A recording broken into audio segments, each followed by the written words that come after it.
Chapter 1. One fateful evening in 1980, within the confines of Castle in England, a newborn baby took his first breath. The ancient castle stood majestically by a shimmering lake, its waters dotted with tiny green lights that danced in the night, a truly enchanting and serene scene. Yet, this picturesque sight, reminiscent of a fairy tale, had never been graced by the presence of ordinary folk, as if it were merely an illusion. A tall, slender man with golden hair and eyes like amethyst paced anxiously at the door of a chamber. Despite his composed exterior, the chaotic rhythm of his footsteps and the pallor of his knuckles betrayed the turmoil within. With a resounding wail, the sound of a baby's cries pierced the air, prompting the man to push open the door and hurriedly step inside. "Lord Arthur, congratulations. Your wife has given birth to a son," exclaimed an elderly woman in the room, her face alight with joy. The Pendragon family had always been few in number, and the arrival of a boy was a momentous occasion for one of the oldest families in the wizarding world. Other noble families had either fallen into destitution, clinging to their pride, or had perished entirely, leaving only this formidable lineage. Arthur swiftly approached the woman lying in bed. Beneath her elegantly arched brows were captivating sapphire eyes, while strands of golden hair, damp with sweat, clung to her forehead. In her arms lay a wailing infant. Tenderly, he caressed her cheek, saying, "You have endured so much, Elizabeth. Thank Merlin that both you and our son are safe. Arthur, look, this is our child. See how beautiful his violet eyes are, just like yours," Elizabeth replied, cradling the baby with utmost care, as if holding the most precious treasure in the world. Her gaze never wavered from the infant, fearful he might vanish. "My dearest Elizabeth, you and this child are the finest gifts bestowed upon me by Merlin," Arthur declared, his eyes reflecting deep affection. Suddenly, a loud crack echoed through the room, and a crimson creature materialized before them. Elizabeth, now a new mother, instinctively clutched the baby tightly to her chest, shielding him from the source of the sound, while Arthur, his face a tempest of anger and alarm, swiftly turned around. Drawing a short wand from his pocket, he shouted fiercely, "Avada Kedavra!" A thick beam of green light shot forth from the wand towards the sound, followed by a wretched scream as the red creature ignited and swiftly disintegrated into ashes. Despite the demise of the creature, Arthur remained on high alert, his gaze fixed upon the remnants of ash. To his astonishment, the ashes began to tremble as if something were buried beneath them. Suddenly, an ugly chick-like creature emerged, chirping as it hopped toward the bedside. Arthur let out a slow breath, wiping the sweat from his brow, his demeanor easing, though his right hand still gripped the wand, radiating a sinister green glow. "Oh, Merlin's beard. It was merely a phoenix. No wonder it could apparate into the room. I feared our castle's defenses had failed," Arthur said, a shiver running through him. As the heir of an ancient family, he had never before felt such palpable fear. "Arthur, a phoenix. What could this signify?" Elizabeth's voice trembled, clearly shaken, for she had never heard of a phoenix appearing at the birth of a child. "Perhaps it signifies that it has chosen to accompany our son," Arthur replied, uncertainty lacing his tone. Although his family was steeped in tradition and he understood many mysteries unknown to ordinary wizards, he had never encountered a phoenix accompanying a birth. Even the most powerful white wizard, Albus Dumbledore, had a phoenix, yet he had never heard of one being present at a birth. Regardless, this must be a promising omen, mustn't it? "Oh, indeed, Arthur. Now let us name our child," Elizabeth said, gazing at the infant, who had ceased his cries and was now fixated on the phoenix. Lewis Pendragon. Our son shall be named Lewis Pendragon," Arthur proclaimed, taking a few steps as he clapped his hands together. "What a splendid name," Elizabeth replied, leaning back against the bed, her gaze tender as she looked at her precious infant. "From this day forth, you shall be known as Lewis, my darling." Within the beautiful castle, a maid with long black hair and enchanting dark eyes poured red tea for a languid young man reclining in an armchair. A gray-brown owl soared from the distant sky toward the castle, clutching a letter in its talons as it approached the maid.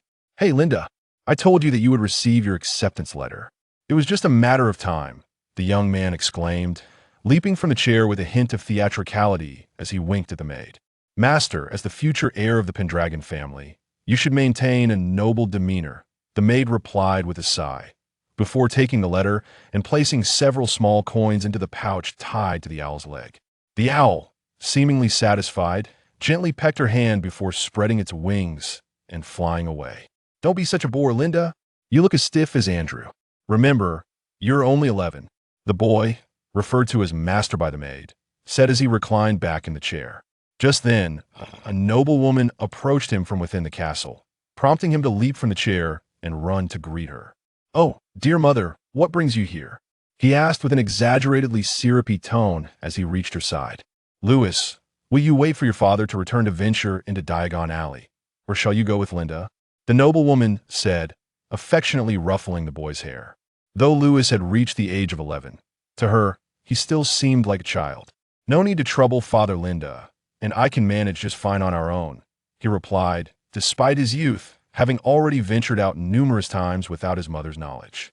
He recalled a time during a family trip to China when he had sneaked out to play and was later caught a memory so delightful that he dared not revisit it.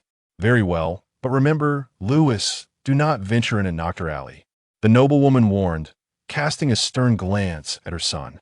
His impulsive nature often caused her worry. She recalled an incident during their trip to China when he had slipped away unnoticed. However, the little girl he had brought back from that adventure had been a source of great satisfaction, so obedient and sensible, unlike her son, who often left her exasperated. "Linda, I entrust Lewis to your care.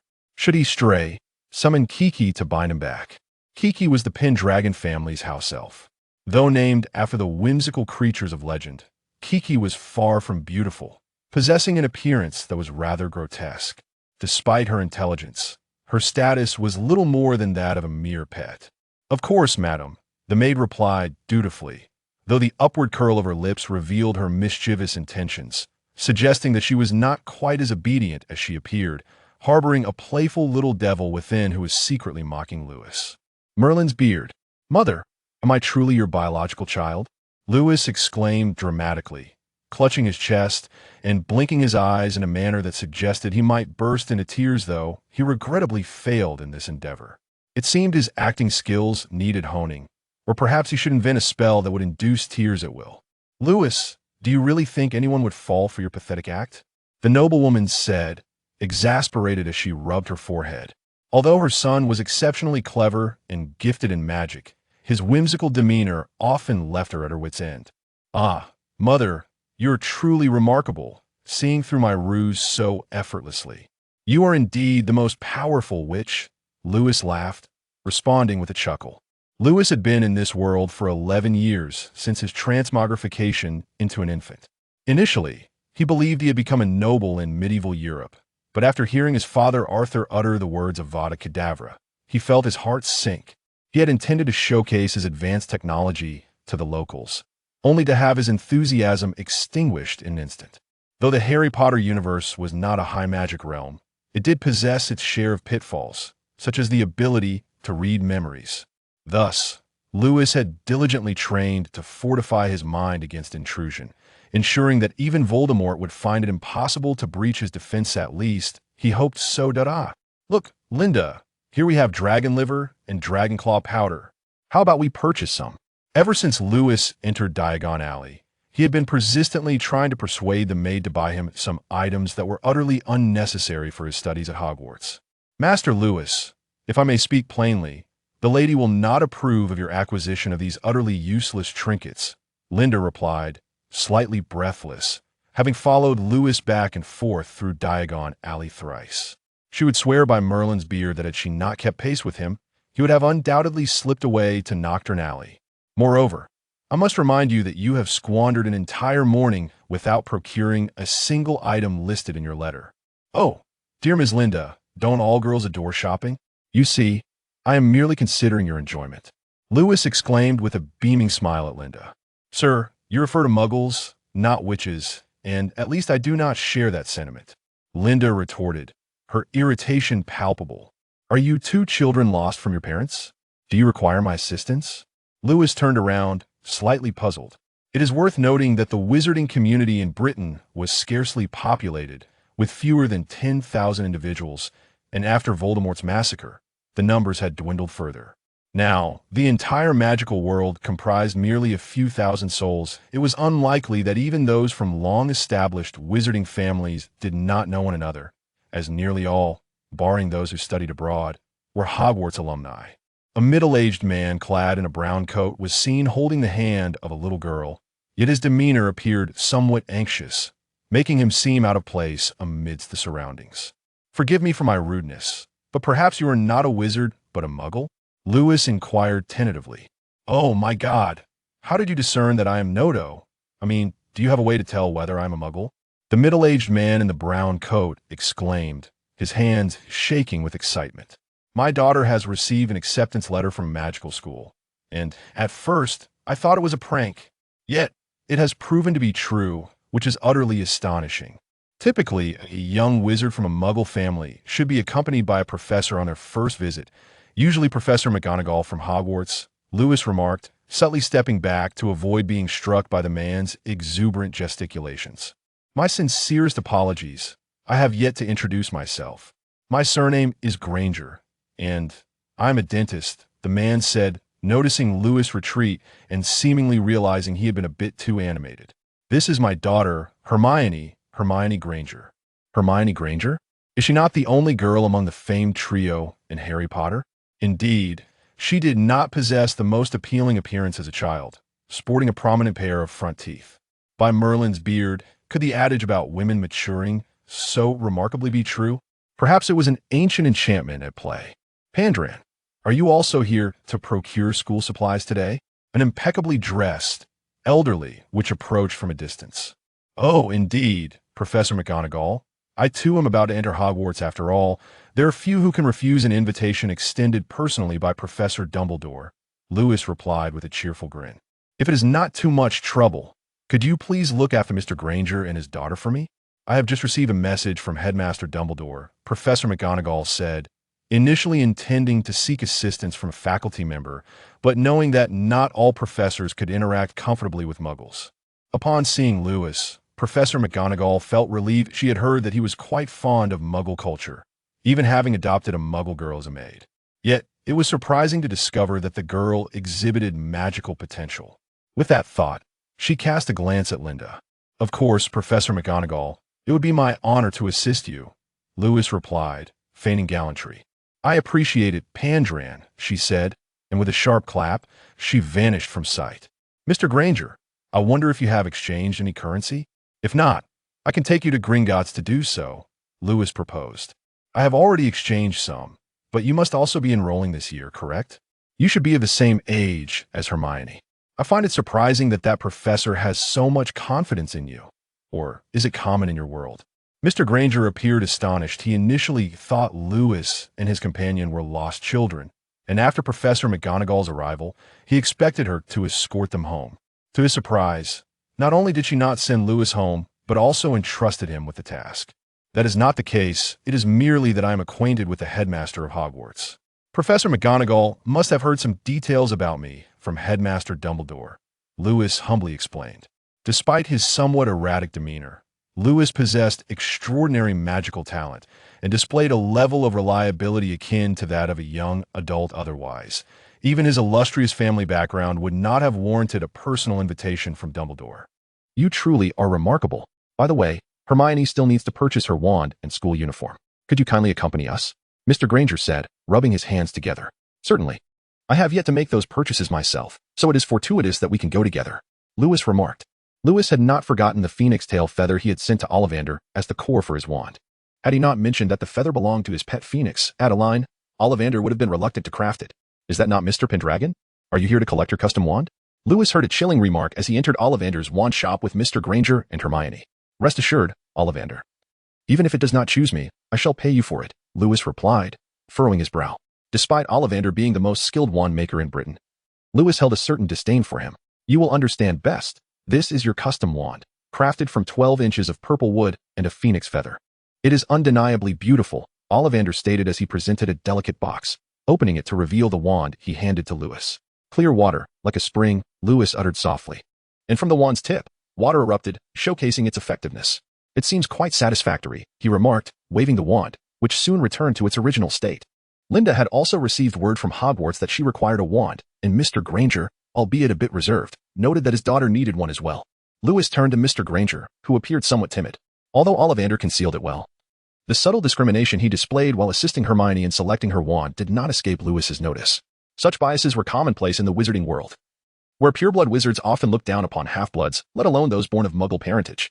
It is worth noting that Muggle-born wizards often possessed remarkable talent. Nevertheless, pureblood wizards continued to scorn them, despite Lewis's family not sharing such prejudices, many of his ancestors being half-bloods or even Muggle-born wizards. Perhaps this was why, after so many years, his family thrived while others gradually faded into obscurity. After securing wands and school uniforms for Hermione, Mr. Granger expressed that it was time to return home, reminding his wife that if he did not arrive before dinner, she would report him and Hermione as kidnapped. Lewis, feeling exasperated, accompanied Linda in escorting Mr. Granger and Hermione back to London. "We shall meet again on our way to school, Mr. Granger and Miss Granger," Lewis said, winking playfully. Throughout their shopping excursion, he and Hermione had forged a friendship, with Hermione posing numerous questions about the magical world, while Lewis provided answers. "Oh, Lewis, I think you should be more concerned about how to hide those dragon livers you secretly purchased from Linda," Hermione teased, feigning shock as she covered her mouth. "Oh no. I can't believe I let that slip. You will forgive me, one to you, Lewis." Mr. Granger cast an apologetic glance at Lewis as he led the giggling Hermione home. Poor Lewis watched them leave with wide eyes, not out of reluctance, but sensing an impending crisis. Indeed, the magical world was rather daunting. "Sir, will you be able to finish all these snacks?" Linda inquired curiously, glancing at the mountain of treats before Lewis, who was eager to indulge. "Did I not mention?" "Do not refer to me as sir," Lewis replied helplessly, having repeatedly told Linda to simply call him by his name. "We will be attending school together. Just call me Lewis. Do you understand?" "Very well, sir, I understand," Linda responded. "Oh, Merlin's beard," Lewis exclaimed in exasperation. He then grabbed a snack from the table, channeling his frustration into his appetite, while Linda occasionally reached out for a treat as well. "Excuse me, is anyone sitting here?" A voice as faint as a mosquito inquired. Lewis lifted his head and beheld two young boys standing at the doorway. One was notably slender, adorned with a pair of unattractive glasses held together with an abundance of tape. The other boy, positioned behind him, boasted a mane of fiery red hair and a face speckled with freckles. These two distinctive characters could only be Harry and Ron, with Ron being the more recognizable of the pair. The Weasley family was indeed prolific, with Ron having no less than 5 brothers, including a set of twins. Additionally, he had a sister, making their family one of the most fertile among pureblood wizards. "No one is seated. You may sit here," Lewis remarked. "Oh, thank you." The compartments we passed were all full. "We thought we would have to stand the entire way," Ron mumbled. Once Harry and Ron settled down, an air of awkwardness enveloped the space. At that moment, Ron pulled out a bag containing something wrapped within it, mumbling as he began to unwrap. "She never remembers that I dislike canned corned beef." Meanwhile, Harry gazed longingly at the towering mountain of snacks on the table, swallowing hard. He had yet to partake in any of them. "If you don't mind, shall we all share?" Lewis suggested with a smile. The treats held little significance for him. He certainly did not wish to indulge alone while Ron and Harry observed him, as he harbored no particular fondness for being scrutinized by boys. "I have money. I can pay you, but I am unsure of the price. Do you think this is enough?" Harry inquired, producing a handful of bronze nuts, silver sickles, and a few gold galleons. Lewis observed the flustered Harry Potter, who was fumbling for money, and his companion Ron, whose face was flushed with embarrassment. Unlike Harry, Ron hailed from a pureblood wizarding family, yet they were rather impoverished. His robes and even his wand were hand-me-downs from his older brothers. Nevertheless, their family was notably inclusive, showing no discrimination against half-bloods or even Muggle-born wizards, a rarity among pureblood families. "No need for that. We shall soon be classmates. This is merely a modest treat of snacks, and besides, we could hardly consume all of this ourselves." Lewis waved his hand dismissively. "Thank you so much. May I ask your names?" Harry inquired. "I am Harry Potter, and this is Ron Weasley beside me." Harry cast a grateful glance at Lewis, for he had never before been offered food by anyone. "I am Lewis, and this is Linda," Lewis replied. "Wait a moment, are you Lewis? The Lewis Pendragon of the Pendragon family?" Ron interjected suddenly. "If there is no other Lewis in the Pendragon family, I believe that would indeed be me." Lewis shrugged in response. "Merlin's beard, you are the extraordinary Lewis, the one who reportedly vanquished a dragon single-handedly," Ron exclaimed, rising with excitement as if he were an ardent fan meeting his idol. Upon hearing Ron's words about Lewis defeating a dragon, Harry instinctively recoiled, fearing that Lewis might treat him in a similar fashion. "In truth, I merely bested a boggart that had transformed into a dragon," Lewis said with a hint of exasperation. "Rumors can be quite fearsome. Even the act of stepping on an ant could be embellished into a tale of slaying a malevolent giant." Linda watched Lewis with a smile until he cast a sharp glance her way, prompting her to feign interest in the scenery outside. At that moment, there was a knock at the compartment door, and in walked Hermione, accompanied by a round-faced boy. "Excuse me, has anyone seen a toad?" Hermione asked. "Hey, Hermione. Good to see you again." Lewis waved at her. Hermione, upon entering, was initially captivated by the mountain of snacks before her, and it took her a moment to spot Lewis and Linda. After all, black-haired, brown-eyed girls were a rarity in Britain, with only one exchange student from the Chinese magical world at Hogwarts, who was in Ravenclaw. "Lewis, Linda, have you seen a toad?" "Neville's toad is missing," Hermione said with a tone that suggested she had searched through numerous compartments already. "Neville, your toad is lost again?" Lewis remarked with a touch of resignation. Neville Longbottom belonged to a pure-blood family and held a certain influence within the wizarding community. It was once believed that Neville was a squib, someone born to magical parents but devoid of magical ability. However, during an incident when his uncle hung him upside down to coax out his magical talent, he accidentally dropped him out the window, and miraculously, Neville emerged unscathed. At that moment, it was confirmed that Neville was not a squib, and his family rejoiced when he received his acceptance letter from Hogwarts. His grandmother even cried tears of joy. His uncle gifted him a pet as a reward for the admission, which happened to be the very toad that was now missing. "Lewis, I'm sorry," Neville, hiding behind Hermione, said with a quavering voice. "Do you know each other?" Hermione asked, puzzled. Given their contrasting personalities, Neville being timid and reticent while Lewis was articulate and confident, it was hard to fathom how they could possibly know each other, let alone appear so familiar. "Oh, Neville is also from a pure-blood family, the Longbottoms. We met at a gathering at my home," Lewis shrugged. "During a gathering at the house of the Weasleys." Neville, accompanied by his grandmother, made an appearance.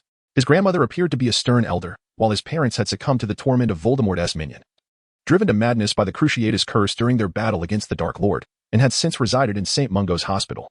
His parents were truly admirable, and his grandmother was a remarkably resilient woman, refusing to feel regret for the immense calamity that befell their family. She asserted that her son and daughter-in-law were heroes, and they filled her with pride. "Neville, if your grandmother sees you like this, you're bound to be in trouble," Lewis lamented. "Oh, Lewis, please don't tell my grandmother.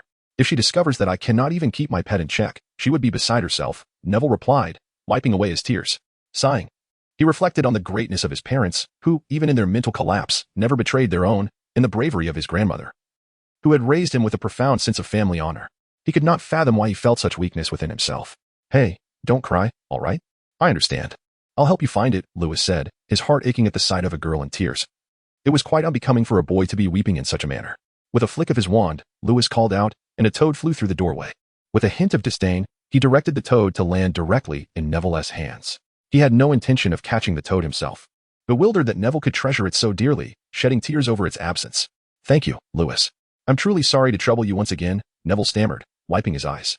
Lewis could hardly confess that his stomach was churning due to the overwhelming devastation of Neville's tears. At that moment, Hermione gazed at Lewis with sparkling eyes. "Hermione, if you have something to say, please just say it. Your intense stare makes me quite uncomfortable." Lewis felt a chill creeping up his spine. Lewis felt utterly unfortunate. Had he committed some heinous act to incur such wrath? One moment he was tasked with helping Neville catch toads, and the next, Hermione was staring at him as if he were an alien. Why was it always him who faced such calamities? He believed he had maintained a low profile. Was it truly so difficult to simply be a quiet charmer? "Lewis, do the scions of wizarding families have a distinct advantage over someone like me, born of Muggle lineage?" Hermione suddenly lamented. Harry, too, regarded Lewis with apprehension. Despite his wizarding parents, he had grown up in the Muggle world, completely unacquainted with such matters. What if his grades were so poor upon entering Hogwarts that he was sent back? "Oh, not at all. It is important to note that all young wizards only begin their magical education upon entering school." Lewis gestured dismissively. "The magical community mandates that one must be 11 years old to commence their studies, a rule established by many illustrious witches and wizards. Any rumors suggesting that children of just a few years can cast powerful spells are mere fabrications. Even if such feats were attempted, they would likely result in catastrophic magical mishaps or worse." Lewis himself had only delved into the theoretical aspects of magic and herbology at home. His reputation as a prodigy stemmed from his aptitude in herbology, not from any fanciful notion of overpowering adult wizards. As for the mental shielding technique, it relied on formidable willpower. One could argue that Lewis's fear of being discovered as a time traveler fueled his mental fortitude. "That is reassuring. Although I have memorized every book and learned a few simple spells, I genuinely worry about keeping pace with others," Hermione confessed, patting her chest. At her Muggle school, she had always excelled, yet now, learning that she was a witch meant she was perpetually lagging behind those from wizarding families. Despite her seemingly assertive demeanor, it was a form of self-preservation, shielding her vulnerabilities from others. Ron and Neville gazed at Hermione in astonishment, struggling to fathom how someone could complete and memorize all the books in such a short span, let alone learn to cast spells independently. Wasn't Hermione supposed to be from a wizarding family while they hailed from Muggle ones? Meanwhile, Harry appeared increasingly anxious. The girl named Hermione, like him, had never encountered the magical realm, yet she had already mastered all the literature and even taught herself magic. Harry, however, was preoccupied with the fear that this might all be a prank, and that there was no magic at all. Perhaps the books were merely collecting dust. By Merlin's beard. Trust me, Hermione, you are undoubtedly the most formidable little witch of this generation, Lewis exclaimed with exaggerated enthusiasm. Linda, seated beside Lewis, let out a soft huff to express her discontent. Oh, thank you, Lewis, Hermione replied, her complexion turning a shade paler. It appeared she had not anticipated Lewis would commend her. Lewis observed Linda, who appeared somewhat discontented, and was bewildered by the reason behind the maid's displeasure. Have you not yet changed into your school uniforms? We are nearing Hogwarts, Hermione remarked. Linda furrowed her brow, as it was typically she who assisted Lewis with his attire. However, given the numerous individuals in the compartment, such assistance was evidently out of the question. Well, Linda, why don't you change with Hermione? The rest of us boys can manage here, Lewis suggested, directing his gaze at Linda. Very well, sir, Linda replied, and subsequently followed Hermione to change. Were it just the two of them, he would not have minded stealing a glance at Linda as she changed, but with others present, he preferred to refrain. He had no peculiar inclinations. Of course, Lewis merely entertained the thought, for the prospect of actually witnessing Linda change was beyond his courage. The boys shed their clothing, donning the black robes, though Ron's appeared somewhat worn and a tad short, revealing his sneakers. Once they were all attired, a voice echoed through the train. In 5 minutes, the train will arrive at Hogwarts. Please prepare and leave your luggage on the train. It will be delivered to your dormitories. As the train came to a halt, they followed the throng towards a small platform where a towering man with a full beard held a lantern to maintain order. At that moment, he seemed to recognize Harry and greeted him. First-year students were required to cross the lake by boat to enter the castle, with each vessel accommodating only 4 passengers. Thus Lewis, Harry, and Ron parted ways. He and Linda, accompanied by Hermione and Neville, embarked on a small boat, gently gliding towards the castle. Lewis, which house do you wish to join? I've heard that Gryffindor is the best. The greatest white wizard, Dumbledore, hails from Gryffindor, Hermione exclaimed with excitement. In truth, the 4 houses bore little distinction. None was superior or inferior, only a matter of which house aligned with one's character, Lewis responded thoughtfully. It seemed the so-called celebrity effect was remarkably potent, as many young wizards gravitated towards Gryffindor, drawn by Dumbledore's illustrious reputation. Furthermore, Dumbledore was reputed to be the only person Voldemort feared, which further elevated his stature. Dumbledore was indeed a remarkable figure, at least in the present day. Rumors circulated that had he chosen to run for Minister of Magic, he would undoubtedly succeed. Yet, he opted not to pursue such an office, choosing instead to continue teaching at Hogwarts. And what about you? Which house do you wish to join? Hermione inquired, nodding in interest. I suppose I shall be sorted into Slytherin. As my family has a long-standing tradition of attending that house, Lewis shrugged. Although his parents had not imposed any expectations regarding his house selection. As the heir of the Pendragon family, it would be prudent to cultivate connections with heirs of other families. Moreover, Slytherins revered power and followed the strong. Much like the way Voldemort had once captivated a significant number of them, Lewis considered himself no less formidable than Voldemort, and with the advantage of his lineage. He believed that if he were sorted into Slytherin, he would undoubtedly become the nucleus of his own circle. Conversely, if he were placed in Gryffindor, he sincerely doubted his ability to adapt to the so-called sanctity of the place. Wasn't it preferable to live a comfortable life as a puppet master? Logically, even if that madman Voldemort triumphed over Dumbledore, it would have no bearing on him. Voldemort dared not lay a hand on his family. For a lineage that had persisted through the ages was not something just anyone could contend with. Moreover, it was worth noting that Voldemort had severely diminished himself by splitting his soul into 7 fragments. Previously, those who followed him did so out of admiration for his personal charisma, yet now, with his soul fragmented and his identity rendered monstrous, how many remained loyal out of fear rather than genuine allegiance? And what of you, Linda? Hermione inquired hopefully. I am but the young master's maid, wherever he goes. I shall follow, Linda replied, casting an apologetic glance at Hermione. Hermione found herself in a place where everyone was familiar, even in this realm of magic that defied reason. To claim she was unafraid would be disingenuous. At that moment, 2 acquaintances were within reach, yet they could not unite. Oh, I see. How I wish we could be sorted into the same house, Hermione lamented, her spirits dampened. Hey, Hermione, don't be so glum. Not being in the same house merely means we share a dormitory. Some classes are taken together, and we can still enjoy our leisure time together. Can't we? Lewis reassured her, noticing her despondency. Even if we are not in the same house, we are still friends, right? Hermione asked, her gaze hopeful as she looked at Lewis and Linda. Of course, we will always be friends. They replied in unison, sharing a warm smile. Neville, sitting off to the side, cast a pitiful glance at the trio, feeling as though he had been cast aside by the world. Oh, Merlin, don't wear that expression. Neville, we're friends too, Lewis said, exasperated. Thank you, Lewis. We will always be friends. If you ever need anything, I will help you, Neville replied. his eyes glistening with emotion. Meanwhile, Hermione was whispering with Linda, while Lewis was left beside the tearful Neville, wondering why he was stuck with him instead of a beautiful girl. Has everyone disembarked? Follow me closely, don't wander off, Hagrid called out, holding a lantern high. The group followed him to a colossal oak door. Hagrid raised his massive fist and knocked 3 times upon the castle's entrance. The door swung open instantly. A stern-looking witch clad in a deep green robe stood before them, her demeanor suggesting she was not one to be trifled with. These are the first-year students, Professor McGonagall, Hagrid announced. Thank you, Hagrid. I shall take it from here, Professor McGonagall said, waving her wand, which caused the door to open wider. They proceeded to follow Professor McGonagall down a path flanked by stone walls, ablaze with flickering flames, while beneath their feet lay a lavish marble pathway. Lewis heard a buzzing commotion from the door on his right, presumably indicating that the upperclassmen had arrived. However, Professor McGonagall did not usher them in. Instead, she led them to the far end of the hall. The throng of new students crowded into the small chamber, anxiously surveying their surroundings. Welcome to Hogwarts, Professor McGonagall announced, clapping her hands. The feast is about to commence, but first, you must undergo sorting. This is a significant ceremony that will determine with whom you will share classes, accommodations, and leisure time in the common room throughout your 7 years here. The 4 houses are Gryffindor, Hufflepuff, Ravenclaw, and Slytherin. Each house boasts its own unique and illustrious history and has fostered exceptional witches and wizards. Your performance during your time at school will either earn points for your house or detract from them, culminating in an end-of-year evaluation. The house with the highest score will be awarded the House Cup, a prestigious honor that I hope you will all remember. I will call you in when preparations are complete, so please maintain silence, Professor McGonagall instructed, casting a glance at them before exiting the room, allowing the oppressive atmosphere to gradually dissipate. How will they sort us into the correct houses? Harry inquired anxiously. I believe it involves some sort of test. Fred had mentioned to me. It sounds quite daunting, but I think he was joking, Ron replied, appearing rather uneasy. Harry looked increasingly tense, likely not anticipating a test. Hermione, on the other hand, was muttering incantations under her breath, rapidly reciting spells. Hey, take it easy, guys. Ron, I think your brother was pulling your leg. There's no real danger involved, Lewis remarked. And Hermione, you needn't fret. There won't be any spell assessment. Upon hearing Lewis's nonchalant tone, Harry, Ron, and Hermione turned their attention to him. Do you know how the sorting works, Lewis? Hermione asked. Of course. You must understand that British wizards have been studying at Hogwarts for centuries. Do you really think they wouldn't know how to sort us by now? Lewis chuckled. Honestly, it's not a big deal. They will place a hat on us, and it will determine which house we belong to. It is said that this hat was crafted by the founders of the 4 houses and is a rare magical artifact.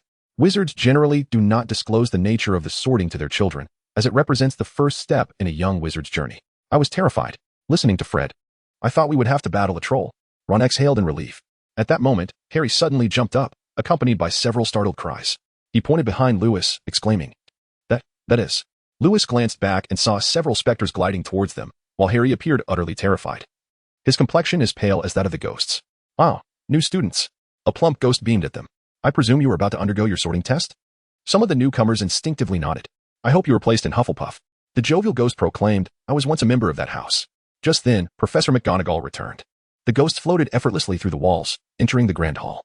Inside, students from other years had gathered around their respective house tables, with thousands of candles hovering in midair, illuminating the entire chamber. For long tables were adorned with gleaming golden plates and goblets, while a long table at the front was reserved for the faculty. Professor McGonagall led the first years to stand before the staff, facing the upperclassmen, who stood behind them. The flickering candlelight cast a gentle glow on the pale faces of the young wizards, at which point Lewis heard Hermione whisper to him. The ceiling here has been enchanted to mirror the sky outside. I read about it in a history of Hogwarts. With a flick of her wand, Professor McGonagall conjured a stool and gently placed an old, tattered wizard's hat upon it, which appeared quite worn and soiled. Although Lewis was mentally prepared for the hat to be in poor condition, he was taken aback by its actual state, if given the choice. He swore he would never place it upon his head. Linda regarded the hat with the same disdain one might reserve for a cockroach, and Lewis could assure, with Merlin's beard, that she too would be unwilling to don such a tattered item. At that moment, the hat unexpectedly burst into song, extolling the virtues of the 4 houses. Upon concluding its performance, it even bowed to the 4 tables, creating an impression that it was more than just a mere hat, but a sentient being. With great effort, Lewis suppressed his discomfort as the sorting ceremony came to an end. Hermione, Ron, and Harry were sorted into Gryffindor, while Lewis and Linda found themselves in Slytherin. When the sorting had determined Harry's placement into Gryffindor, the entire house erupted in wild celebration. This was precisely why Lewis had no desire to join Gryffindor. He found such fervor rather unappealing. Welcome, everyone, to Hogwarts. Dumbledore rose and raised his goblet. Before we commence this feast, I wish to address all present. Fools. Crybabies. Rubbish. Twist. With that, he sat down again, and the crowd erupted into loud applause and cheers. Young master, it seems the family records were not mistaken. Dumbledore appears to be a bit senile, Linda remarked, listening to his nonsensical ramblings. Lewis, however, gazed at the seemingly eccentric Dumbledore with eyes gleaming with insight. Linda, never underestimate a wizard, especially one as formidable as the greatest white wizard. Lewis said with a knowing tone. Young master, what do you perceive? Linda inquired, puzzled. To her, despite Dumbledore's reputation as the most powerful white wizard, his advanced age and constant presence at the school led her to believe he was not as capable as before. Furthermore, in recent years, the wizarding world's opinion of him had diminished. Many considered him a bit mad and senile. Linda, dissect that using Latin and reassemble it, Lewis said with a smile. May Merlin bless you? Linda exclaimed, her eyes widening in disbelief as she regarded Dumbledore. Now do you understand? Those who dismiss him as an old fool are the true simpletons, Lewis remarked, shaking his goblet as he gazed at Dumbledore. At that moment, it seemed Dumbledore caught Lewis's gaze. He raised his goblet slightly in acknowledgement. Lewis returned the gesture politely and drained the juice from his cup. Young master, then why does Dumbledore feign madness? Linda asked. When darkness descends, people require a hero. But when the darkness fades and dawn emerges, does the world still need a hero? Lewis replied in a peculiar tone. When Voldemort threatened the entire magical community in Britain, people needed a powerful wizard to combat him. And the Ministry of Magic sought to forge such a hero. Otherwise, those of Muggle or mixed blood would have already crumbled under pressure. After Voldemort's defeat and disappearance, Dumbledore, despite remaining at the school and expressing no interest in the position of minister, still instilled fear in the current minister, Fudge. After all, Dumbledore was renowned throughout Britain and the world, a stature far beyond that of a mere Fudge. If Dumbledore desired the minister's position, Fudge would find himself ousted the very next day. This explains the plethora of negative rumors surrounding Dumbledore. No one wishes to have a Damoclean sword hanging over their head. Do they? As dinner concluded, Lewis found himself subjected to the relentless antics of the Weasley twins. Why must they sing the school song when they were clearly tone deaf? This was not like the compulsory singing in their homeland. Had it not been for Dumbledore accompanying them, Lewis would have cast a spell long ago. Lewis had finally endured the school song and followed the Slytherin prefect to the entrance of the dormitory. Born noble, remember this is the password to enter the dormitory. Forgetting it will prevent your entry, the prefect declared. Upon entering the dormitory, Severus Snape appeared, slowly walking to the center, surveying the new young wizards. Perhaps you are unaware that our Slytherin House values power above all. Thus, each year, a prefect is appointed, and all corresponding years heed the prefect as command. Snape intoned ominously. Forgive me, Professor, but I have heard that only true prefects possess independent common rooms. Is that correct? Lewis inquired. Indeed. As each year's prefect is merely elected from within Slytherin, the school does not officially recognize them, Snape replied with a dismissive scoff. Snape did not believe Lewis possessed the capability to triumph over a sixth-year senior, despite the external rumors heralding him as a magical prodigy. For such a claim did not guarantee prowess in practical situations. Then I challenged the prefect. Oh, you know, I have a phoenix that does not favor strangers, Lewis declared. Half in jest. Although Adeline was indeed averse to strangers, it did not necessarily mean she had to reside with Lewis. Primarily, he preferred solitude. Who could say what peculiar housemates he might encounter? If one had the strength to enjoy superior privileges, why not seize the opportunity? Slytherin was devoid of notions of unity and mutual assistance. Even the headmaster had proclaimed it a house that revered the strong, was it not? To enjoy favorable treatment while commanding respect and being the nucleus of influence was utterly advantageous. Since you assert that, George, come and compete with Lewis, Snape said coolly. A tall, slender man stepped forward. Though he appeared unremarkable, those who ascended to the role of Slytherin prefect were never to be trifled with. I look forward to your guidance, George said, performing a wizard's bow while casting a disdainful glance at Lewis. Despite the Pendragon family's storied legacy, Lewis's ambition to defeat him upon his arrival was rather audacious. I look forward to your guidance as well, Lewis replied, mirroring George's gesture. Release the serpent, George shouted. A thick, dark python emerged from the tip of his wand, hissing as it slithered toward Lewis. Armor yourself, disarm your foe.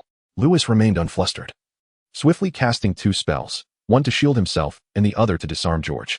George was evidently taken aback. He had anticipated Lewis would be intimidated by the serpent, allowing him to neutralize it.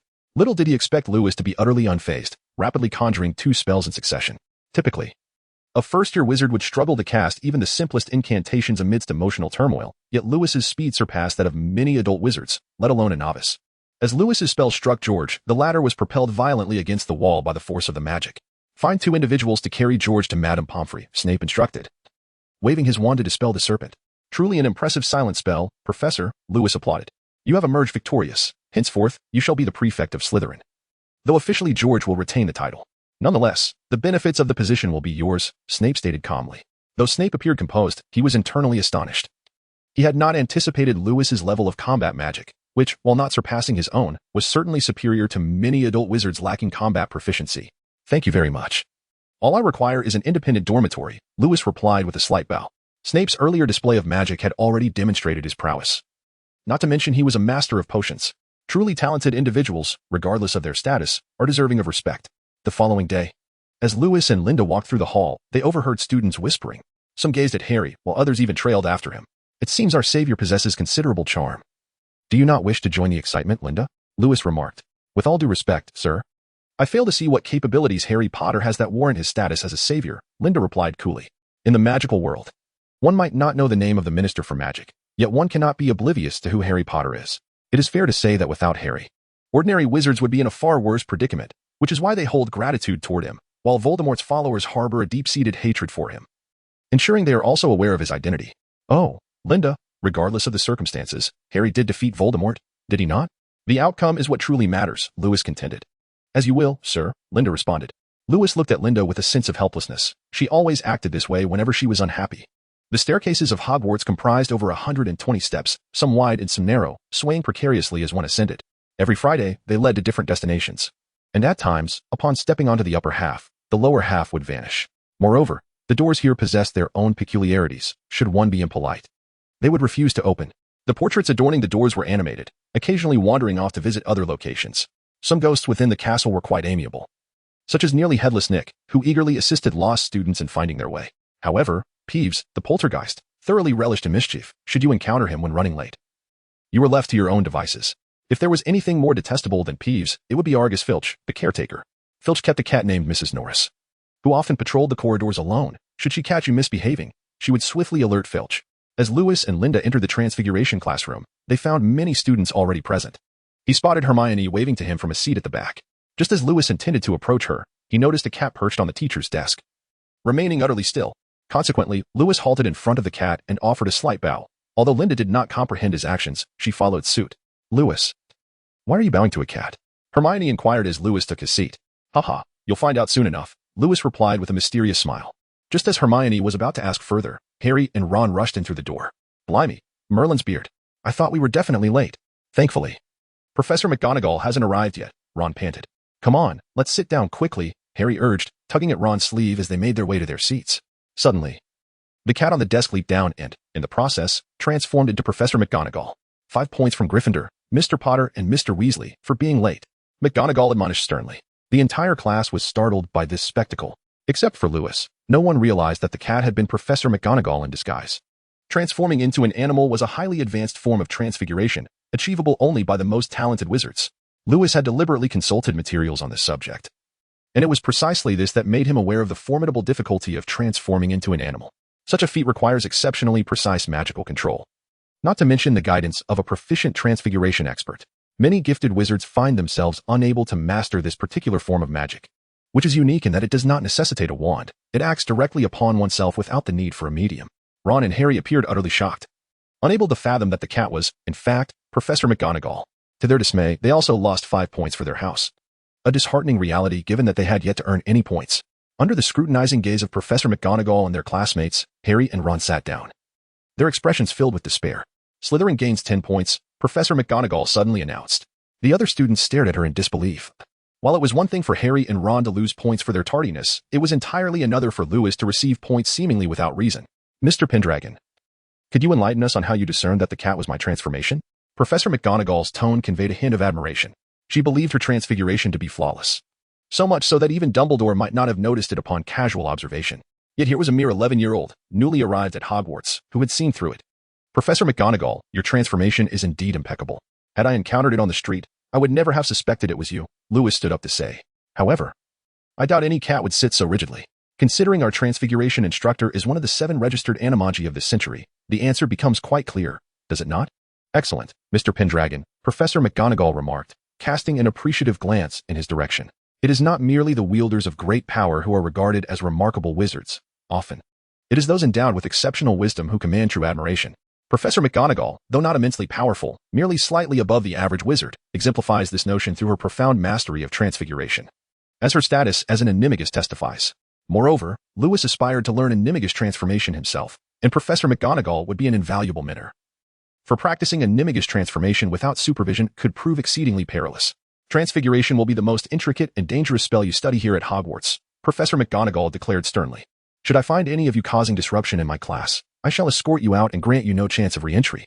With that, she transformed the lectern into a pig, which scampered about with a series of grunts before she reverted it back to its original form. The impact of this transformation was far more profound than that of the earlier cat to Professor McGonagall metamorphosis. The students were yet unaware that a Nimigus transformation was vastly more challenging than altering inanimate objects. The students, witnessing this spectacle, were eager to learn how to turn desks into pigs, yet they soon realized that achieving such transformations would require significant time and effort.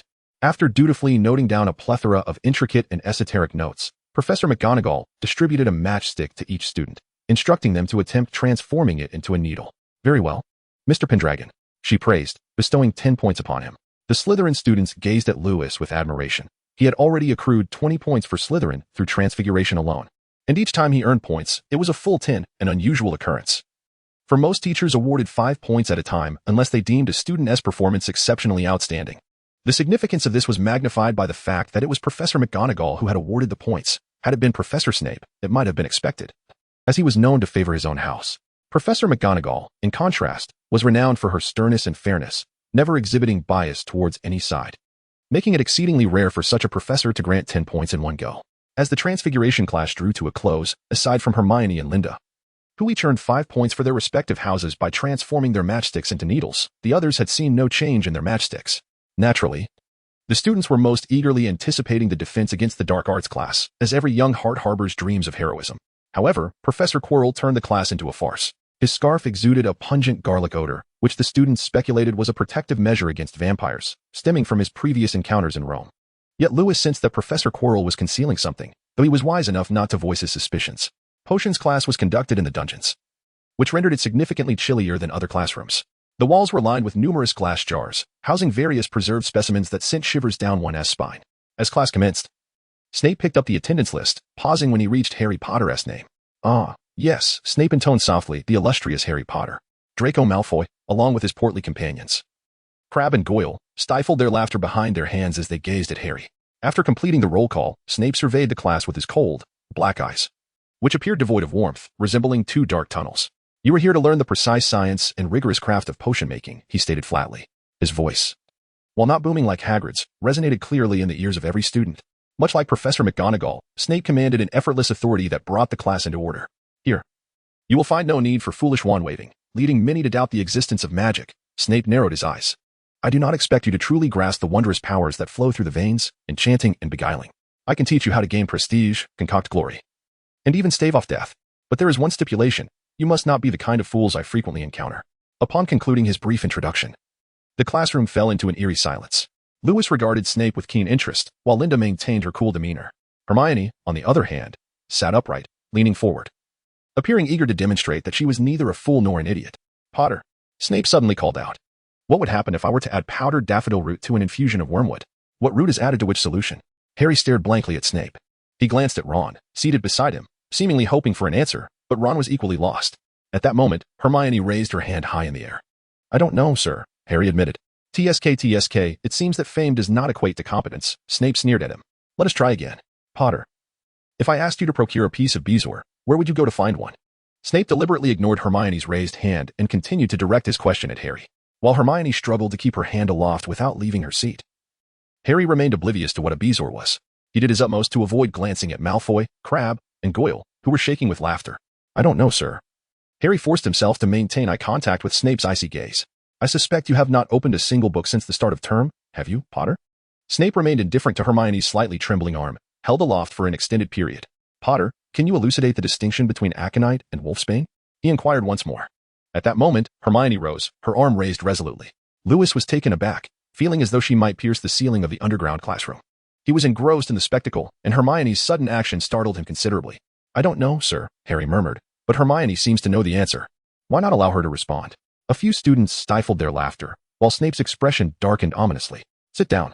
Snape bellowed at Hermione. Allow me to enlighten you, Potter. The powdered root of daffodil combined with mugwort can concoct a potent sleeping potion, also known as the draught of living death. Ambergris, a substance extracted from a cow's stomach, possesses formidable detoxifying properties. As for aconite and wolfsbane, they are indeed the same plant, collectively referred to as aconite. Do you comprehend? Why not inscribe these notes in your notebooks? For a moment, only the rustling of quills on parchment could be heard. Potter, due to your insolence towards the instructor.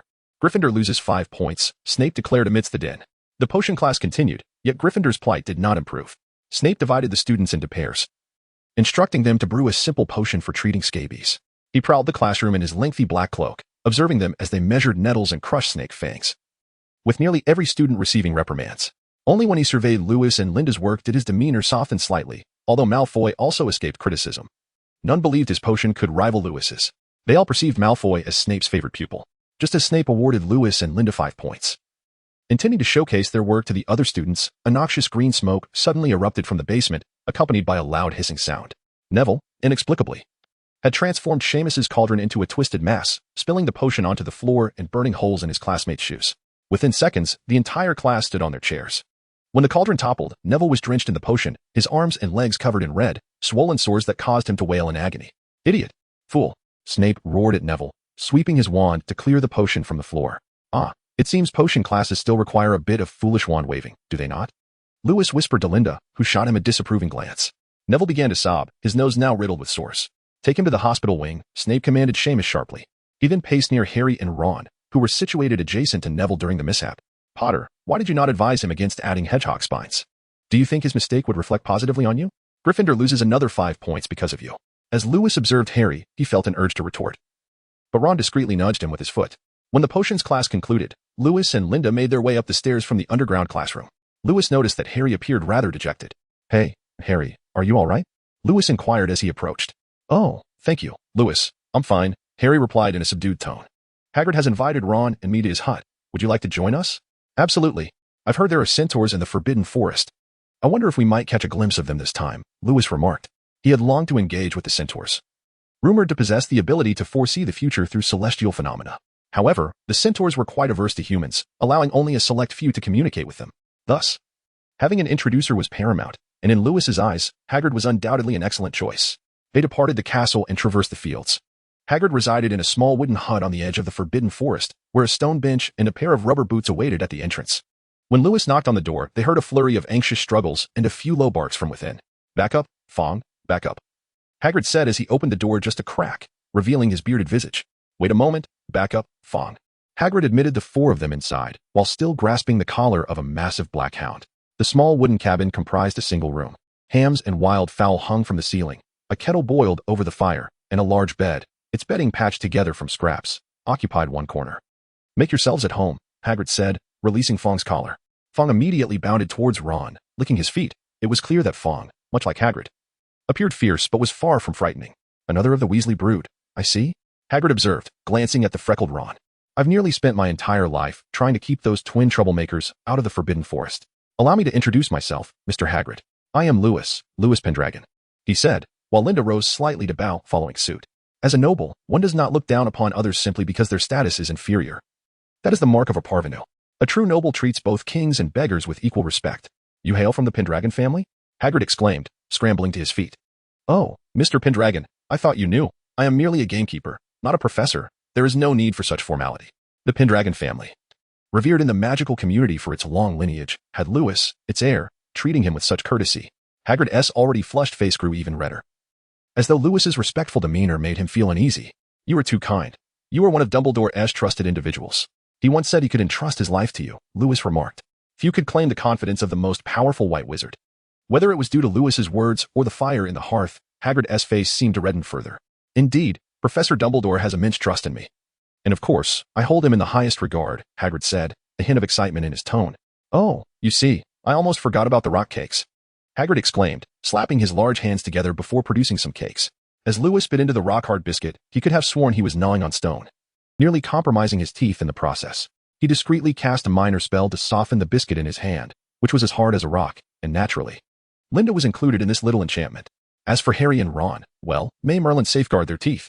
Meanwhile, Harry and Ron complained to Hagrid about Filch and his cat, their spirits lifting at Hagrid's description of Filch as that old glutton, clearly finding a kindred spirit in him. Linda, on the other hand, gazed at Lewis with a hint of resentment. Had he not insisted on accompanying her, she would not have to endure this torment. Possessing a mild case of obsessive cleanliness, Linda loathed dirty, chaotic places and found herself enduring such an unpalatable biscuit. Lewis felt a chill run down his spine as he caught Linda's gaze. And he could only offer her an apologetic look, for he had not anticipated such a dreadful environment. Clearing his throat, he approached Hagrid. "Mr. Hagrid," Lewis addressed him. "Just call me Hagrid," he replied with a wave of his hand. "Then please, call me Lewis," he said with a slight smile. "I have heard that the Forbidden Forest is home to many wondrous creatures, including centaurs. Is that true?" "Indeed, but you must understand, Lewis. Headmaster Dumbledore forbids students from entering for your own safety."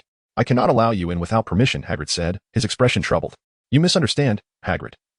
I do not wish to enter secretly. I am merely interested in the materials within. The Forbidden Forest is said to house many rare resources, and I hope you might procure some for me." "Of course, I am willing to compensate you for your efforts," Lewis explained. Hagrid sighed in relief upon realizing that Lewis was not insistent on entering the forest. He had heard professors discuss Lewis, a prodigious student personally invited by Dumbledore, and he had complete faith in the headmaster's judgment. "Not to worry, just tell me what materials you seek, and as for compensation, you need not concern yourself." "It's of little consequence to me," Hagrid chuckled, patting his head. "Very well, Hagrid. I recall having a fine bow at home that is going to waste as no one uses it. I shall have Adeline bring it over tomorrow. You must accept it. Otherwise, I cannot accept your materials," Lewis insisted with a grin. "Oh, well, if you insist," Hagrid hesitated. "By the way, is it true that there are centaurs in the Forbidden Forest?" Lewis inquired. "Yes, that is true, but they are not particularly friendly towards humans," Hagrid replied. "I am quite intrigued by the centaur's ability to predict the future through astrology. Could you possibly introduce me to one?" Lewis asked. "I can inquire. But most centaurs harbor a disdain for humans, so do not hold out too much hope," Hagrid cautioned. "Thank you, Hagrid. If it doesn't work out." "It is no matter," Lewis said. Hagrid waved him off with a smile. Harry resumed discussing his potions class with Hagrid, who reassured him that Snape hardly favored any student. "But he seems to truly despise me, perhaps even hate me," Harry lamented. "Why would he hate you? This is your first meeting, is it not?" Hagrid questioned. "Counting the Sorting Hat, this is actually the 12th time," Harry mumbled. Hagrid appeared to disregard Harry's comment. Engrossed in a lively discussion with Ron about Ron's brother Charlie's research on dragons, while Hagrid and Ron conversed, Lewis noticed a small piece of paper pressed beneath the teapot cozy. It was a clipping from the Sirius Daily. The article reported a wizard had broken into Gringotts. Yet the bank emphasized that all items had been withdrawn by that morning. "Hey, look at this news. Someone broke into Gringotts and escaped unscathed," Lewis said, deliberately handing the paper to Harry. After reading, Harry exclaimed, "Hagrid, the break-in at Gringotts occurred on my birthday. We might have been there." Hagrid, however, seemed unfazed by Harry's remark. He merely grunted and handed Harry a rock cake. Lewis undoubtedly recognized who that person was and what he intended to steal. However, was it not rather amusing to observe the unfolding drama? Upon noticing the sly grin at the corner of Lewis's mouth, Linda promptly stepped on his foot with considerable force. Lewis gazed pitifully at Linda while cradling his foot that she had stepped on, yet Linda met his gaze with an expression of innocent bewilderment. Unable to withstand the power of her guileless eyes, Lewis could only surrender with a raised hand, while Linda, observing the comical defeat etched on his face, stifled a laugh behind her hand. As Lewis and his companion strolled towards the castle for dinner, their pockets were laden with thick rock cakes, and out of politeness, they felt unable to refuse them. During the evening meal, Linda handed a rock cake to Lewis, fearing he might go hungry later. What a delightful young lady she was. Upon returning to his room, Lewis, feeling as though his stomach had no space left, attempted to enlist Adeline's help in dealing with the rock cakes. He struggled to tear off a small piece and tossed it to Adeline, only to find that she showed no understanding of his plight. She promptly spat out the morsel and began pecking at Lewis's hair, while the unfortunate rock cakes ultimately met their demise in a fiery blaze conjured by Adeline. "Oh, the beard of Merlin. To think there was a flying lesson today," Lewis lamented, grasping his hair in despair. Could it be that the illustrious genius of the Pendragon lineage, Lewis Pendragon, feared the prospect of a flying class? Linda gasped in disbelief, covering her mouth. Lewis tugged at the corner of his mouth. How could one traverse the world of Harry Potter without riding a broomstick? Thus, in his youth, he had his parents commission a premium flying broom. At the time, his parents observed him closely, prepared for any eventuality, while Linda gazed at the aspiring young master with admiration. Alas, reality proved far less enchanting than fairy tales. Lewis vividly recalled shouting at the broom on the ground for an eternity, yet it remained unresponsive. The scene was quite awkward, as his parents stifled their laughter and turned away, while Linda looked on in confusion. Infuriated and humiliated, Lewis cursed and vowed that if the broom did not take flight, he would use it as a firewood stick. At that moment, the broom sprang to life, striking Lewis squarely in the face. Ultimately, with no other recourse, Lewis was compelled to retrieve the broom. When he finally mounted it and soared into the air, he barely ascended a meter before being unceremoniously flung back to the ground. In a state of exasperation, Lewis seized the broom and slammed it down onto the ground, while his parents and Linda doubled over in laughter. This was a moment of profound humiliation for Lewis. "Hey, Linda, I'm not scared. I just, simply don't like it," Lewis said with a stiff expression. "You know, I can fly on my own, so why would I need a broom? It's merely a child's toy. Linda stifled a giggle at Lewis's rigid demeanor. It was a rare sight to see him humbled. He exhibited remarkable talent in all things magical, effortlessly mastering complex spells and ancient runes. Yet he struggled immensely with broomstick riding. As the imminent flying class approached, the first-year students began to discuss flying. Malfoy spent the entire day boasting about his exploits on a flying broomstick. He lamented loudly that first-year students were unworthy of joining the Quidditch team and regaled everyone with numerous exaggerated tales, always culminating in a thrilling escape from a Muggle helicopter. However, it was not only Malfoy who was full of bravado. Even Seamus from Gryffindor chimed in, boasting as if his childhood had been spent soaring through the skies on a broomstick. Even Ron, whenever someone would listen, would recount a tale of nearly crashing into a hang glider while riding Charlie's old broom. As for Neville, he had never been on a flying broomstick, as his grandmother forbade him from going near one. Lewis privately discussed with Linda how sensible his grandmother's approach was. Neville could get into trouble even with both feet on the ground. Imagine the chaos if he were airborne. At that moment, Hermione approached, with Neville trailing behind her. Hermione? What brings you here? Lewis inquired. Hermione frequently sought Lewis's assistance, always eager to learn and borrow books. Well, since we have flying class today, I borrowed a book about the origins of Quidditch from the library, but if possible, I would love for you to teach me how to fly better, Hermione said, looking at Lewis with a hint of pleading in her eyes. She felt anxious as the others discussed flying broomsticks, especially since, unlike most first years, she had never touched one. This was not something one could master through reading alone. Linda couldn't help but chuckle at the irony of Hermione seeking guidance from Lewis. Oh, Hermione, you must understand. It's akin to riding a bicycle. Only through practice can you truly learn. There are no shortcuts, Lewis said earnestly. And Neville, stop hiding. You're too big to be unnoticed. Feeling self-conscious, Neville sheepishly approached them. All right, I hope I won't make a fool of myself, Hermione said despondently. Fear not, Hermione. If you do embarrass yourself, the gentleman here will accompany you in your folly. After all, it wouldn't be very chivalrous to let a lady falter while one stands idly by. Linda said with a teasing tone. Right, my lord? Oh, indeed. I would never lack the decorum of a gentleman, Lewis replied, somewhat conflicted. Initially, he had contemplated casting a few minor spells to give the impression of proficiency, but given the current circumstances, he accepted that if he was to embarrass himself, so be it. Oh, Lewis, you needn't go to such lengths, Hermione said bashfully. You don't have to do this. I'm all right. No need to discuss it further. It's settled, Lewis declared with a sense of resolve. Regardless of the potential embarrassment, he saw an opportunity to endear himself to Hermione. She gazed at him with gratitude, feeling touched that someone had been so kind to her since her arrival at school. At that moment, an owl swooped down and dropped a package onto Neville's head. Excitedly, Neville opened it to reveal a large glass sphere filled with white mist. This is a memory orb, Neville explained. My grandmother knows I have a poor memory. It tells you if you've forgotten something. See if it turns red. His face fell as the orb changed color to red. It means you've forgotten something. The problem is, I can't recall what I've forgotten. Poor Neville strained to remember what he might have overlooked when Draco Malfoy approached and snatched the memory orb from him. Neville appeared flustered, clearly not expecting his orb to be taken. Malfoy, are you stealing in plain sight? Lewis said slowly. Should I take this as a challenge? Of course not, Pendragon. I was merely jesting, Malfoy said with a forced smile. He tossed the memory orb back to Neville, casting a disdainful glare before departing. At 3:30 in the afternoon, Lewis reluctantly led Linda to the designated area for their first flying lesson. It was a bright, breezy day, with the enchanting scenery and pleasant climate lulling one into a sense of drowsiness. The other Slytherin students had already gathered, with over 20 brooms neatly arranged before them. Lewis had heard older Slytherins complain about the quality of the school's brooms, claiming that even their household brooms were superior. Their instructor, Madame Hooch, arrived.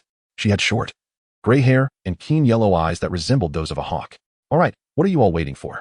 Madame Hooch commanded sharply. Everyone, stand by your brooms. Lewis lowered his gaze towards the tattered broom before him and grimaced. The custom-made one he had previously ordered was far superior in appearance. He extended his right hand, resting it upon the broom, then declared, Rise. Mrs. Hockley shouted at them, Rise. Lewis lethargically echoed, Rise. Lewis's broom refused to budge, while Linda's broom immediately leaped into her hands.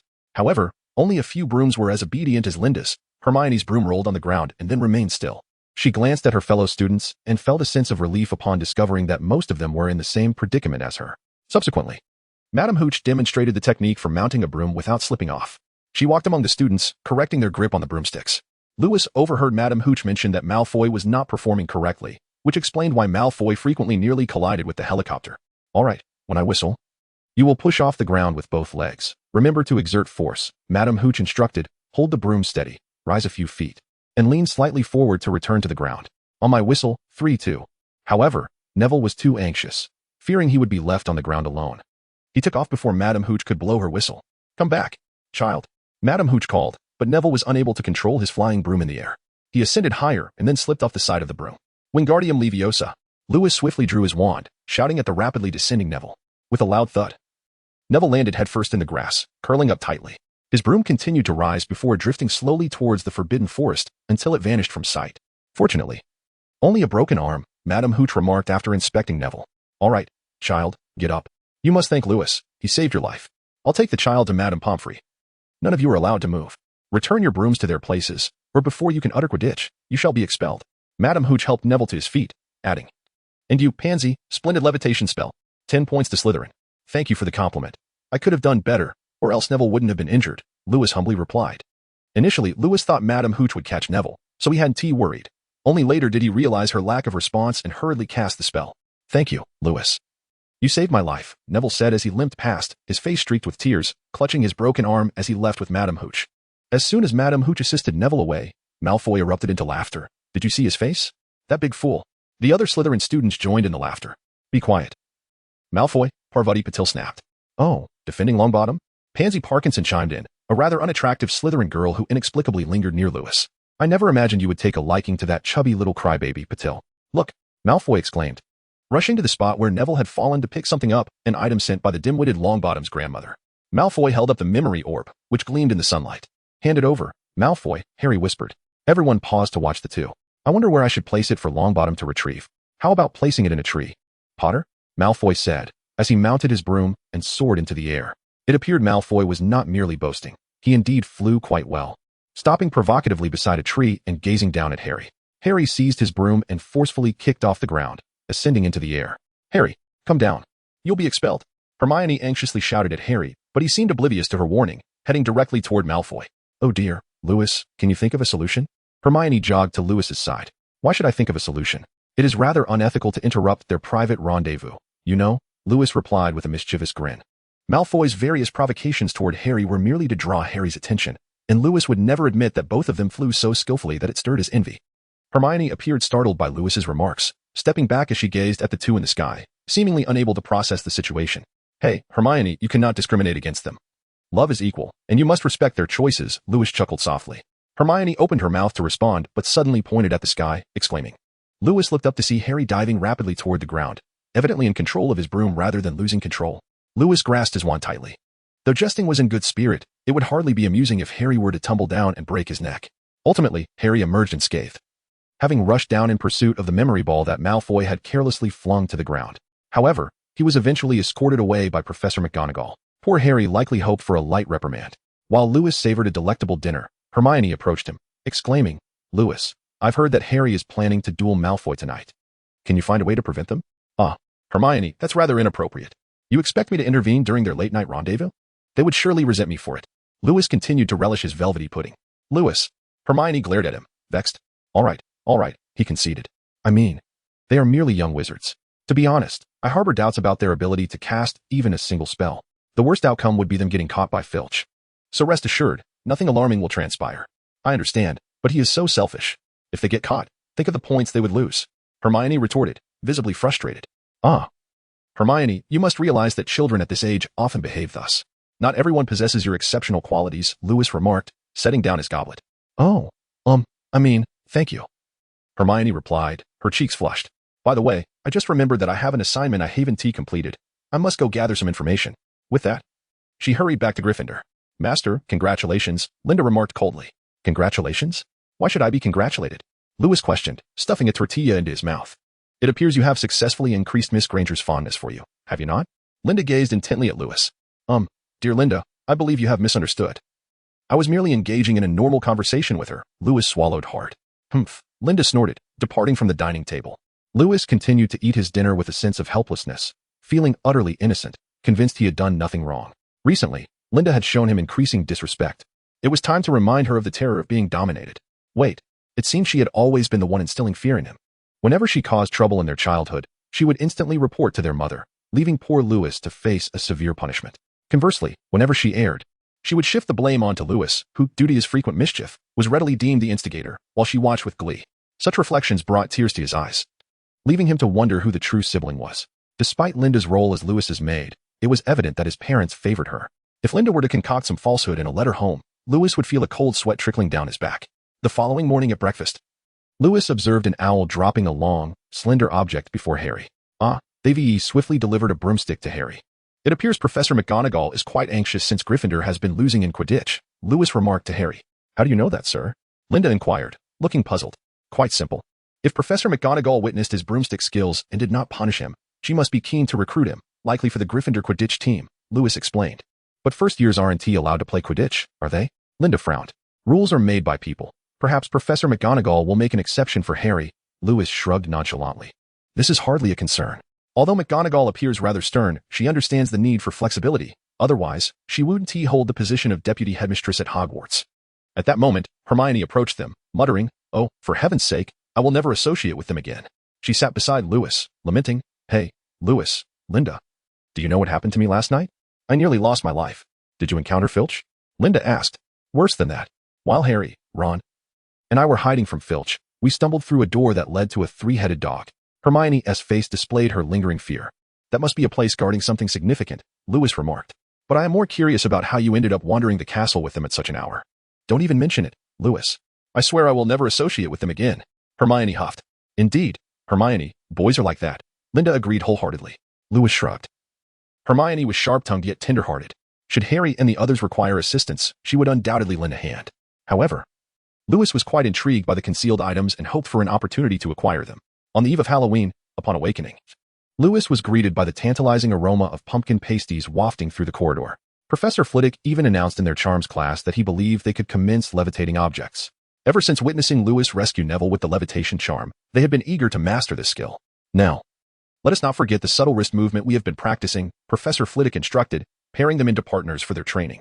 He was a diminutive wizard, simultaneously the head of Ravenclaw House, possessing remarkable spell-casting abilities.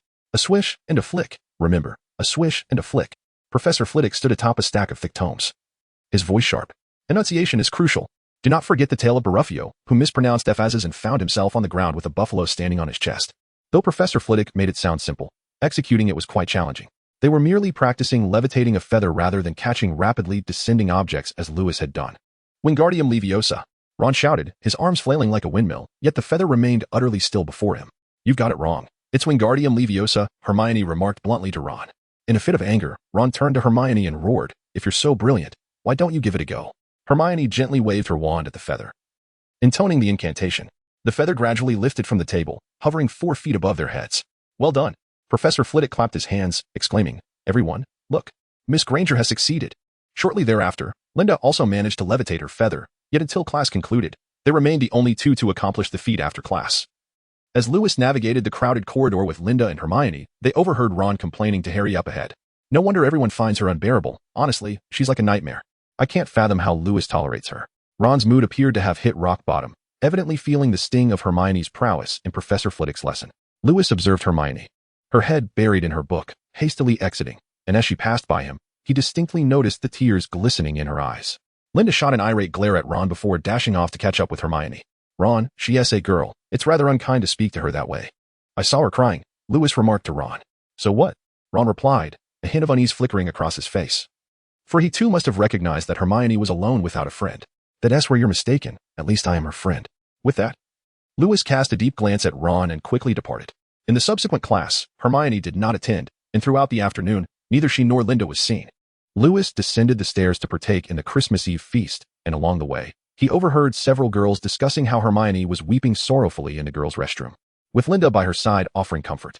If it were just Hermione alone, he might have been concerned, but with Linda there, he felt assured that no harm would come to her. As for himself, the prospect of tending to a sobbing girl seemed far more daunting than slaying a dragon. Yet, Lewis couldn't shake the feeling that he had forgotten something. Moments later, as he entered the dining hall and beheld the resplendent Christmas decorations, he promptly cast aside his troubling thoughts. Countless bats fluttered across the walls and ceiling, while clusters of what resembled dark clouds danced around the dining table, causing the candles nestled within the pumpkins to flicker intermittently. An array of delectable dishes suddenly appeared on golden platters, reminiscent of the grand feast at the beginning of the term. Lewis was stuffing his mouth with steaming roasted potatoes when Professor Quirrell suddenly burst in. His large scarf wrapped around his head, his face a mask of terror. Everyone's gaze turned towards him as he approached Professor Dumbledore, gasping. The troll is in the underground classroom. I thought you should be informed. With that, Professor Quirrell fainted.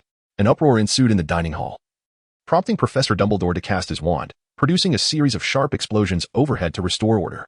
He instructed the heads of each house to escort their students back to their dormitories and then summoned the professors to search for the troll. Lewis was walking towards the dormitory alongside the Slytherin students when he suddenly thought of Hermione and Linda. "Oh, Merlin's beard," Lewis exclaimed with irritation. And then he left the group, heading towards the girls' restroom. Although the Slytherin prefect noticed, he dared not intervene, for in truth, Lewis was the genuine prefect while he merely held the title superficially. As Lewis approached the entrance of the ladies' restroom, he was greeted by the sight of Ron and Harry, their faces flushed with excitement, rushing towards him. "Hey, Lewis, you will never guess what we've done," Harry exclaimed enthusiastically. At that moment, a piercing scream erupted from within the restroom. "Damn it, you two idiots. Look at the mess you've made." Lewis shouted in anger as he shoved them aside and kicked the restroom door with force, yet it remained immovable. "You fools have locked the door?" he cried, drawing his wand and commanding Alhamra. The door swung open, revealing Hermione cowering against the opposite wall, looking as if she might faint, while Linda stood beside her, gripping her wand tightly. A troll was slowly advancing towards them, knocking sinks away from the wall as it ambled forward. Harry and Ron followed Lewis into the restroom, witnessing the chaotic scene and attempting to assist. They picked up a damaged pipe and hurled it at the troll. The troll clumsily turned its head, blinking in confusion, trying to discern the source of the projectile. "You two imbeciles, don't cause a ruckus. Stay back," Lewis shouted at Harry and Ron. He had initially intended to approach the troll and deal with it using a spell, but their antics had diverted the creature's attention. The troll's skin possessed formidable magical resistance, making it challenging for Lewis to defeat it from a distance. Only a stealthy approach could allow for a close-range spell. "Linda, quickly drag Hermione out of here," Lewis instructed urgently. Linda, relieved to see Lewis, attempted to pull Hermione away, but Hermione appeared utterly terrified, frozen against the wall with her mouth agape. "Lewis, Hermione is too scared. I can't move her," Linda called out desperately. At that moment, the troll seemed to be driven into a frenzy by the noise. It let out a roar and began to charge towards Lewis. "Edelyn!" Lewis shouted into the air ahead, as if addressing an invisible entity. Suddenly, with a whoosh, a fireball erupted before him, revealing a phoenix. The troll, taken aback by the sudden appearance of the magnificent creature, stared at Edelyn in bewilderment. "Edelyn, quickly take Linda and Hermione to safety," Lewis urged the phoenix. With a melodious cry, Edelyn flapped her wings and soared above Linda and Hermione, grasping each of them by their clothing with her talons and lifting them into the air towards Lewis. As she passed over the troll's head, the creature seemed to regain its wits, roaring and swinging its massive club in an attempt to knock Edelyn from the sky, but it was unsuccessful. Leveraging the fleeting moments, Lewis swiftly approached the towering behemoth. As the creature brandished its wooden club, he shouted fervently, "Divine Blade of Shadows." A spell erupted from the tip of Lewis's wand, piercing through the giant's form. The creature let out a harrowing roar, flailing its club in a frantic display of rage. Lewis deftly evaded the giant's strikes and unleashed another incantation, this time striking true upon the giant's head, which erupted in a violent explosion. Breathless, Lewis collapsed onto the ground. While Linda hurried over to check if he was injured, Hermione stared in shock at the blood-soaked Lewis, her mouth agape, yet words eluded her. Ron and Harry were petrified, witnessing such a gruesome spectacle for the first time. Suddenly, loud footsteps echoed, and the occupants of the room turned their gazes toward the source of the sound. Lewis realized that the commotion he had caused must have alerted those downstairs to the violent clash and the trolls bellowing. Moments later, Professor McGonagall burst into the room, followed closely by Professor Snape, with Professor Quirrell trailing behind. Upon seeing the troll's mangled body, Quirrell emitted a feeble whimper and sank onto an intact toilet, clutching his chest tightly. Snape frowned as he bent down to examine the troll, while McGonagall's eyes fell upon the bloody Lewis and Linda by his side. "Oh, Merlin's beard. Pendragon, where are you injured?" McGonagall asked urgently as she approached Lewis. "I believe I am fine, Professor. I am merely a bit fatigued," Lewis replied with a grimace. "As you know, trolls are rather formidable adversaries." "Are you implying that you vanquished the troll?" McGonagall gasped in disbelief. "Clearly not. Do you suppose Potter and his friends defeated the troll?" Snape remarked coldly, directing his words at the stunned Harry and Ron. "Can you explain the situation to me, children? You ought to be in your dormitories, not here." McGonagall's voice brimmed with anger. "Well, Hermione was feeling unwell about something and stayed here, and Linda accompanied her. When I heard Quirrell mention a troll during the feast, I feared for their safety and rushed over," Lewis explained slowly. "Upon reaching the girls' bathroom, I discovered Harry and Ron had locked the troll in with Linda and Hermione. When I opened the door, the troll had already found them. And in order to protect them, I dispatched the troll. So, Mr. Potter and his friends ingeniously locked the troll in with their classmates, nearly endangering their lives." Snape interjected icily. Harry and Ron struggled to formulate an explanation but found themselves at a loss for words. The truth was undeniable, and no defense could be made. "Pendragon, you should count yourself fortunate that you are not missing any vital parts. Admittedly, few students could single-handedly slay a troll. You have earned Slytherin 10 points. McGonagall declared sternly. "However, you must now proceed to Madame Pomfrey for a thorough examination. Linda, escort him." Though Lewis contemplated resisting, his hunger from the feast weighed heavily on him. Yet, upon meeting McGonagall's stern gaze, he realized defiance was futile and obediently allowed Linda to guide him toward Madame Pomfrey. Mr. Potter, Mr. Weasley. You two locked your classmates in with the troll. If not for Pendragon, they might have met a grim fate. Each of you has lost 5 points for Gryffindor. McGonagall said, suppressing her fury. As for Miss Granger, the feast continues. If you are hungry, I suggest you eat something now. With her head bowed in despondence, Hermione left the room. Actually, we intended to help, Ron mumbled defensively. Oh, indeed. Assist the troll in eliminating your classmates, Snape scoffed. Alas, Pendragon thwarted your plans. Did she not? Very well, Mr. Weasley, I suggest you join Miss Granger in the feast. Harry and Ron, heads drooping in defeat, followed Hermione to the banquet. When Linda brought Lewis to Madame Pomfrey, the nurse was horrified at the sight of his blood-soaked form, assuming it was all his own. After a thorough examination, Madame Pomfrey insisted that Lewis remain overnight for observation. Poor Lewis, having barely had his fill at the feast, found himself confined to the infirmary for an entire night. The following morning, Lewis finally emerged from the infirmary, eager to dash to the Slytherin table for a hearty meal. As he indulged in the delicious food, Hermione approached him. Lewis, thank you so much for yesterday. If it weren't for you, I might have been crushed by that troll, she said, her eyes reflecting her lingering fear. Lewis, mouthful, replied, Oh, I beg your pardon. What did you say? Hermione frowned. I can't hear you. Your mouth is stuffed. With great difficulty, Lewis swallowed the contents of his mouth and remarked, No need for thanks. We are friends, are we not? Indeed, of course, Hermione replied somewhat flustered. But I must express my gratitude. You saved my life. Well, in truth, you would have been fine. It was just that Harry and Ron, those two imbeciles, locked you in with the troll, Lewis shrugged. Given the troll's level of intelligence, if you and Linda had simply remained hidden, nothing would have happened. Yet, Harry and Ron insisted on locking the troll in with you. Ah, but they did it to save me. Hermione sighed in resignation. Oh, it seems you have reconciled? Lewis said, somewhat surprised. Yes, indeed. After all, they risked their lives to save me, even if it nearly resulted in my demise at the hands of the troll. Hermione said, a hint of frustration evident in her tone. True, if someone is kindly attempting to rescue you, one cannot possibly blame them for the predicament, can one? That would be rather ungrateful, and such behavior is beneath Hermione. He added, Hey, Hermione, are you all right? Linda approached from a distance. Linda, thank you so much for yesterday. If I had been alone, I shudder to think what might have happened, Hermione said as she embraced Linda. I'm just relieved you're safe. After all, we are friends, are we not? I could never abandon you to fend for yourself. Linda gently patted Hermione's back. Hermione gazed at Linda with heartfelt gratitude. Not only had Linda spent the afternoon providing comfort, but she had also stood by her side when the troll appeared, protecting her. Besides, the hero who saved you is right over there. Linda cast a glance at Lewis. Lewis gazed innocently at Linda, quietly indulging in his meal, yet somehow managed to irritate her once more. The previous evening, she had neglected to bring him even a morsel of food, leaving him to endure hunger throughout the night. Despite his relentless efforts, he found himself puzzled by her thoughts. Observing the two women engaged in cheerful conversation, Lewis despondently continued to eat, his gaze fixed downward. The breakfast at Hogwarts was truly delightful, prompting him to contemplate whether he should invite the house elf to spend some time at Hogwarts for further education. It is well understood that when one has traversed the precipice of life and death with another, a bond inevitably forms. The fact that they had not abandoned each other in the face of a 12-foot troll was indeed a testament to their camaraderie, was it not? In the blink of an eye, November had arrived, ushering in a chill that enveloped the atmosphere. The surrounding mountains loomed gray and shrouded in snow, while the frozen lake lay cold and hard beneath the winter's grasp. The aroma of roasted sausages wafted through the Hogwarts dining hall. As everyone eagerly anticipated an exhilarating Quidditch match, engaged in spirited chatter, Lewis silently stuffed his mouth with sausage, utterly perplexed by the multitude of people who delighted in riding their enchanted broomsticks. Young master, there is a Quidditch match today, Linda said with a radiant smile. Well, whether there is or not makes little difference to me, as I am not participating, Lewis replied nonchalantly. But it is a match for our house. Even if you are not playing, you ought to attend, don't you think? Linda insisted. Oh, dear Linda, I have suddenly realized that this sausage is poisoned. I fear I am on the brink of demise. Pay me no mind and go enjoy the match. Lewis feigned weakness while clutching his belly.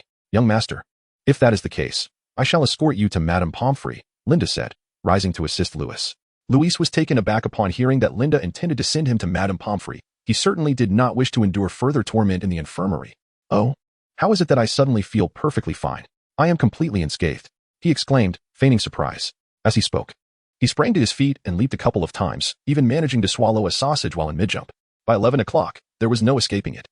Louis was tugged by Linda towards the Quidditch pitch, where it seemed the entire student body had gathered around the stands. Many students had even brought binoculars.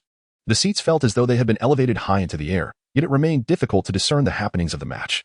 I detest Quidditch matches. Louis muttered from the platform. Louis observed Linda beside him, who was engrossed in the match, despite her inability to distinguish between the balls.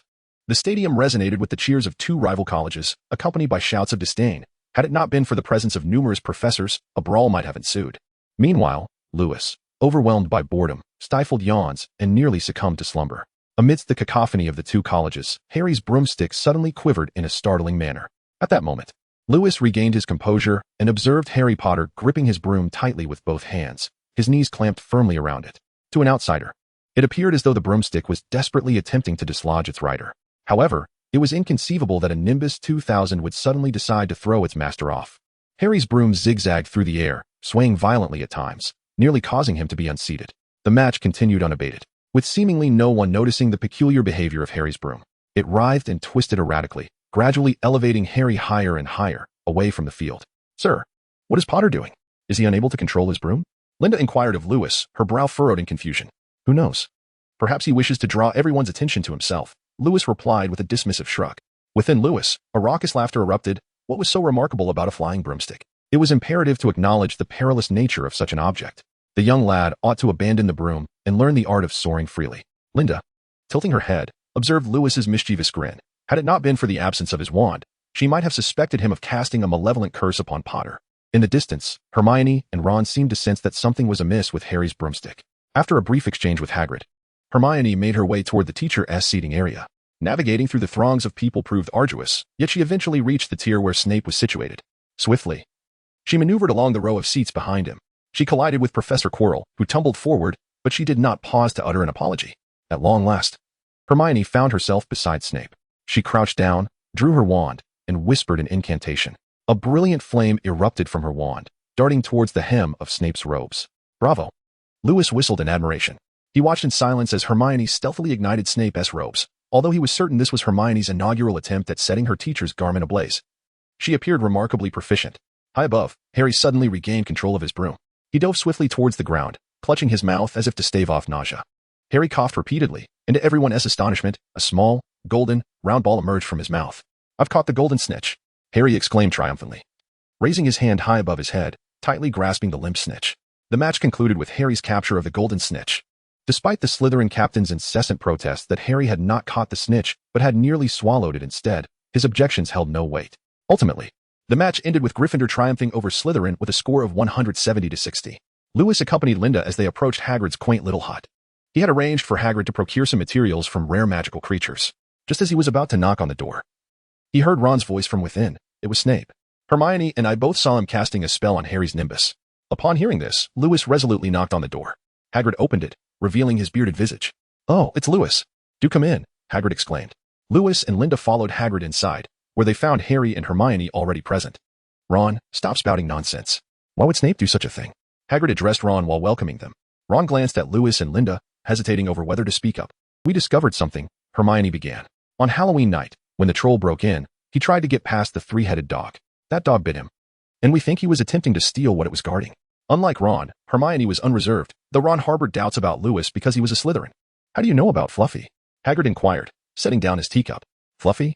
Hermione echoed. "Is that the name of the three-headed dog?" "Indeed.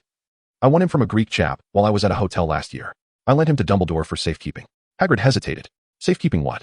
Harry pressed eagerly. "Enough. Don't ask. It's classified." "I cannot divulge that," Hagrid replied impatiently. "Then why does Snape want to harm Harry?" Hermione challenged loudly. It seemed that after the incident in which Harry nearly fell from his broom that afternoon, Hermione's perception of Snape had significantly altered. She would have never before dared to address a teacher by their name so boldly.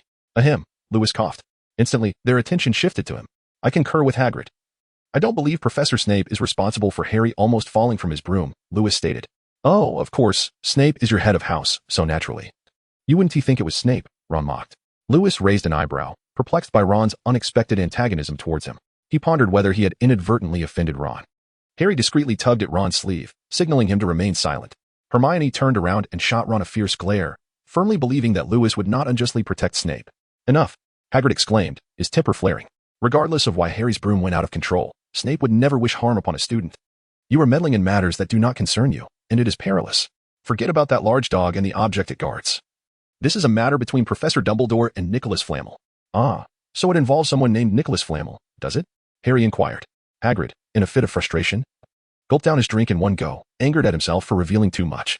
All right, Harry, there's no need for further questions. Hagrid has already stated this does not concern you, Lewis interjected. And what does it have to do with you? Ron retorted. Well, for now, nothing. However, pressing Hagrid for answers is futile, Lewis replied, settling comfortably in his seat. You should directly inquire with the principal character, shouldn't you? For instance, Professor Dumbledore has invited me to his office this evening to discuss some matters. Earlier that morning, Professor Dumbledore had informed him of his desire to have Lewis visit his office later that evening, though he had little interest in the old man's nocturnal meetings. He felt obliged to honor Dumbledore's request. Dumbledore invited you to his office? Hermione asked, bewildered. Indeed, it likely pertains to the topic you were discussing. Upon hearing Nicholas Flamel's name, I deduced what it was about, Lewis shrugged. It seems Dumbledore has yet to prepare everything he needs. Is he perhaps seeking to borrow a mirror? Harry eagerly pressed. What exactly is it? Harry asked, his excitement palpable. Frustrated, Harry Potter felt exasperated. He had finally uncovered Snape's intention to steal something of great significance, yet he remained oblivious to its nature. I believe that is unrelated to you. It is not something you should be involved with. Lewis waved his hand dismissively. I truly do not understand why Harry Potter is so intent on worrying about matters that are not his concern. If someone possesses the audacity to steal under Dumbledore's very nose, what difference does it make if Harry gets involved? If events were to unfold as per the narrative, there would be little consequence. However, with Lewis now in the mix, the variables have multiplied. And Harry could very well find himself in peril while meddling in affairs that do not concern him. Though Lewis had no particular investment in whether Harry Potter lived or died, he was aware that a formidable adversary, Voldemort, existed. Once Voldemort was vanquished, Harry could pursue his own demise if he so chose.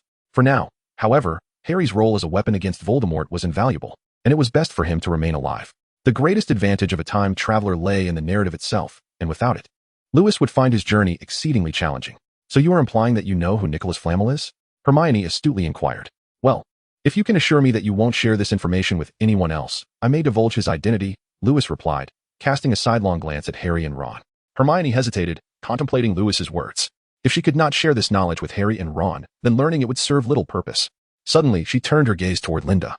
Realizing that if Lewis knew, there was a strong possibility Linda did as well. Linda was savoring her tea, having brought her own exquisite tea set in leaves, distinctly separate from Hagrid's offerings. Even if you look at me that way, it is of no consequence, Hermione. Although I am aware I cannot disclose anything without the young master's permission, Linda gracefully set down her teacup. Despite Lewis's sometimes irreverent demeanor, she had always adhered to his guidance in matters of importance, never opposing him. Upon hearing this, Lewis cast a smug glance at Hermione, as if to say, look how obedient my little maid is. However, his expression of pride swiftly morphed into one of pitiful dismay as Linda's fingers pinched his waist. While she would heed his words in earnest matters, it did not preclude her from teasing him, did it? Poor Lewis, once again succumbing to his habitual recklessness, seemed incapable of grasping the profound truth that avoiding folly would spare him from harm. Humph, Hermione, don't bother asking him. We shall uncover it ourselves. After all, he is a young master. Why would he divulge such matters to us common folk? Ron scoffed. Could it be that Lewis and Linda's display of affection had wounded Ron? The little pug? Was Ron perpetually seeking to provoke him out of jealousy for his handsome visage and charming demeanor? Or perhaps it was a case of love turning to hate? The thought sent a shiver down Lewis's spine. As Lewis sank deeper into his musings, Linda beside him could no longer remain still. Though she often covertly bullied Lewis, she would not tolerate others mistreating her young master. Much like a cherished pet, one may tease and play with it, yet a stranger has no right to bully one's beloved companion. Were Lewis privy to Linda's thoughts, he would undoubtedly feel deeply touched. Despite the oddity of the metaphor, let us not dwell on such details. Does the young master have any obligation to inform you? Besides, he has saved your life. Do you have so many benefactors? Linda retorted, her voice laced with indignation. Ron's face flushed crimson at her words, while Harry beside him discreetly gestured for him to cease further comment. Ron and I still have homework to finish, so we shall take our leave, Harry said awkwardly. By the way, Hagrid, thank you for the tea, farewell. With that, Harry pulled Ron away from Hagrid's hut. Although Ron appeared disgruntled, he said nothing, allowing Harry to lead him away. Do not stoop to Ron's level, Lewis. He simply lacks common sense, Hermione advised, her concern evident. She feared a rift might form between Lewis and Ron, for both were her friends. Although she shared a closer bond with Lewis, being caught in the middle would be quite awkward. Over time, she had gleaned a fair understanding of the magical world, recognizing that if Ron truly angered Lewis, the consequences for Ron would be dire. I am not so petty, nor am I inclined to quarrel with children, Lewis replied nonchalantly. In truth, Ron held little significance for him. He needn't lift a finger, for plenty would gladly address Ron's behavior on his behalf. By the way, weren't you asking me to help you gather some magical materials, Lewis? Hagrid inquired, patting his head. These are some items I collected in the Forbidden Forest. Take a look. He brought over a large leather sack from the corner, opening it and presenting it to Lewis. These materials will be quite beneficial to me. Thank you, Hagrid. Lewis expressed gratefully. While the sack did not contain an abundance of materials, many were rare, some even difficult to acquire for a galleon. About my previous mention of contacting the centaurs? Lewis posed to Hagrid. I'm terribly sorry, Lewis. I spoke with them, but they refused.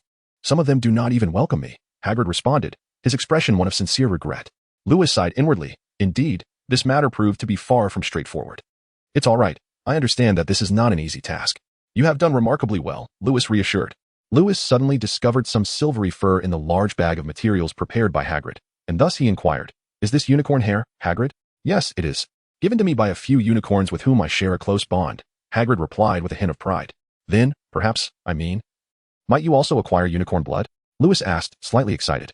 After a moment's contemplation, he added, the kind given willingly, not through coercion. Unicorns possess immense magical power. Every part of their being is composed of rare magical materials, and their blood is said to grant one the ability to escape death. However, unicorns are cursed creatures, embodying purity and goodness. To slay one would be an act of unspeakable cruelty, especially for the sake of consuming its blood to attain immortality. From the moment your lips touch its blood, you would exist in a liminal state, forever bearing the curse. Thus, any sensible wizard would refrain from causing them harm. And it is indeed remarkable that Hagrid has earned the friendship of such majestic beings. If he were to obtain blood given willingly by a unicorn, it would be a treasure beyond value, for such a gift cannot be purchased with galleons. It is possible, but you must understand that unicorn blood carries a curse. Hagrid stated, furrowing his brow. I have previously acquired some blood given voluntarily by a unicorn, but Professor Dumbledore examined it and confirmed that it still contained the curse. That is acceptable, as long as you don't suffer the curse when obtaining the blood. The curse within the blood itself is inconsequential, Lewis exclaimed, brimming with excitement. What a magnificent surprise! In Nocturne Alley, one can obtain unicorn hair at a high price, but no amount of galleons could procure unicorn blood. Typically, acquiring unicorn blood would necessitate its death, yet no one would willingly trade their own cursed existence for mere galleons. Just so you know, collecting unicorn blood may take quite some time, Hagrid remarked. You see, while I have a good rapport with them, they cannot continuously allow themselves to be bled. No problem. I shall send you some containers via owl for your collection, Lewis offered. Hagrid nodded. Gathering these materials was merely a trivial task for him. Hagrid, I recall that I have a considerable amount of fairy-made wine gifted to me. Would you care for some? Lewis winked. Hagrid, blushing, rubbed his hands together and replied, Oh, would that be appropriate? That wine costs 100 galleons a bottle. Fairy-made wine is exceedingly precious, representing a significant monetary value. As the keeper of keys and grounds at Hogwarts, Hagrid may not struggle for sustenance, yet his salary is modest, and he has never encountered such a sum in one place.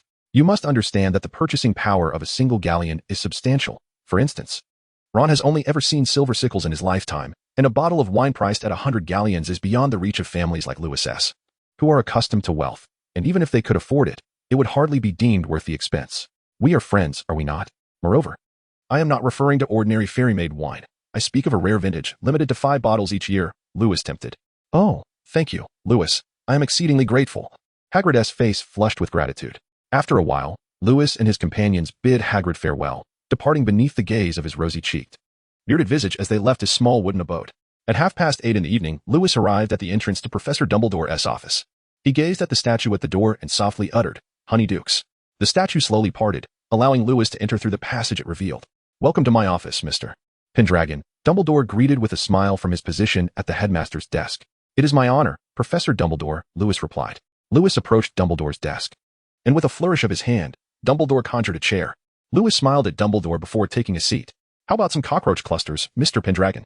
Dumbledore inquired. Oh, thank you, Headmaster Dumbledore, but I think I shall pass, Lewis replied with a slight grin. He had no desire to indulge in such dark confections. They were far removed from the sweets of muggles, which, no matter how peculiar, at least retained the essence of sugar. In contrast, Dumbledore's cockroach clusters truly tasted of cockroaches and even transformed into them. One could only wonder at the uniqueness of Dumbledore's palate. What a pity, Dumbledore lamented.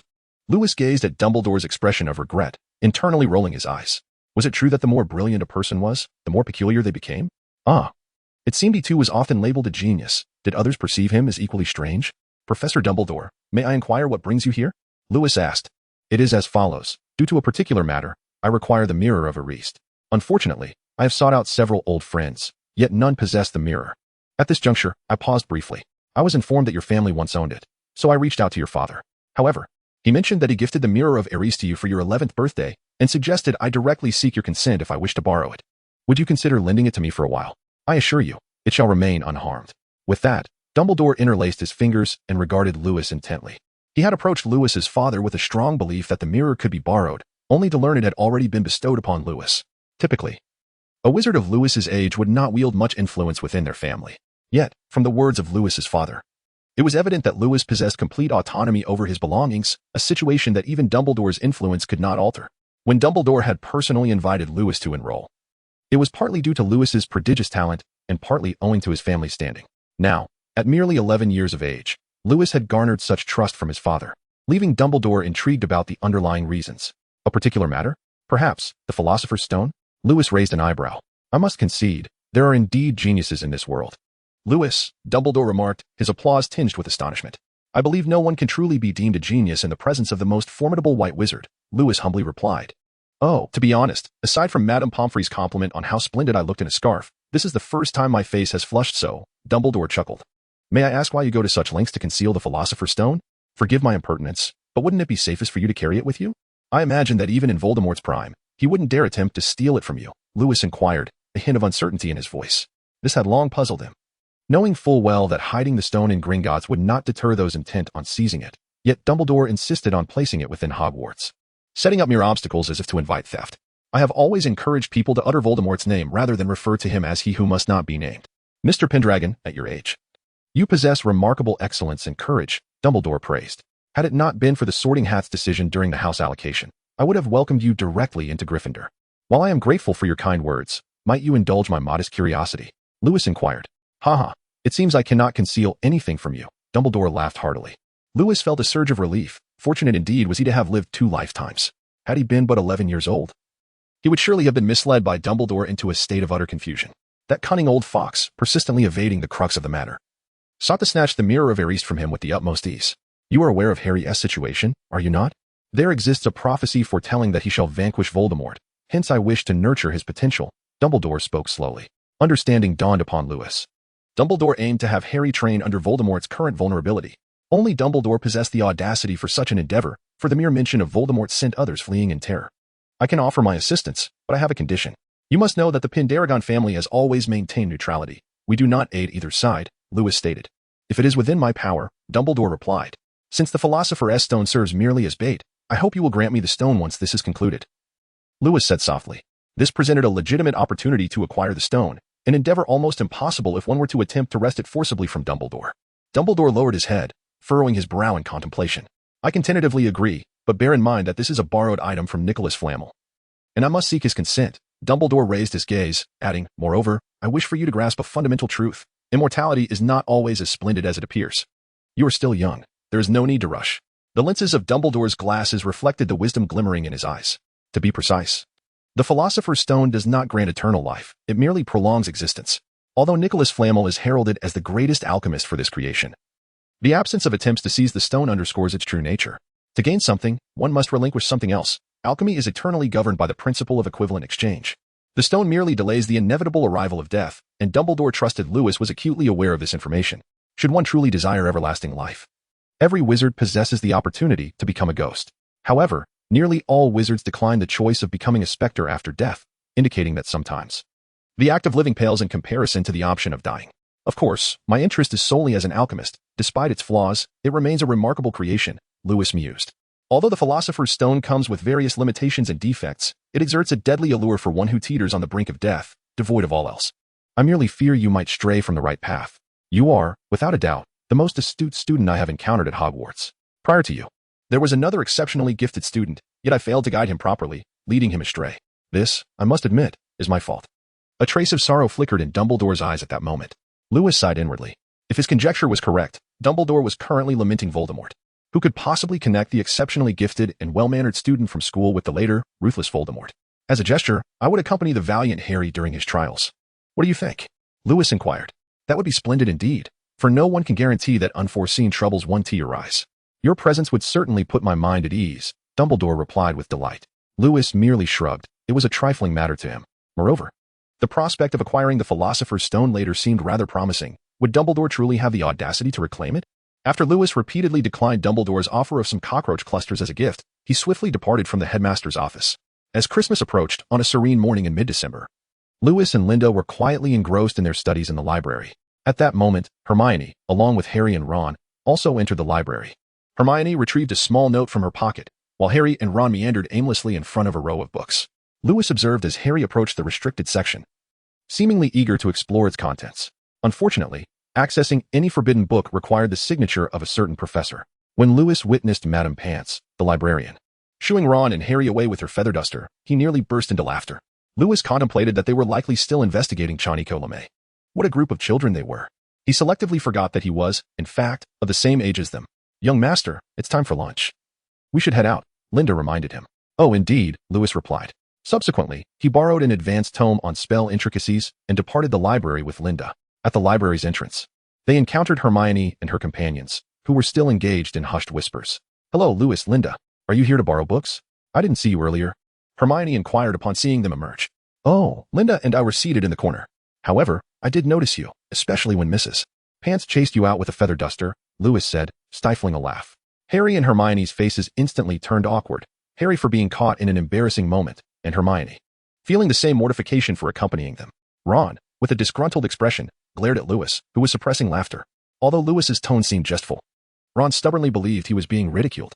At that moment, Ron suddenly spotted the book in Lewis's hands, recalling that he had seen it on the restricted shelf earlier. Pendragon, where did you get that book? I recall it being a restricted one. You know, stealing from the restricted section could land you in detention, Ron said, relishing his perceived advantage. He felt triumphant, having supposedly caught Lewis in a transgression, as pilfering from the restricted section warranted serious consequences. This book? Of course I borrowed it. Why would I steal it? Lewis raised the book in his hand, declaring, there is nothing in this world that compels me to steal. Don't quibble. Students must have a professor's signature to borrow restricted books. Are you claiming you obtained a professor's signature? Ron retorted, unconvinced. A signature? Oh. I'm afraid I do not have one, Lewis lamented. Since you didn't borrow it with a professor's signature, you must have stolen it, Ron exclaimed, excitement brimming in his voice. I will expose you. Prepare for detention.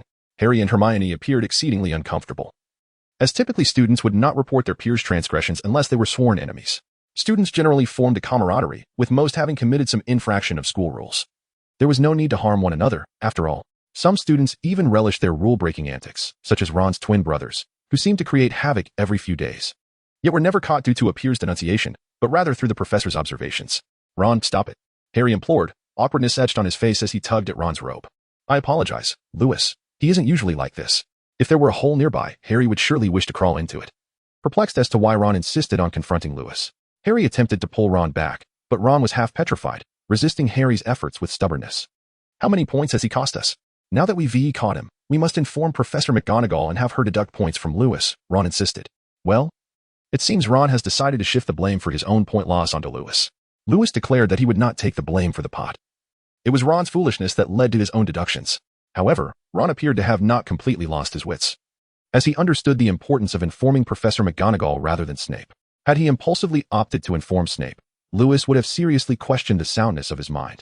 Are you holding a gathering in the corridor? Came a sinister voice. Unbeknownst to them, Snape had silently approached, his gaze fixed intently on Harry, as if scrutinizing whether he had once again breached the school rules. Lewis has stolen a forbidden book from the library, Ron exclaimed loudly. Lewis tapped his forehead, realizing he had overestimated Ron's intelligence. I apologize, Professor Snape. Ron was merely jesting. Harry hastily covered Ron's mouth. Snape completely disregarded Harry and fixed his gaze on Ron, saying, Are you implying that Lewis has pilfered a forbidden book? Ron shook off Harry's hand and exclaimed, Indeed, that book in his possession is forbidden, and he has confessed to not having the professor's autograph. Unfortunately, I have not witnessed Lewis committing any theft, Snape remarked, casting a fleeting glance at the book in Lewis's hands with a tone of regret. However, you, Mr. Weasley, shall lose 5 points for the deliberate slander of a fellow student. That is unjust. You are showing favoritism, Harry retorted angrily. Although it was well known that Snape favored students from his own house, Harry had assumed he would at most refrain from deducting points from Slytherin. To his dismay, Snape not only feigned ignorance but also penalized Gryffindor, despite the fact that they had already lost numerous points. Mind your tone, Potter. For your insolence has resulted in yet another deduction of 3 points from Gryffindor, Snape declared. With that, he shot Harry a disdainful look, flicked his robes, and strode away. Before Harry and Ron could exchange further words, Hermione stepped on each of their feet. Harry and Ron crouched down in agony, covering their toes. It seemed Hermione's step was quite heavy. Are you satisfied now? Collaborating with Snape to get us penalized again? Ron shouted at Lewis. Enough, Ron. You are the one stirring up trouble. Had you not informed Snape, you wouldn't be losing points, Hermione interjected. Clearly, this is a trap set by him and Snape to make us lose points. Ron retorted, addressing Hermione. You are also a Gryffindor. Are you going to assist Slytherin now? I am aiding no one.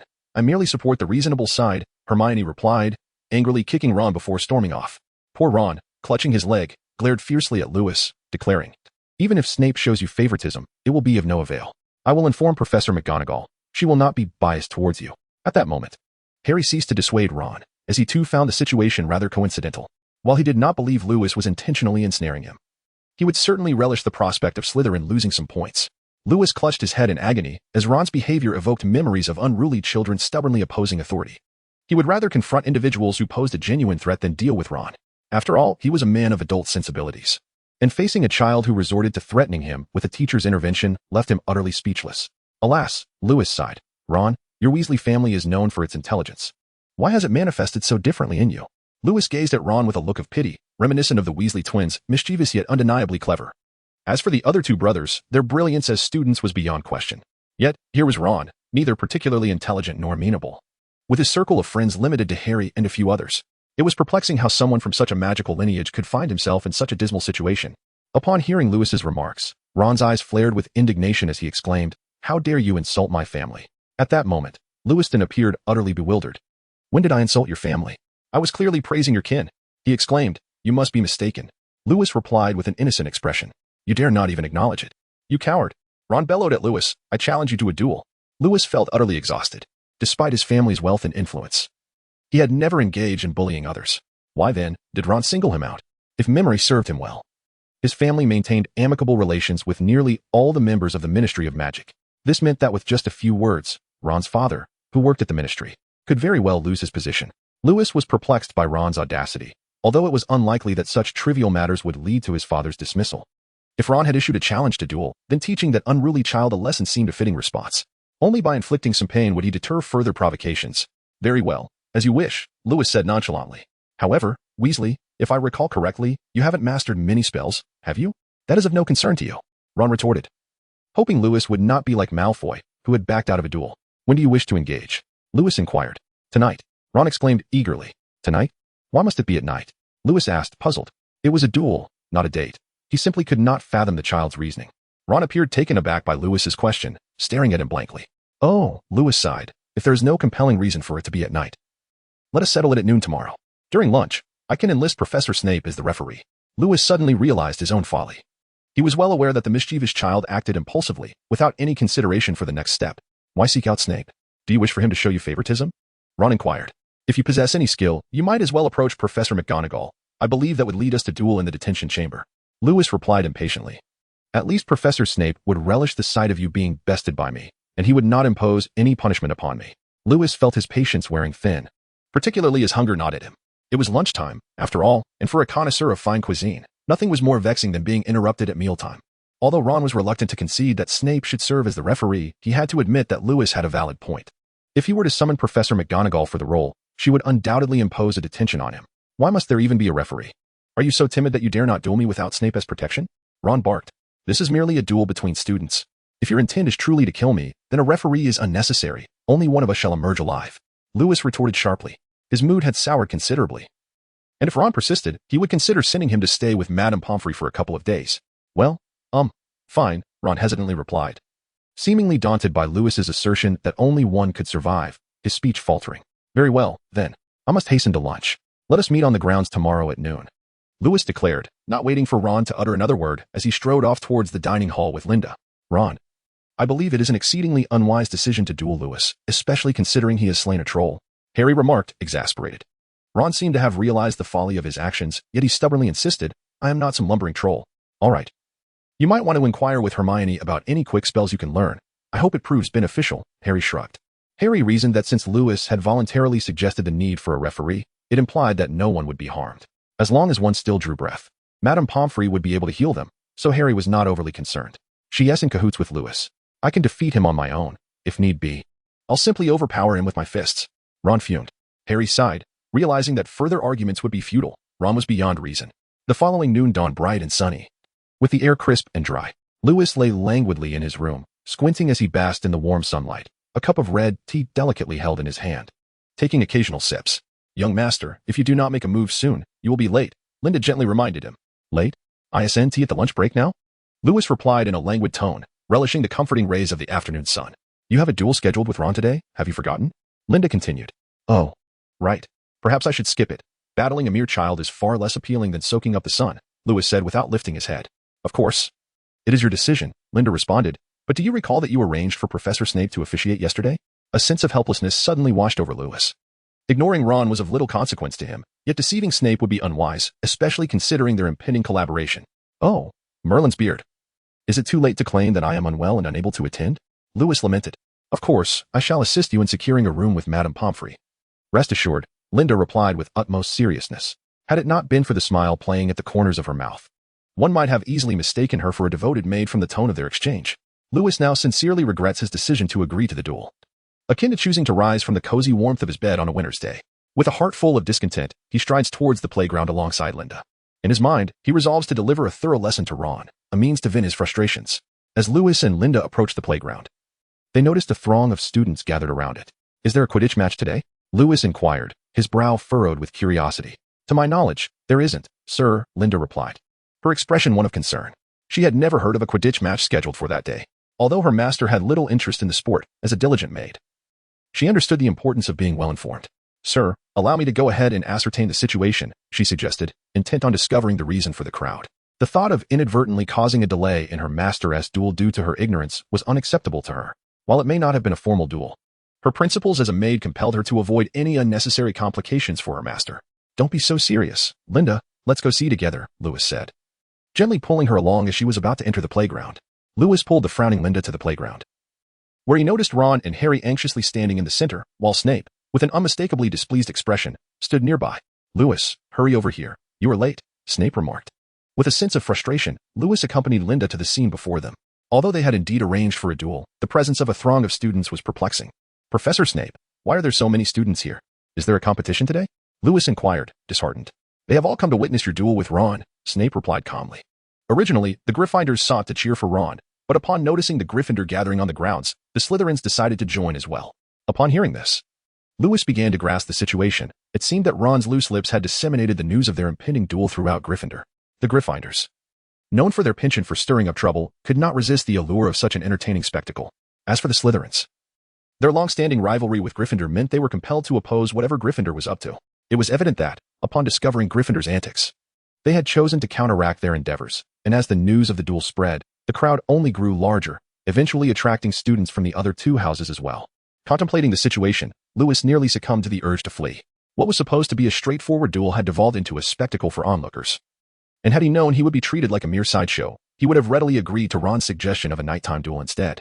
Lewis now felt a mix of regret and frustration. After all, it was merely Ron who had complicated matters so unnecessarily. Indeed, he could not let this go. Snape, seemingly oblivious to Lewis's solitary distress, stated, "Since you are all here, let us begin." With that, Snape stepped back a couple of paces. Lewis sighed and said, "Let us commence. Make haste, for I have no desire to continue being the center of attention." Remarkably, Ron did not contradict him upon hearing this.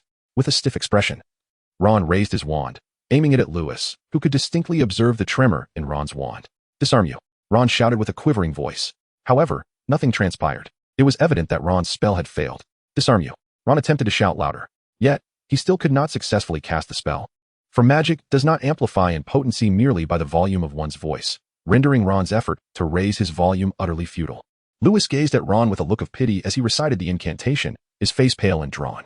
Although Ron appeared quite pitiable, one must consider that he was the architect of his own misfortune.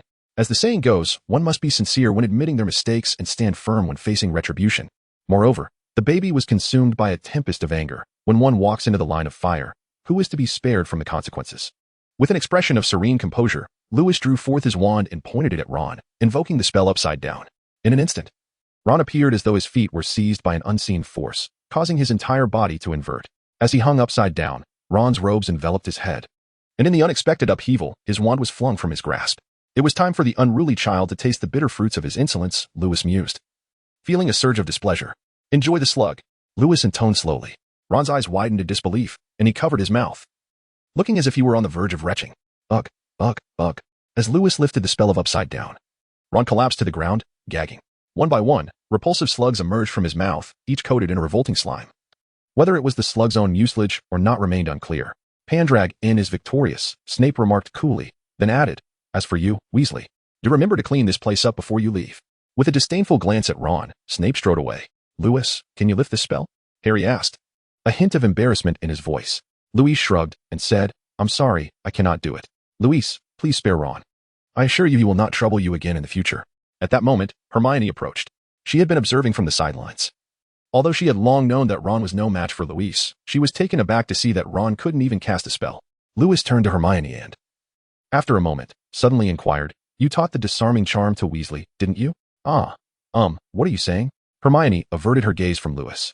I believe someone of Weasley's caliber would be incapable of mastering the disarming charm on his own, and his brothers certainly wouldn't impart such knowledge to him. So, it must be you, right? Lewis remarked with a hint of amusement. Although Lewis was indifferent to what Ron learned, as he believed that no matter what magic Ron acquired, he would ultimately face defeat at Lewis's hands. He was nonetheless taken aback by the revelation that Hermione would teach Ron how to counter him. In Lewis's view, Hermione would at most remain neutral, considering that he was also her friend and had known her before Harry and Ron did. However, the outcome exceeded Lewis's expectations. It seemed he had not offended Hermione in any way, having even saved her life. Hermione kept her head down, silent. I have a question, Lewis said, regarding Hermione with a peculiar expression. Are you and Weasley involved romantically? Though he was aware that in the original narrative Hermione married Ron. That affection blossomed only in their 6th year. Was it possible that they were already entangled now? You, what are you talking about? I'm not dating him, Hermione retorted, her face flushed with anger. Lewis observed Hermione's expression, which did not suggest any deceit. Yet, this made the situation even more perplexing. If Hermione were assisting her boyfriend, that would be understandable, but since that was not the case, what prompted her to aid Ron? Are you certain this is wise, Lewis? Harry queried, glancing at Ron, who seemed on the verge of despair. It would be inaccurate to assert that the curse was insurmountable. While it could not be undone through magic, a potion could provide a remedy. Yet, why should he expend his own potion to alleviate Ron's plight?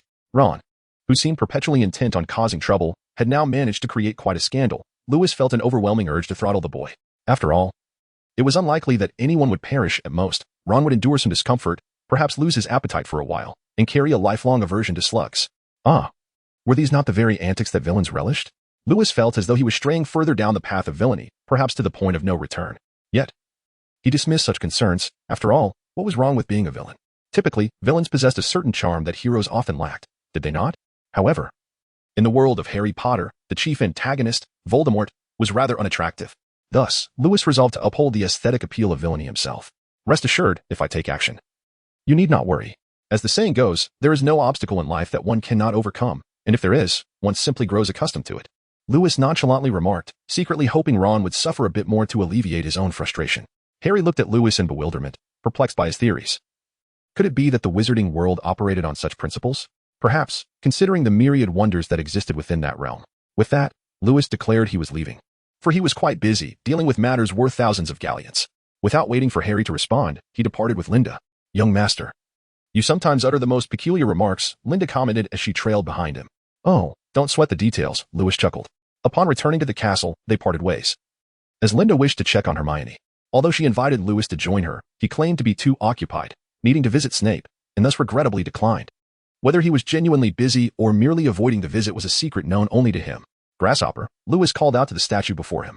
The statue slowly parted, allowing him entry. Snape's office was decidedly unique, not due to its opulence but rather its eerie ambience, filled with a multitude of potion ingredients. These did not consist solely of herbs. Rather, many were parts derived from magical creatures. Consequently, the office housed numerous vessels containing unknown biological specimens. The faint-hearted might be thoroughly terrified upon merely glimpsing them. This thought led Lewis to consider Neville. If he were to enter Snape's office, he would likely prefer to break his own leg and take refuge in Madame Pomfrey's care. Pendragon, have you resolved your matters? A dark, foreboding voice echoed from ahead. Indeed, Professor Snape, and I am grateful for your willingness to engage in this tedious game with me, Lewis replied. Snape waved his hand dismissively. That is merely a triviality. What I wish to know is whether what you told me yesterday was true or false. Snape would not take it upon himself to referee the duel of two first-year wizards without purpose. The crux of the matter lay in what Lewis had disclosed the previous day. Oh, you mean the Philosopher's Stone? Lewis blinked innocently. Yes, and I am most curious how you came to know that it was in Dumbledore's possession, Snape inquired. While Lewis understood that the existence of the Philosopher's Stone was not a secret, very few were privy to the fact that it resided with Dumbledore. That is a secret. I presume, Professor Snape, you are not one for delving too deeply into matters? Lewis said mysteriously. Of course. Your sources are of no concern to me, Snape replied calmly. However, you claimed you could obtain the Philosopher's Stone for me to conduct experiments. If that would draw the ire of Dumbledore, I must respectfully decline. Although Snape coveted the Philosopher's Stone, the price of becoming an adversary of Dumbledore was simply not worth it. That will not be the case. The Philosopher's Stone is merely a small transaction between myself and Headmaster Dumbledore. Once he has utilized it, it will be returned to me, Lewis stated, raising his hands in a gesture of innocence. I am not foolish enough to steal from Headmaster Dumbledore. If that is true, what price must I pay? Snape's eyes gleamed with excitement. Snape did not believe for a moment that Lewis would benevolently hand over the Philosopher's Stone, while Lewis made it sound simple. It was clear to anyone not a fool that he must have paid a considerable price. It is quite simple. I wish for you to conduct research and improvements on the Philosopher's Stone, and I would like you to provide me with all the documentation, ensuring that it remains confidential from any third party, Lewis stated slowly. Improvements? Research? You must understand, this is the greatest alchemical product in history. I cannot guarantee that I could improve it, Snape frowned. Of course, I am not insisting on improvements. I merely suggest it would be ideal, Lewis replied. Moreover, to my knowledge, you are among the greatest masters, second only to Nicholas Flamel. This was precisely why Lewis sought Snape's assistance. Although he was quick to grasp various forms of knowledge, some areas required not just intelligence but also experience and accumulation of practice. Fortunately, he stood before a genius with profound knowledge, so why not entrust him with the task? Lewis had little interest in spending his days cooped up in a room. Dealing with peculiar materials, it was merely a personal hobby. Are you truly so confident in allowing me to conduct research? As far as I know, the Pandorgon family does not possess the Philosopher's Stone. Do you not owe it to your family? Snape queried, perplexed. This is a personal transaction between myself and Headmaster Dumbledore. Thus the ownership of the Philosopher's Stone is mine. Even if I were to lose it, it would bear no consequence, Lewis shrugged in response. Are you not concerned that I may not uphold my end of the bargain? Snape fixed his gaze intently upon Lewis. I am merely a child. While my judgment may not be infallible, I place my trust in the discernment of the greatest white wizard, Lewis smiled. Snape paused for 2 seconds, taken aback by Lewis's words, before shaking his head. If what you say is true, then I accept your terms. That is splendid. Should you require any materials, please feel free to contact my family supplier directly. They will provide you with what you need free of charge, Lewis said joyfully. I shan't disturb you any longer. With a slight bow, Lewis exited Snape's office. After a while, the Quidditch matches commenced once more, and this time, it was Snape who served as the referee.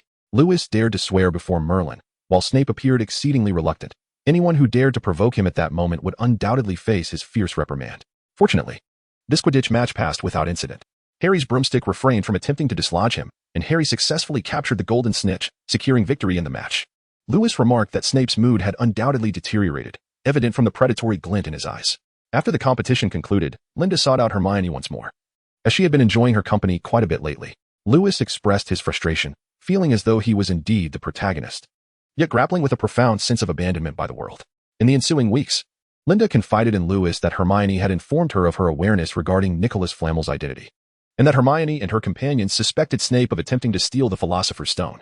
Lewis dismissed this notion. After all, Snape would soon acquire the stone, rendering any risk of offending Dumbledore unnecessary. One afternoon, Lewis escorted Linda to Hagrid's quaint hut. Hagrid had previously won a dragon egg in a bed at the pub and had sought Lewis's advice on hatching it. However, lacking experience in dragon incubation, Lewis could only relay the knowledge he had gleaned from books and suggested that Hagrid borrow a few tomes on dragon care from the library. Are you certain that placing the dragon egg by the fire is safe? Hagrid inquired, a hint of concern in his voice. Rest assured, Hagrid. Dragons possess remarkable resistance to both flames and magic. These small flames pose no threat to them, Lewis replied, his excitement palpable. After all, this was his first endeavor in hatching a dragon.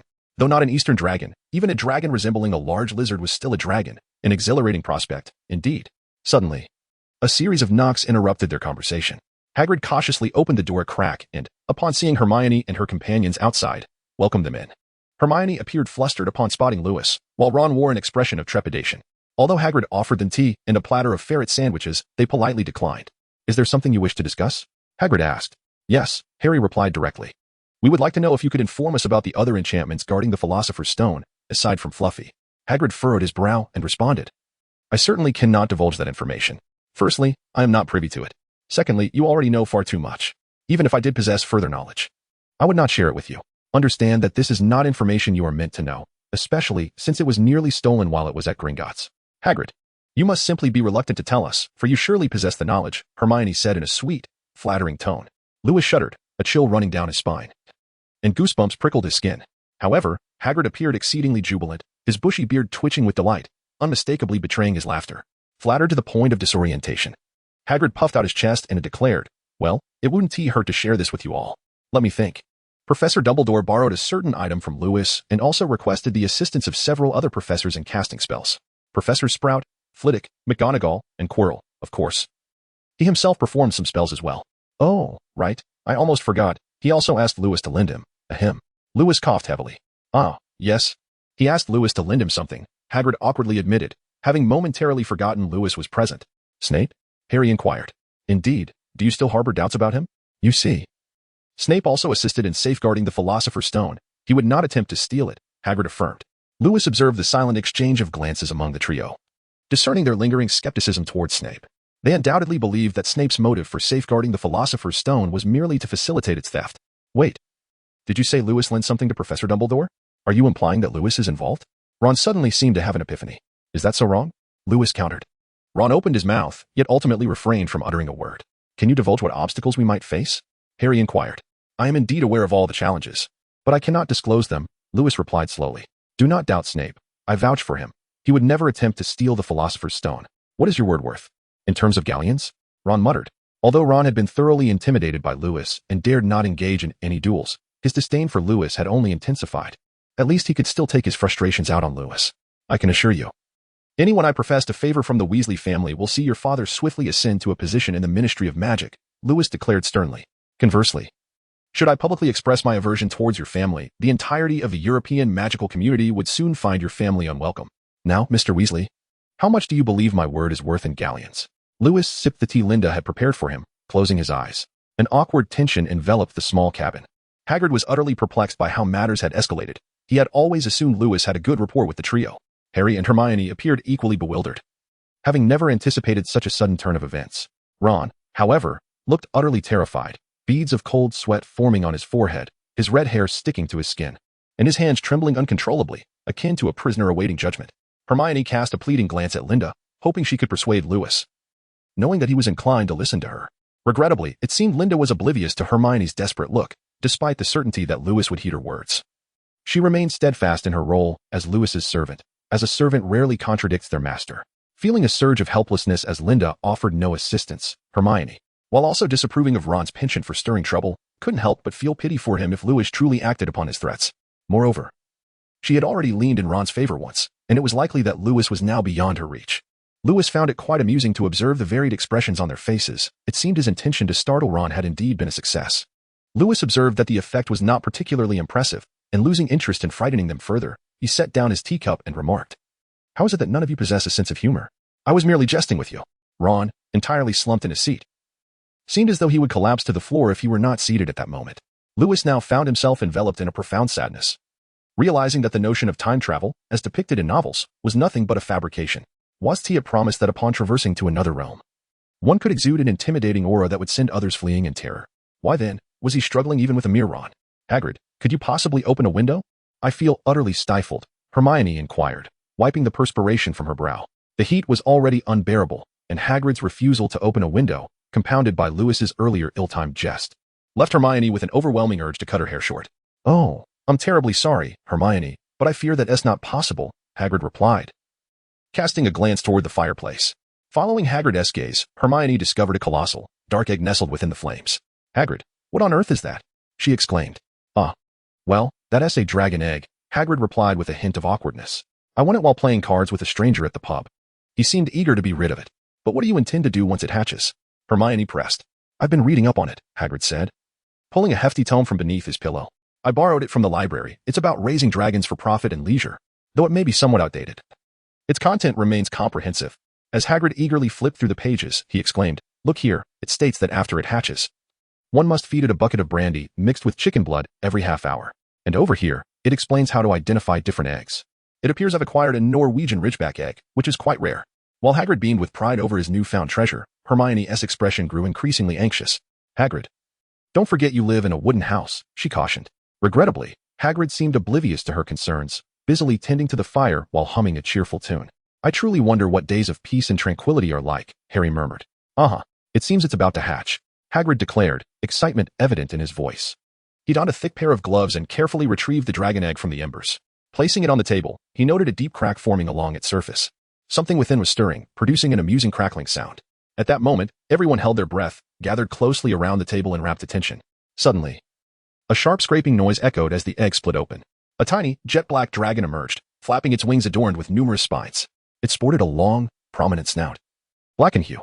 Abruptly, it sneezed, releasing a few sparks from its mouth.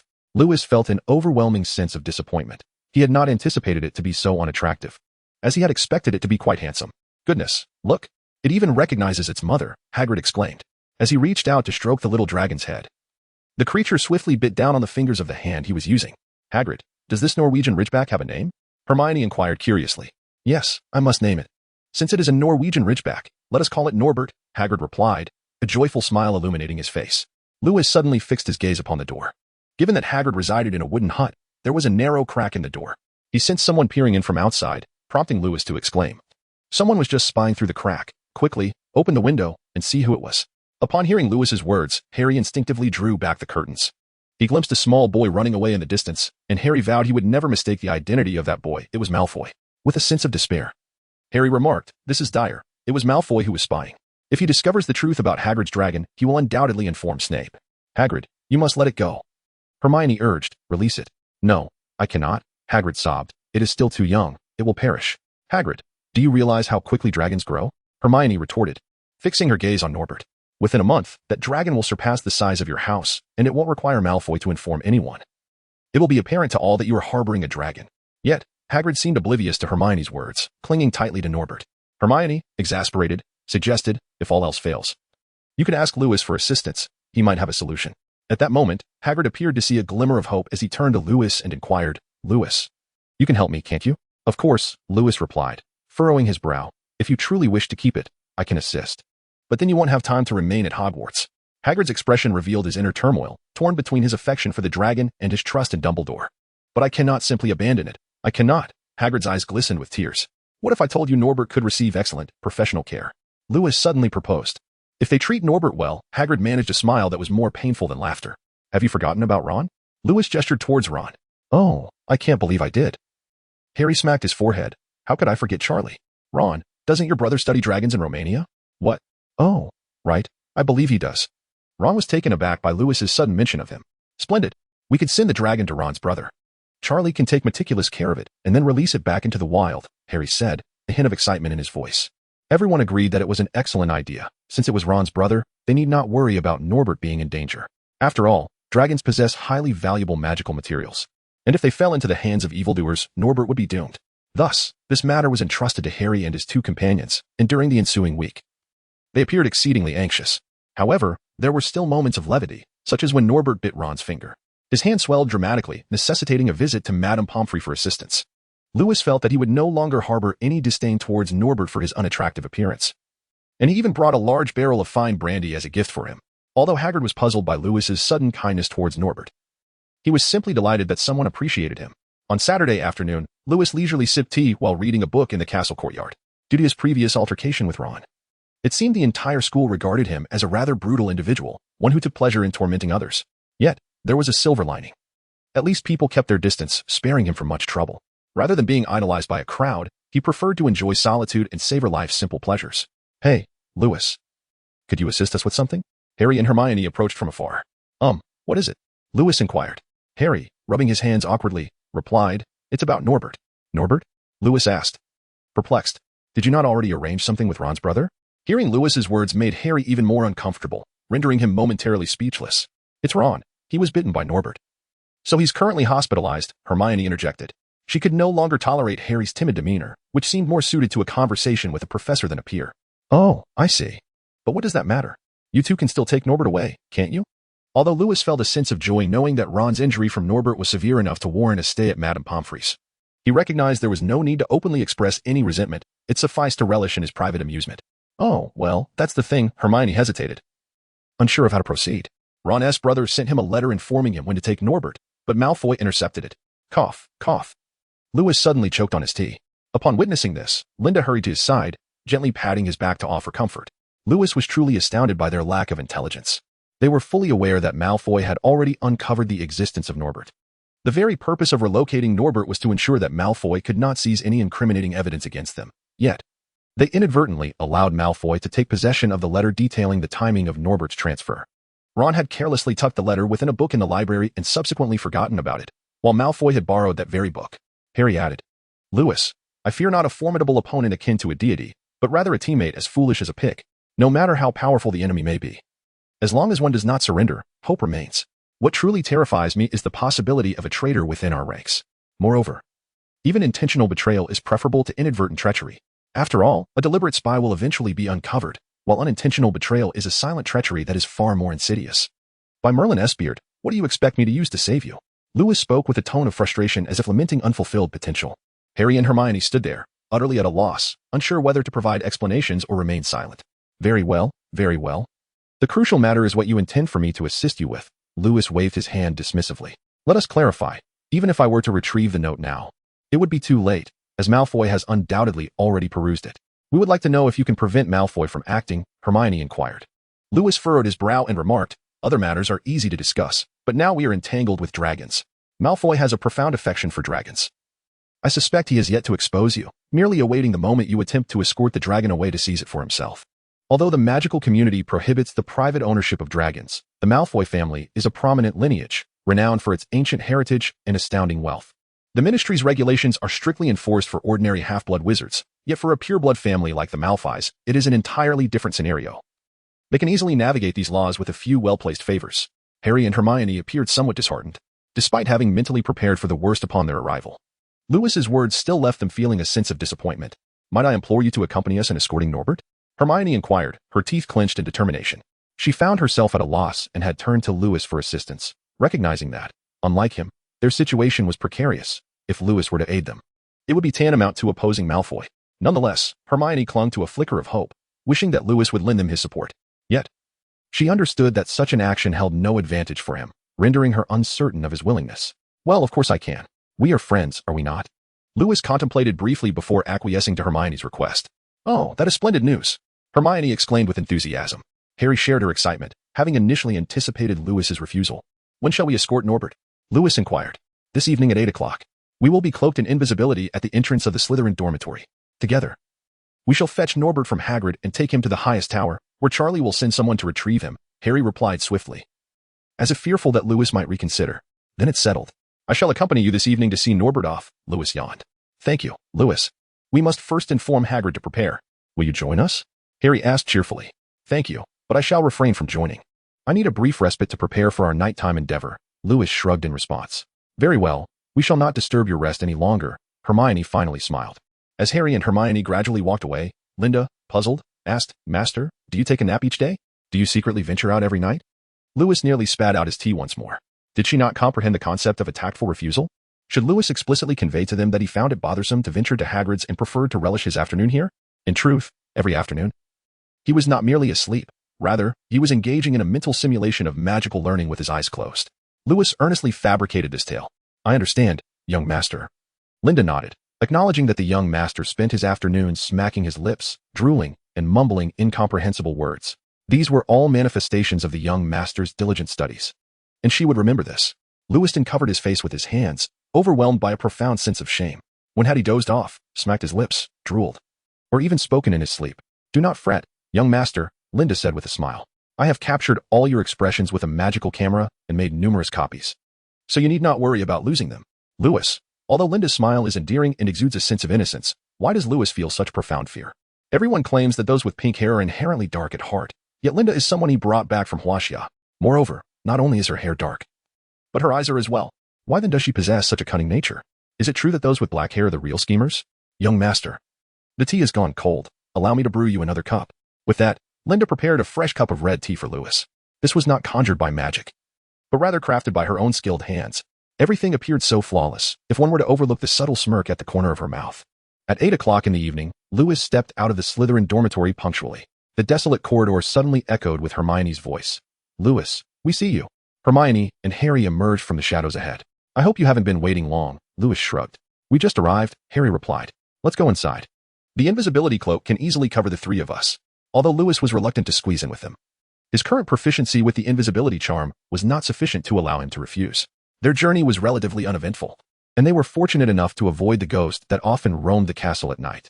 However, the fat lady did cast a dubious gaze at their hiding spot. Fortunately, she only lingered for a moment before departing. They cautiously approached Hagrid's hut and called him out. Hagrid was preparing to bid farewell to Norbert. If not for Harry and Hermione's anxious urging due to the fear of discovery, Lewis felt they would have made no progress until dawn.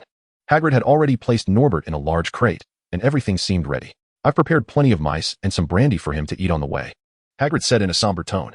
I even packed his teddy bear to keep him company. Lewis imagined the poor teddy bear meeting a gruesome fate within the crate. Goodbye, Norbert, Hagrid sobbed. Mummy will never forget you. Hermione lifted the invisibility cloak, and Lewis and Harry maneuvered the crate inside. Despite Lewis's aversion to touching the rodent-filled crate, he could not let Hermione and Harry bear the burden alone.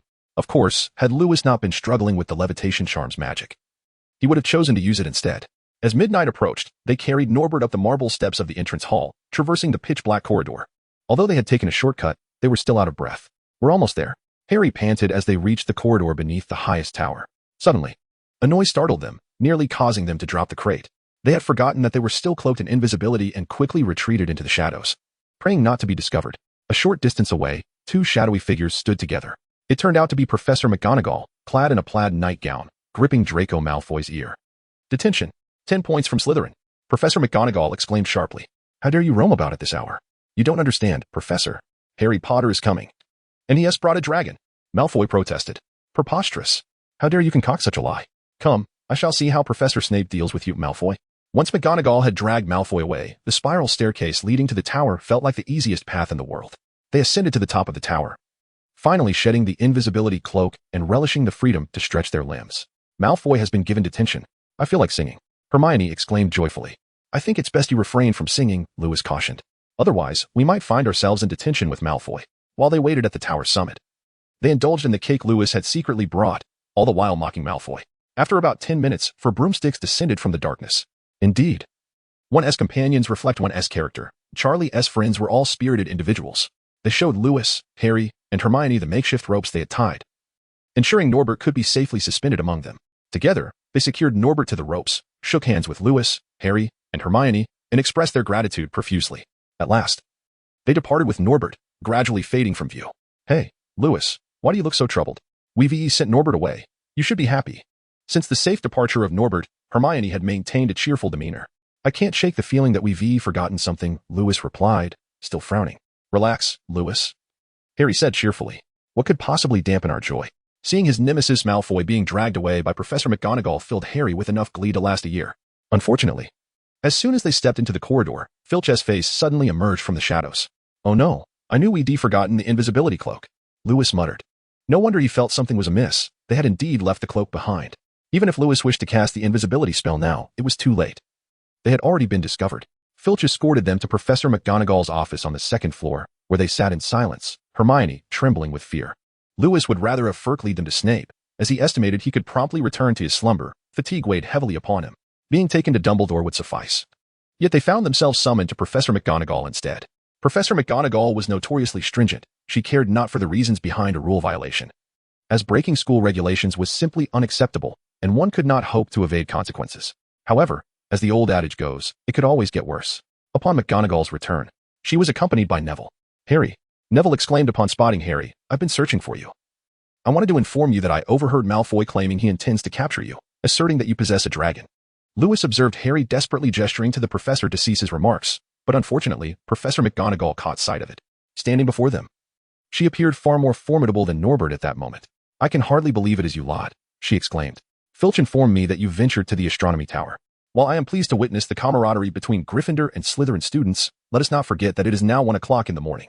You may explain yourselves, Professor McGonagall articulated, suppressing her ire. This might have been the first instance where Hermione found herself at a loss for words, her gaze fixed on her slippers, remaining as still as a statue. I believe I comprehend the situation entirely, Professor McGonagall stated. It does not require a particularly astute mind to unravel this matter. You concocted a tale involving a dragon, which you relayed to Draco Malfoy, prompting him to foolishly leap out of bed. I have already apprehended him. However, it seems you did not anticipate that Longbottom had also overheard the fabrication and accepted it as truth. I suspect you found this rather amusing, did you not? Lewis observed Neville's innocent gaze, clearly indicating that Neville felt both astonished and wronged. Per Neville, Lewis understood the immense courage it took for him to rise from his bed in the dead of night to seek them out. "I am exceedingly outraged," Professor McGonagall exclaimed. "5 students have gone without sleep all night. Such a thing is unheard of." After calming herself, she continued, "Miss Granger, I had expected your mind to be more composed. As for you, Mr. Potter, I presumed you held Gryffindor's honor in high regard. And you, Mr. Pendragon, should be the first of your family to wander the halls of Hogwarts at such an hour. I shall be writing to your father. You 3, along with Malfoy, are deserved attention." Finally, Professor McGonagall turned to Neville and stated, "Indeed, Mr. Longbottom, regardless of the circumstances, you have no right to roam the school in the dead of night. It is exceedingly perilous. Gryffindor loses 50 points. As for you, Pendragon, you shall lose 20 points, and I will be handing you over to Professor Snape shortly." Professor McGonagall glared at them. 50 points? Harry felt as though he could scarcely breathe. He had only just managed to win the Quidditch match and catch up to Slytherin's score. And now they were on the verge of surpassing Slytherin. "That is 50 points for each of you." Professor McGonagall's eyes seemed to blaze with fury. "Professor, please. Professor, you cannot. Do not tell me what I can or cannot do, Potter. Now, the 3 of you, go to bed. I have never felt so ashamed of Gryffindor students as I do at this moment. And you, Mr. Pendragon, come with me to Professor Snape's office." Professor McGonagall interrupted Harry's plea. Lewis felt a profound sadness within. To be honest, he was indifferent about losing points or similar matters. As for writing to his father, it held little significance. He recalled how his father often lamented that wandering the school at night alone was exceedingly dull. Lewis was currently engulfed in despair. All he yearned for was to return to his bed and indulge in a blissful slumber. However, to Hermione and the others, his expression appeared exceedingly pitiable, as if a grave misfortune had befallen him, which left Harry and Hermione feeling quite remorseful. The following day, as all the students passed the enormous hourglass that recorded the scores for the House Cup, they were taken aback, suspecting a mistake had occurred. How could Gryffindor's score plummet by 150 points in an instant? Even Slytherin had inexplicably lost 40 points. Soon, the news spread. Harry Potter, the illustrious hero of 2 Quidditch matches, had inadvertently caused such a significant loss of points. This was due to him and 2 other foolish first-year students. In an instant, Harry transformed from one of the most popular figures in the school to a target of scorn. Even the students of Ravenclaw and Hufflepuff did not spare him a kind glance, as they had all hoped to witness Slytherin's defeat in the House Cup. Wherever Harry went, he was subjected to pointed fingers and loud insults, as if others were deliberately ensuring he overheard their disdain. In stark contrast, the Slytherin students welcomed him with open arms. Whenever Harry appeared, they cheered for him, grateful for the assistance he had unwittingly rendered them. Unlike Harry's plight, Lewis faced no blame. After all, he had single-handedly contributed over 100 points to Slytherin. Even with a deduction of 20 points, no one would dare to voice their discontent. When Slytherin learned that Lewis had been apprehended alongside Harry, a narrative emerged portraying Lewis as a self-sacrificing figure who had exposed Harry Potter's nighttime escapades. Consequently, Lewis garnered even greater admiration from the Slytherin students, having sacrificed 20 points to ensure Gryffindor's loss of 150, a rather shrewd trade-off, one might say. That afternoon, while Lewis basked in the sun, Harry and his companions approached him. "I am truly sorry, Lewis. This time we have implicated you in the loss of points and detention," Hermione said apologetically. After all, it was her suggestion that Lewis accompany them to deliver Norbert, and had she not invited him, he would not have faced the loss of points or detention. "By the way, I saw you received a letter this morning. I am deeply sorry," Harry added, echoing Hermione's sentiments. The previous night, or perhaps it would be more accurate to say the early hours of that day when they were caught, Professor McGonagall had mentioned sending a letter to inform Lewis's parents about the incident. Since Harry's parents were no longer living and Hermione's were muggles, they were relatively unscathed. However, Lewis's parents were both wizards, hailing from a long-established wizarding family. Harry could hardly fathom the repercussions of Lewis's actions, though he was certain they would be dire. Had Professor McGonagall sent a letter to Harry's aunt and uncle, he was certain they would demand his expulsion, as they had long wished for him to sever all ties with the magical world. "It's quite all right. You need not feel so remorseful. I agreed to assist you." Rather than being coerced at one point, Lewis shrugged. Observing the guilty expressions on Harry and Hermione's faces, he found it difficult to convey that the letter from his parents contained no reprimands. On the contrary, his father had imparted 2 small spells to him, which would prove useful in remaining undetected. Yet, why not allow Harry and Hermione to remember this favor? After all, he had stayed up late to help them, which was no small feat. "I am more concerned about you. I overheard people discussing you this morning," Lewis remarked. "Oh, indeed. We lost far too many points this time. I am contemplating whether to resign from the Quidditch team," Harry replied, feeling embarrassed. "I am faring better. It's just that no one speaks to me anymore," Hermione murmured. In truth, there was no need for such despondency. After all, they had accomplished their primary objective, had they not? Lewis smiled. "As for their chatter, I suspect they will forget this incident in a few weeks." He then suddenly gestured towards Ron. "Just look at the Weasley twins. They have been consistently losing points and are not particularly well-liked, are they? But they have never lost 150 points at once, have they?" Harry responded, disheartened. "Actually, Only one of you lost 50 points, Lewis consoled. However, it appeared that Lewis was not particularly adept at providing comfort, considering they had all been penalized for the same incident. I swear, I will never meddle in others' affairs again, Harry exclaimed, frustrated. The damage had already been done, and regret was futile. From that moment on, Harry vowed never to sneak around again in search of answers, feeling deeply ashamed of himself. Indeed, I wholeheartedly support this. After all, these matters do not concern you, Lewis concurred. Lewis and Harry engaged in conversation for a while before taking their leave, with Ron standing idly behind them. His face concealed, they could not allow him to remain as a mere scarecrow. In the ensuing week, Lewis continued attending classes and basking in the sun, as if everything were of no concern to him. Notably, Hermione had begun to visit Linda with much greater frequency, and during their shared classes with Gryffindor. The once eager hand-raiser had become engrossed in her own book. At least Harry and the others could converse and discuss matters together, while the unfortunate Neville not only received no attention from his fellow Gryffindors, but also felt exploited by Harry due to Professor McGonagall's words. Consequently, he could only muster the courage to exchange a few words with Lewis, spending the majority of his time in the company of his toad. While having breakfast, Lewis received a note stating, "Your detention begins at 11 o'clock tonight. Find Mr. Filch in the hallway, Professor McGonagall." Had it not been for this note, Lewis would have almost forgotten about his impending punishment. However, why must detentions occur at night? Did they not understand that children ought to retire early? Reluctantly, Lewis resolved to fulfill his obligation, although he had subtly inquired if Linda could prepare some late-night snacks. Their maid believed that eating at such an hour was detrimental to one's health. Thus, Lewis had no choice but to ensure he ate sufficiently during dinner, hoping to stave off hunger until midnight. At 11 o'clock that night, Lewis bid farewell to Linda, who was engrossed in her book in the common room. If she were truly concerned, why not express it openly instead of pretending to study? Lewis mused. Upon reaching the hallway, he discovered that Filch was already waiting, accompanied by Harry, Ron, Hermione, and Draco Malfoy. Upon seeing Lewis, Malfoy greeted him with a disdainful smile, and Lewis nearly forgot that Malfoy was also to be detained. "Follow me," Filch instructed, illuminating an oil lamp and leading them out of the hallway. Casting a sidelong glance at them, he remarked, "I truly regret the abolishment of previous punishments. They would have bound you in iron chains and suspended you from the ceiling for several days. My office still retains the old chains, which I often lubricate, just in case they're needed one day." Filch's raspy voice and the flickering light cast an eerie atmosphere. The moon shone brightly, yet clouds continually obscured it, plunging them into darkness. Lewis heard a shout from ahead. "Filch, is that you? Hurry up, I must depart." It was Hagrid's voice. Lewis clearly observed the expressions of Harry and the others transform into one of relief, especially Hermione, who appeared to be trembling. However, Filch continued, "You probably think you'll have a splendid time with that oaf, don't you? Think again. You are venturing into the Forbidden Forest. I hope you return unscathed." Upon hearing this, Neville let out a muffled grunt, and even Malfoy halted in his tracks. "The Forbidden Forest?" Malfoy stammered, his voice trembling. "We can't go in there at night. I mean, we can't enter. It's filled with all sorts of creatures. I've heard there are werewolves. That is your own fault." "Isn't it?" Filch replied, his tone somewhat gleeful. "You should have considered that before getting into trouble. There are indeed werewolves within the forest." Hagrid approached from the darkness, striding confidently, his canine fong trailing closely behind. He carried the enormous bow that Lewis had gifted him and bore a quiver brimming with arrows. Lewis mused that he ought to provide him with some arrows, observing Hagrid's handmade wooden arrows. "It's about time. I've been waiting for half an hour," Hagrid remarked.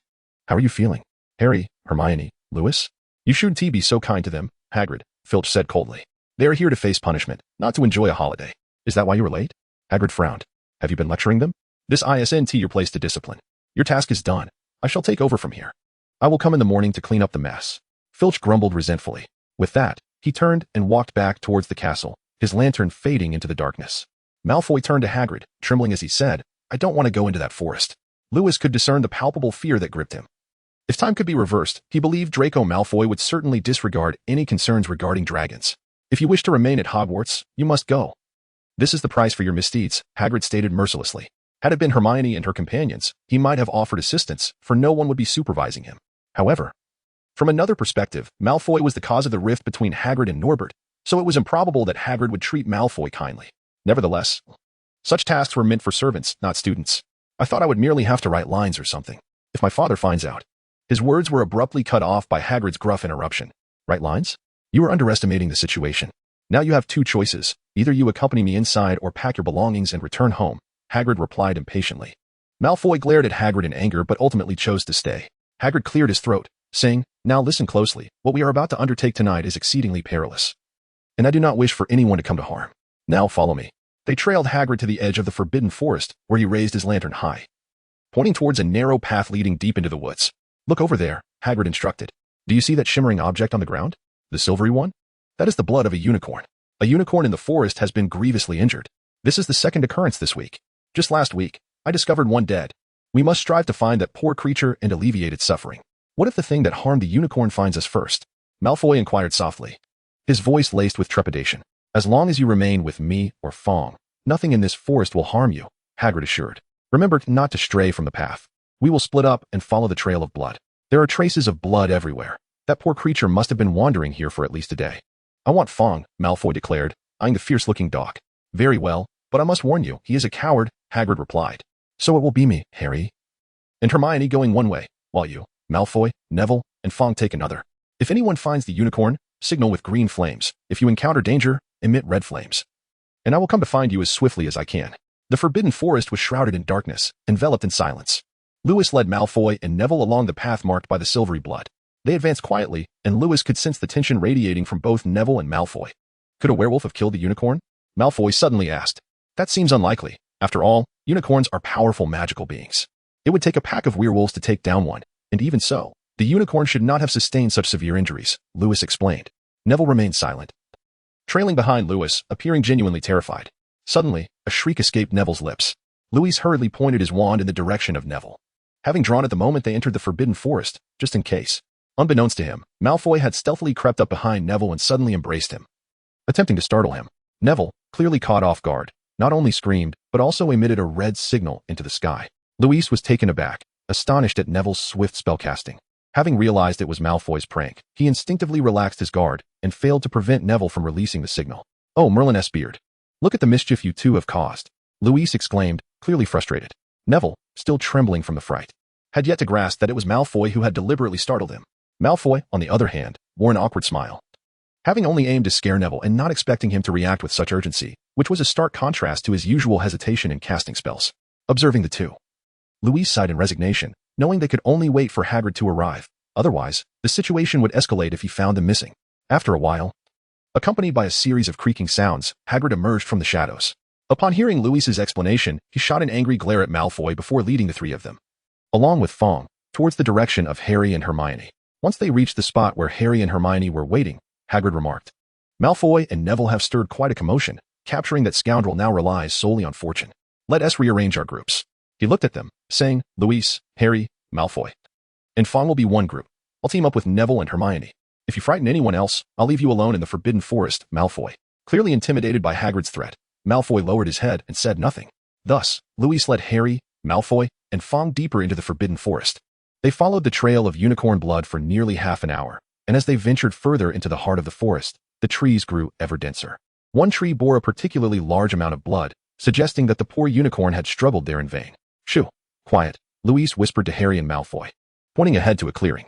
Something white glimmered on the ground, and they cautiously approached. It was indeed the unicorn, though sadly, it had already perished. Truly, it was the epitome of purity. Even in death, the unicorn exuded a haunting beauty. Just as Louise intended to lead them away, a sudden rustling sound interrupted. From the edge of the clearing, a shadowy figure cloaked in a hood emerged, creeping along the ground like a predator stalking its prey. This cloaked figure approached the unicorn, bowed its head, and began to drink its blood from the wound. Adhe! Malfoy screamed in terror, bolting back the way they had come, with Fong following suit in a frantic escape. Wasn't it said that following Fong would ensure no harm would come to me? Now even Fong has fled, Louise inwardly lamented. The cloaked figure raised its head and turned towards their hiding spot, the unicorn's blood staining its chest. Harry appeared utterly paralyzed by the scene before him, unable to move. Suddenly, he collapsed to the ground, clutching his head in agony, groaning in pain before losing consciousness. Lewis furrowed his brow as he gazed upon the unconscious Harry sprawled on the ground. He then lifted his head to address the hooded figure before him, a hint of defiance in his tone. Shall we pretend we have never encountered each other? Shall we, Mr. Voldemort? Intriguing. What makes you think you have the standing to make demands? Replied the hooded being, none other than Voldemort himself. Allow me to introduce myself, Lewis Pendragon. Lewis said with a slight bow. Voldemort rasped, do you believe I fear your lineage? Or that I am incapable of dealing with a mere first-year student? Of course not. This is merely a matter of courtesy, Lewis replied, narrowing his eyes with a smile. True confidence always stems from one's own strength. Even now, I am far from your match. However, I can certainly manage to delay you for a few minutes. Voldemort chose not to respond further, remaining silent and motionless. While the atmosphere grew increasingly oppressive with the passage of time, Lewis gripped his wand tightly, as if the simple act could summon the courage he so desperately needed. Although he feigned indifference to Voldemort's presence, such bravado was rooted in his previous experiences at school with Dumbledore. Should Dumbledore fail to arrive in time, Lewis could not guarantee his escape. After all, he was facing a being who had nearly overturned the entire wizarding world single-handedly. The notion that Voldemort was currently weakened did little to assuage Lewis's fears. After all, one must remember that a starving camel is still larger than a horse. The mere fact that Lewis dared to confront Voldemort was commendable. Most adult wizards, even with the knowledge of Voldemort's frailty, would not dream of challenging him. Thus, Lewis's initial hope was never to defeat Voldemort. His primary objective was to flee. As for Harry, lying on the ground, well, Merlin would surely watch over him. Just as Lewis was about to take action to create an opportunity for escape, a figure emerged from the underbrush, a centaur, to be precise. Lewis found his thoughts wandering in unexpected directions at such a critical moment. Upon realizing that he had been discovered, Voldemort hastily retreated into the nearby thicket. His plans had yet to unfold, and he could not afford to be exposed by two first-year students. The centaur had lustrous platinum hair, resembling a majestic silver-maned steed. Lewis often let out a sigh of relief and said to the centaur, "Thank you very much. Had it not been for you, we would have been in danger just now." "No problem. Are you all right?" the centaur inquired. "I'm fine," Lewis replied. As he spoke, he poked Harry gently with his wand, and Harry, clutching his head in pain, slowly stood up. What happened? Who was that hooded figure? What exactly was that thing? Harry asked, still holding his head. "Hey, Harry, with so many questions, which one should I answer first?" Lewis shrugged. Harry glanced at Lewis sheepishly, then noticed the centaur standing beside them. "It was this centaur who saved us," Lewis said, looking at the centaur. "Oh, I apologize. May I ask your name?" "I am Lewis Pendragon." "I am Forenza," the centaur replied. He then scrutinized Harry closely, his gaze lingering on the prominent scar on Harry's forehead. "You are the boy from the Potter family," Forenza remarked. "You should return to Hagrid. It is not safe in the forest at this time, especially for you." "Potter," he added, "can you ride? It would allow me to take you away more quickly." With that, he bent his forelegs, lowering his body to facilitate their ascent. Suddenly, the sound of many hooves echoed from a nearby clearing. Two centaurs charged out. "Forenza," one of them bellowed, "what are you doing? Do you want to let a human ride on your back? You should be ashamed. Do you think you are a mule? Can't you see who this is? It is the boy from the Potter family. He must be taken out of this forest at once." Forenza looked at Harry Potter. "What have you told them?" the irate centaur demanded. "Remember, Forenza, we have all sworn an oath. We must not defy fate. Can we not see the omens in the planetary alignments?" As he spoke, he anxiously pawed at the ground with his front hooves. "Bane, I believe Forenza's intentions are entirely honorable," another centaur said, a hint of sadness in his voice. "Honorable? What does that matter to us?" Bane retorted. "We are concerned with the prophecies of the stars. We should not be running around like mules, carrying lost humans through the forest." Forenza appeared exceedingly angry. He raised his forelegs high, nearly shaking Lewis and Harry off. "Did you not see the unicorn?" Forenza roared at the centaur called Bane. "Do you not know what killed it? Did not the stars reveal this secret to you? I must resist the one lurking deep within the forest. Yes, Bane. If necessary, I will stand with humans." As soon as Forenza finished speaking, he gracefully turned and galloped deeper into the forest, leaving Lewis and Harry clinging tightly to avoid being thrown off. "Why is Bane so angry?" Harry asked. "And what exactly killed the unicorn?" Forenza gradually slowed his pace, reminding them to lower their heads to avoid branches, yet he ignored Harry's questions. Just as they passed through an especially dense part of the forest, Forenza suddenly asked, "Harry Potter, do you know what unicorn blood can be used for?" Harry was taken aback. He had never learned this, having only used unicorn horn or hair in potions class. Unicorn blood can prolong a person's life, even if that person is on the brink of death, Lewis slowly replied. "However, killing a unicorn is an exceedingly brutal act. I believe you have witnessed that. If you were to slay that pure, innocent life to save your own, then from the moment your lips touch its blood, you would possess a half-living existence. A life that is forever cursed." Forenza looked at Lewis, not surprised. Even as a centaur, he was aware of the Pendragon's status in the magical world. Harry seemed somewhat frightened, and he asked loudly, "Then who is that person? Who would willingly live a cursed life? Wouldn't it be better to die?" "Indeed." Forenza agreed with Harry's words. "Unless you merely use it to prolong your life, which allows you to obtain something better, something that can restore you entirely. Something that grants you immortality. Mr. Potter, it lies deep within Hogwarts. The Philosopher's Stone," Harry exclaimed excitedly. "Of course, obtaining it would grant immortality. But I do not know who desires it," Forenza continued. "Can you not fathom it? Who has been waiting in silence for so many years, yearning for a resurgence? Who would rather become neither human nor ghost, clinging to a wretched existence?" Forenza coaxed. For a moment, Harry seemed petrified, utterly motionless. "Mr. Forenza, I must interrupt you." "You have said enough," Lewis said sternly. Forenza ceased to speak, having noticed that Lewis had drawn his wand. He understood that if he continued, Lewis would surely aim it at him. "Harry, Lewis, are you both all right?" Hermione came running down the path, followed by a breathless Hagrid. "We're fine. I'm sorry." "The unicorn has died, just in the clearing ahead," Lewis replied. "Now that Hagrid has arrived, I shall leave you here, Forenza said. Thus, Lewis and Harry slid down from his back. Good luck, Harry Potter, Forenza said. The stars of fate have been misunderstood in the past. Even centaurs are not exempt from such errors. I hope this time is no different. With that, Forenza turned and slowly trotted back into the depths of the forest. Hagrid led them out of the forbidden forest, stating he would handle the rest himself. What did you interrupt Forenza about? What do you know? Harry asked Lewis, staring intently at him as they walked back to the castle. Nothing much. Believe me, knowing too much is not beneficial for you. You have already attracted enough trouble. Haven't you? As he spoke, Lewis took long strides, distancing himself from Harry and Hermione, making his way alone towards the castle. What were you two whispering about? Hermione inquired, walking up beside Harry. We encountered centaurs in the forbidden forest. Forenza wanted to tell me something, Harry pondered. He told me that Voldemort killed the unicorn and that he desires the Philosopher's Stone. I believe Voldemort must have coerced Snape to help him steal it. However, Lewis interrupted Forenza, stating he had said too much. Why did Lewis stop Forenza from continuing? Hermione furrowed her brow. I wonder too. And Lewis mentioned he lent something to Professor Dumbledore, Harry said, distressed. Unable to resolve their discussion, Harry and Hermione decided to return and ponder the matter with Ron. Knowing that Ron, being born into the wizarding world, would have more insight, Lewis returned alone to the Slytherin common room, where he discovered the fire in the hearth crackling merrily. Linda lay on the sofa, cradling a book in her hands, appearing to be completely absorbed in slumber. Lewis approached quietly, gently draping his clothing over Linda. At that moment, Linda's eyelashes fluttered, and she opened her eyes. Master, you have returned, she said, rubbing her eyes. Why are you still in the common lounge? Lewis asked tenderly, stroking Linda's head. This book is simply captivating. I lost track of time, Linda replied, her cheeks flushed. Lewis cast a fleeting glance at the title of the book, How to Quickly Eliminate Goblins. Their household had no goblins. Nor had he ever heard of Linda possessing a penchant for exterminating them. Well, off to bed I go, he remarked with a chuckle. Sir, have you encountered any peril associated with that book? Linda inquired, blinking curiously. Of course not, you need only consider who I am, Lewis replied with a haughty smile. He had no intention of revealing to Linda that he had crossed paths with Voldemort. Otherwise, that foolish girl would undoubtedly feel guilty for not being by his side during his moment of danger.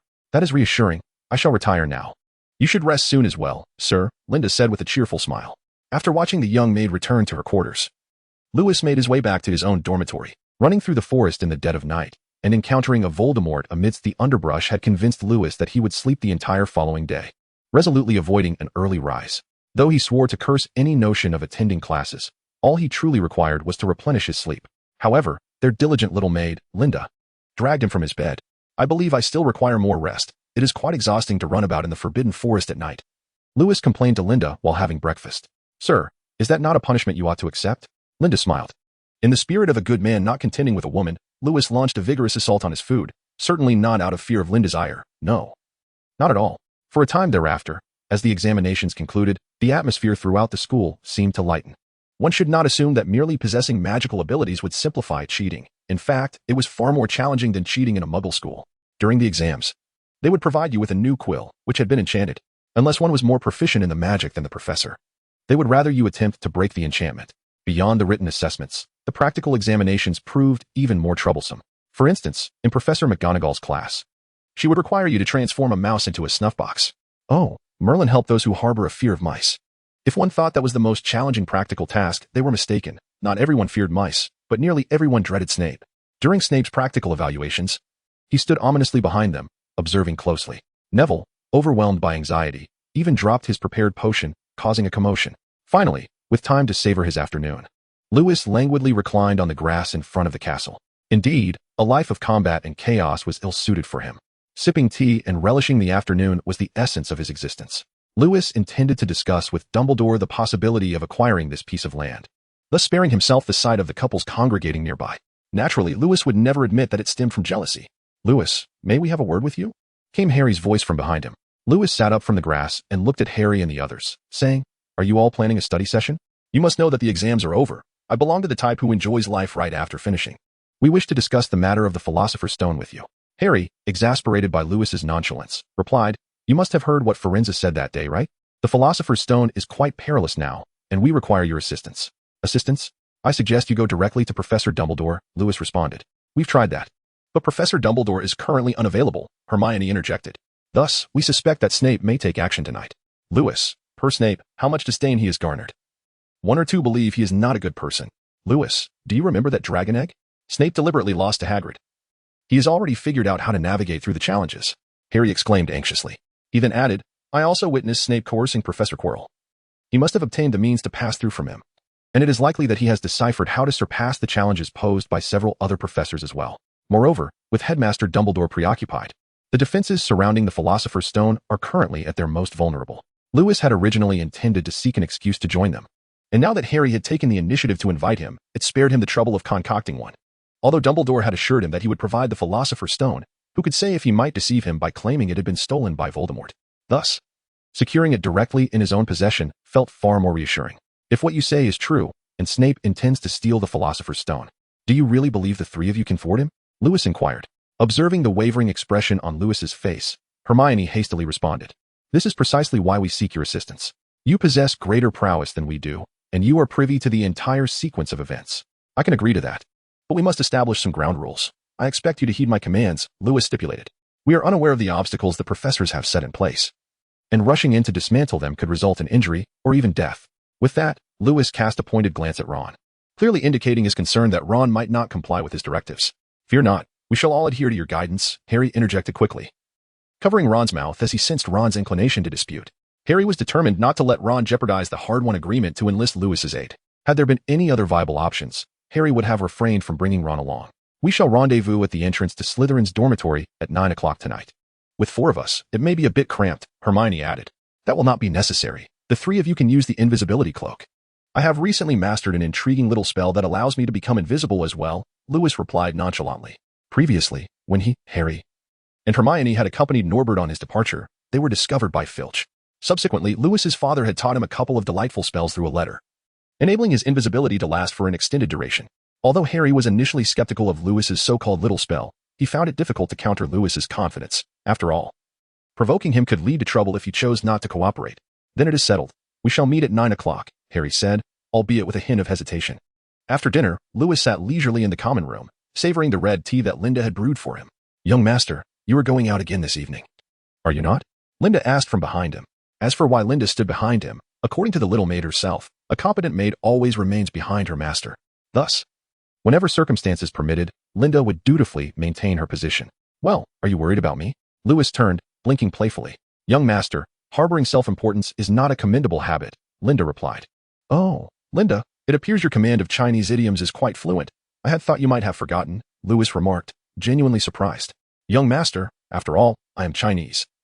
And I grew up in China, Linda said, pouring a bit more tea into Lewis's cup. And you, being British, often spout Chinese idioms, which is what truly astonishes me. Haha, after all, I am a genius, Lewis chuckled, touching his nose with amusement. Young master, did you know that you instinctively touch your nose every time you lie to me? Linda said with a smile, her eyes twinkling as she looked at Lewis. Lewis appeared exceedingly awkward, his hands in a state of indecision, neither knowing whether to let them fall nor to keep them raised. As time passed, the familiarity between the two rendered every gesture and movement recognizable to one another, particularly given that Linda was perpetually by his side. Moreover, has anyone ever informed you that your attempts to change the subject come across as rather abrupt? Linda continued, further amplifying the awkwardness of the moment. Lewis had intended to divert the conversation to help Linda forget about his plans for the evening, but it seemed that his efforts had utterly backfired. Well, you know, I was thinking, of heading to the kitchen for a late-night snack, Lewis stammered. Ultimately, as the clock neared 9, Lewis hurriedly emerged from the common room, a touch flustered. Although Linda did not pursue the matter further, she had no intention of returning to her dormitory for sleep. Instead, she prepared herself a cup of tea and settled down with her book on how to eliminate goblins. Lewis cast an invisibility spell upon himself and waited at the entrance for a while, yet he did not see Harry and the others arriving. Could it be that they were apprehended along the way? Just as Lewis began to grow somewhat impatient, he suddenly heard Hermione's voice. Lewis, are you around? We've arrived. Thank Merlin, this group has finally shown up. Had they delayed any longer, Lewis would have contemplated returning to sleep. You were late. It's nearly 9:30. Lewis replied with evident displeasure. Oh, we encountered a bit of trouble on our way out, Hermione said with a hint of exasperation. Neville was blocking the door to our common room, and I had no choice but to cast a full body bind curse on him to get out. Per Neville. If no one found him, he would likely be lying on the floor all night. Well, you should be grateful that I have the patience to wait for you until now, Lewis murmured. With that, he approached Hermione and took hold of her hand, then proceeded to follow her towards the location where the Philosopher's Stone was concealed. They encountered no one along the way, but just as they were nearing their destination, they stumbled upon Peeves the poltergeist. Peeves was tugging at the carpet on the staircase, attempting to trip unsuspecting passersby, who was hiding over there. As they stealthily crept past Peeves, he exclaimed, I know you're there, even though I can't see you. Are you a ghoul? A ghost? Or perhaps just a little poltergeist from the school. Peeves ascended into the air, fixing his gaze upon them. Peeves. The Blood Prince Sparrow wishes to remain unseen for a reason, Lewis declared, pointing his wand at his throat to cast a voice-altering charm. Peeves jumped in surprise, swaying violently in midair before regaining his composure and hovering above the staircase. My apologies, your bloodness. I mean, Lord Barrow. Oh no, Lord Baron. Peeves fawned. It's all my fault. I didn't see you. Of course, you are invisible, so I couldn't see you. I have matters to attend to. You are not to come near this vicinity tonight? Understood, Peeves? Lewis continued in the voice of the Blood Prince Barrow. At your command, my lord, at your command. Peeves quickly soared into the air, wishing him well. I shall not disturb you any longer, my Lord Baron. He exclaimed before hastily retreating as if his very existence depended on it, despite the fact that he was already devoid of life. Well done, Lewis, Hermione whispered in praise. Moments later, they arrived before a door, which stood ajar. See? Snape has likely already passed through the three-headed dog, Fluffy, Harry said quietly. They opened the door and stepped inside, discovering that the three-headed giant dog was soundly asleep on the ground, with a massive harp beside it. The harp continued to play music, clearly used by someone to navigate past Fluffy's formidable barrier. Now, who shall descend first? Ron finally spoke up, glancing apprehensively at the dark abyss below the trapdoor. The inky blackness concealed any sight of what lay beneath. If there were another monstrous creature like Fluffy lurking down there, the first to descend would surely meet their doom. Lewis observed their hesitant demeanor with a sense of exasperation. I will descend first, and then you all follow suit. Do you understand? Hermione and the other three nodded vigorously, finding solace in the notion that as long as they were not the first to leap, having companions would provide a semblance of safety. Lewis calmly leaped down from the trapdoor, landing upon something soft. As he transitioned abruptly from a brightly lit area to a shadowy space, his eyes struggled to adjust to the surrounding darkness. Thud, thud, thud. 3 more thumps echoed as Harry and the others followed suit. Oh, Merlin, what on earth lies beneath us? Ron grumbled as he landed. We must be quite far from the school, Hermione remarked at that moment. As Hermione descended, a colossal harp ceased its melodious playing, while Ruby barked furiously at her. However, Ruby's voice diminished to a whisper and then faded entirely as she jumped down. Truth be told, it is fortunate they had laid this patch of vegetation here, Ron remarked nonchalantly. He was far more concerned with the cushioning provided by the plants upon his descent than their distance from safety. Fortunate, indeed, Hermione exclaimed. Look at you two. She suddenly sprang up, struggling to move towards Lewis, her panic evident as the plants below writhed like serpents, coiling around her ankles. Meanwhile, Harry and Ron had unwittingly become ensnared by the creeping vines. Such a pity, Lewis mused, watching Hermione frantically wriggle free from the tendrils to reach his side. He had hoped to witness a live rendition of a binding play, but alas, he found himself disinterested. Not everyone, after all, has a peculiar fascination with watching two men entangled in such a manner. Do not struggle, you two, Lewis said wearily. This is a devil's snare. The more you thrash, the tighter it grips. Oh, how delightful. I finally discerned its name. This will surely aid us, Ron gasped as he fought against the vines. Under the looming threat of death, his fear of Lewis seemed to evaporate, for who cares for prowess when one's life hangs in the balance? Silence, Ron. Hermione snapped. Knowing its name gives us insight into how to combat it. If you have a solution, I suggest you implement it swiftly. I fear it is about to strangle me. Harry gasped, nearly choking. The devil's snare is afraid of fire, remember? Lewis interjected. Then let us set it ablaze. Harry urged. Yes, right? Curse be. I don't have any matches. Hermione exclaimed, her anxiety palpable. Lewis rolled his eyes, incredulous that a witch would be unable to ignite a fire due to a lack of matches. Hermione, you are a wizard, a witch, he remarked. Oh, right? Hermione exclaimed, drawing forth her wand. She waved it while reciting an incantation, and soon, a blue flame erupted from the tip of her wand. In mere seconds, the devil's snare receded rapidly from Harry and Ron. Thanks to your diligent studies in herbology, Lewis, Harry said, mimicking Hermione as he moved closer to him, wiping the sweat from his brow. He could have warned us sooner. Ron fumed from the side, his anger directed at Lewis for not alerting them sooner, suspecting him of intending to cause their demise. Come on, Ron, if Lewis hadn't told us how to deal with that thing, you would have been a goner. Hermione interjected. Oh, right. Just watching us nearly suffocate, while merely standing by to complain, Ron retorted scornfully. He genuinely felt that Lewis was deliberately letting him down. Otherwise, why wouldn't he have used magic to save them directly? I made it abundantly clear from the beginning. Once inside, follow my lead. I told you to stay still. What did you do? Lewis questioned. Yeah, Ron, just stand there and let the damn vines choke you. Ron shouted in frustration, still irritable from the near suffocation experience. Ron, if you had paid attention in class, you would know that the devil's snare strangles living beings. However, if you remain still, it will eventually loosen its grip. Hermione coldly stated. Oh, yes, the perfect duo of Gryffindor and Slytherin's finest, Ron remarked, observing the harmonious exchange between Lewis and Hermione. Noticing Lewis appeared to be growing angry, Harry tugged at Ron's robes, signaling him to cease his remarks. He pointed toward a stone corridor and said, "Look, there's a path. Let us go." Thus, he led Ron forward. Seeing Ron being pulled away by Harry, Lewis said nothing, following along with Hermione. "Did you hear that sound?" Lewis suddenly halted. Hermione paused to listen intently. A gentle rustling and tinkling filled the air. Could it be a ghost? "I don't know. I think I heard the sound of wings flapping. Could there be a dragon inside?" They reached the corridor's end, entering a brightly lit room beneath a lofty vaulted ceiling. Countless birds, sparkling like jewels, flitted about, wings fluttering in the room. "Do you think if I run to the door, they will attack me?" Harry whispered. "It's possible." Hermione replied. "While they don't look particularly fearsome, their numbers are overwhelming, if they all swoop down on you at once." "Damn it. There is no time to ponder. Snape has certainly moved on," Harry declared, inhaling deeply before swiftly dashing toward the door, shielding his head with his hands. He braced himself for long beaks or sharp claws to tear at him, yet miraculously, he emerged unscathed. Arriving at the door, he tugged at the handle. But it remained stubbornly shut. At that moment, Lewis and the others caught up. When Hermione saw the door would not budge, she attempted the Alohomora spell, designed to unlock doors. However, it was evident that the door had been fortified with protective enchantments, rendering her spell ineffective. "What now?" Harry asked. "Take a closer look at those birds," Lewis suggested. The trio observed the dazzling birds fluttering above them. "Wait a moment. Birds shouldn't be shimmering like that. They aren't birds at all," Hermione exclaimed suddenly. "They're keys. Flying keys." Upon hearing Hermione's revelation, Harry surveyed the surroundings and exclaimed, "Look, over there in the corner. A flying broomstick. We need to catch the key that can unlock the door." "But there are hundreds of keys up there," Ron lamented. Lewis tilted his head and remarked, "Harry, while your prowess on the broomstick is indeed impressive, can you assure us that you will not be subject to an onslaught from those keys once you ascend?" Harry found himself at a loss for words. Though he was confident in his ability to seize the keys, the prospect of an all-out attack from them left him with little hope of escape, regardless of his speed. "Look, there's a silver key over there. Its wings drooping," exclaimed Hermione.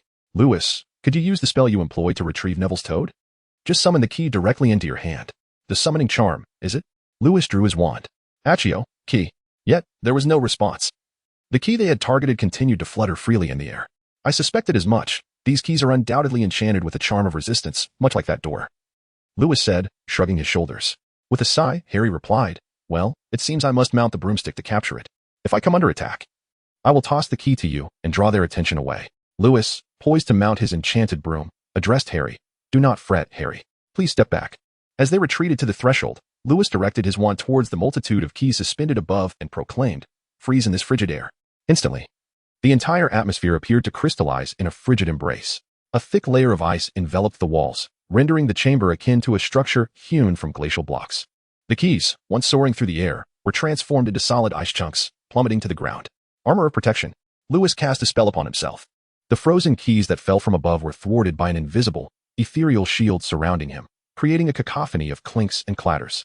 Harry and his companions, huddled at the doorway, were rendered speechless by the spectacle. Though familiar with magic, they had never witnessed such a dazzling display. The freezing of hundreds of keys and the transformation of the entire room into an icy tableau astonished them.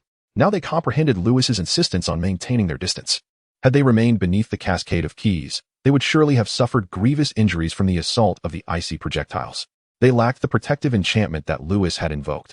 Hermione was aware of the incantation, yet she had yet to master its execution. Magic requires more than mere knowledge of the spell. It necessitates precise gestures and the correct phonetics during the incantation.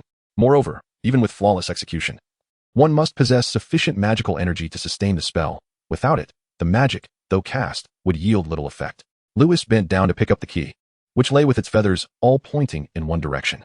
The key appeared remarkably antiquated, evoking thoughts of the elegant chambers of noble women. Ahem. Easily conjuring images of doors concealing treasures. Subsequently, Harry Lewis tossed the frozen key into Harry's hands. Harry, somewhat bewildered, had yet to recover from the astonishment induced by Lewis's magic. "Oh, but how am I to extract it? Perhaps you could try warming it with fire?" he suggested, turning to Hermione, seemingly hoping she would employ her magic of blue flames to melt the ice away. Hermione shot Harry a disapproving glance, seizing the icy lump from his grasp and forcefully slamming it onto the ground. With a resounding thud, the ice made intimate contact with the frozen stone slab, revealing the key encased within. Harry, sheepishly gazing at Hermione, found himself momentarily at a loss, reminiscent of his initial encounters with magic. With a crack, the door swung open at Hermione's behest. The second chamber was shrouded in darkness, obscuring all visibility. However, as they stepped inside, flames suddenly erupted around them, illuminating the surroundings brilliantly. To their astonishment, they found themselves standing on a colossal chessboard.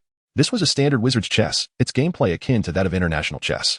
Yet, what set wizard's chess apart was that the pieces battled one another, Each piece possessed its own consciousness. They might choose to flee rather than face demise. And there was even an incident where a wizard was pricked by one of his own pieces. What do we do now? Harry inquired. Clearly, we must finish the game before advancing to the next challenge, Lewis replied. Could you employ that previous magic to freeze them all at once? Hermione proposed. That would be quite taxing on my magical reserves, Lewis said, furrowing his brow. We are uncertain of the dangers that lie ahead. Exhausting my magic here could place us in peril. Hermione appeared equally distressed. She had initially believed that Lewis's magic would carry them through effortlessly. But it seemed they would need to devise another plan. In my view, we must assume the roles of the pieces, Ron suddenly declared. He approached a black knight and reached out to stroke its steed. The knight instantly sprang to life, turning its armored head to gaze at Ron. Do we, need to join you in order to proceed? Ron ventured. The Black Knight nodded in affirmation. We need to deliberate carefully. We may have to replace 4 of the pieces, Ron said hesitantly. He stood in contemplation for a moment before finally stating, it seems that. Wait, Lewis interrupted, cutting off Ron's words. Lewis, this is neither the time for disputes. We must unite to overcome this challenge, Harry insisted, believing that Lewis was intentionally provoking Ron. After all, they had agreed to follow Lewis's lead upon entering, yet Ron had been persistently at odds with him. You misunderstand. I have no interest in squabbling with children, Lewis dismissed. Raising his hand, what I wish to ascertain is whether substituting those 4 pieces means we would also be subject to attacks from the opposing side. That is likely the case, Ron replied uneasily. Then I must decline. I have no intention of relinquishing my life into the hands of others, Lewis shrugged. Especially since that individual happened to be particularly irksome to him. I trust Ron would not intentionally harm you, would he, Ron? Harry urged anxiously. Oh, right, Ron stammered, a hint of panic in his voice. Lewis scoffed and remarked, regardless of his intentions, I refuse to be his pawn and follow his commands. Instantly, the atmosphere grew tense. On one hand, everyone was expected to replace the pawns in triumph in order to advance, yet Lewis remained obstinate in his refusal to cooperate. The crux of the matter was that the achievements of the previous 2 challenges could largely be attributed to Lewis's efforts. He had already contributed significantly. Harry hesitated to impose further demands, especially since it had been he who invited Lewis to join them. However, Hermione lamented, if this continues, we shall never overcome this challenge. Especially considering that Snape has already entered. Lewis stared at the chessboard before him, a throbbing headache clouding his thoughts. If he were alone, he could force his way through. But now, accompanied by several burdensome companions, he could not ensure their safety. While employing the earlier spell might violently resolve this challenge, it would leave him uncertain when facing the final boss. With a soft sigh, Lewis murmured, it seems I must cast Frostbite once more. Harry and the others fell silent. Instinctively distancing themselves from Lewis, they had no desire to become human popsicles. Frostbite, Lewis exclaimed, drawing his wand toward the chessboard. With a series of cracking sounds, his magic enveloped the entire board in ice. The pieces transformed into exquisite ice sculptures, appearing as though they might spring to life at any moment. Very well. Let us proceed, Lewis said, his complexion pale. Even for him, casting 2 large-scale spells in quick succession was taxing. Theoretically, such powerful magic was beyond his usual capability. If Hermione or the others attempted to conjure this spell, they might only succeed in freezing a drop of water. Yet Lewis had managed to encase the entire space in frost. Lewis currently felt utterly wretched, as though his very essence had been drained. If it were possible, he longed to return to his dormitory and savor a delightful cup of red tea. Hermione, noticing the pallor of Lewis's complexion, approached him and offered her support. Lewis, are you all right? She inquired.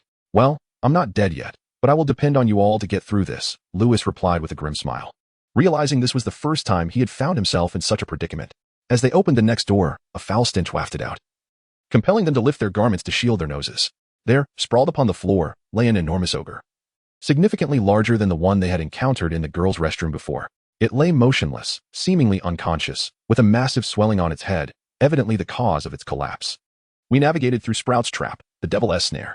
I believe Flitwick enchanted those keys, and the transfigured chess pieces were surely the work of Professor McGonagall. This ogre is clearly a masterpiece of Professor Quirrell. That leaves only Snape's challenge to overcome, Lewis articulated with clarity. That must be correct. We merely need to pass through Snape's obstacle, and then we can finally capture him, Harry exclaimed, a hint of excitement evident in his voice. Though Lewis was aware that it was not Snape who had committed the act, it was evident that Harry and the others would not believe him. Therefore, he deemed it unnecessary to waste his breath, preferring instead to allow them to witness the truth for themselves, which would prove far more effective. Thus, they circumvented the prostrate giant and arrived at the threshold of the next door. As they opened it, they hesitated, reluctant to see what lay beyond, mindful that this was, after all, a creation of Snape. To their astonishment, however, the room revealed nothing peculiar. Instead, it housed 7 bottles of various shapes. It's Snape's magic, Harry said anxiously. What should we do? Lewis sensed that Harry was particularly fearful of this challenge, evidently traumatized by Snape's torment.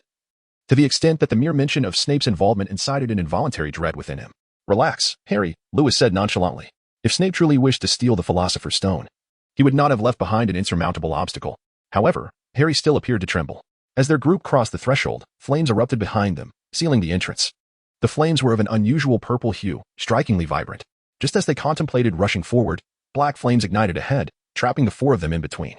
"Look," Hermione exclaimed. Seizing a piece of parchment from the table, she read aloud, "Danger lies ahead, safety behind. 2 among us can offer assistance. Drink them. 1 will lead you forward. The other will return you to your original place. 1 contains nettle wine. The other 3 are poisons, lined up and waiting. Choose wisely, unless you wish to remain forever delayed." For clues were provided. First, regardless of how cunningly the poisons conceal themselves, they stand to the left of the nettle wine. Second, the contents of the bottles at either end differ. If you wish to advance, they will be of no use. Third, the sizes of the bottles vary. Neither the giant nor the dwarf conceals death. Fourth, the second bottle on the left and the second on the right may appear different, yet their taste is identical. Hermione exhaled deeply, and Harry was astonished to see her smile. Were he in her position, laughter would have eluded him, as the riddle had thoroughly bewildered him. "How splendid," Hermione declared. "This is not magic. It is logical reasoning, a riddle. Many great wizards lack any semblance of logical reasoning, and thus are doomed to remain here forever." "Oh, yes, and so shall we," Ron interjected impatiently. "If many great wizards failed to understand it, how could we possibly succeed?" "Oh, don't assume everyone's intellect mirrors your own," Lewis retorted, pouring a small vial of pale blue potion into his mouth. 7 bottles, 3 are poisons, 2 are wines. 1 will ensure our safe passage. Hermione, I trust you can solve this conundrum?" he added, feeling his head swell with discomfort. Hermione read the note several times, mumbling to herself while gesturing at the bottles. "I figured it out," she exclaimed excitedly, clapping her hands. "The smallest bottle will allow us to pass through the flames and retrieve the Philosopher's Stone. However, it contains enough for only 1 person." Harry glanced at the bottle she indicated. "Which one ensures our safe return?" Lewis asked, rubbing his temples in distress. Hermione pointed to the rightmost round bottle. "Oh, very well," Lewis said. "Now listen closely, Hermione. You and Ron will drink that potion and return to fetch Professor McGonagall and Professor Snape for assistance. I understand you wish to argue that Snape is within, but should you find him outside, it would imply his innocence, would it not?" "I understand," Hermione nodded hesitantly.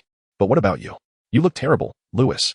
"I'm prepared to go in with Harry. That potion I consume significantly enhances my magical prowess, albeit with an unpleasant taste. I must find a way to make it strawberry flavored," Lewis replied with feigned levity.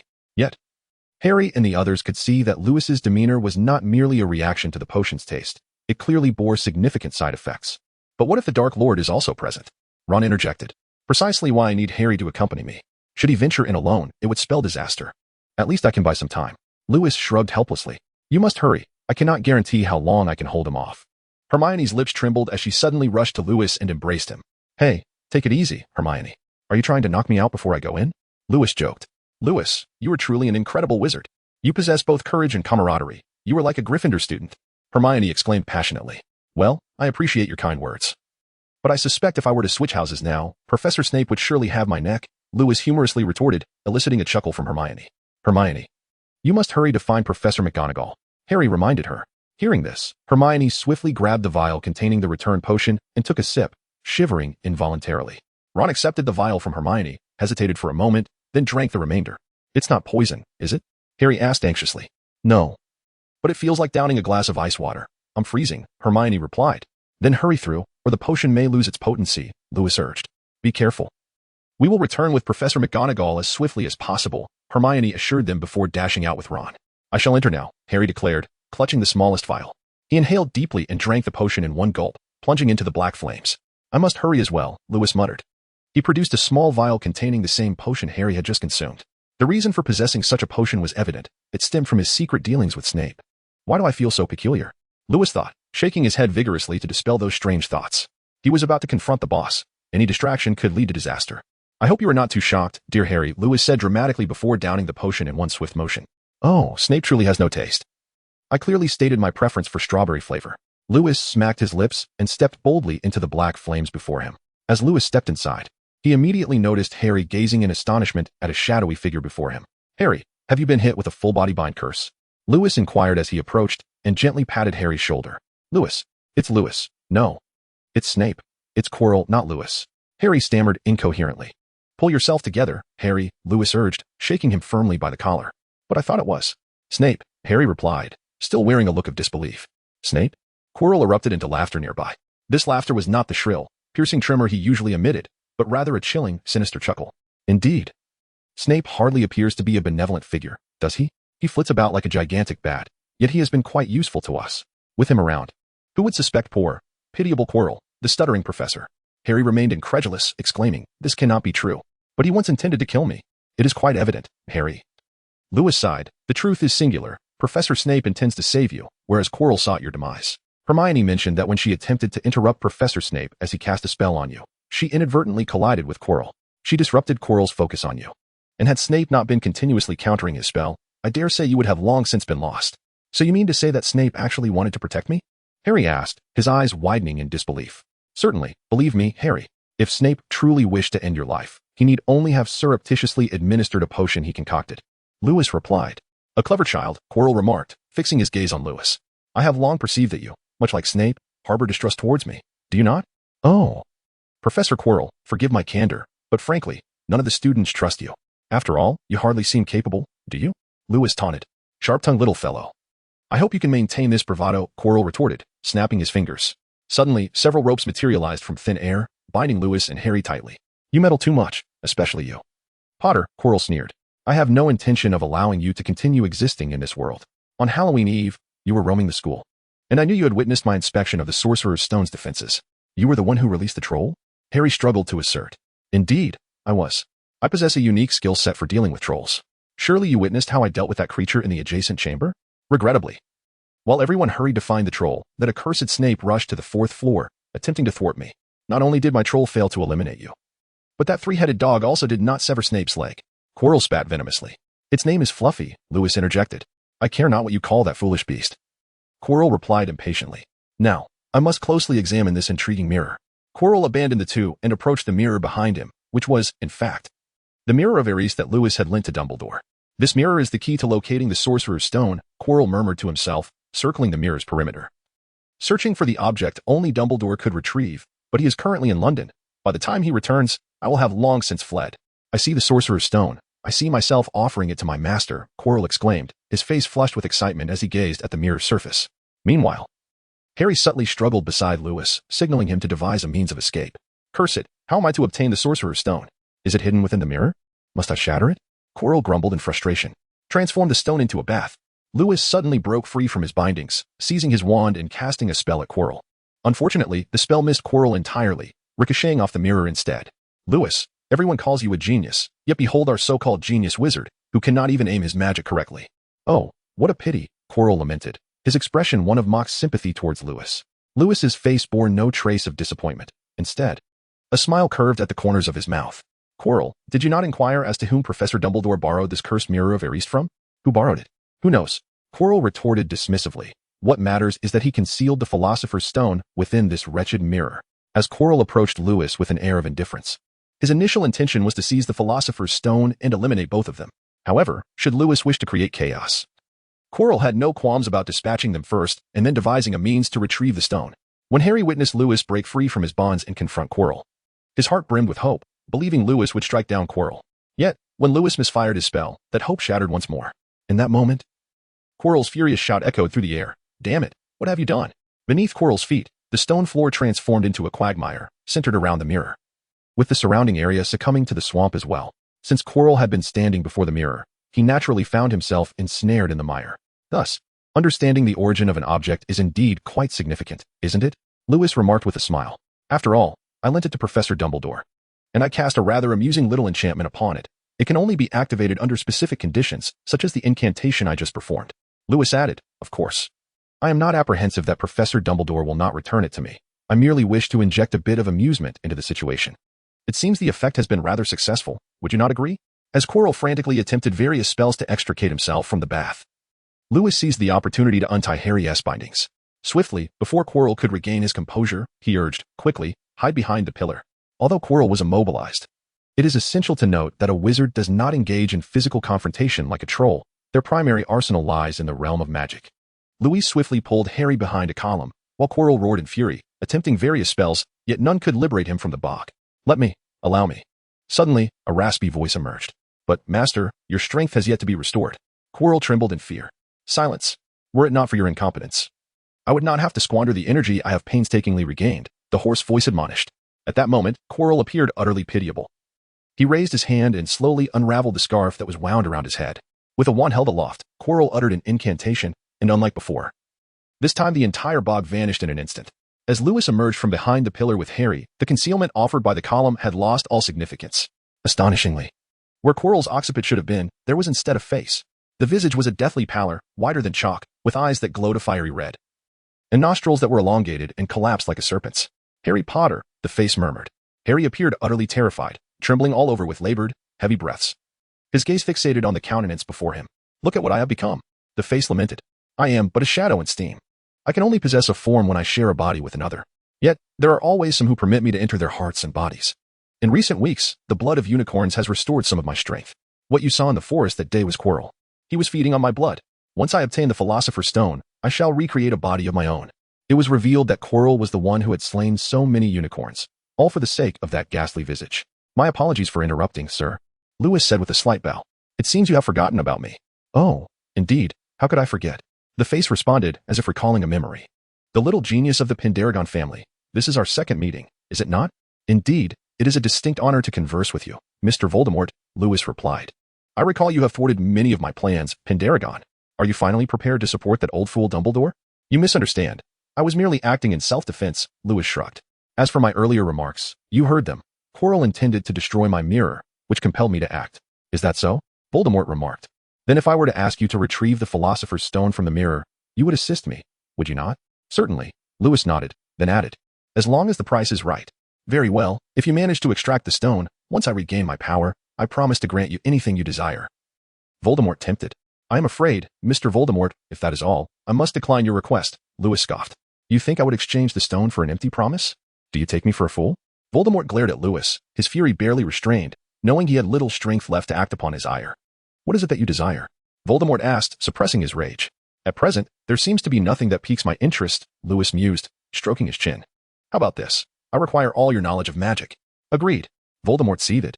How valuable was Voldemort's knowledge of magic? It was enough to nearly topple the entire wizarding world of Britain. Though Voldemort was aware that Lewis was taking advantage of him, he had neither the capital nor the time to haggle, as no one knew when Dumbledore would return from London. "I have hidden a tome on dark magic in a concealed chamber at Hogwarts. You may retrieve it yourself," Voldemort coldly stated.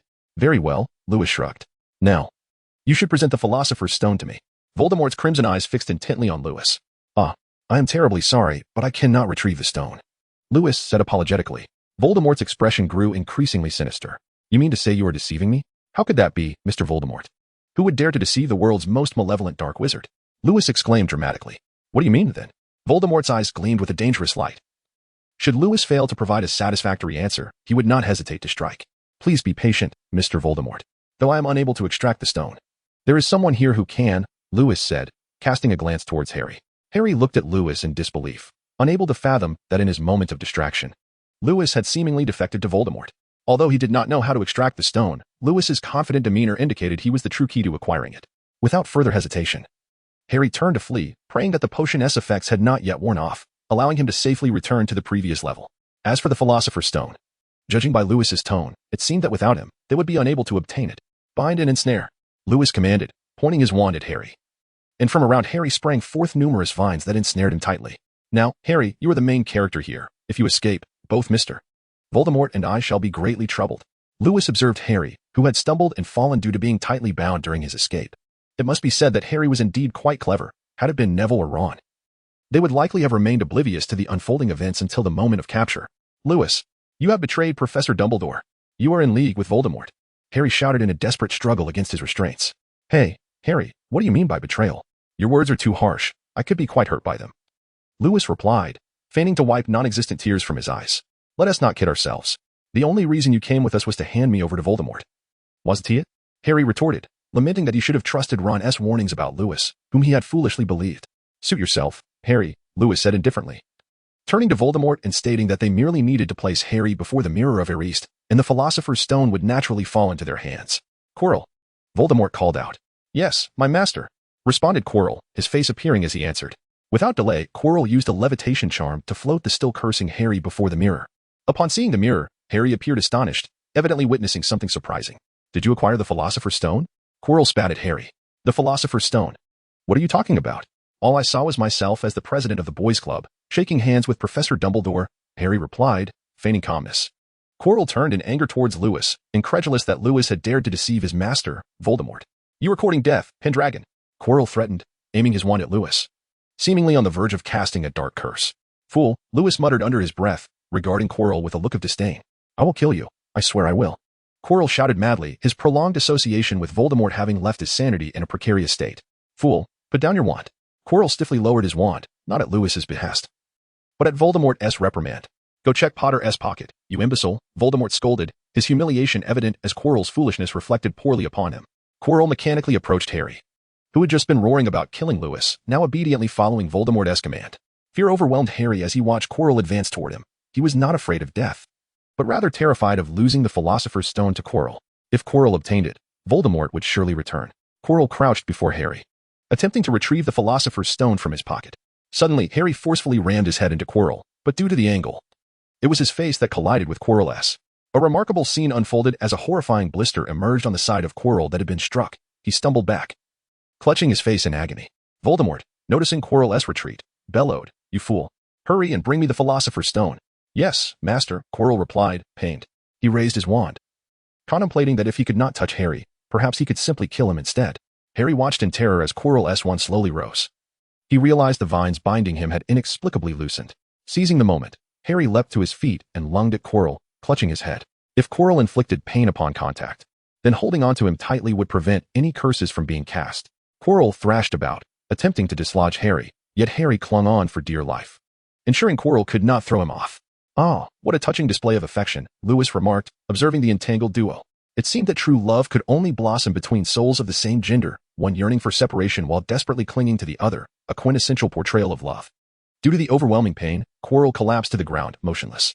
Harry remained latched onto him, having succumbed to unconsciousness while still holding on tightly. Suddenly, a dark shadow emerged from Quirrell, as if it could be dispersed by a mere breath of wind. Pendragon, help me acquire the Philosopher's Stone. I can grant you everything you desire, including the cessation of death. Voldemort's tempting voice echoed from the shadow. Voldemort had no choice but to seek Lewis once more, as he currently lacked a physical form and required assistance to regain one. I am truly sorry, Mr. Voldemort, but our transaction is complete, Lewis replied. Moreover, even if I wish to assist you, it is no longer feasible. You may wish to look at the mirror of Arist. Before them stood an elderly man with white hair and a white beard, his nose crooked from at least 2 prior breaks, wearing half-moon spectacles that lent him an amiable demeanor. Damn it, I will return. Voldemort roared in fury before vanishing into thin air. Lewis lamented. Do you think you are Grey Wolf? Dumbledore approached Harry and cast a levitation charm, lifting Harry into the air. I am extremely grateful for your care of Harry and the others along the way, Lewis, Dumbledore stated. I have much to discuss with you, but it seems this is not the appropriate moment. I must first escort Harry to Madame Pomfrey. He has endured enough hardships. Of course, Professor Dumbledore, Lewis replied with a smile. However, before we proceed, might you retrieve the items from Harry's pocket for me? Oh, one tends to forget certain things with age. I hope you can understand, Lewis. Dumbledore tapped his forehead and waved his hand, causing the Philosopher's Stone to materialize in Lewis's grasp. By the way, if you wish, you may also take the mirror of Arist with you. Then I shall not be courteous, Lewis said with a smile. He cast a peculiar spell with his wand, and suddenly, a large fireball appeared in the room. With a sharp cry, Adeline materialized. A most beautiful phoenix. I believe it is named Adeline, is it not?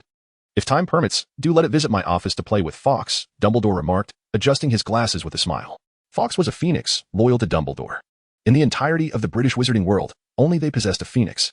Especially notable was Lewis, whose phoenix had manifested in his room at the moment of his birth. As for Dumbledore, he had won Fawkes' allegiance through his strength and character, demonstrating that it is not merely power that commands a phoenix, but also the recognition of its worth. Thus, Lewis's bond with his phoenix from birth was particularly remarkable. I will convey that to Adeline, Lewis responded. Dumbledore chuckled upon hearing this and then departed with Harry. Adeline flew to Lewis's side, gently pecking his hair as a sign of affection. Adeline, I require your assistance in delivering this mirror to my home, Lewis said, stroking Adeline's head. The phoenix called out in acknowledgement and grasped the mirror of Arist. Soaring toward the exit, Lewis stretched lazily, then gazed pensively at the magical stone in his hand. Wait, Merlin, am I truly the only one left now? He mused. Adeline, take me with you. Alas, Adeline had already flown far away, oblivious to his cries. Poor Lewis was left to traverse the path alone, reminding himself that he had taken some medicine to expedite his recovery and enhance his magical abilities. Although the potion was quite potent, its side effects were equally formidable. Merlin's beard. Lewis lamented as he walked, creating a rather dismal spectacle. It was yet another splendid afternoon bathed in sunlight, and Lewis reclined on the castle's lawn. Squinting slightly, "Young master, your black tea," came a cool voice from beside him. Lewis took a delicate sip of the tea, his discerning palate reacting with a slight grimace. It possesses a rather cloying taste. Do remember, I am a patient, Linda. It was a mystery how Lewis could discern such a flavor. For from the very first day of his stay in the infirmary, he had persistently clamored to be released. Ultimately, after Dumbledore granted him permission to leave, he resorted to the pretext of being a patient, becoming increasingly fastidious about everything. Just yesterday, during lunch, he audaciously claimed that the pumpkin pie served by the school contained an excessive amount of pumpkin.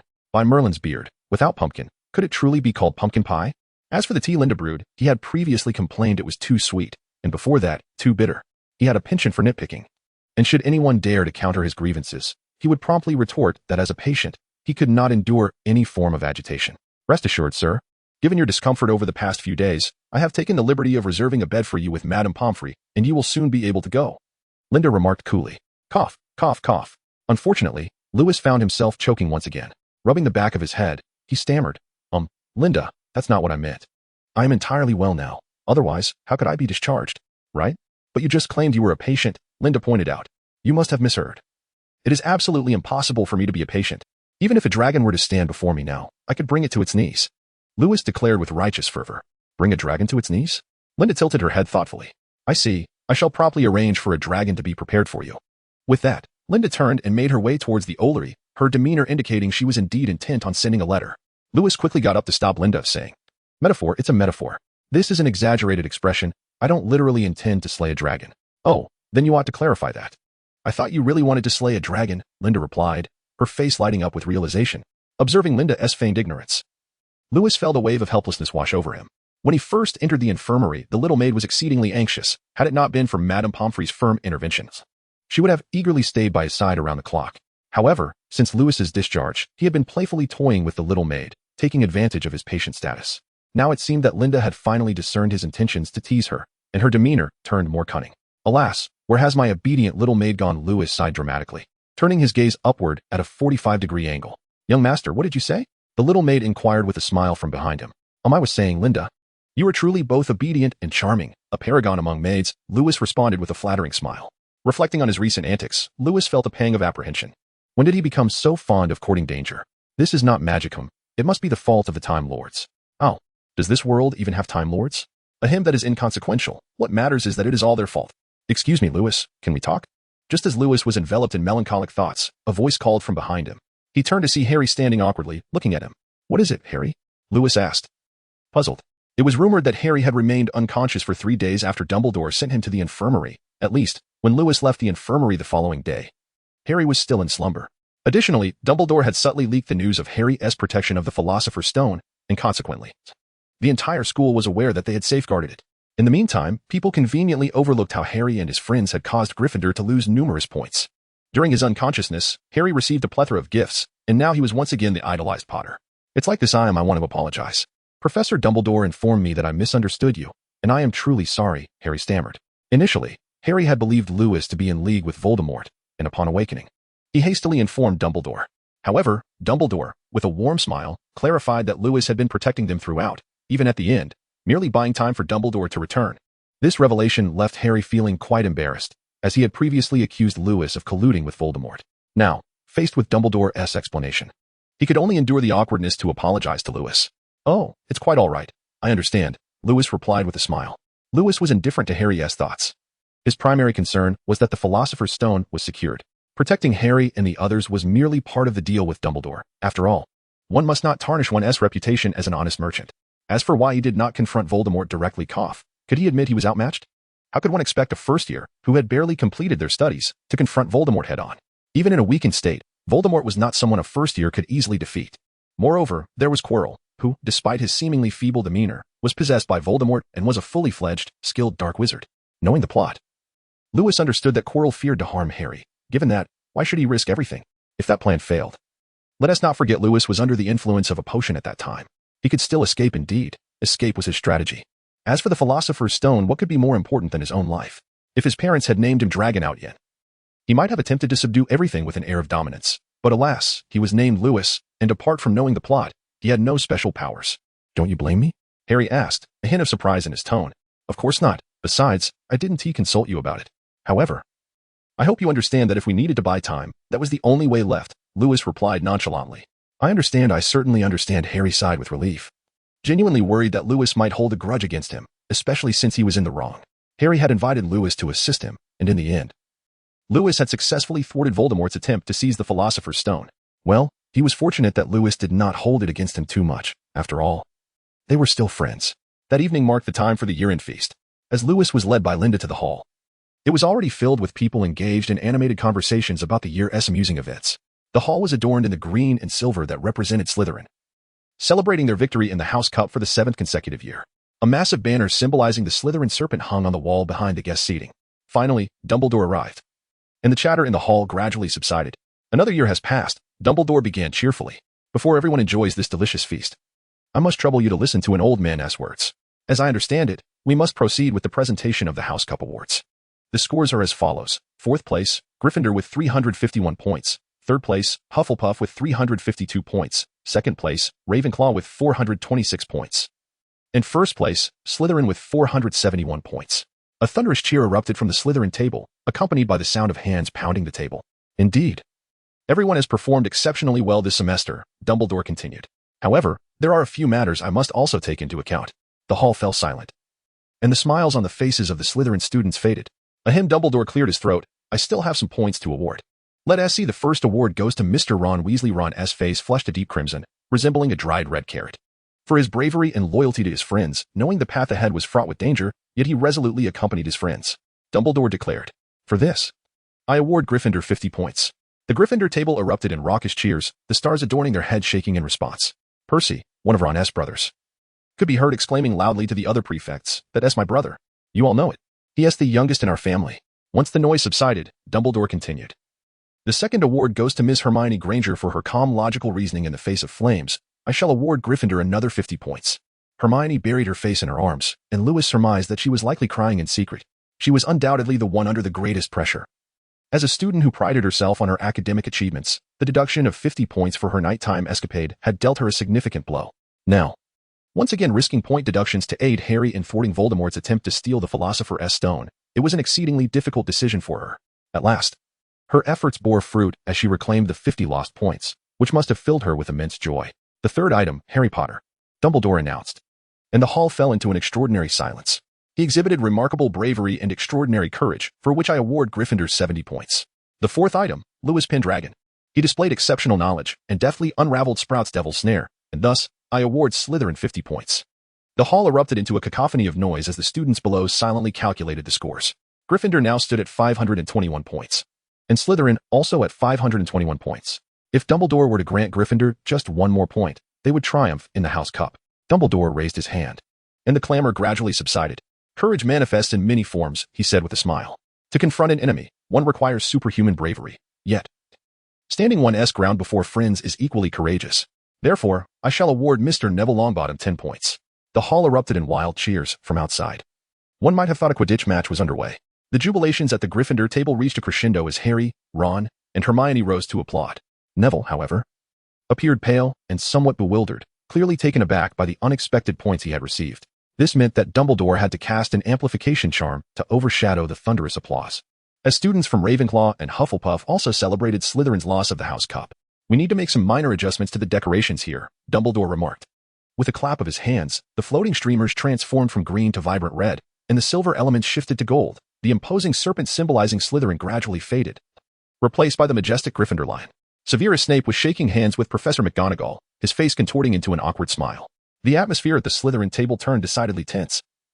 The usual chatter was replaced by silence, and no one seemed to touch their dinner. What a respectable headmaster, Linda scoffed. Oh, young lady. It seems you harbor quite a bit of discontent, Lewis winked. Isn't Dumbledore blatantly favoring Gryffindor? Linda retorted, her indignation palpable. Hermione is one thing, as she did help solve the riddle. But Potter and Weasley contributed practically nothing. It was all the work of the savior. Yet they both received such generous points. Even Longbottom managed to score. Haha, don't be so agitated, Linda. You must understand, this is Harry's first year in the magical realm.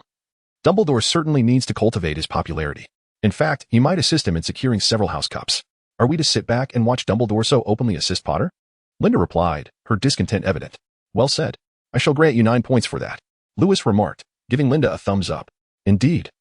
It's quite delightful to have a Chinese maid around. One can occasionally engage in the art of idioms. Master, do you not care at all?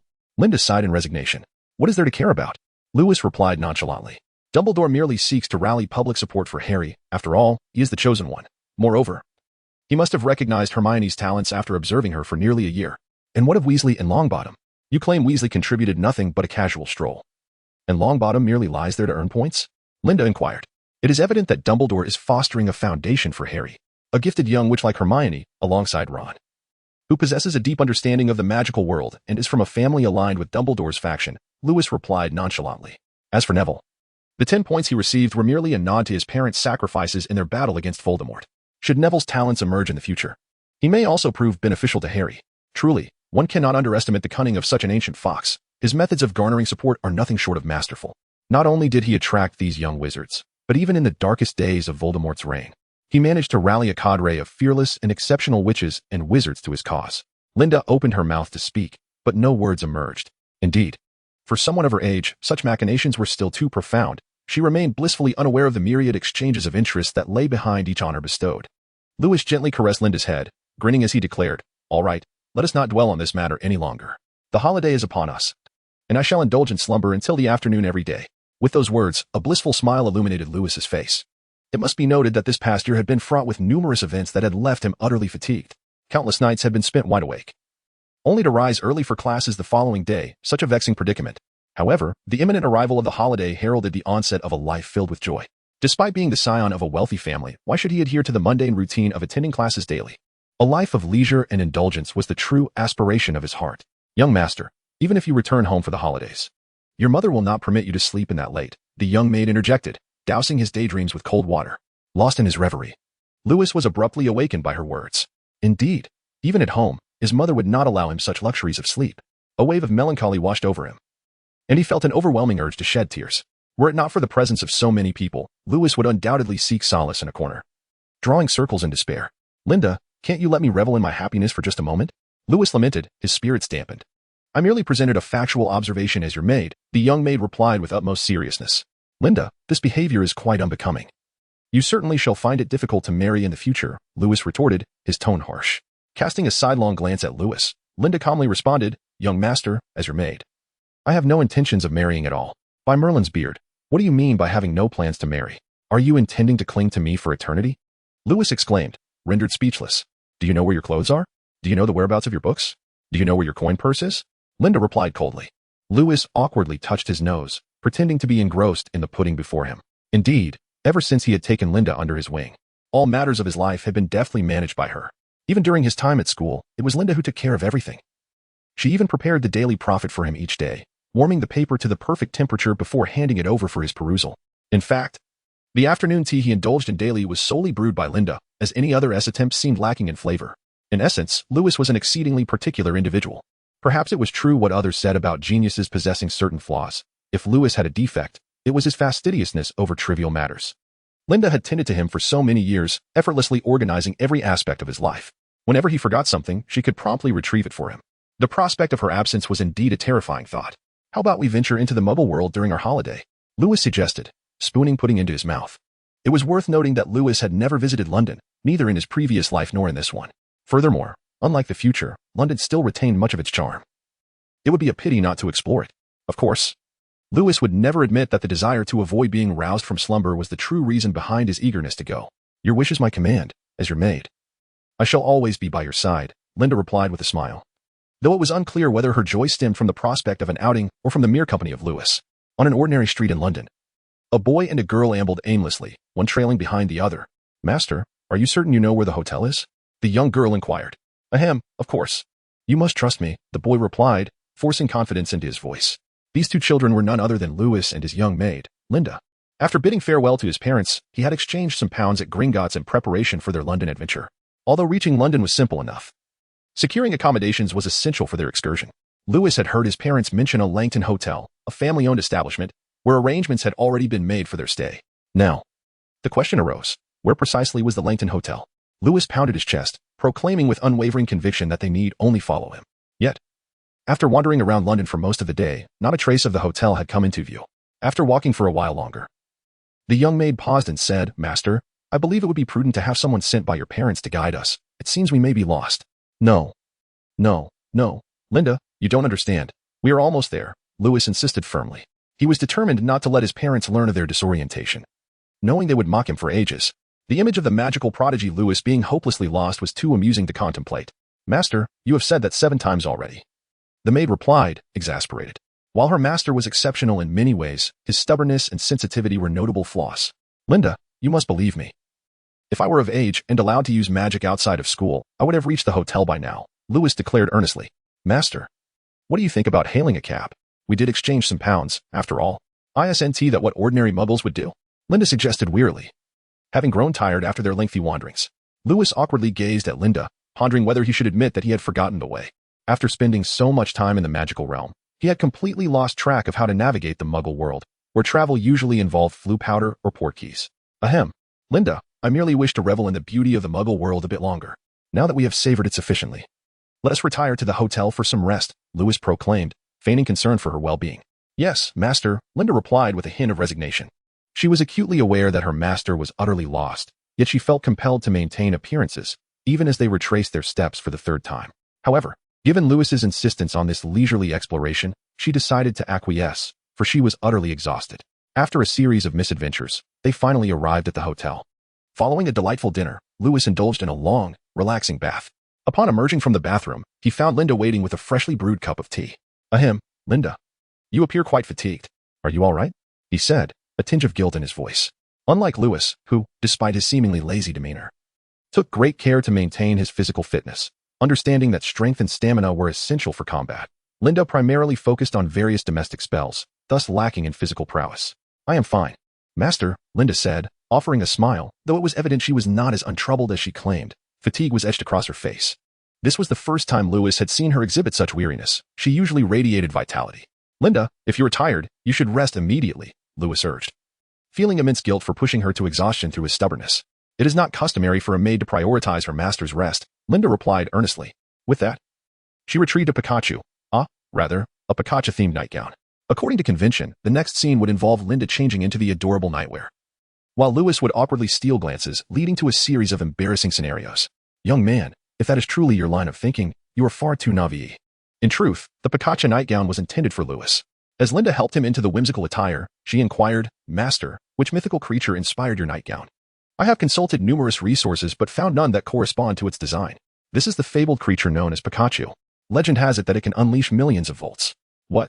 You do not understand the term millions of volts? That is inconsequential. What matters is that it is an invincible entity. No matter how powerful a creature may be, its strength will be balanced to match that of Pikachu, Lewis said with utmost seriousness, fabricating a fantastical narrative. Linda, though momentarily taken aback, found herself swayed by Lewis's earnestness, despite her doubts about the creature's might. His conviction left her pondering her own knowledge. Observing her pensive expression, Lewis stifled a laugh, for in a sense, he had not lied, had he? However, if he were to disclose that Pikachu was merely a creation of comic fiction, perhaps Linda would not be angered? Well, probably. Once nestled under the covers, Linda stood before Lewis's bed, seemingly transfixed. Linda, your unwavering gaze makes it difficult for me to sleep, Lewis lamented. Do not worry, I shall wash up and turn off the lights shortly, Linda assured him. Wait.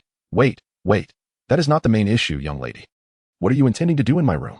Lewis inquired cautiously. Are you not returning to your own room? Linda asked, perplexed. This is my room, master. Yours is next door. Did you not intend to sleep here? Lewis was taken aback. Had he mistakenly settled into the maid's quarters? He had inadvertently lain down in a female companion's bed, all the while urging her to sleep. Merlin's beard. No wonder Linda had been staring at him. He had mistakenly thought it was due to his striking appearance. Wait, Linda is not misunderstanding anything, is she? Lewis felt a cold sweat trickle down his back. Linda, if I were to say I had entered the wrong room, would you believe me? He asked tentatively. Linda regarded him solemnly before responding, of course, whatever you say is true. If you claim you have entered the wrong room, then that must be the case. Indeed, you still doubt me, do you? Lewis replied, melancholy in his tone. Suddenly Linda erupted into laughter. Master, I truly believe you did not do so intentionally. Seeing the sincerity in her expression filled him with relief. It appeared that his gentlemanly demeanor and valiant spirit had indeed made a lasting impression on her. Yet, as he basked in the self-satisfaction, Linda added, after all, Master, you do not even dare to hold a girl's hand, let alone share a bed with one, correct? Now that was truly embarrassing. It seemed Linda was not enamored with his gallantry, but rather bewildered by his reluctance. What did she mean by not daring to hold a girl's hand? It was merely unnecessary, was it not? Faced with her earnest expression, Lewis found himself at a loss for words, uncertain whether to feel pleased or annoyed. All right. He conceded, feigning indifference. You may sleep in my room. Linda wore an expression of knowing satisfaction as she exited the room, closing the door behind her. The following morning, as Lewis and Linda enjoyed a sumptuous breakfast, an owl suddenly fluttered down onto Lewis's dining table. Lewis removed the letter placed on the owl's foot, and upon reading it, he found the following message. Dear Lewis, I hope this letter finds you well. I have sent a similar letter to Harry, yet he has not responded in the slightest. If it were not for my ability to procure magical books, I would almost believe that semester was merely a figment of my imagination. Thus, I am writing to you in hopes that you might reply, if only to assure me that my method of correspondence has not failed. Yours sincerely, your classmate, Hermione. Upon reading the contents of the letter, Lewis stroked his chin and mused, is it truly a testament to Hermione's character? The means of validation she chose was to purchase a book of magic. If her passion for learning is so profound, why not align herself with Ravenclaw? However, upon further reflection, he realized that Ravenclaw's students were not as exuberant. Wait a moment, he mentioned being unable to contact Harry. So the plot thickens, does it? The question now arises, should he make his presence known to Harry? After all, he is quite the affluent individual, and it would be improper to have not flaunted it thus far. As these thoughts swirled in his mind, Lewis displayed a mischievous cough, a rather benevolent smile. Indeed, no one could rival his kindness. Linda, noticing Lewis's impish grin, understood he was scheming once more. This smile was always a harbinger of his impending pranks. Linda, I have conceived a splendid idea. I believe we shall not be bored any longer, Lewis declared, and with that, they set off for Surrey. As he spoke, Lewis hastily devoured his breakfast. Sir, do you know the way? If you are to lead us, I fear we may never find it by the time school begins. Linda calmly recounted a rather disheartening tale. Fret not. This time, I shall have my parents arrange for someone to guide us, Lewis replied awkwardly. Then added after a moment's thought, it will be someone from our family's Muggle enterprises that shall add a touch of excitement. Today marks Harry's 12th birthday. He was dining at his aunt and uncle's home, never having anticipated a birthday gift or even a cake from them. Clearing his throat with exaggerated seriousness, Uncle Vernon proclaimed, we all know today is a momentous occasion. Harry raised his head in disbelief, scarcely able to comprehend his ears. Today, I might secure a monumental business deal. The most significant of my life, Uncle Vernon exclaimed with fervor. Harry merely lowered his gaze back to his bread. Of course, his uncle was referring to the absurd dinner planned for that evening, during which a wealthy builder and his wife would be dining with him. Uncle Vernon intended to persuade the builder to place a substantial order for drills, as that was his line of work. That night, Harry would seclude himself in the attic, pretending that he did not exist within the household. In truth, Harry did not place significant value on their lack of concern for his birthday. However, not a single one of his good friends from the magical realm had reached out to him, not even to pen a letter. Even Ron had once mentioned inviting Harry to his home. Perhaps their bond was not as strong as Harry had hoped. Perhaps Ron had merely spoken idly. Shall I fetch your clothing, Mr. and Mrs. Mason? Aunt Petunia inquired quizzically. She had only been informed of Mr. and Mrs. Mason's dinner visit, unaware they were accompanied by 2 small children. Are these their little ones? This young lady is the maid of this young gentleman, who happens to be the heir of the Pendragon family, Louis Pendragon. He heard I was coming to visit, so he sought me out, wishing to join us for dinner. As he mentioned that his classmate resides here, Mr. Mason hurriedly introduced. Pendragon? Is he the Pendragon Duke? Uncle Vernon, trembling slightly, inquired. Indeed. He is the heir of the Pendragon family and the next Duke Pendragon, Mr. Mason affirmed. Uncle Vernon felt a wave of confusion wash over him. Although titles seemed to hold little significance in contemporary society, those entrenched in the upper echelons understood the weight of a duke's status, particularly one who was hereditary. He could scarcely fathom how the Pendragon heir could be associated with their family. However, Uncle Vernon quickly regained his composure, recognizing this as an opportunity. If he could forge a connection with the Pendragon family, what did Mr. Mason's business matter? Moreover, Mr. Mason had mentioned that the young Duke was visiting due to his classmate's residence here. This meant, without a doubt, that his son Dudley must know him. Oh, please forgive my rudeness, Your Grace, Uncle Vernon stammered.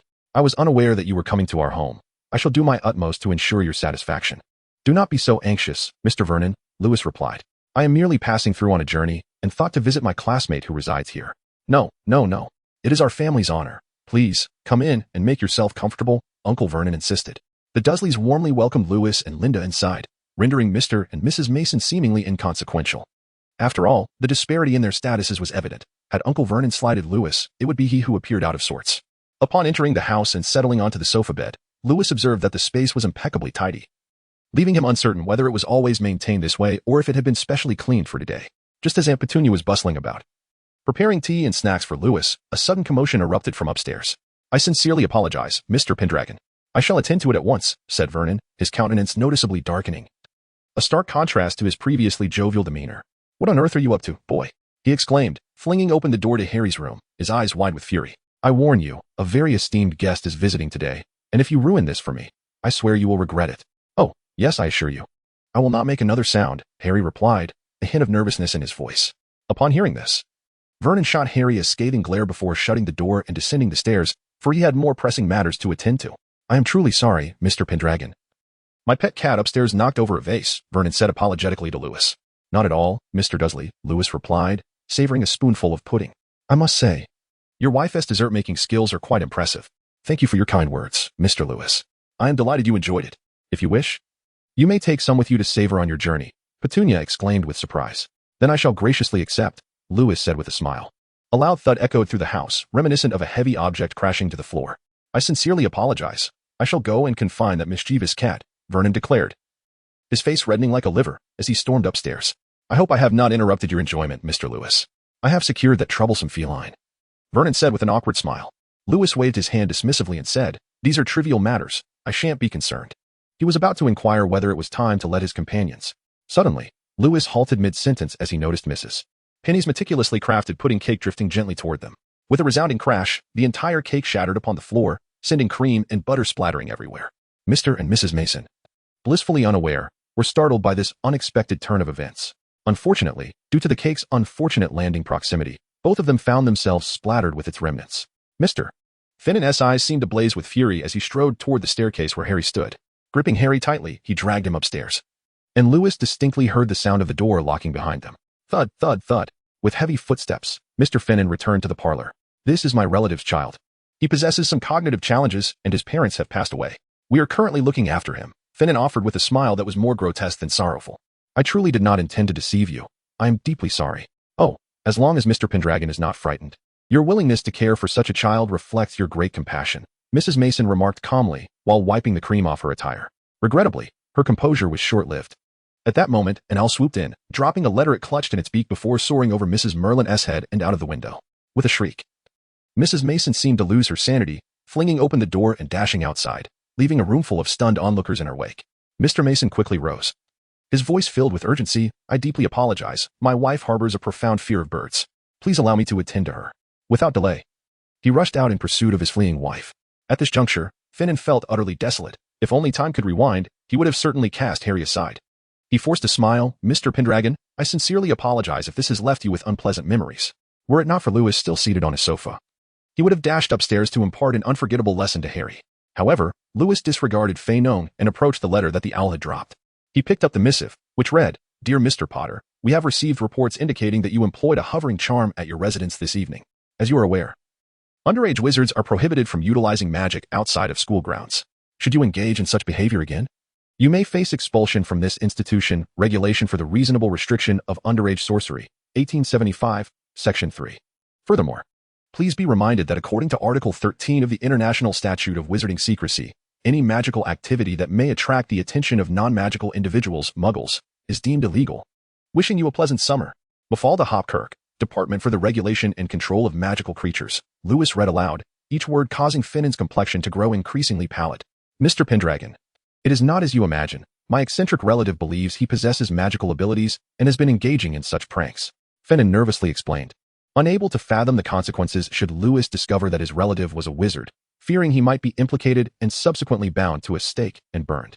It is worth noting that the individual seated before him was the heir to a duke's estate, and many would eagerly volunteer to assist in Lewis's demise without him lifting a finger.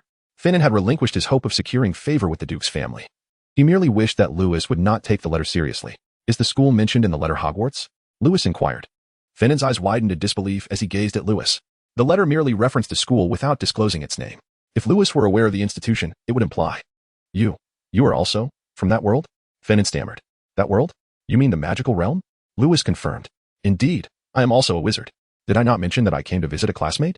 I believe it would be prudent to summon Harry, as the letter must be given to him. Lewis remarked nonchalantly.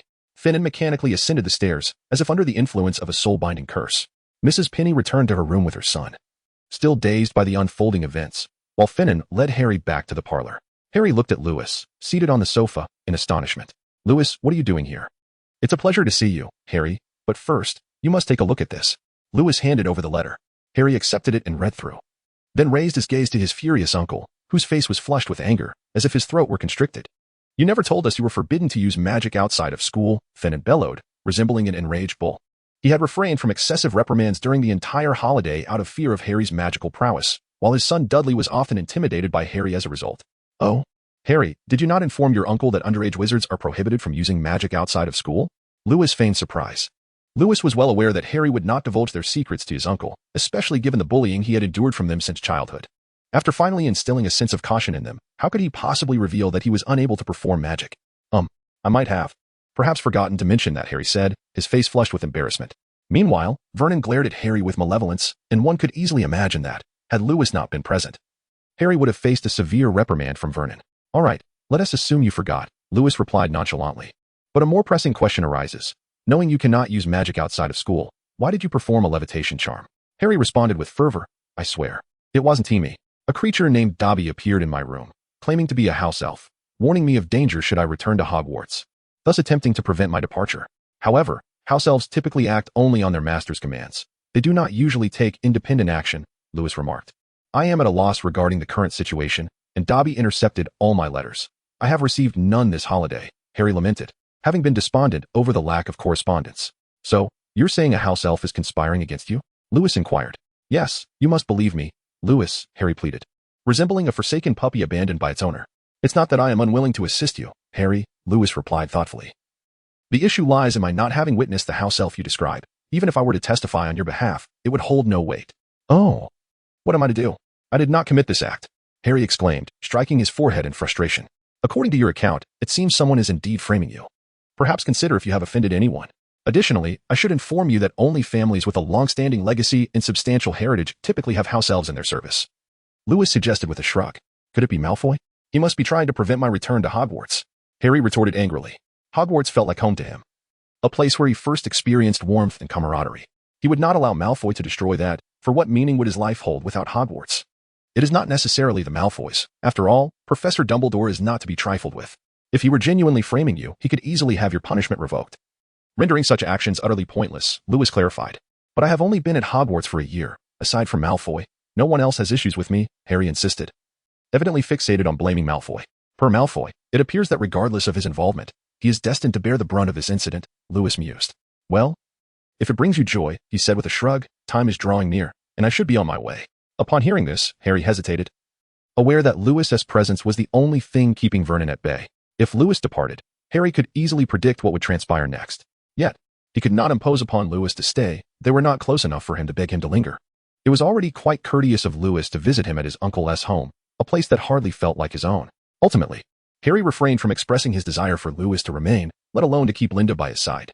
Under the strained smiles of Mr. Vernon and Mrs. Petunia, Lewis departed their residence, with the young maid holding some pudding made by Mrs. Petunia. Although the Dirsleys loathed those from the magical world, Lewis, as a Duke's heir in the Muggle realm, was met with smiles, despite their disdain. Poor Harry, I doubt he will have an easy time ahead. Lewis remarked with a hint of schadenfreude. Is it true what Potter just said? That a house elf is intentionally framing him? Linda asked, her brow furrowed in confusion. Her curiosity was not unfounded. As one of the most powerful families in the magical community, they had house elves, and more than one. Who knows? After all, we have not witnessed it ourselves, have we? Lewis replied with a grin. Potter mentioned that the house elf is named Dobby. Do you know which family Dobby serves? Linda inquired. Do you know what makes a house elf truly exceptional? Lewis suddenly posed. A house elf that can quietly fulfill all tasks without drawing attention from anyone but its master, Linda answered. Well said. I commend you for that, Lewis praised, giving her a thumbs up. However, considering your assertion, if a house elf's objective is to remain undetected by anyone other than its master, how could one possibly ascertain the name of a house elf belonging to another family? Who would concern themselves with a house elf, after all? Linda nodded in agreement. Indeed, few would bother about a house elf, making it entirely plausible for Lewis to be unaware of Dobby's familial ties. Of course, I happen to know precisely which family Dobby belongs to, Lewis said with a mischievous smile. He is quite an intriguing house elf. You know? Linda exclaimed, astonished. She had never known Lewis to have such an interest, considering he could scarcely remember the names of his own family's house elves. Yet, the fact that Lewis found Dobby intriguing suggested a uniqueness that warranted remembrance. Naturally, you should consider who your master is, Lewis replied, raising his chin with pride. If you wish to know, I would not be averse to sharing. Seeing the way Lewis had raised his chin almost to the heavens, Linda wisely chose to remain silent. for she understood that ignoring Lewis was the best course of action at that moment. Lewis awkwardly held his head high, while Linda refrained from pressing further. If he were to state it outright, it would undoubtedly be rather humiliating. Yet, if he remained silent, he felt a restless itch within. After all, he had finally mustered the courage to flaunt his prowess, only to have it cut short before it even began. Director, this script is flawed.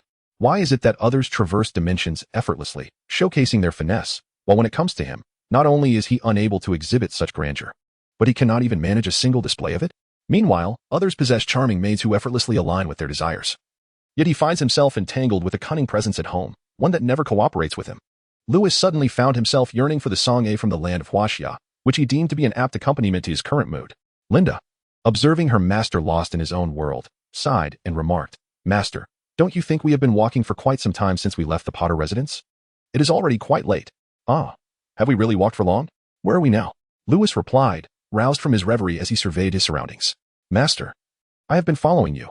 I presumed you had a new destination in mind," the young maid said with a hint of exasperation. "Linda, I am merely honing your skills. As a competent maid, you should always be able to guide your master back onto the right path, be it in life or the road upon which we currently tread." Lewis gazed solemnly at the sky, the gentle breeze adding a touch of elegance to his demeanor. The young maid rolled her eyes, well aware that her master had likely wandered aimlessly without thought, resulting in their evident disorientation. However, since he was reluctant to acknowledge this, she inquired, "Master, you are right. But what shall we do now? Perhaps we can ask the driver from the Muggle world, as my lord and lady might suggest, to take us back to our hotel?"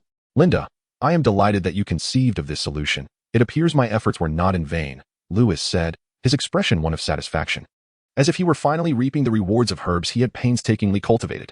Thanks to the diligent efforts of the driver, Lewis and Linda eventually returned to their hotel. As Linda massaged Lewis, who lay sprawled on the sofa, she asked, "Master, the school term is about to commence. Shall we continue our exploration or return to the castle?" "Let us return to the castle. I haven't completed that dreadful assignment yet," Lewis complained, squinting his eyes. "I have already reminded you. It would be wiser to finish your assignments before venturing out again," Linda replied, resigned. "Finish my assignments first? How could that be? As a student, it is only fitting to hastily complete my work at the end of the holiday. This is the true respect for holiday assignments," Lewis retorted with righteous indignation, as if Linda had uttered an unthinkable statement. Linda continued to massage Lewis, understanding that her master often resorted to illogical reasoning and that engaging further would be futile. Thus, the best course of action was to refrain from prolonging the discussion. Lewis noticed that Linda had ceased to engage with him, prompting him to abandon his banter. After all, the paramount pleasure lay in relishing the soothing massage from the little maid, which was undeniably delightful. Having finally completed his holiday assignments, albeit at a leisurely pace, Lewis reclined in his family's castle, savoring his morning tea. He lamented that the little maid was unwilling to assist him with his tasks, especially since she had managed to finish her own assignments in just one night. Suddenly, an owl delivered a letter to him. The letter read, "Dear Lewis and Linda, Ron has sent me a letter, from which I learned that he went to Harry's aunt and uncle's house to bring him out. I sincerely hope they did not engage in any unlawful activities during the retrieval, as it could cause trouble for Harry. I have arranged to go to Diagon Alley next Wednesday to buy our textbooks. If it is convenient for you, shall we meet there? Please respond at your earliest convenience. Your friend, Hermione." "Perfect. We could explore Diagon Alley and perhaps find some delightful treasures," Lewis remarked after reading the letter. "I believe your mother would not approve of your acquiring those treasures," Linda replied blandly from behind him. "Come on, don't be so rigid, Linda," Lewis chuckled. "You see, if it's just the two of us and neither of us speaks of it, how would she ever find out? If your mother inquires, I could never deceive her," Linda stated. "That's not right, Linda. You are 12 now. This is the age of rebellion. You must learn to say no," Lewis said, his expression serious as he faced Linda. "Do you understand? No, I'm not saying no to you. I mean you should say no to my mother, all right? No, Lewis." Lewis felt as though the entire world was devoid of love. He might have found himself a false maid. However, behind him, the little maid was smiling joyfully, though he remained oblivious to her delight. It was a bright and sunny day when Lewis took his little maid to Diagon Alley. "Linda, why won't you allow me to use full powder to get here?" Lewis lamented as he walked. "If I permitted you to use full powder, you would undoubtedly end up in Nocturne Alley," the little maid replied nonchalantly, aware of Lewis's thoughts after spending so much time together. Lewiston appeared exceedingly awkward, feeling rather helpless when confronted directly. He had meticulously devised a plan to swiftly fly to Upside Down Alley before anyone could react, as he had long desired to witness the notorious black market firsthand. Alas, fate had other designs. His well-laid plan seemed futile. "Ah, look over there. Isn't that Hermione?" Lewiston feigned surprise, pointing towards Hermione in the distance. "Linda," he added, although Lewiston's attempt to divert the conversation was rather clumsy and transparent. Linda chose not to expose him, opting instead to preserve his non-existent dignity. "Hi, Lewiston, Linda, how has your holiday been? Hermione inquired as they approached her. Quite well. Thank you, Lewiston replied with a smile. Well, it would have been even more splendid if the young master hadn't lost his way during the trip, Linda remarked, offering her critique without reservation. Lewis's previously perfect smile suddenly became rigid. He was utterly bewildered, wondering if people truly could be so unkind. Could they no longer enjoy themselves? Hermione gazed at Lewis's frozen expression and let out a chuckle. Oh, is that so? As long as you are well, she said, her body trembling not from fear, but from the effort of suppressing her laughter. Lewis gazed at the laughing Hermione, her every movement a delightful flutter, before turning his gaze with a hint of melancholy towards Linda. Seemingly aware of her own shortcomings, Linda silently averted her eyes. What brings you to Gringotts? Are you here to deposit money? Lewis quickly changed the subject, not wishing to remain the subject of ridicule. Not quite. I am here to exchange for pounds. Are you familiar with pounds? Hermione barely stifled her laughter. Indeed, I am. You need only consider who I am. During my travels with Linda this summer, we used pounds exclusively, Lewis declared proudly, his face alight with the anticipation of praise. Pounds. Were you not touring the magical realms? I have heard many wizards venture to magical places like Egypt to witness the enchantments within the pyramids. It is said to be quite exhilarating, Hermione inquired, puzzled. She had always assumed wizards only traveled to foreign magical worlds, never imagining Lewis would explore the Muggle world. More importantly, he was traveling with Linda. And even as a wizard, he was yet a minor. Were his parents truly so unfazed by their children's adventures? There is nothing of interest in the magical realm. In the Muggle world, with pounds, one can procure anything. In the magical realm, no amount of galleons would suffice for many things, Lewis asserted, adopting an air of a wealthy Muggle. Hermione could only feel exasperation at Lewis's blatant display of affluence. Hello, Lewis, Hermione, and Linda. Harry approached them. Though he appeared rather worse for wear, his robes tattered and dusty, and his glasses marred by several cracks. By Merlin's beard, Harry, have you been robbed? Tell me, and I shall assist you in reclaiming your honor, Lewis offered, thumping his chest. Even in the magical realm, it seemed Harry's frail frame made him an easy target for misfortune. Oh, I wasn't robbed. I just, had an unfortunate fall, Harry replied, awkwardly ruffling his disheveled hair. Harry, Mr. Weasley rushed up, panting, let us hope you didn't miss the entrance to the leaky cauldron. Behind him trailed his family, including Ginny, who would be starting school this year. If the wizarding community were populated by families as prolific as the Weasleys, it would surely not be so sparsely inhabited. Where did you come from? Ron finally squeezed through to ask. Diagon Alley, Harry replied with a sigh. That is so cool. Fred and George, the Weasley twins, exclaimed in unison. Adults never let us go there, Ron lamented enviously. Mrs. Weasley finally made her way over, her somewhat plump figure creating a notable hindrance. Oh, Harry. Oh no. You could end up anywhere. She huffed, pulling a coat brush from her bag and began to dust off Harry. Mr. Weasley took Harry's glasses, tapping them with his wand, restoring them to a pristine condition. Mr. Weasley, Mrs. Weasley, greetings, Lewis offered politely. Hello, Lewis. Hermione wrote to us, mentioning you would join us today to purchase books. We are delighted you could come, Mr. Weasley said, shaking Lewis's hand. You know how it is. I have plenty of free time, Lewis shrugged nonchalantly. Mr. Weasley chuckled warmly, appearing quite familiar with Lewis. Ron, however, looked on in stunned silence, having never heard his parents mention Lewis at home, and it seemed that Lewis and his father shared a long-standing rapport. I just saw Malfoy and his father at Borgin and Burke's, Harry said once Mrs. Weasley had finally cleared the dust from him. Lucius Malfoy was there to purchase something? Mr. Weasley asked, his tone wary. No, he was there to sell something, Harry replied. He is frightened, Mr. Weasley said with a serious yet somewhat smug expression. If I could, I would love to gather evidence against Lucius Malfoy. Be careful, Arthur, Mrs. Weasley cautioned from the side. Do not bite off more than you can chew. That family is not to be trifled with. As they continued their discussion, making their way into Gringotts, Hermione approached a couple. Ah, you are Muggles, Mr. Weasley exclaimed upon spotting Hermione's parents, his face lighting up. We must share a drink. What do you have there? Oh, I see you are exchanging currency. He enthusiastically pointed to the 10-pound note in Mr. Granger's hand. Mr. Weasley, we still have time. It would be prudent to exchange your money first, Lewis said with exasperation. Mr. Weasley was indeed a good man, honest, brave, and a reliable ally. Ahem, a trustworthy individual. However, if one were to point out a flaw, it would be his excessive fascination with all things Muggle. It was said he even acquired a Muggle car and modified it to be an invisible flying vehicle. Ah, yes. We shall reconvene here shortly, Mr. Weasley replied cheerfully. With that, they followed a small goblin to the currency exchange. Mr. Weasley is a good person. He is merely a bit overly excitable, Lewis explained to the Grangers.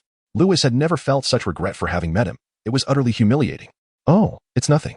Mr. Granger waved his hand with a smile. I was under the impression that individuals from the magical realm would harbor disdain towards us. So I am quite pleased with Mr. Weasley's warm reception. Lewis exhaled a sigh of relief, glad not to be perceived as an odd individual. Are you Lewis Pendragon? Inquired Mrs. Granger. Yes, ma'am, Lewis replied with politeness. I often hear Hermione speak of you, Mrs. Granger continued. Her voice tinged with concern as she mentioned that this was Hermione's first time attending school alone, especially in a place they had never heard of before. I truly fear she may struggle to adjust. If possible, I hope you can assist her. I've heard that many in your world are not particularly welcoming to wizards emerging from the Muggle realm. Initially, Mrs. Granger had opposed Hermione's desire to study in the magical world, but Hermione was resolute, and her husband supported her. Furthermore, Hermione assured them that she would return to university after completing her studies at Hogwarts, leaving Mrs. Granger with no choice but to acquiesce. Although Hermione hailed from the Muggle world, her talent was on par with any pure-blood wizard. Moreover, Hermione is exceptionally diligent. I believe she will manage just fine. Should any issues arise, I will certainly assist her, as we are friends, Lewis assured. It appeared that Hermione had not disclosed the events of the previous semester to the Grangers, a wise decision indeed, for while they were experienced adults, their wisdom was of little use in the magical realm. Only those who had first-hand experience could truly comprehend the differences between the wizarding and Muggle worlds. Had Hermione shared the dangers she faced last semester, the Grangers would undoubtedly have intervened to prevent her from continuing her education at Hogwarts. Lewis, don't you and Linda need to withdraw some money? Hermione interjected, fearing that Lewis might inadvertently reveal details from last semester. Rest assured, we brought some galleons with us. Linda, standing behind Lewis, smiled. Oh, I wanted to ask, are 2 galleons sufficient for Hermione as usual expenses? We are unsure how much she needs for school, Mr. Granger inquired. Both he and his wife were dentists, which placed them among the higher income brackets in Britain. Yet he was uncertain if their financial support would suffice in the magical world. Furthermore, it was impossible to ascertain if Hermione had been entirely truthful about her needs to set their minds at ease. 2 galleons will certainly cover Hermione's expenses. Typically, she doesn't need to spend much, as the school provides everything, Lewis responded. If she wishes to purchase some extracurricular books, she might need additional funds, but even then, 2 galleons will be adequate. That's a relief. I just worry that Hermione might deprive herself, Mrs. Granger said, gently patting Hermione's head. As time passed, the Weasley family and Harry returned to the hall after withdrawing their money. Mr. Weasley insisted on treating the Grangers to a drink, reminding the twins not to venture into Diagon Alley as they departed. Meanwhile, Lewis and his companions meandered leisurely down the street, the clinking of coins echoing from Harry's pocket. Oh, Harry, how much did you withdraw? Lewis asked exasperatedly. Harry chuckled awkwardly, although his parents were no longer with him. They had left him an astonishing fortune, at least by the standards of ordinary wizarding families. Shall we buy some ice cream? My treat, Harry suggested, glancing at the nearby ice cream stand. All right, as long as you're happy, Lewis replied nonchalantly. Harry proceeded to purchase 5 large strawberry peanut butter ice creams, and they enjoyed their treats while strolling through the street. Soon, they encountered the Weasley twins and Lee Jordan at a joke shop, where they were enthusiastically purchasing Dr. Fiddlestick's automatic ignition fireworks. In a dilapidated old bookstore, they spotted Percy engrossed in a book titled How Headmasters Gain Power, The Careers of Hogwarts Headmasters After Graduation. That sounds incredibly fascinating, Ron remarked in an annoyingly loud tone. Shoo, Percy snapped at Ron. Percy was ambitious. He had plans to become the Minister of Magic. Ron, slightly mocking, noted, if you really have that capability, I could offer you some support. At this point, Lewis addressed Percy, who stared at him in astonishment. He recognized who stood before him and understood that if Lewis were willing to support him, his ambition of becoming Minister of Magic might not merely be a dream. It is essential to have a powerful family backing you. Sheer talent alone is insufficient, as countless individuals possess abilities. But few have the privilege of support from a prominent family. Seeing Percy's face light up with excitement, Lewis added, however, it is premature to discuss such matters. You must first graduate from Hogwarts. At that time, I will arrange for you to intern at the ministry. Thank you truly, I am immensely grateful. Percy bowed respectfully to Lewis. As they exited, Ron wore an expression of disbelief, while Harry and Hermione looked bewildered. It was clear that these discussions were beyond their comprehension, given they had only completed 1 year at Hogwarts, and the prospect of post-graduation employment seemed distant. The entrance to Flourish and Blots was crowded, making it difficult to enter. A long banner hung above, proclaiming, Gilderoy Lockhart Book Signing and Autograph Session, 12:30 to 4:30 p.m. We can meet him in person, Hermione exclaimed excitedly. Nearly all the books on our list are authored by him. The crowd appeared to consist mainly of witches around Mrs. Weasley's age. A weary-looking wizard at the door announced, Ladies and gentlemen, please maintain an orderly queue. Do not push, and be mindful of the books. Merlin helped that poor fellow. He looked as though he might faint. Lewis gazed at the bustling bookstore before him, swallowing hard as he turned to Harry and said, Harry, if you could purchase 2 sets of books for me, I would treat you to some snacks once we board the train. What do you say? Linda, standing behind Lewis, nodded in agreement, clearly unable to resist the urge to join in the quest for books. You needn't offer me snacks, Lewis. You've already done so much for me. Buying 2 sets of books is a trivial matter. Don't worry, just leave it to me. Harry waved off with a casual gesture. It is worth noting that Lewis had lent his assistance to Harry on numerous occasions. And since it was a rare instance that Lewis had asked for his help, particularly for something as minor as purchasing books, Harry had no reason to decline. Observing the frantic efforts of the three to squeeze their way inside, Lewis felt quite astute. "Young master, your maneuvering this time was truly impressive," the young maid remarked. To an uninformed observer, it might seem as though Lewis had accomplished something monumental. "Indeed, I am a genius," Lewis replied with a grin. As praise from the maid was a rare occurrence. "But don't you need to go inside to get Lockhart's autograph? Those witches seem to be in a frenzy." "Even Hermione is no exception," Lewis said, casting a puzzled glance at Linda. "He's merely a fraud. If any of those books contain even a shred of his own work, it would be astonishing. He is nothing more than a charlatan." Linda expressed her rare critique of an individual. Generally, even if she held disdain for someone, she would refrain from such candid remarks, often choosing to ignore them instead. "Well said. I admire your ability to see through the pretense," Lewis exclaimed, giving Linda a thumbs up. The young maid cast a helpless glance at Lewis, who often strayed into whimsical tangents that made it challenging to keep pace with his thoughts. Noticing the expression on Linda's face, Lewis cleared his throat. "How did you come to know he is a fraud? Do you happen to know him?" "Mr. and Mrs. Weasley mentioned him during their conversation, and you were present at the time, weren't you?" Linda replied, looking quizzically at Lewis. "Ahem." Lewis feigned a cough. "Well, let us not dwell on the details. You know, I, your master, am perpetually busy. How could I possibly remember every trivial matter, right?" He certainly couldn't divulge that he was an outsider who already knew Lockhart's true nature, hence his lack of attention during their discussion. Moreover, Lockhart was hardly a striking figure deserving of Lewis's focus. With a mere flick of a finger, or rather, a wand, he could easily dismiss Lockhart, a character he deemed inconsequential. At that moment, the crowd in the bookstore suddenly parted, creating a substantial space in the center. Seizing the opportunity, Lewis led Linda inside, for Harry, despite his promise to fetch 2 sets of books, had yet to emerge, proving to be unreliable. However, upon entering, Lewis was taken aback to find Mr. Weasley and Malfoy's father engaged in an intimate embrace. Is it really necessary to be so provocative? There are children present. Wait, those are 2 grown men. Merlin Esbeard. While Lewis held no prejudice against same-sex affections, the public nature of their display struck him as inappropriate. Not to mention, both were married, and their children stood nearby watching. Couldn't they exercise some restraint? As he observed the increasingly passionate scene, Lewis pondered whether to intervene. Though interrupting such tender moments felt morally dubious, this was, after all, a public venue. Cough, cough, this simply wouldn't do. "Oh, Arthur, what are you doing?" came the sharp cry of Mrs. Weasley from nearby. It seemed the genuine spouse had caught them in the act. She continued, "Engaging in a brawl in front of the children? Just look at the fine example you're setting, Arthur." So, Mr. Weasley and Malfoy's father were indeed fighting? Well, Lewis had known of their scuffle all along. He hadn't misinterpreted their actions. However, since it was merely a quarrel, Lewis deemed it less interesting. He stepped forward and addressed them. "Mr. Malfoy, Mr. Weasley, might I suggest that engaging in a fight within the bookstore is rather inappropriate? Shall we consider this a sufficient conclusion?" Mrs. Weasley also approached to pull Mr. Weasley away. "Is that not Pendragon?" Mr. Malfoy straightened his attire and remarked, "I sincerely apologize for subjecting you to such a spectacle. Should the opportunity arise, do consider visiting my home." As he spoke, he thrust a tattered book on transfiguration into Ginny's hands.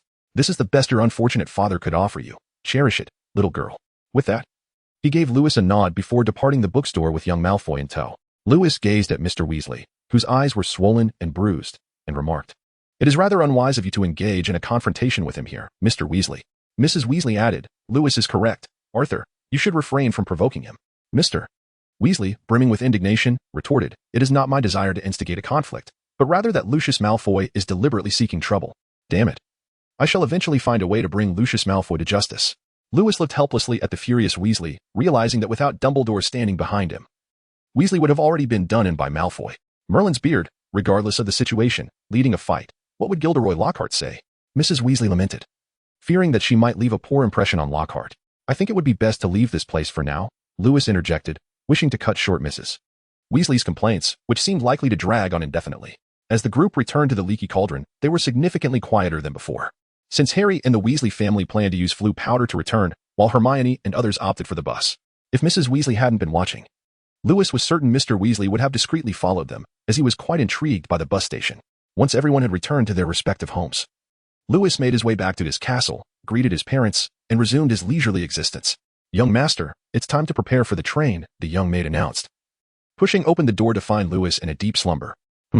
Just 5 more minutes," Lewis mumbled, half asleep, before succumbing to the irresistible pull of slumber once again. The maid looked on helplessly as Lewis continued to doze, this scenario having repeated itself 5 times already. "Young master, you must get up, or you will miss the train," she insisted, knowing that if she waited another 5 minutes to call him, the scene would certainly repeat itself. As a diligent maid, allowing her master to be late was a grave breach of her duty. All right, Lewis groaned, rubbing his eyes, and summoned all his strength to rise, allowing the maid to assist him in getting dressed. In the process, he managed to steal another minute of sleep, a triumph of sorts. Where are father and mother? Lewis asked, still groggy. Ordinarily, they would be preparing to see him off to the train. Had they overslept as well? Sir and Madam have gone on a trip. They are said to be visiting the magical realm in America, Linda replied. What kind of parents are these? Not even sending their own son off to school? Had he not known his parents from birth, he might have believed himself to be adopted. Then how are we going? Lewis casually inquired. Sir and Madam have arranged for a car. The driver will take us directly, Linda explained. Merlin's beard, how irresponsibly they behaved. While he didn't necessarily need them to see him off, it would have been courteous to at least ask. Lewis grumbled in complaint. Linda wisely chose not to engage further, understanding that if she did, he would undoubtedly continue his tirade. Once they had gathered their belongings, they boarded the car prepared by the Pendragons. Although the vehicle was indeed luxurious, Lewis, in a foul mood, found fault with every detail. As they arrived at the platform amidst Lewis's complaints, the maid felt relieved to finally escape the sound of her master's grievances. Excuse me, is this seat taken? A girl with golden hair opened the door and inquired as Lewis and Linda settled into their train compartment. No, it's free. You may sit here if you wish. Lewis smiled in response. After sitting down, the golden-haired girl stared intently at Lewis, as if he were something extraordinary. Do you know me? Lewis asked, perplexed, as he could not recall ever meeting someone like her. Oh, I'm terribly sorry. While we don't know each other, I do know you. You must be Lewis Pendragon, am I right? The girl replied. Yes, and you are? Lewis, for the first time, felt a flutter of excitement at being approached by a girl. It seemed that brilliance could not be concealed. I am Luna Lovegood, she introduced herself. Lovegood, Lewis murmured, the surname sounding vaguely familiar, yet he could not place it. Young master, the editor of that newspaper you acquired is named Lovegood, Linda reminded him. Oh yes, that's right, Lewis exclaimed, snapping his fingers. I remember him being quite an interesting editor. Much of what he wrote was very intriguing. So, you agree with my father's writings? Luna asked, her face lighting up with delight. The Quibbler, which Lewis had acquired, was indeed filled with captivating content, often featuring creatures unseen by the wizarding world, much like how muggles cannot see fire dragons. Many wizards claimed they had never witnessed the beings described in the Quibbler, yet Luna's father insisted they existed, a belief she shared, leading many to find her utterly incomprehensible, resulting in her having few friends. Of course, I believe the unknown is worth pursuing. Just because we cannot discover something does not mean it does not exist, Lewis asserted. As a wizard, how could one claim to pursue magic without a thirst for the unknown? I have never met anyone who believes in the crumplehorn snorkack, Luna said cheerfully. Most refuse to accept its existence. Much like the Nargles, they cause mischief when one feels particularly distressed. I must emphasize, these are unverified entities, Linda stated calmly. The previously pleasant atmosphere in the compartment swiftly cooled at her words. Are you suggesting that you think I am fabricating these tales to deceive you? Luna inquired, her smile faltering. If that is how you choose to interpret it, the maid replied coolly. Lewis was utterly perplexed by the sudden turn of events. Typically, a maid, despite her disdain for others' words, would refrain from voicing it directly. Yet, for reasons unbeknownst to him, it seemed that Linda and Luna were on the verge of an argument. Just as the atmosphere grew increasingly tense, the door to the workshop swung open, revealing Hermione and Ginny entering. Have you seen Harry and Ron? I've searched the entire train and cannot find them, Hermione inquired anxiously as she stepped inside. Are you saying they are not on the train? Lewis asked. At that moment, nothing could have been more fortuitous. He could finally escape the awkward ambience. Though he felt somewhat guilty, he secretly wished for their misfortune. Ah. It seemed Hermione had not declared them deceased. Indeed, I have not seen them anywhere on the train. Hermione appeared increasingly anxious. Could it be that they were simply not in the carriage when you were searching? Linda suggested. She shared a decent rapport with Hermione. During the time when Hermione had been penalized 50 points and others ignored her, only Linda continued to treat her kindly, which strengthened their bond. That is unlikely. If it were just Ron, perhaps he might have gone unnoticed, but Harry is well known. I doubt anyone could miss him. So it is certain they did not board the train, Lewis remarked, furrowing his brow.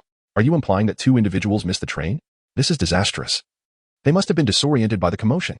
Luna expressed regretfully, lamenting that if only they had been equipped with anti-harassment charms. Excuse me, what is that? Hermione asked, her eyes widening in surprise. It was her first encounter with such a concept, and judging by the girl's expression, it appeared to be a rather common phenomenon. That is of little consequence. What truly matters is locating Harry and the others, is it not? Lewis flashed a grin, wondering if he ought to clarify what an anti-harassment charm was. Even if such a thing existed, it remained undiscovered. Consequently, Hermione and Ginny resumed their search for Harry and Ron, while Lewis found Neville and enlisted his help to search room by room. As for Lewis, he had no desire to exert himself in the search, leaving the unfortunate Neville to comply with his demands. Any thoughts of rebellion seemed futile, as Lewis believed Neville was unlikely to ever muster the courage to resist. By the time they entered the Great Hall of Hogwarts, Harry and Ron remained unaccounted for, confirming that they had indeed missed the train. During the sorting ceremony, Ginny naturally entered Hogwarts, while Luna Lovegood, whom Lewis had encountered on the train, was sorted into Ravenclaw. "Mr. Pendragon, may I trouble you to accompany me?" Professor McGonagall suddenly appeared behind Lewis. "Of course, Professor," Lewis replied, puzzled, as he followed her out of the hall. He could not fathom the reason for her summons. Being a Slytherin, he assumed that if there were any matters to discuss, it would be with Snape instead. As Lewis walked further, a sense of perplexity enveloped him, for Professor McGonagall's course was unmistakably directed towards Professor Snape's office. Indeed, she led him into the very chamber, where not only Snape was present, but also Professor Dumbledore, along with the mysteriously absent Harry and Ron. "Good day, Professor Dumbledore and Professor Snape," Lewis greeted the two educators. Inquiring, "Might I ask what brings you to summon me?" "Perhaps you should first take a look at this," Snape said, his tone laced with sarcasm. As he handed Lewis the day's edition of the Daily Prophet, the headline boldly proclaimed, "The Ford Anglia can fly, Muggles astonished." Lewis took the newspaper and murmured, "Two Muggles in London are convinced they witnessed an old car flying past the post office building. At noon in Norfolk, Mrs. Hetty Burley was hanging out the laundry. Mr. Angus Fleet of Pivot reported to the police. There were a total of 6 or 7 Muggles." "Harry, did you and Ron do this?" Harry, feeling somewhat embarrassed, remained silent, but the look on his face revealed that it was indeed an escapade orchestrated by him and Ron. With a sense of resignation, Lewis turned to Ron and remarked, "Weasley, your father must surely be employed in the Department for the Regulation and Control of Magical Creatures. Is that not so? Do not tell me that this is indeed your Mr. Weasley's vehicle, which you have taken out without permission." Ron, whose face had been flushed with anxiety, now turned as pale as a ghost, devoid of any trace of color. At that moment, Snape, seemingly unsatisfied with Ron's evident distress, ominously intoned, "It is rather ironic that Weasley is employed in the Department for the Regulation and Control of Magical Creatures, while his son arrives at school in a flying automobile. I dare say, both of them ought to be expelled. I cannot acquiesce to your demands, Snape, for it is McGonagall who presides over their house," Dumbledore gently interjected. He then turned to Lewis and said, "Pendragon, I summoned you with the hope that you might extend a modicum of assistance to Arthur, considering your family as considerable influence within the Ministry of Magic. Am I not correct?" Lowering his head, Lewis pondered for a moment before replying, "Of course, I can minimize the repercussions of this matter. Even Mr. Weasley will remain unscathed. Do you need my cooperation?" Dumbledore adjusted his glasses and responded. Arthur Weasley was one of Dumbledore's closest confidants, a rare individual deemed trustworthy. It could be said that the Weasley family was aligned with Dumbledore's faction. Out of loyalty and reason, he was determined to protect Arthur, even at a certain cost. No, Lewis waved his hand. "You misunderstand. Although this issue is difficult to resolve, it does not necessitate your cooperation. What I wish to convey is that if I assist Mr. Weasley in resolving this matter, I will be unable to invoke my family's influence for a considerable time, lest I provoke discontent among other families. Even if I am unafraid of them, it would not serve the interests of my family. Regardless, I owe you a favor, Pendragon," Dumbledore stated. "It is my honor, Professor Dumbledore," Lewis replied. "If there is nothing further, I shall attend the banquet. I hope I haven't missed dessert." With that, Lewis cast a glance at Harry and Ron before exiting Snape's office. He had no desire to linger. There was no food here, and the banquet promised a plethora of delicious offerings. More importantly, he feared that remaining might infect him with Harry and Ron's foolishness. Dumbledore regarded Harry and Ron sternly, saying, "I hope you will refrain from further violations of school rules. Otherwise, I may have to expel both of you." He then departed the office with the still reluctant Snape, who had attempted to expel Harry and his companion. "Professor McGonagall, I assume the House Cup has yet to commence, so this should not incur any penalties, correct?" Harry inquired of the remaining Professor McGonagall. "You are fortunate. Yes, this will not count against your score. However, I fear I must confine you to this office," she replied. With a flick of her wand, she conjured a plate brimming with food and drinks. "You shall dine here and return to the common room after the banquet concludes." "Sir, is there something Professor McGonagall wants with you?" Linda at the dining table asked curiously. "Nothing of great import, but I have learned where Harry and the Weasley went," Lewis said, holding a chicken leg in one hand and a cup of grape juice in the other. "What does that have to do with them?" The young maid was perplexed. They were Gryffindors, while her own master belonged to Slytherin. There seemed to be no connection. Well, to put it simply, they collaborated on a rather significant incident, quite literally a major news event, Lewis remarked with an amused expression. "A major news event? You mean they made the papers, something akin to the Daily Prophet?" The maid's confusion deepened. She could scarcely fathom what they had done. "Not akin. It is indeed the Daily Prophet, and they are on the front page," Lewis said gleefully. "Most people never have such an opportunity in their lifetime. Yet they managed to create such a stir in their second term at Hogwarts. Daily, front page," the maid muttered to herself. "Precisely. The reason we did not see them on the train is that they arrived in a flying car, and several Muggles spotted them along the way." Lewis continued with a beaming smile, his spirits buoyed by the thought of Harry and Ron facing severe reprimands. though it may seem unseemly to derive joy from another's misfortune. Was it not acceptable to relish one's own happiness? The following morning, Lewis sat beneath the magically enchanted ceiling, enjoying bread and porridge while gazing at the overcast sky. Suddenly, a cacophony erupted above him. A flock of owls had arrived to deliver letters and parcels. "Errol!" Ron shouted loudly. Lewis furrowed his brow and turned towards Ron, utterly perplexed by the ruckus caused by the troublesome child, which disrupted his breakfast. To his astonishment, an exceedingly old owl plummeted into Hermione's bowl of milk, splattering the liquid across their clothes. "Oh no!" Ron exclaimed in terror. He then grasped a letter brought by the owl, which was unlike any ordinary correspondence. It was red. It turned out to be a howler. Lewis muttered to himself, considering that Ron had secretly pilfered his father's car and had been caught by muggles. It was no surprise that Mrs. Weasley sent him a howler. With trembling hands, Ron cautiously extracted the letter from the seemingly dying owl's beak and tore it open. Lewis quickly covered his ears at the impending chaos, while Linda already had her ears shielded, eagerly anticipating the spectacle. Only Harry and Hermione remained bewildered, as this was not something they had learned from their books, leaving even Hermione at a loss. "You stole a car. If they expel you, I wouldn't be surprised. Just wait until I deal with you. You probably never considered how your father and I felt when we discovered the car was missing." Mrs. Weasley's voice resonated, amplified 100-fold, causing the plates and cutlery on the table to rattle, while the echoes against the stone walls were deafening.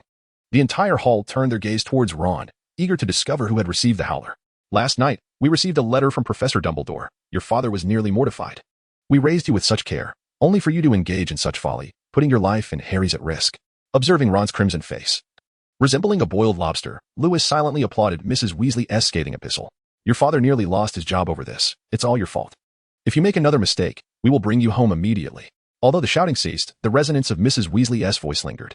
The letter in Ron's hand spontaneously combusted, disintegrating into a pile of ashes. Harry and Ron sat in stunned silence, as if rendered utterly speechless. At the dining table, Malfoy appeared poised to mock Harry. But before he could make a move, Snape swept down the Slytherin table, distributing the class schedules. However, Malfoy was not disheartened, for their first lesson was herbology, shared with Gryffindor, presenting an opportunity for him. "Hello, Harry. I heard you made the front page of the Daily Prophet. How enviable." Malfoy taunted as Harry and his friends exited the castle. "Buzz off, Malfoy. This is none of your business," Harry retorted angrily, already in a foul mood, burdened by the thought that his actions had nearly cost Mr. Weasley his job. "Oh, I hope Merlin protects you, Weasley. If your father loses that pitiful job, you want to even have food to eat," Malfoy sneered at Ron, raising his eyebrows. Ron's eyes widened, resembling an enraged bull, yet Harry grasped him firmly. "Don't do it, Ron. Remember what your mother just said?" Harry urged, anxious that Ron might be expelled for throwing a punch at Malfoy. Recognizing that he was unlikely to act, Malfoy chuckled as he departed. During herbology, everyone was astonished to see Professor Sprout with her arm heavily bandaged. It was only when a student inquired that they learned she had been injured while tending to the Whomping Willow, which had been struck when Harry and Ron had attempted to park the flying car at Hogwarts. In this lesson, they were instructed on how to repot mandrakes. As they settled in, Professor Sprout initiated the questioning. "Now, who can tell me the properties of mandrakes?" Before she finished speaking, Hermione eagerly raised her hand. "Mandrake, also known as mandragora, is a powerful restorative," she recited fluently, as if she had memorized the entire herbology textbook. "It can be used to restore those who have been transformed or cursed back to their original state." "Excellent. 10 points to Gryffindor," Professor Sprout acknowledged. "Mandrakes are crucial components of many antidotes, but they are also quite dangerous. Who can tell me why?" Hermione's hand shot up again, and Lewis distinctly saw Harry's glasses fly off. "Because the cry of the mandrake can be fatal," she blurted out. "Very well said, Miss Granger. You have once again secured 10 points for Gryffindor," Professor Sprout commended her, pointing to the nearby pot. "Now, observe, our mandrakes here are still quite young."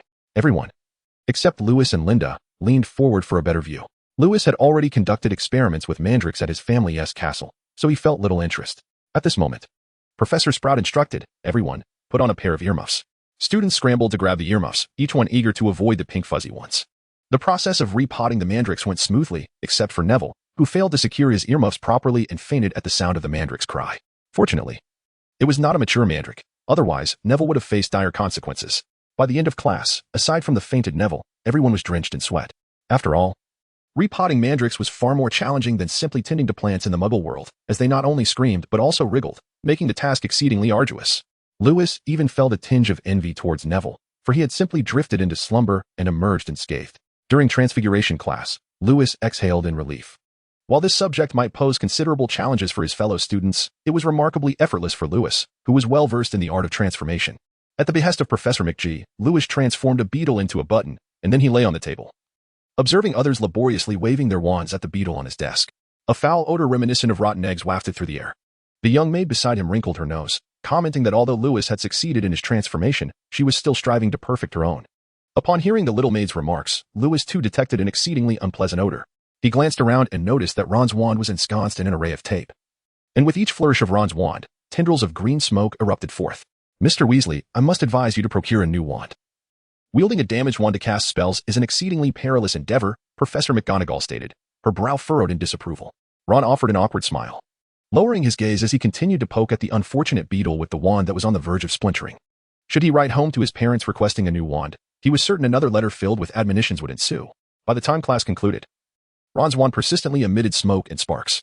At one point, obscured by the smoke, he inquired with Professor McGonagall for another beetle, which rendered her visibly displeased. Lewis and Linda made their way to the chapel for lunch. Linda pulled out her schedule, furrowing her brow as she remarked, "The first class this afternoon is Defense Against the Dark Arts, taught by Lockhart." "Oh, that charlatan's class?" Lewis inquired. Before Linda could respond, a voice filled with curiosity interrupted. "Charlatan? What charlatan?" It was Hermione, clutching two hefty tomes as she stood behind them. "We were discussing the instructor for Defense Against the Dark Arts," Lewis explained. "Are you referring to Professor Lockhart?" Hermione asked. "Yes, precisely him," Linda affirmed. "How could he be a charlatan? He has authored numerous books. Nearly all the texts for this semester are his," Hermione exclaimed, her face flushed with indignation. It was the first time Lewis had witnessed Hermione so incensed. It seemed that she, like many others, held Lockhart in high esteem. Lewis and Linda exchanged glances, astonished by Hermione's intense reaction. They initially assumed her feelings were merely a common infatuation, yet it now resembled the fervent admiration of a devoted fan. "I apologize for my loudness. Professor Lockhart is truly an extraordinary individual." Hermione seemed to realize her outburst. Her cheeks flushed as she spoke in a flustered manner. "I can understand. Everyone has their idols," Lewis remarked with a wave of his hand, indicating that he was not bothered, having encountered numerous fanatics in his past life. He was merely taken aback by Hermione's response, especially considering her typically composed and mature demeanor. Linda nodded in agreement, showing that she too was unfazed. While they held differing opinions on Professor Lockhart, it did not warrant contention. Soon after, they strolled into the dining hall, laughing and chatting, before Hermione parted ways with them to join the Gryffindor table for lunch. "It seems our Professor Lockhart possesses quite a charm," Lewis mused, biting into a chicken leg. His admiration for Lockhart was sincere rather than sarcastic. Indeed, Lockhart was likely the most skilled in the art of wooing among those he knew, having seemingly mastered the pinnacle of romantic pursuits, being courted by women. If Lockhart were to simply continue writing and deceiving, that would be one thing. However, his decision to take up the position of Defense Against the Dark Arts professor at Hogwarts suggests that something significant is bound to occur this semester. The little maid remarked leisurely. Are you implying that the rumors surrounding the cursed nature of the Defense Against the Dark Arts class are true?" Lewis inquired, intrigued. "Indeed, young master," Linda replied. "It is said that Voldemort once sought the position of Defense Against the Dark Arts professor at the school, but Dumbledore did not permit him to take on the role. Since then, no teacher has lasted more than a single term in that position, leading to the belief that Voldemort placed a curse on the class due to his unsuccessful application." Lewis furrowed his brow, although he was familiar with the notion. Casting a curse upon a particular course was an exceedingly arduous task.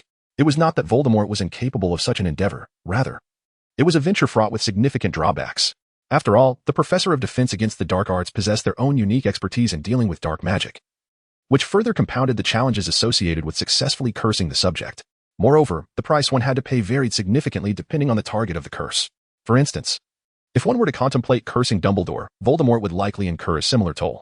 If curses could be effortlessly executed, Dumbledore would have long since been felled by dark wizards on numerous occasions. "I do not believe that the frequent changes of the Defense Against the Dark Arts professor are due to a curse laid by Voldemort," Lewis remarked. "Are you suggesting that Voldemort did not curse the Defense Against the Dark Arts class?" the young maid inquired, puzzled.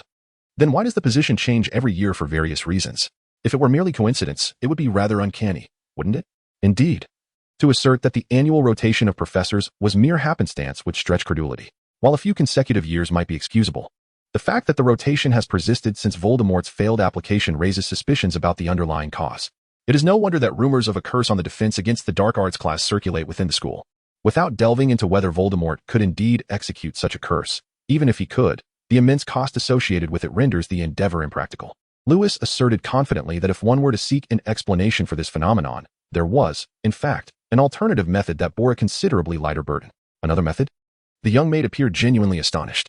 "Quite simple," Lewis replied with a grin. "If one were to ensure that the professor of Defense Against the Dark Arts is rendered incapable of teaching for a consecutive year, it would be a trivial task for Voldemort." "Ah, so Voldemort merely has to deal with one professor each year," Linda exclaimed, her expression brightening with understanding. However, she soon lowered her head, her brow furrowed in confusion. But according to your theory, during the years of Voldemort's absence, he should have been unable to overpower a professor well-versed in defense against the dark arts, correct? Lewis informed Linda that Voldemort had once possessed Professor Quirrell in an attempt to infiltrate Hogwarts and steal the Philosopher's Stone. Linda was also aware that Voldemort was exceedingly weak, to the point where even an average adult wizard would find it difficult to defeat him. This raised a simpler question. Do you think one must take matters into their own hands to make someone unfortunate? Lewis replied with a smile. Ah, now I understand. Linda thought. Voldemort's previous power was immense. Did he truly need to intervene personally to deal with a mere professor? If he were to act himself each time, it would surely become tiresome. The most efficient method would be to enlist a trustworthy follower to carry out such tasks. During his decline, his adherents likely did not cease their actions against the defense against the dark arts professor. After finishing their lunch, they strolled into the courtyard shrouded in clouds. Although the weather appeared rather dismal, Lewis intended to lie on the lawn and rest a while. However, before he could reach the grass, he noticed someone taking photographs of Harry with a camera. What could this possibly mean? Was this person a fan of Harry's? While Lewis was in this state of confusion, Malfoy approached Harry and mockingly inquired, "Are you handing out signed photos, Potter?" His sharp voice echoed throughout the courtyard. "Everyone, line up quickly. The illustrious Harry Potter is giving away signed photos. A snapshot with him will yield a picture signed by Harry Potter himself." "I am not handing out signed photos, Malfoy," Harry retorted angrily. "Shut your mouth, or I will not be so courteous." "You are just jealous," exclaimed the boy taking pictures of Harry. "Jealous?" Malfoy replied, perplexed. His loud outburst had drawn the attention of the entire courtyard. Even if he spoke less loudly, others would still listen intently to what he had to say. "Jealous of what? I certainly do not wish to have such an unsightly scar on my forehead. Thank you." The onlookers erupted into laughter at Malfoy's words. At this moment, however, Ron, standing beside Harry, could no longer contain himself. He shouted angrily at Malfoy, "Get lost, Malfoy, or I'll cast a spell that makes you eat slugs." "Be careful, Weasley," Malfoy sneered, not taking Ron's threat seriously. "You better not cause any trouble, or your mother will have to take you home." He attempted to project a sharp, piercing tone. "If you violate school rules." The Slytherin students erupted in laughter, highlighting Ron's flushed face. Just as Ron was about to lose his temper and draw his wand, Gilderoy Lockhart approached from the side, inquiring, "What is happening? Who's handing out signed photos?" Though Harry appeared ready to explain, Lockhart swiftly grabbed Harry with one hand, looking quite pleased. "Come on, Mr. Creevy, let us take a picture together. It's quite a bargain." The student named Creevy clumsily raised his camera, snapping the shutter as the class bell rang. "Off you go, back to class." Lockhart called to the crowd, leading Harry toward the castle. "What a splendid performance," Lewis remarked, clicking his tongue. "I thought you would go help, young master," the maid replied. "Help Harry? Please, last semester I assisted him because Dumbledore was willing to pay me for the Philosopher's Stone. Otherwise, do you think I have nothing better to do?" Lewis answered, perplexed. "Oh, I see. You only rise early for profit, right?" Linda nodded. "Indeed, I see you are familiar with proverbs. I have high hopes for you, young lady." Lewis patted Linda on the shoulder encouragingly, and they both made their way toward the classroom. Upon entering, Lewis deliberately chose a seat at the back, marking the first time he had intentionally sat there. Once all the students were seated, Lockhart cleared his throat loudly to quiet everyone down. He extended his hand and picked up the book on Neville's desk, Walking with Giants, displaying the cover featuring his winking photograph. He pointed to his photo and winked. M. Gilderoy Lockhart, third-class member of the Order of Merlin, honorary member of the Society for the Protection of Magical Creatures. 5-time winner of the Wizarding Weekly's Most Charming Smile Award, though I rarely mention it, as I do not rely on my smile to ward off banshees. Although his joke fell flat, a few chuckles emerged from the crowd. "I see you all have purchased my complete works. Splendid. Today, we shall begin with a little test. Do not fear, it is merely to assess how well you have read and comprehended." As he spoke, he distributed a paper to each student, returning to the podium. "You have 30 minutes, and it starts now." "Oh, Merlin's beard, he has written so many books, 7 in total." To be honest, they read more like novels, Lewis lamented, hoping the questions wouldn't be too difficult, as he had only skimmed through them. The maid picked up her paper and quietly read. 1. What is Gilderoy Lockhart's favorite color? 2. What is Gilderoy Lockhart's secret ambition? 3. What do you think is Gilderoy Lockhart's greatest achievement to date? 54. When is Gilderoy Lockhart's birthday? What would be his ideal birthday gift? By Merlin's beard. I would wager my Philosopher's Stone that Lockhart's self-obsession surpasses that of any wizard. Lewis mused. This was undoubtedly the worst paper Lewis and Linda had ever encountered. No other test had proven so trivial. Hardly anyone remembers that I like lilac. I mentioned it during my year with the Yeti in Tibet. I explicitly stated in Chapter 12 of my book about spending a weekend with werewolves that my ideal birthday gift is for all magical and non-magical folk to coexist harmoniously. Though I would not refuse a large bottle of Ogden's Old Fire whiskey. He cheekily winked at them. Lewis struggled to suppress his laughter, trembling with restraint, while Linda's lips curved upward, clearly finding it equally challenging to contain her amusement. However, Lockhart soon mentioned Hermione's name. But Miss Hermione Granger knows that my secret ambition is to rid the world of evil and to market my own line of hair care products. Good girl. In fact, he flipped Hermione's paper to show everyone, 100%. Where is Miss Hermione Granger? Hermione tremulously raised her hand. Splendid, Lockhart said with a smile, evidently pleased that someone could answer all his questions correctly. Very well. Gryffindor earns 10 points. By Merlin's beard. I am no longer surprised why Hermione was so furious when we called Lockhart a fraud. Even if she had cast a hex on me at that moment, I would not have found it strange. Lewis whispered to Linda. The young maid clearly agreed with his statement. It was utterly terrifying that Hermione had managed to recite all 7 of Lockhart's books verbatim. Now, let us return to the day's topic.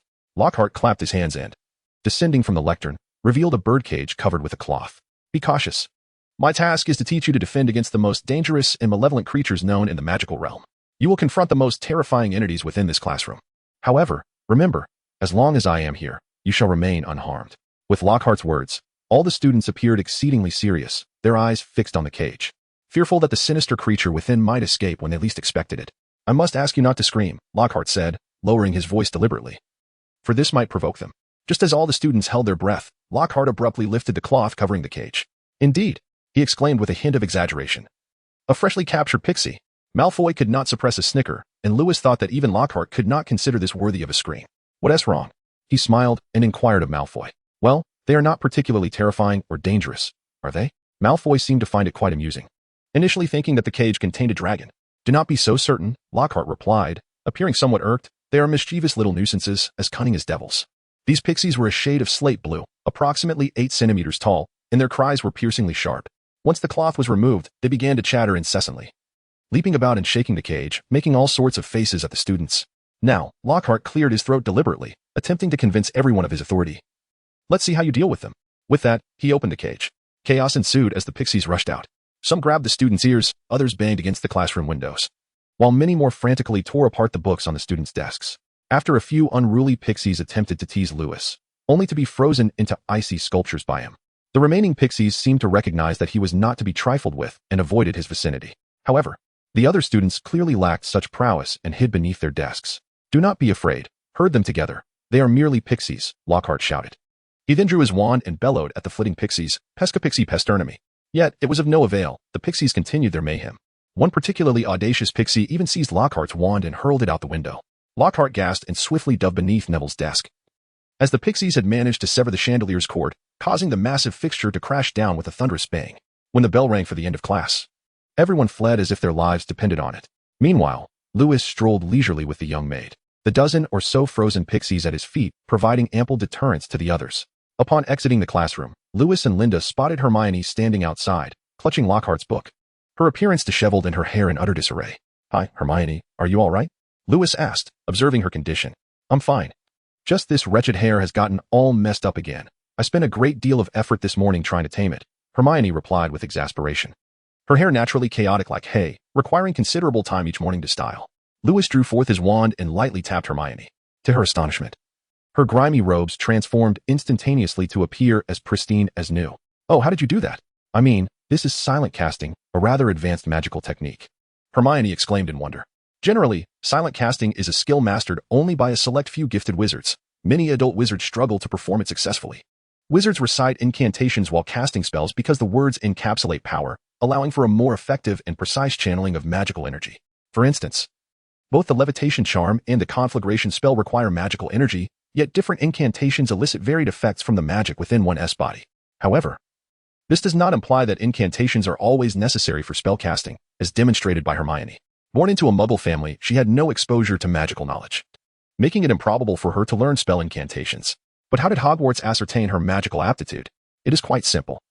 Those with magical potential typically experience magical surges prior to turning 11, unconsciously casting spells, which alerts the Ministry of Magic to their abilities, prompting notification to Hogwarts. Although the drawback of silent casting is diminished power, its advantage lies in the element of surprise, as one's adversary is oblivious to the specific spell being cast. Merely pointing one's wand at an opponent allows for an immediate magical response, catching them off guard. The true strength of magic lies in its diversity. It is not the nature of the magic that is frightening, but the uncertainty of what is being wielded against you, rendering effective defense or evasion nearly impossible. Furthermore, silent casting is swifter than its spoken counterpart. The disparity in speed is akin to the difference between reading and being read to. While one may recite a lengthy incantation before casting a spell, one employing silent casting could have already unleashed 3 spells, albeit with slightly reduced potency, thus holding an advantage. However, Lewis could currently manage only the most rudimentary silent incantation in his mind. While this already surpassed many adult wizards, it paled in comparison to the likes of Dumbledore and Voldemort, who could conjure spells at will without even a mental incantation. With more practice, it will become easier. Regardless of the task, repetition brings mastery, Lewis remarked with a smile. Yet, despite his words of simplicity, the reality was far from effortless. I always thought I could keep pace with you, Hermione lamented. Though she possessed confidence in her academic prowess, it was limited to theoretical knowledge. Take Quidditch, for instance. Despite having read numerous books detailing techniques and strategies, she struggled to fly proficiently, while Harry, with no formal training, garnered Professor McGonagall's exception to recruit him as a seeker. It merely reflects differing talents.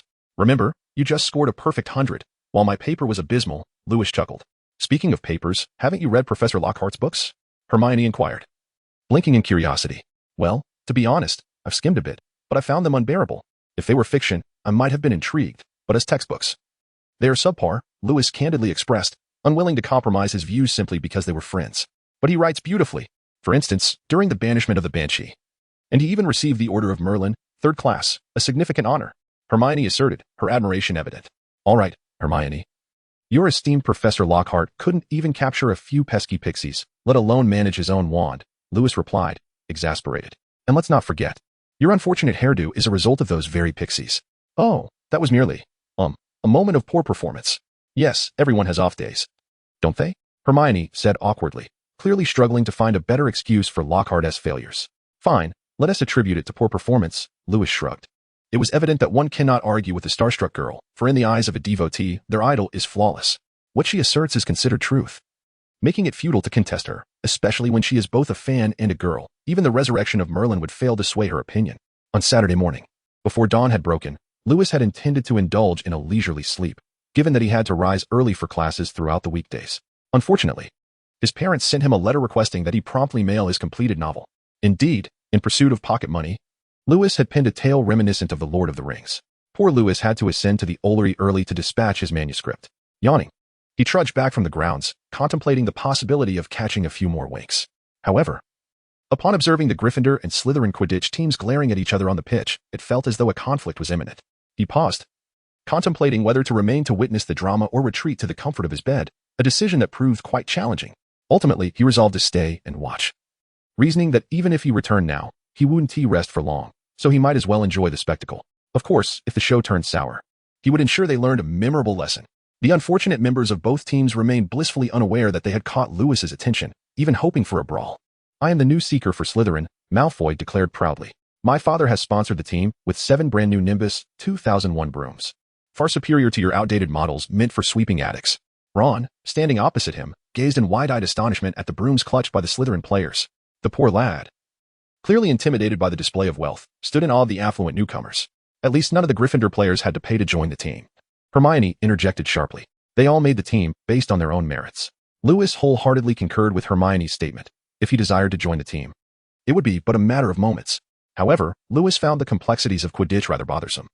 And he certainly did not envy the Quidditch players who had numerous female admirers. It was evident that Lewis completely disregarded the fact that he was utterly inept on a flying broomstick. Malfoy's previously smug expression instantly darkened, and he scornfully retorted to Hermione. No one is inquiring about your opinion, you filthy mudblood. Lewis's countenance darkened significantly, even more so than Malfoy's, considering that his lineage included numerous ancestors who had married pureblood witches, and even his mother was among them. The term mudblood was a derogatory slur used to insult wizards of non-magical descent, and it epitomized the most heinous and disrespectful remarks.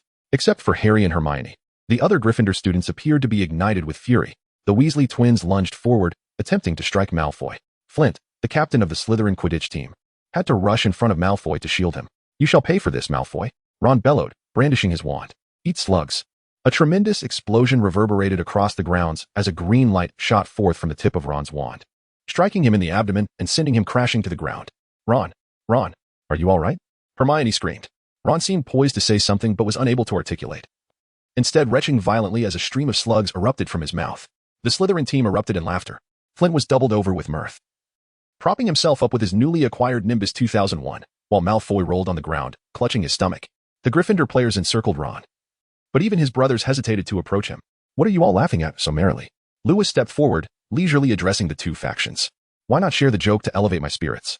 My mood is exceedingly dismal at present. With that, he fixed his gaze upon Malfoy. His eyes betrayed no emotion, resembling two miniature black holes that consumed everything in their path. Malfoy, seemingly oblivious to Lewis's unsettling demeanor, trembled with laughter. That fool Ron tried to cast a slug curse on me, but the spell backfired and hit him instead. As he spoke, Malfoy struggled to contain his laughter. Oh, is that so? Allow me to assist him, Lewis replied with a smile. He drew his wand and, pointing it at Ron, incanted, returned to normal. Ron's retching intensified. What had initially been sporadic now became relentless. Well done, Pendragon, Malfoy exclaimed with glee, believing Lewis was complicit in their torment of Ron. I have a question. Who uttered the term mudblood? Lewis inquired expressionlessly. Malfoy's smile froze instantly. Even he, despite his foolishness, recognized the gravity of the situation. He was acutely aware of Lewis's ancestry, which included many who had wed pureblood witches, and Lewis's mother was no exception. It was a misunderstanding, Pendragon, Malfoy stammered, beads of sweat forming on his brow. I meant no offense. You must understand. Oh, is that so? Lewis raised an eyebrow, and with a flick of his wand, Malfoy was hoisted upside down, as if ensnared in a trap. Malfoy shrieked in terror. At that moment, no one dared stand before him. Not even Flint. I was wrong, Pendragon, truly. Please forgive me, Malfoy cried out in anguish. Being suspended upside down was far from a pleasant experience. It would cause blood to rush to the head, leading to a gradual loss of consciousness, and ultimately, a return to Merlin's embrace. The entire courtyard fell silent, captivated by the extraordinary scene before them, astonished that the usually nonchalant Lewis could suddenly become so fearsome. Malfoy was on the verge of fainting. Just let him go, Flint said, summoning the courage to step forward. After all, Malfoy's father had recently bestowed a plethora of new broomsticks upon their Quidditch team, and it would be utterly unacceptable not to acknowledge that gesture. Are you instructing me on how to act? Lewis shot a glance at Flint. Of course not. But Malfoy did not intend any harm, Flint hastily replied, eager to deflect Lewis's ire onto himself. You should consider yourself fortunate to be in school, Malfoy, Lewis coldly stated. Since you find slugs so amusing, enjoy them. Lewis cast the slug curse upon Malfoy, which would prove far more severe than what Ron had experienced. Malfoy would be unable to cease retching for the entirety of the day. Flint rallied the Slytherin players, lifting Malfoy and hastening towards the castle. Thank you, Lewis. Hermione expressed gratefully, having assumed Lewis's anger was in response to her. But will your actions towards Malfoy lead to any repercussions? She regarded Lewis with a worried expression, fearing that if her presence had caused him trouble, she would feel immensely guilty. Lewis could not fathom Hermione's thoughts. He chuckled, assuring her, rest assured. Even if I lent Malfoy 2 of my bravado, he would not dare to act. However, Hermione expressed her concerns, mentioning that she had heard his father was a school board member, fearing he might inform him. That is even less to worry about, Lewis retorted dismissively. The Malfoy family lacks the stature to confront mine. He was undeterred. Whether it be through personal merit or familial legacy, he felt no apprehension towards Malfoy. That's reassuring. But don't you usually indulge in slumber on Saturdays and Sundays? Moreover, it's peculiar that Linda is not accompanying you, Hermione inquired, her curiosity piqued. If Lewis abstaining from sleep was indeed a rarity, then Linda's absence was even more unusual, for they were often inseparable. Ahem. I am quite diligent, Lewis responded, noticing Hermione's skeptical expression. All right. The truth is I need to send something home. I forgot to inform Linda. Hermione's expression shifted to one of realization. She had been puzzled by Lewis's early solitary venture. However, to cast spells with a nearly broken wand is exceedingly perilous. Weasley, Lewis remarked, his brow furrowed. You ought to write home to your parents and request a new wand. Ugh. Ron continued to expel a series of slugs. I have spoken to him about it, yet he remains obstinate, Hermione remarked, her expression reflecting her belief that Ron should heed her advice. Ugh. Ron persisted in his slug-laden response. Lewis, could you devise a solution? Harry interjected from the side. Lewis waved his wand, and Ron's wand flew automatically into his hand. Upon closer inspection, Lewis discovered that Ron's wand was utterly broken, with only a small fragment of the core remaining intact. I fear this wand is beyond repair. Even Ollivander would struggle to mend it, Lewis remarked as he returned the wand to Ron. Can't magic fix it? Just like Mr. Weasley helped me repair my glasses in Diagon Alley, Harry interjected, drawing patterns in the air as he spoke. That spell can only restore non-magical objects. A wand, being inherently magical and amplifying spells, cannot be repaired, Lewis patiently explained. That spell is merely a branch of transfiguration, which you will learn in due course. Disheartened, Harry and Ron made their way to Hagrid's hut, as Harry wished to inquire if Hagrid might possess a solution, given that it was rumored he had once repaired his own wand. Although Ron's wand was not entirely shattered yet, it was close enough. And despite the slim chance of success, Harry felt compelled to seek Hagrid's guidance. As October arrived, the cold air swept into the castle from the playground's grassy expanse. A sudden wave of cold spread among teachers and students alike, leaving Madame Pomfrey in a frenzy. Fortunately, her invigorating potions proved effective, though those who consumed them would find their ears emitting smoke for the next few hours. Raindrops the size of soybeans pelted against the glass windows, continuing for several days. Yet, the enthusiasm for Quidditch training remained undeterred. The Slytherin team frequently took their Firebolt 2001s out for practice, whenever droplets and mud adorned the common room. It was a clear indication that the Quidditch players had just returned from their training. Malfoy had been avoiding Lewis lately, perhaps still traumatized from their last encounter, as he no longer dared to meet Lewis's gaze. The other Slytherin students also appeared wary of Lewis, though they did not ostracize him. For Slytherin was a place where power commanded respect. "Lewis, I would like to invite you to a party with Linda," Hermione said to Lewis, who was enjoying his lunch. "A party? What party?" Lewis asked, puzzled. He thought there was only the upcoming Christmas feast, a communal event for all students. "The Death Day party. Nearly Headless Nick's Death Day party," Hermione exclaimed with a hint of excitement. "Lewis, I'm sorry, I'm not interested. It doesn't sound appealing," he replied. "Trust me, few living souls have attended such a gathering." "It will undoubtedly be fascinating," Hermione urged, exchanging glances with Linda. Hermione's reasoning was sound. One must always try new experiences, the young maid chimed in slowly. Lewis, feeling exasperated, wondered when the two had become so in sync and why he was being dragged into this. "Lewis, just do me a favor. It's said that mainly ghosts will attend. Your magic is remarkable," Hermione pleaded, her eyes wide with hope, though intrigued by the ghostly gathering. Hermione still felt a twinge of fear. However, if Lewis accompanied her, she would feel much safer. All right. I agree," Lewis conceded. "When does the party commence?" "On the same day as Christmas," Hermione replied gleefully. "Oh, Merlin's beard. Can I retract my agreement?" Lewis grimaced, regretting the sacrifice of his precious Christmas feast for this Death Day party. "You just agreed," Hermione said, puffing her cheeks in mock annoyance. "Once you promise to do something, you must follow through." Although the maid said nothing, her disdainful gaze at Lewis seemed to convey a message. How could he deceive a young girl? "But you didn't mention it was on the same day as the school's Christmas feast," Lewis said weakly, feeling disheartened at the thought of missing the festive celebration. "Yet you didn't ask, did you, Lewis?" Hermione replied with a mischievous smile. She knew that if Lewis had been informed of the scheduling conflict, he would have been even less inclined to attend. Satisfied with her cunning, Hermione left, while our poor Lewis slumped over the dining table, devoid of any appetite. "Linda, has Hermione conspired with you?" Lewis lamented. "Why would you think that?" the young maid asked, puzzled. "I feel as though you both have set a trap for me," Lewis grumbled. "Master, you overthink," Linda replied calmly. "Then, dear Linda, why are you not looking at me while you speak?" Lewis retorted, bemused. The maid had turned her head away, clearly avoiding eye contact. "My neck is twisted." The young maid responded nonchalantly. "Oh, is that so? Ah, Linda, there's a spider on your shoulder," Lewis exclaimed suddenly. "Ah, a spider? Where is it?" "Ah," Linda cried out in panic, nearly in tears, yet she remained frozen in place. "Ha ha ha." Lewis laughed heartily, clutching his stomach. At that moment, the young maid realized there was no spider. It had merely been a prank played by her master.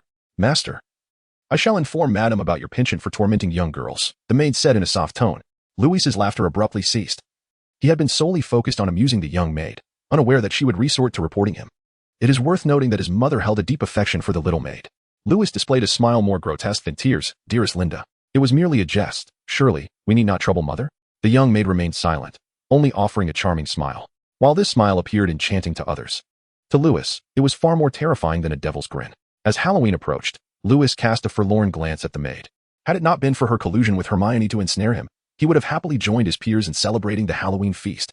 It was rumored that Dumbledore had invited a skeleton dance troupe this year, a sight Lewis had yet to behold. "Master, a man must honor his word," the maid remarked, her lips curling slightly as she gazed at Lewis. "It would not bode well for you to flee." Thus, at 7 o'clock, Lewis and the maid emerged punctually from the Slytherin common room. They passed the entrance leading to the Halloween banquet hall, a path that directly led to the festivities. The venue was adorned in splendid decorations, gleaming vibrantly, with tables laden with golden platters overflowing with delectable fare. Lewis attempted to approach, yet the steadfast gaze of the maid compelled him to relinquish his plan of sneaking into the Halloween celebration. "Ah, Lewis, I half expected you to abscond and miss the Halloween feast," Hermione remarked, spotting the dawdling Lewis before nearly Headless Nick's banquet hall. "Oh, if it were possible, I would still prefer to attend the school's festivities," Lewis replied with a glimmer of hope. "Master, we have arrived at the threshold. Out of courtesy, I believe we ought to partake," the maid insisted. "Linda is right. Having come this far, we must certainly take a look," Hermione added eagerly. Louise hung his head, perplexed by the intense curiosity that girls seemed to possess. However, upon glancing at the equally despondent Harry and Ron, he felt a sense of equilibrium. After all, witnessing others share in his misfortune was far more comforting than enduring it alone. As Harry observed the unwillingness in Louise, he too seemed to find a kindred spirit in him. casting a glance of mutual sympathy. They proceeded along the candlelit corridor towards the banquet hall. Despite the flickering candles illuminating their path, the bluish glow cast an eerie pallor upon their faces. With each step they took deeper into the hall, they could distinctly feel the temperature plummeting. Luis drew forth his wand, casting a warmth charm upon himself, Linda, and Hermione. "Oh, how delightful. Is this a warming charm, Luis?" Hermione exclaimed, having nearly succumbed to the cold. The moment Luis cast the spell, a wave of warmth enveloped her. Indeed. They were on their way to a banquet of the deceased, where the presence of spirits would surely make the atmosphere even chillier. Thus, employing a small charm for warmth was prudent. Luis smiled as he spoke. Nearby, Ron gazed enviously at the trio. He too was freezing. Yet the rapport between him and Luis was far from amicable. Indeed, it was quite poor, preventing him from requesting assistance. Harry, however, harbored no such reservations. Considering their friendship, he boldly inquired, "Luis, could you cast a warming charm for me and Ron as well?" Luis glanced at the two of them and stated firmly, "Of course not. If you hadn't asked Hermione if she wanted to attend the banquet, she would have remained unaware, and I could have joyfully participated in the school's Halloween party. This is all you're doing, Harry. Now you expect me to keep you warm? I have already shown you mercy by not casting a booger hex on you." Harry chuckled awkwardly, realizing that Luis was indeed correct. Had he not blurted out the question to Hermione, the situation would not have escalated to this extent. As they turned a corner, they spotted nearly headless Nick standing at the entrance, draped in a black velvet curtain. "My dear friends," he said in a mournful tone, "I am so delighted that you could come." He removed his feathered hat and bowed, inviting them inside. Upon entering, they were astounded by the sight before them. Hundreds of milky, translucent figures, most of whom were swirling about the dance floor. A band of 13 saws emitted a terrifying and quavering sound. Above the banquet hall, 1,000 candles flickered, casting a ghostly blue glow. Luis appeared relatively composed, yet Harry and Ron seemed exceedingly cold, shivering as though they had stepped into a refrigeration chamber. "Shall we take a look around?" Harry suggested. Luis genuinely felt that Harry merely sought to warm his cold feet, especially since he appeared to be shivering. They strolled slowly along the edge of the dance floor, passing a group of glum nuns, a ragged man adorned with chains, and a portly friar. A lively ghost from Hufflepuff engaged in conversation with a knight sporting an arrow in his head. In the midst of their journey, Luis took a moment to greet the Bloody Baron, a specter he often encountered in Slytherin. "Oh dear." Hermione suddenly halted, urging him to turn quickly. "Hurry. I do not wish to converse with the weeping moaning Myrtle. Is that the same Myrtle who incessantly cries in the girls' restroom, causing havoc and flooding the entire place?" Luis inquired curiously. "How do you know that? Have you been there?" Hermione asked in astonishment, considering that it was the girls' restroom and that Luis was male, making such knowledge rather peculiar. Harry and Ron regarded Luis with bemusement, as if he were some sort of oddity. Luis's lips twitched as he remarked, "What do you mean I've been there? It's Linda who has complained to me, all right? If word gets out that Luis secretly sneaked into the ladies' restroom, how could he possibly face anyone again?" Observing the little maid beside him giggling discreetly, Luis hastily added, "Linda, don't just laugh. You should say something too to help clarify." The little maid, with utmost seriousness, responded, "Whatever the young master says is undoubtedly correct, isn't it, young master? Is this truly an explanation on Luis's behalf? Surely it cannot be a trap. Hey, where's the dining table? I believe it's time for us to have a meal." Harry deliberately shifted the topic. After all, Luis's expression was growing increasingly dark, and should he erupt in anger, Harry would feel immensely sorry for Nick, who had narrowly avoided losing his head. Luis cast an appreciative glance at Harry, clearly recognizing his adeptness in reading the nuances of social interactions, a skill honed by years of bullying in his youth. However, before they could reach the table, they were compelled to halt in their tracks. This was not due to any obstruction in their path, but rather the overwhelming stench that assailed their senses. Before them lay grotesque portions of putrid flesh displayed upon a resplendent silver platter, alongside a cake so charred it resembled charcoal, if one could still refer to it as a cake. There were also copious amounts of meat-filled tripe, teeming with maggots, and a block of cheese cloaked in a greenish mold. By Merlin's beard. At the center of the table stood a colossal gray cake, though perhaps the term tombstone would be more fitting, as its shape bore an uncanny resemblance to one. Adorning its surface were words fashioned from some unknown substance, proclaiming, "Sir Nicholas de Mincy-Popington departed this life on October 31st, 1492. Anyone daring to claim this was not a tombstone would certainly find themselves on the receiving end of a spell from Luis, meant to jolt them back to reality. Luis and the others were left utterly astonished. A corpulent ghost floated towards the table, deliberately crouching as it drifted from one side to the other, passing by rotting meat and foul-smelling salmon alike. "Can you actually taste the flavors by passing right through?" Harry inquired of the rather morose specter. "Close enough." The plump ghost replied with a hint of sadness. "I suppose they intentionally let the food decay, making the flavors more intense," Hermione insightfully remarked, even leaning in to scrutinize a plate of putrid tripe while pinching her nose. The others regarded Hermione's curiosity with newfound respect. "This is a waste of food, and highly decomposed items can breed viruses, causing illness," the little maid interjected with a frown. Unlike Hermione's boundless thirst for knowledge, she found such practices both wasteful and futile. However, compared to Hermione, Lewis and his friends leaned more towards the maid's perspective, as not everyone possessed Hermione's inclination to inspect spoiled food closely. Let us hurry and leave. I'm feeling nauseous, Ron mumbled, unable to endure the cold, hunger, and the abundance of decaying food any longer. Just as they were about to turn away, a diminutive male ghost suddenly emerged from beneath the table, staring blankly at them as he floated mid-air. Hello, Peeves, Harry cautiously greeted. Peeves was a mischievous poltergeist, distinct from the other spirits attending the birthday feast, as he was not translucent like them. On the contrary, he sported a bright orange party hat adorned with a spinning bow tie, wearing a mischievous grin that suggested he was up to no good. Care for a snack? Peeves sweetly asked, producing a handful of moldy peanuts. No, thank you, Hermione quickly replied, as the little maid recoiled in fear from the moldy peanuts. Lewis stepped in front of Peeves, drawing his wand and speaking in an irritated tone. Peeves, go play elsewhere, or I will be forced to teach you a lesson. Isn't this the young master of the Pendragon family? Peeves greeted mockingly, bowing low in a comically exaggerated manner. Peeves, if you have any sense, you will kindly remove yourself, Lewis said, frowning. Of course, these little troublemakers should be grateful that the young master of the Pendragon family is present. Peeves said with a wicked grin, then floated towards Myrtle, hurling the moldy peanuts at her as if venting his pent-up mischief. Oh, how did you manage to get Peeves to listen to you? He doesn't even heed the professors, Hermione exclaimed, covering her mouth in astonishment.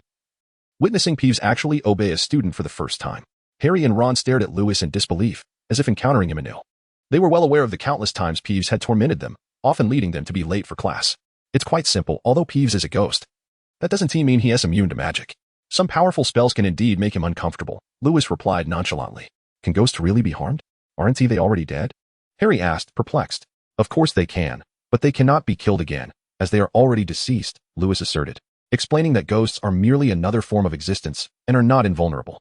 Harry looked at Lewis with envy, wishing he could also instill fear in Peeves, thus sparing himself from the poltergeist's incessant troubles. Sensing Harry's envy, Lewis added, actually, there is another method, and it's quite simple. What method?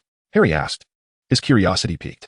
Seek assistance from your house ghost to deal with Peeves, Lewis suggested, shrugging his shoulders. Harry's enthusiasm waned as he realized that while their house certainly had ghosts, none could intimidate Peeves. Not all spirits possess the same authority as the Slytherin ghost. The Bloody Baron, who could frighten Peeves. The majority of ghosts were as helpless against Peeves as the unfortunate students themselves. As Lewis and the others made their way toward the entrance, they smiled at the phantoms gazing at them. Just as they approached the Halloween banquet, Harry abruptly halted, his anxious gaze darting around as if a multitude of lurking creatures were hidden nearby. Are you all right, Harry? Hermione inquired, her tone laced with concern. For Harry appeared unusually jittery. Didn't you hear it? Harry asked, a tremor in his voice. Hear what? Lewis inquired, furrowing his brow. I heard nothing beyond our footsteps.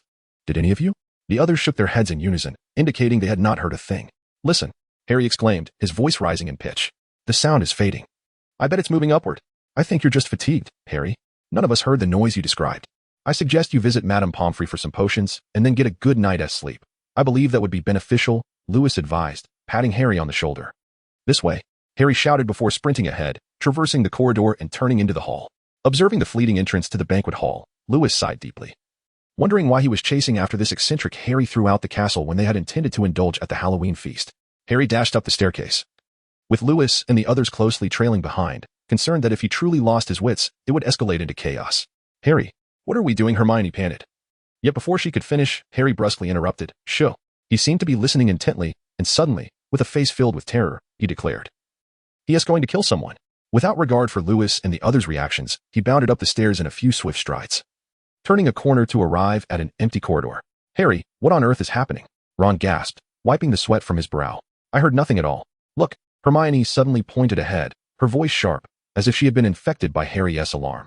Lewis gazed in the direction Hermione was pointing, where something glimmered ahead of them. He advanced cautiously and noticed some words scrawled upon the wall, a foot above the ground.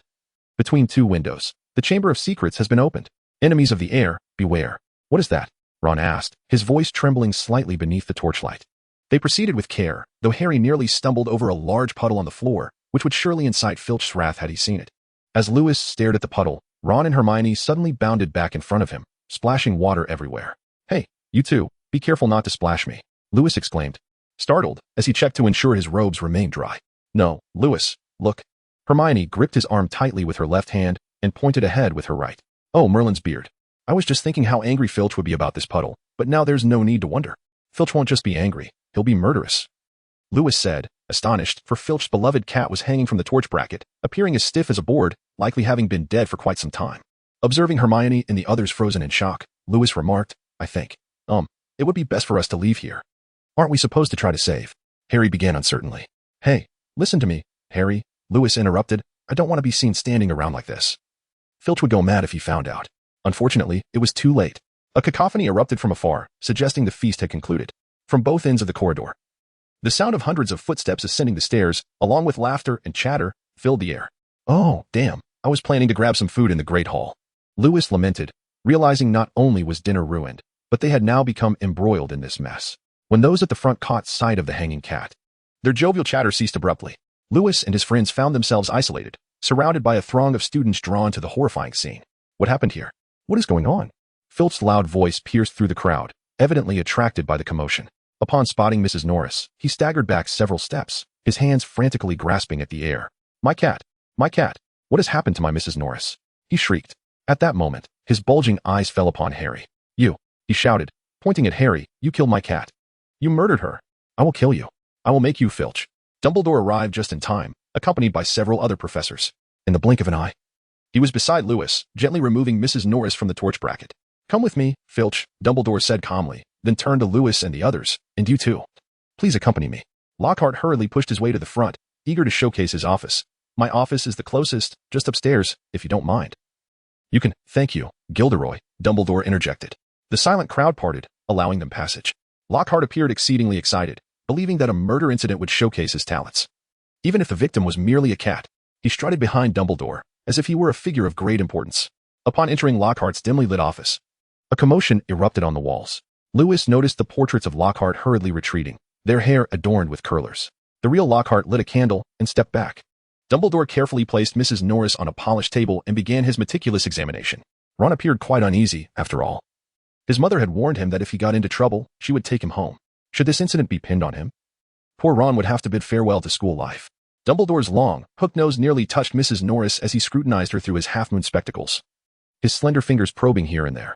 Professor McGonagall was equally close, squinting at the cat with great care. Only Snape remained in the shadows of the corner, exuding an eerie presence. His expression seemed oddly peculiar, as if he were forcing himself not to smile. Clearly, Professor Snape, like the others, did not hold a fondness for that cat. It must have been a curse that killed her, a transformation or torture curse. I have seen others use such spells on multiple occasions, and I regret not being present at the time. I happen to know how to lift that curse. I could have saved her. Lockhart rambled on, only to be interrupted by Filch's heart-wrenching sobs. Filch sat in a nearby chair, covering his face with his hands, unable to bear the sight of Mrs. Norris. Despite his poor reputation among students, he had acted out of duty to the school.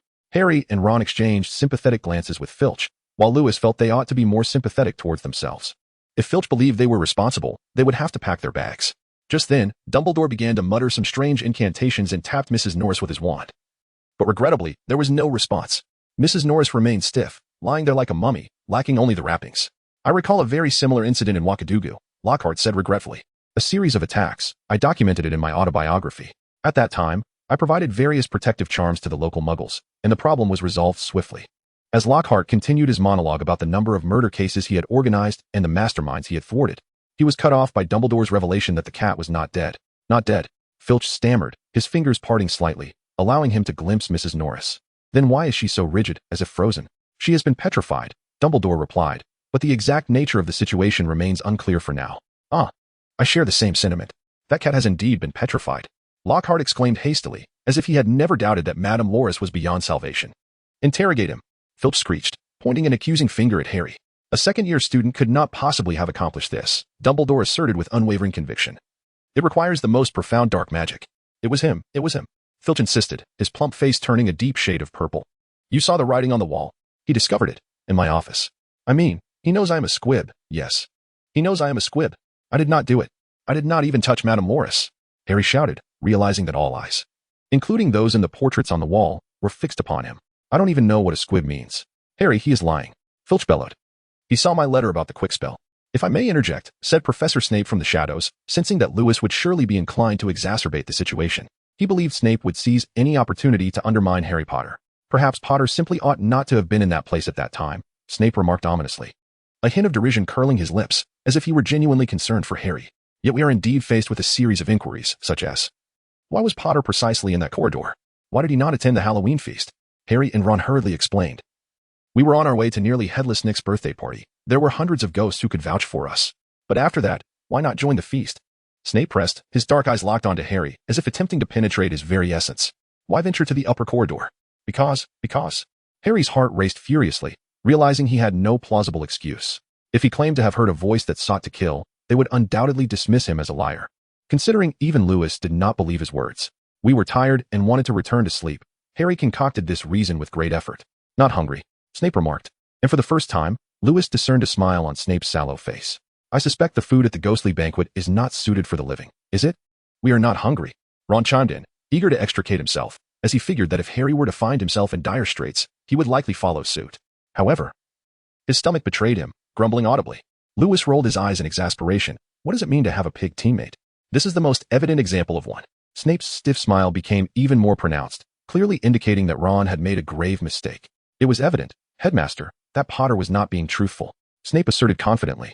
My suggestion is that we should perhaps revoke some of his privileges until he divulges the full circumstances. Personally, I advocate for his removal from the Gryffindor Quidditch team until he reveals the truth. To be frank, Severus, Professor McGonagall replied sharply. I have no reason to prevent this child from continuing to play Quidditch. After all, that cat was not struck on the head by a Quidditch ball. There is evidently no evidence to suggest that it was Potter's fault. Dumbledore gazed at them with his cerulean eyes, and even Lewis felt the weight of that gaze. Could it be said that he is indeed the most powerful wizard? Such a mere glance carries immense pressure. I still stand by my view, Severus, Dumbledore stated resolutely. Unless there is evidence proving his guilt, he is innocent. Snape appeared exceedingly irate, clearly displeased by Dumbledore's response. My cat has been petrified, Filch bellowed. I demand that someone be punished for this. Otherwise, who knows if he might descend and petrify me as well. As he spoke, he glared menacingly at Harry, as if ready to charge at him at any moment. We can heal her, Filch, Dumbledore patiently explained. Madam Sprout has recently cultivated some mandrake, and once they mature, I can use them as an ingredient for a potion, which will restore Mrs. Norris to her former self. I can brew it, Lockhart interjected hastily. I brewed it at least 100 times. Truth be told, I could easily brew the mandrake potion while, however, before he could finish his sentence. Snape interrupted him with a frosty tone. Forgive me, but I believe I am the potions master at this institution. You may leave now, Minerva. Please escort Mr.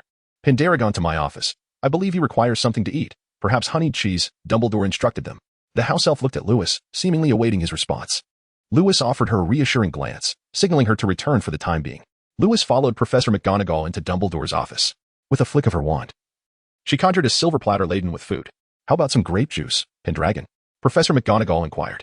Oh, if it's possible, certainly, Lewis replied with a smile, truthfully admitting that he was famished by this point.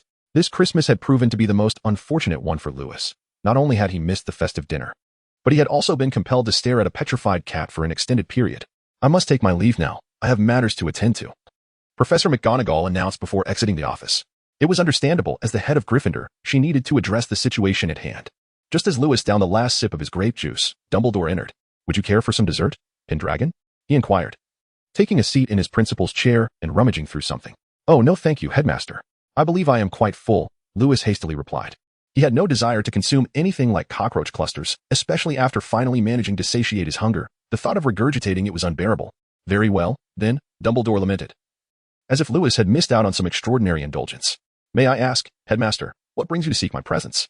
Lewis queried with curiosity. It concerns Mr. Filch's cat. Dumbledore hesitated before continuing. Your family possesses a number of formidable, dark, magical abilities. Observing Dumbledore's uncertain demeanor, Lewis grasped that he suspected him of involvement, as he was the only student capable of such feats. You don't genuinely believe I am responsible, do you? Lewis asked, his expression one of disbelief. He had never anticipated Dumbledore would suspect him. Was his reputation truly so tarnished? Dumbledore offered a faint smile, but refrained from responding. Lewis couldn't help but wonder if his character was indeed so questionable. After all, he had no motive to target a mere cat. I can only assert that it was not my doing, Lewis retorted, irked at the notion of being unjustly blamed. Upon hearing Lewis's words, Dumbledore appeared genuinely taken aback. He furrowed his brow, contemplating for a moment before stating, I trust you, Mr. Pendragon. If it were truly you, there would be no need for deceit. Initially, I suspected it might be due to an altercation with Mrs. Loris, prompting you to teach it a lesson. However, if you are not responsible, then we find ourselves in a troubling predicament. Lewis rolled his eyes, contemplating the absurdity of the notion that if it was not his doing, it would somehow be troublesome. As if everything he undertook was exempt from consequence. Did you uncover any clues, Pendragon? Dumbledore inquired. A clue. Harry mentioned hearing a voice. And we followed it to that location, Lewis explained, but none of us, aside from him, heard any sound. Only Harry could hear it, Dumbledore mused. If that is the case, I sincerely apologize for wasting your time, he added with a hint of regret, as he had brought Lewis in under the suspicion of wrongdoing. Though he had no intention of taking any action against him. It's fine. If there's nothing else, I'll take my leave, Lewis replied dismissively, waving his hand. Dumbledore had privately expressed concern for him, wishing to discreetly resolve the matter, making it unwise for Lewis to confront him. In the ensuing days, the school buzzed with discussions centered solely on the attack of Mrs. Loris. Particularly, Filch's obsessive behavior rendered the incident unforgettable. He roamed daily around the site of Mrs. Loris's demise, seemingly relentless in his pursuit of the culprit. Additionally, the inscriptions on the walls proved resistant to erasure. Despite Lewis witnessing Filch's futile attempts to scrub them away with the magical cleaning solution, Filch, likely unnerved by his cat's petrification, lurked in the shadows of the corridors, springing upon students with various justifications for detaining them. As History of Magic class approached, Lewis yawned as he entered the classroom, preparing for a much-needed nap. For it was the most tedious subject on their curriculum. The professor, Binns, was the only ghostly instructor among the faculty, not merely in demeanor, but indeed a specter. Legend has it that Professor Binns, having forgotten his corporeal form one day, continued to teach without change, even receiving a salary from Dumbledore. Today's lecture was predictably dreary, perfectly suited for Lewis's intention to catch up on sleep. Binns opened the textbook and began to drone in his monotonous tone, leading Lewis to think that if someone were to record his lectures, it would surely cure insomnia in an instant. Just as Binns continued with his dry delivery, Hermione abruptly raised her arm high. Binns, visibly startled, appeared to be encountering a student who questioned him for the first time. You are. I am Granger. Professor, might you enlighten us about the Chamber of Secrets? Lewis was jolted awake by Hermione's clear voice, wondering if even classroom slumbers were now a luxury denied to him. This is History of Magic class, Binns replied in his usual dull tone. I study facts, Miss Granger, rather than myths and legends. He cleared his throat and continued. In that year of October, a specialized group of wizards from Sardinia.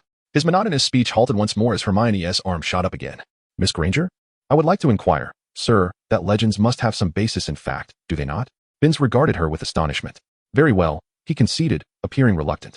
It seemed he had never encountered a student quite like Hermione before.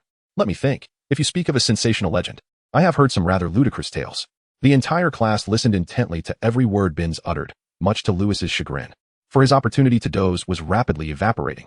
The professor, flustered by the sudden attention, stammered, let me think. Well, I believe you all know that Hogwarts was founded over 1,000 years ago. The precise date is uncertain.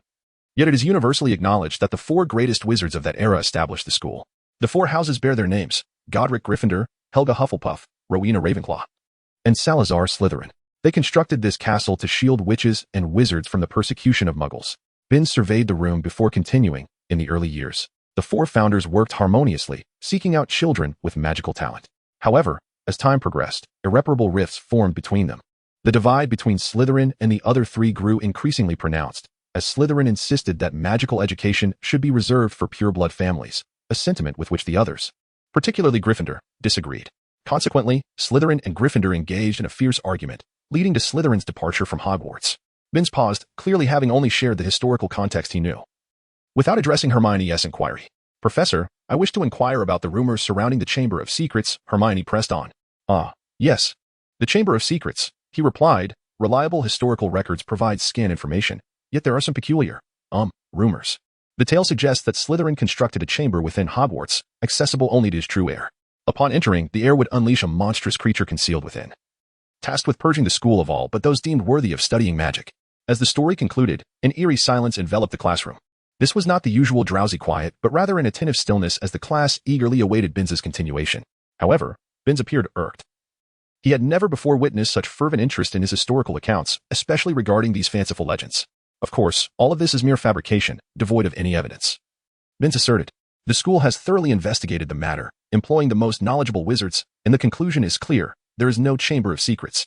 It is but a tale to frighten the gullible. Hermione's hand shot up once more. Professor, what precisely is this terrifying creature you mentioned? Some believe it to be a certain dreadful being controlled solely by Slytherin's heir, Binns replied in his characteristic dry tone. The atmosphere in the classroom grew tense, as no one could ascertain whether they might be in danger. I have informed you all, that creature does not exist. Professor Binns clumsily organized his class notes. Devoid of secret chambers or monsters, everything was a mere fabrication. Subsequently, he commenced his monotonous historical lecture, and the students succumbed once more to their usual stupor. I had long suspected Salazar Slytherin to be a deranged and eccentric old fool. The class had concluded, and as Lewis traversed the corridor, he overheard Ron whispering to Harry and Hermione, though I remained oblivious to the origins of his pure-blooded nonsense. Even if offered a galleon, I would refuse to join Slytherin House. Frankly, had the Sorting Hat assigned me to Slytherin, I would have packed my bags and returned home without hesitation. Observing Ron's deliberate disparagement of Slytherin, a flicker of disdain crossed Lewis's eyes. After all, Slytherin was widely recognized as one of the greatest wizards in the magical realm. Not even Dumbledore dared to claim superiority over him. What are you to dare malign him? Lewis remarked with contempt. The surrounding students halted, curiously watching the unfolding scene. Ron's face flushed crimson, clearly taken aback that others had overheard. He felt secure in his conversation with Harry and Hermione, knowing they would not spread his words. Yet he dared not express such sentiments in public. If a Slytherin heard him, he would surely face dire consequences. Continue, then. Why have you fallen silent? Just a moment ago, you were relishing the opportunity to deride Slytherin, Lewis said coldly. I said nothing. We were too far apart for you to know what I said. Ron retorted, his neck flushed in embarrassment, refusing to concede. Who was it that called Slytherin an old pervert, and claimed that if the Sorting Hat placed him in Slytherin, he would go home? Lewis sneered. What, are you bold enough to speak, but too cowardly to admit it? Ron found himself at a loss for words. As the Slytherin students glared at him menacingly, Lewis would wager all his galleons that if Ron dared utter another word, he would undoubtedly be carried out sideways. Ron didn't mean it that way, Lewis, Harry interjected, attempting to defend his friend. Though his intentions were noble, he inadvertently confirmed Ron's earlier remarks. Harry, he is insulting a great wizard, and this wizard is the founder of Slytherin House. You must understand that the honor of Slytherin is not to be tarnished by anyone. Lewis insisted firmly. Weasleys must apologize, otherwise, not a single Slytherin will accept it. While Lewis bore no particular affection for Slytherin, he believed that a great wizard deserved respect from all, especially one who had established Hogwarts to protect the entire magical community. As he sensed the increasingly hostile gazes around him, sweat beaded on Ron's forehead. Forget Slytherin, even most Gryffindors regarded him with disdain. For the founders of Gryffindor and Slytherin were of equal stature. If Slytherin were an old pervert, what did that make Gryffindor? Hermione shot Ron a look, urging him to apologize to bring the matter to a close, as more and more students gathered. Yet Ron stubbornly held his ground, despite appearing visibly anxious. His legs trembling slightly. Weasley, consider your mother's letter carefully. Should she learn that her son is disparaging the founder of this school, I imagine she would promptly return to prevent you from further embarrassing yourself, Lewis stated calmly, as if discussing something trivial. Ron appeared increasingly agitated, clearly realizing that if his mother discovered this, being taken home seemed the only option. What is happening here? Why are you all gathered? Shouldn't you be preparing for the next class? A stern voice interjected. It was Professor McGonagall, approaching with a textbook in hand. Professor McGonagall is right. The next class is about to begin. Why are you still loitering here? The Christmas feast has just concluded. Do you intend to host another? Lewis addressed the Slytherin students, uninterested in playing the informant game. If this matter were left for the teachers to resolve, it would certainly end with point deductions. And Lewis had no intention of allowing Ron to escape so easily. Upon hearing Lewis's words, the Slytherin students dispersed immediately. It was a normal occurrence given Lewis's esteemed standing among them. However, to the students of other houses, it seemed rather extraordinary, for each house had its own prefect, and they seldom listened to their own. Slytherin, known for its intense pride, complied with Lewis's request, leaving the onlookers astonished. As the crowd parted, only a few remained.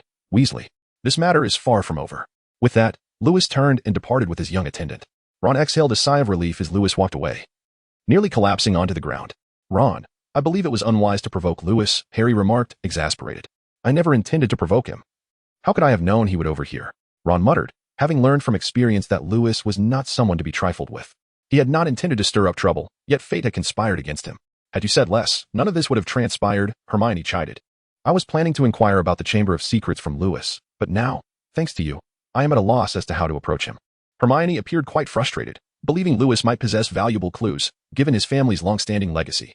Harry cast a reproachful glance at Ron. Had this incident not occurred, Lewis would likely have shared information with them, given his character. How do you know he would have told you anything? He might very well be the heir himself.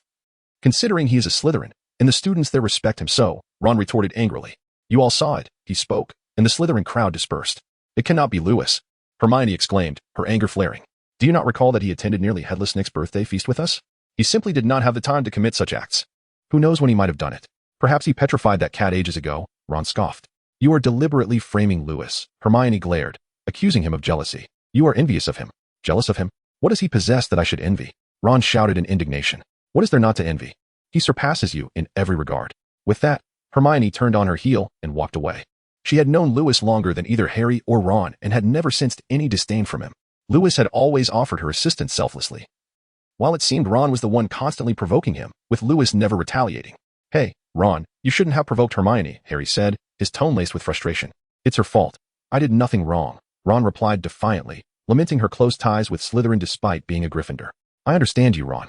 But have you considered what to do about the remaining 2 inches on your parchment for potions class?" Harry spoke with a hint of sympathy. Ron's mouth fell agape. Clearly he had forgotten this detail. Had he failed to complete his assignment, Snape would undoubtedly have used him as potion ingredients. "Harry, is it too late for me to apologize now?" Ron said, a touch of melancholy in his voice, as he evidently discarded his pride in favor of appeasing Snape.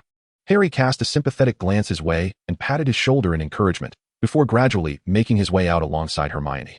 Ever since the debacle with the house elf, Lockhart had refrained from bringing any living creatures into the classroom, which left Lewis somewhat disappointed, as witnessing a flurry of tiny beings wreaking havoc in the classroom was rather amusing. Recently, Lockhart had become enamored with role-playing, though, of course, it was Harry who was to play the part. He had Harry assume various roles: a villager afflicted by the bubble-blowing curse, a Himalayan yeti suffering from a cold, and a vampire, which, after Lockhart had greeted it, had developed a peculiar aversion to anything but carrots. However, Harry had never been particularly cooperative, and understandably so. Anyone would find it disheartening to perform such humiliating acts in front of the entire class. Yet, on this occasion, Harry seemed unusually enthusiastic, nearly flawlessly embodying the slain werewolf. Well, perhaps. When the bell rang signaling the end of class, Lockhart stood up. "Your homework. Compose a poem about my triumph over Wagga Wagga. The best one will earn my autograph, imbued with magic." Well, our Professor Lockhart certainly exuded confidence, although Lewis found it difficult to discern the source of such self-assurance. As Lewis made his way out, he noticed that Harry and his friends had chosen not to leave but deliberately lingered in the classroom. Given Harry's tendency to evade Lockhart, it was surprising that he would choose to stay behind. It appeared they were intent on initiating their plan, for only Lockhart, in his folly, would sign a note without a second glance. Lewis was confident that he would inscribe his name wherever possible. On Saturday morning, Lewis rose early. Does that seem strange? The boy who typically relished sleeping in was actually up at dawn. To be precise, Lewis did not rise of his own volition. He was roused by the little maid. All for the sake of that wretched Quidditch match. Lewis found no suspense in the match, as Slytherin had replaced all their brooms with the latest Nimbus 2001. If they were to lose with such an advantage, it would be better to disband the team altogether. Nevertheless, there were still points of interest, such as the anticipation of a surprise chasing after Harry, which was quite amusing to ponder. Lewis arrived at the match, and the scene appeared unchanged. Only the Slytherin students fervently wished for their Quidditch team to triumph, while the others harbored a desire to see Gryffindor victorious. Suddenly, a remarkable event unfolded on the pitch. A bludger relentlessly pursued Harry. Conventionally, a bludger does not single out an individual. It is meant to roam freely across the field. Harry, in a frantic attempt to evade the persistent bludger, leapt and dodged, yet his efforts proved largely futile. The Weasley twins had no choice but to flank Harry, protecting him from being struck on the head by the rogue ball. However, while this arrangement ensured Harry's safety, it was evident that it would thwart any chance of him ever catching the golden snitch. Observing Harry and the twins confer briefly, Lewis watched as they soared off to fulfill their duties, leaving Harry to evade the relentless pursuit. In a sudden burst of speed, Harry charged directly at Malfoy, the bludger hot on his heels. Malfoy, seemingly paralyzed by shock, clearly did not anticipate Harry's reckless approach. Although Harry sprinted with remarkable velocity, the bludger was even swifter. Lewis witnessed the bludger collide forcefully with Harry's arm. The grotesque angle at which Harry's arm bent convinced him that it was surely fractured. Nevertheless, Harry gripped his broom tightly with his uninjured hand and continued barreling toward Malfoy, with his legs entangled around the broom. He reached out with his unscathed hand toward the side of Malfoy's head. With a resounding thud, Harry crashed to the ground, rolling several times upon impact. Just then, the final whistle blew. Unbeknownst to him, the golden snitch had been hovering right beside Malfoy's head, and he had failed to notice it. A throng of Gryffindor students rushed over, even Lockhart eagerly making his way to Harry's side. Moments later, Harry emerged, his face a portrait of despair, as he was escorted by the Gryffindor players towards Madame Pomfrey. "What happened to Potter?" the house elf inquired, glancing at Hermione, who followed closely behind, her expression peculiar. "It's just a broken bone. Madame Pomfrey can mend that in an instant, can't she?" "Oh, indeed," Hermione replied hesitantly, "but Harry's arm is completely shattered." The house elf stared in disbelief at Hermione. "How could that be? It's not as if a stray dog struck him. I've never heard of a bludger causing someone to lose their bones." It was Professor Lockhart. He saw that Harry was in excruciating pain. "So, he cast a spell on him," Hermione said, her face flushed with embarrassment. "But at least Harry isn't in pain now, is he?" "Well, you have a point there," the house elf replied, desperately stifling a laugh. Lewis rolled his eyes, remarking how frightening it is that young girls can be so infatuated with their idols, believing that whatever their idols do is right. Poor Harry, may Merlin protect you. On Sunday afternoon, Lewis leisurely enjoyed his lunch. Indeed, He had finally managed to sleep until noon, a feat worthy of celebration. Young master, have you heard? Someone from Gryffindor has been petrified, and even the film in his camera has been burned. Everyone suspects the Chamber of Secrets has been opened. The young maid inquired from behind him. Someone from Gryffindor has been petrified?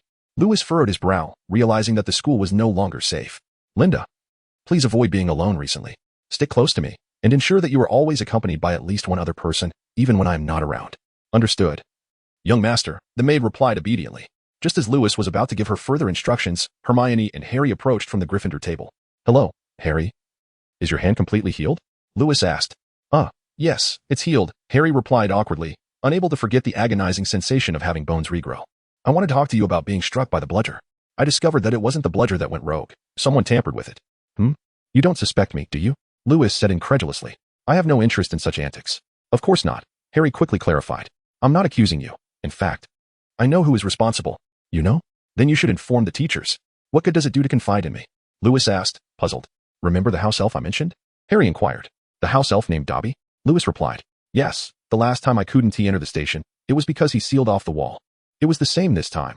That bludger was originally his, and he surely intended to harm me. Lewis, have you heard about Colin? Hermione interjected. Colin? Lewis asked.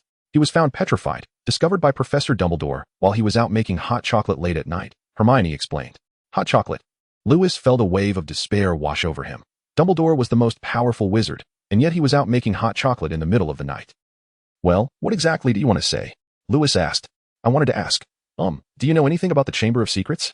Hermione hesitated. Your family has existed for a long time, so I thought there might be some records. The Chamber of Secrets?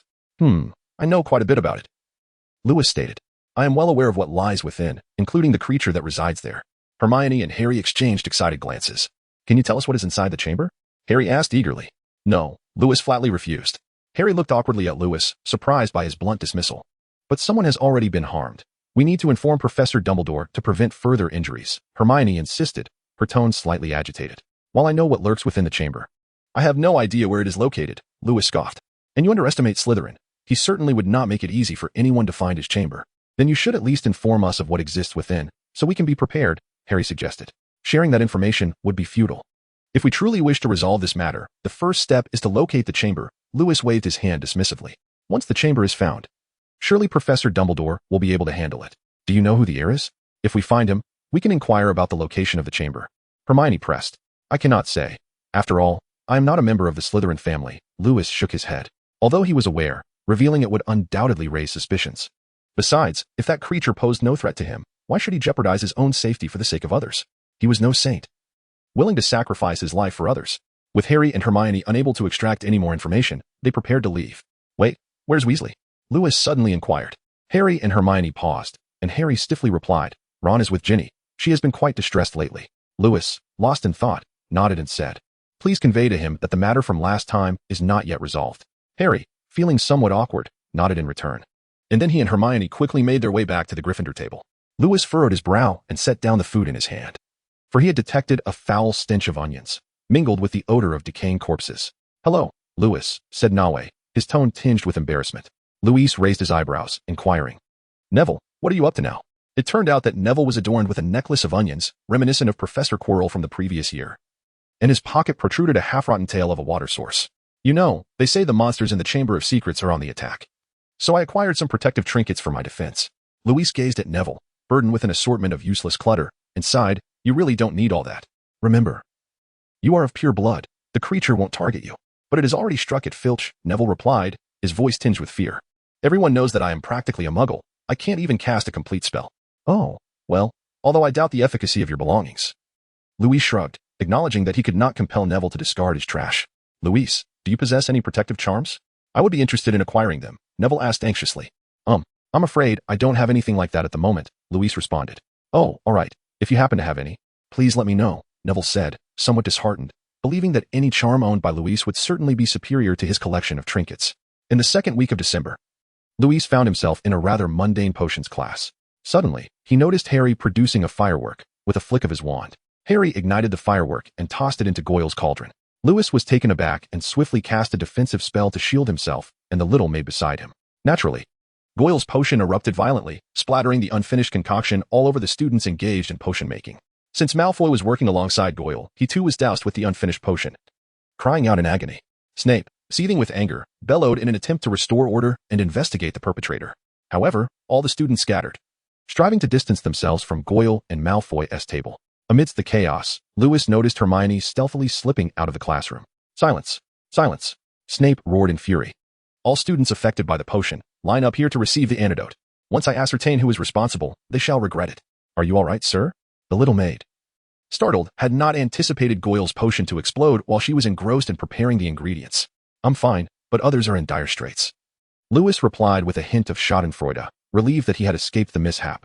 But how did Malfoy's potion suddenly detonate without warning? Linda asked, furrowing her brow. Normally, one would sense the brewing turmoil before an explosion, yet this incident had occurred unexpectedly. This was deliberate. We shall discuss it further after class, Lewis whispered. The little maid nodded, content as long as her master remained unscathed, indifferent to the plight of others. Per Malfoy rushed forward, his nose swollen like a small watermelon, cradled in his hands. Nearly half of the class had been affected by the incident. Some students had arms swollen like hammers, while others could hardly speak due to their lips resembling sausages. Lewis felt fortunate for his quick reflexes, as he had narrowly avoided a disastrous predicament. Given his seat was directly behind Goyle and Malfoy. At that moment, he spotted Hermione sneaking back in, clearly indicating that this was a premeditated act rather than mere mischief. Once all had consumed the antidote and alleviated their swelling, Snape marched swiftly to Goyle's cauldron, scooping out the blackened remnants with a spoon, plunging the classroom into silence. Once I uncover the identity of the culprit, I will ensure their expulsion, Snape muttered, suppressing his fury. This was the first time anyone had dared to disrupt his class so openly. As he spoke, Snape shot a vehement glare at Harry, clearly harboring animosity. Dobby Lewis followed Harry and the others, and as they walked, they turned a corner and entered the women's restroom. Lewis was taken aback, for Harry and Ron had indeed managed to venture into the girls' restroom. Young master, this is the girls' restroom where Myrtle resides, the little maid reminded him from behind. Oh, I see. Lewis raised an eyebrow. Go fetch them. I have no intention of stepping inside. It would be quite amusing if anyone were to witness the heir of the Pendragon family sneaking into the girls' restroom. Yes, young master, Linda replied. She then entered the restroom. And after a while, she emerged, leading out the 3 visibly embarrassed boys. A girl accompanied by 2 boys entering an empty girls' restroom, if discovered. I dare say the news would spread like wildfire, Lewis remarked with a playful smile. It's not what you think, Lewis, Hermione said anxiously, not wishing to be misunderstood. However, before she could finish her sentence, Lewis interrupted, no need to explain. I have no interest in what you were doing. I am here to settle a score. The trio exchanged puzzled glances, uncertain why Lewis sought to confront them, as they had done nothing to offend him. Are you here to confront Ron? Harry asked hesitantly. Did you not comprehend? I am here regarding all of you, not just Ron, Lewis said impatiently, astonished that they still failed to grasp his meaning. But we haven't wronged you. Even if Ron's actions were inappropriate last time, Hermione and I did nothing. Harry retorted indignantly, feeling that Lewis was deliberately provoking them. He believed he had given him no reason to harbor resentment. Nothing? Lewis scoffed. What about just now? You slyly tossed fireworks into Goyle's potion, giving Hermione the opportunity to slip out of class unnoticed. The expressions of Harry and his companions shifted dramatically. They had not anticipated that Lewis would uncover their secret. If he were to inform Snape, not only Hermione, but they themselves would surely face expulsion. What are you talking about? We don't understand, Ron insisted stubbornly, refusing to admit to any wrongdoing. In his view, Lewis had no evidence, and to confess would be sheer folly. Is that so? Lewis smiled slightly. Have you never heard of Veritaserum? Are you unaware of the spell Legilimency? Hearing Lewis' words, Ron and Hermione turned pale, while Harry remained oblivious, lacking Hermione's extensive reading or Ron's upbringing in the wizarding world. That is a violation of school rules. Hermione stammered. A violation of school rules? Lewis sniffed. You ought to be secretly brewing potions, am I correct? This scent is a half-finished polyjuice potion? Harry and his friends were astonished. They had not anticipated that Lewis could discern their potion-making, let alone identify its type. I recall that the polyjuice potion is in the restricted section, is it not? I am unsure how you acquired it. But merely possessing it constitutes a serious breach of school regulations, Lewis declared with confidence. After a moment of contemplation, he added, wait. Even if you obtain the recipe for the polyjuice potion, you should lack the necessary ingredients. Some of them are exceedingly rare, and only. I see. You intended to cause a disturbance to pilfer materials from Snape's office. As they listened, Harry and his friends grew increasingly astonished. Lewis had deduced their actions from just a few clues. If he decided to report them, expulsion was surely imminent. Lewis, you wouldn't report us, would you? We are friends in this department, Harry's voice trembled. He swore that if Snape discovered he had thrown fireworks and attempted to steal his materials, he would undoubtedly face dire consequences. Hermione's eyes widened, reddening as if on the verge of tears. I have stated, I am uninterested in what you are up to. Lewis waved his hand dismissively. What concerns me is that your fireworks nearly drenched me and Linda today. Harry and Hermione appeared quite contrite. Acknowledging that failing to inform Lewis in advance was indeed their mistake, they had heeded Ron's caution that Lewis might divulge their plans, believing that he would not discover their actions and that no serious harm would ensue. However, if caught, they would surely face grave repercussions, leading them to follow Ron's advice. Lewis, not notifying you in advance was our fault, but we aim to maintain secrecy, Hermione murmured. It was I who advised them not to inform you. You, a Slytherin. What if you chose to betray us? Ron exclaimed, resigned to his fate, feeling he had already offended Lewis on several occasions, so adding one more grievance seemed inconsequential. Lewis brandished his wand with a delicate flick, sending Ron hurtling backward as if struck by an unseen colossal hammer, landing him unceremoniously in the girls' restroom. Hermione gasped at the shocking scene. Ron, Harry shouted, rushing toward the commotion. However, before he could cover much ground, Lewis waved his wand once more, and Ron appeared to be ensnared by invisible chains, dragged out with an air of helplessness. He looked utterly disheveled, his hair hanging limply, and a wound marred his head. Harry hurried to support Ron, who, dazed from the severe blow, struggled to maintain his balance. Lewis, you have gone too far. Do you wish to kill Ron? Hermione exclaimed, covering her mouth in disbelief. Lewis's lips curled into a slight smirk. Since he has provoked me, is it not entirely reasonable for me to teach him a lesson? You clearly intend to kill him. Hermione shouted vehemently. Kill him? I must say, Hermione, you greatly misjudge my capabilities, Lewis replied, clicking his tongue. If I truly wished him dead, would he still be able to draw breath here? Surely you have had enough, Lewis? Harry said, clenching his fists. And what if I have not? Lewis inquired with curiosity. Are you planning to strike me like a muggle? Indeed, if you wish to continue this, Harry asserted resolutely. You must defeat me before you lay a hand on the young master. Linda emerged from behind Lewis, drawing her wand with an icy demeanor. Harry, Lewis. Cease this at once. Hermione choked out from the side, utterly bewildered by how the situation had escalated. They had all been friends once. Why had they now resorted to violence against one another? Lewis waved his hand at the little maid, signaling her to put away her wand. Harry, there was never any animosity between us. It was all stirred up by Ron. Haven't you noticed? Harry, stiff-faced, supported Ron, fully aware of the truth. However, the Weasley family had treated him with utmost kindness, as if he were their own son. For the first time in the Weasley household, he felt the warmth of familial affection, and the thought of abandoning Ron was simply unfathomable. After a few minutes, Ron had regained some composure. He was no longer dizzy and could stand upright. Wiping the blood from his forehead, he glared at Lewis and growled, You're finished, Pendragon. Using dark magic against a fellow student, you're definitely going to be expelled. Harry quickly restrained Ron, attempting to prevent further provocation. Have you truly lost your senses, Weasley? Lewis mocked. My father is a Hogwarts governor, and the other governors maintain good relations with my family. Do you honestly believe they would expel me? He spoke in a tone laden with condescension. Professor Dumbledore wouldn't fear those people. You will be expelled. Ron gritted through clenched teeth. Are you genuinely that foolish? Dumbledore? Even if he were willing to help you, what could he possibly do? The 12 governors of Hogwarts could easily oust him from his position. Lewis sneered. Dumbledore is indeed remarkable, but what of it? At best, he holds the title of the world's most powerful white wizard. While his popularity is undeniable, he would undoubtedly win a campaign for Minister of Magic. He chose to remain here, content in his role as headmaster. You could call him great or unambitious, but the world is far beyond the reach of a mere school headmaster. Moreover, even if Dumbledore were merely the headmaster, Lewis would remain indifferent. The title of Minister of Magic is nothing but a puppet role for affluent families, as long as they benefit from it. Even a dog could be minister, and no family would care.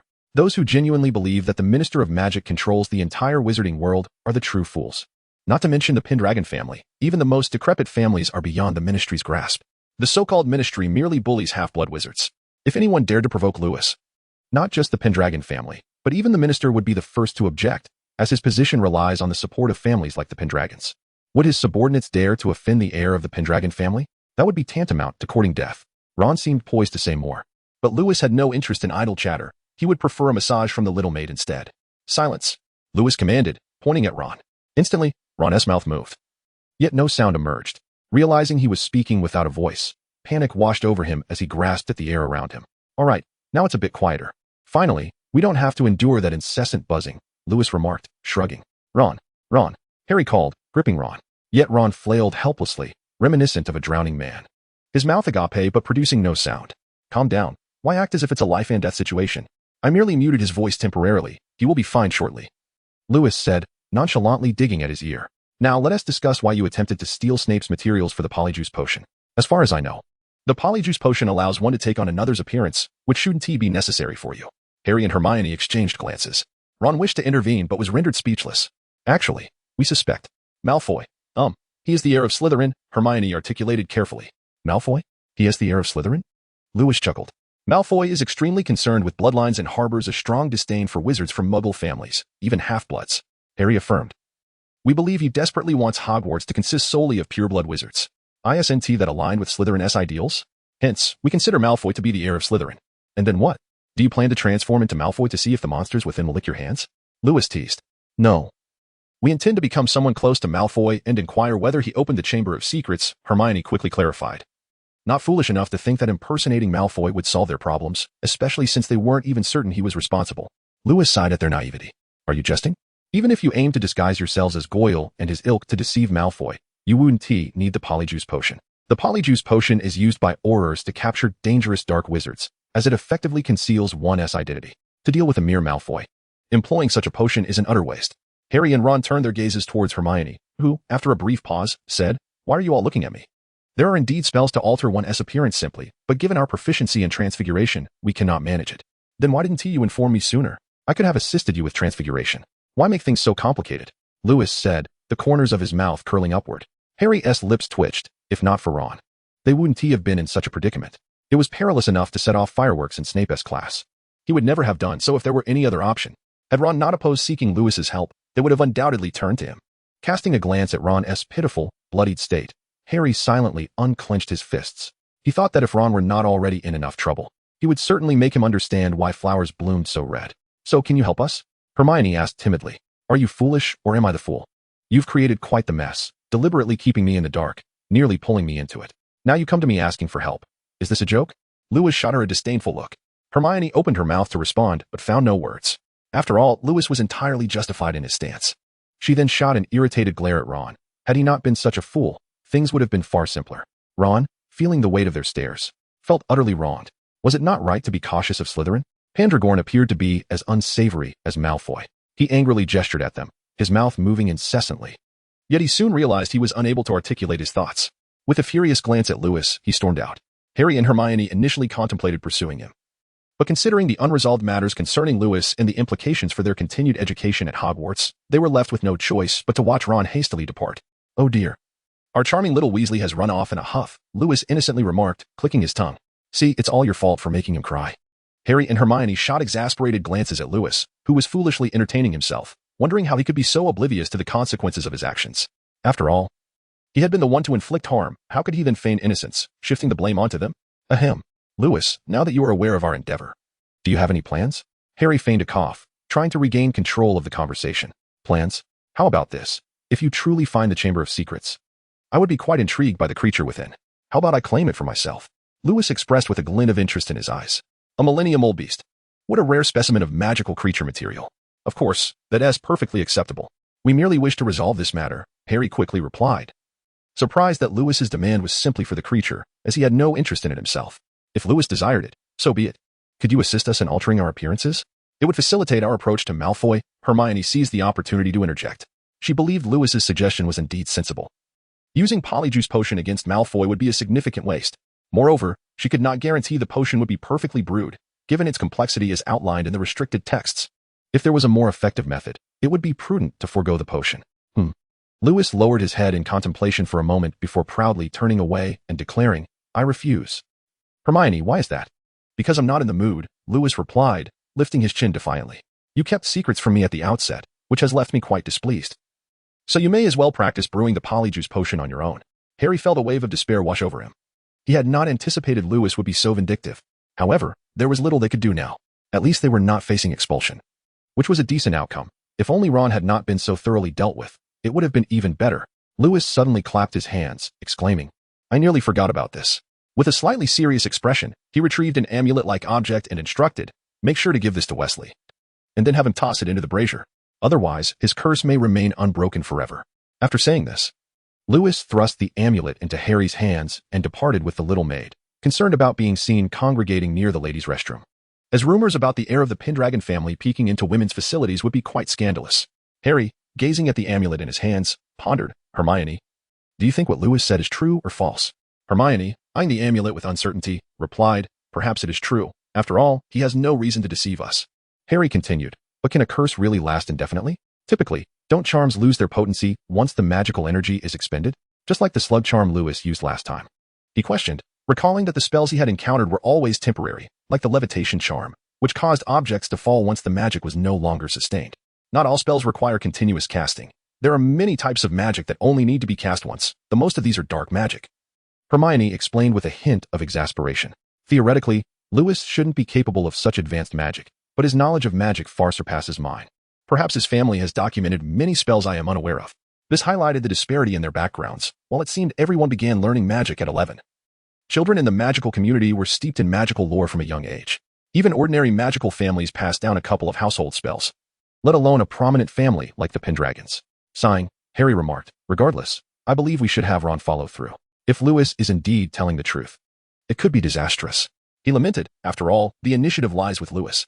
Hermione nodded in agreement. "I share your sentiment." Meanwhile, Lewis was humming a cheerful tune as he strolled towards the Slytherin common room with the adorable little maid. "Sir, was what you said earlier true? If the amulet isn't burned, Wesley will never be able to speak again?" The maid blinked innocently. "Do you really believe that?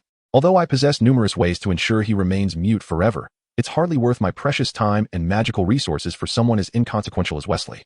Lewis replied with a dismissive expression. "And that amulet is?" The maid inquired. "Merely a small gift.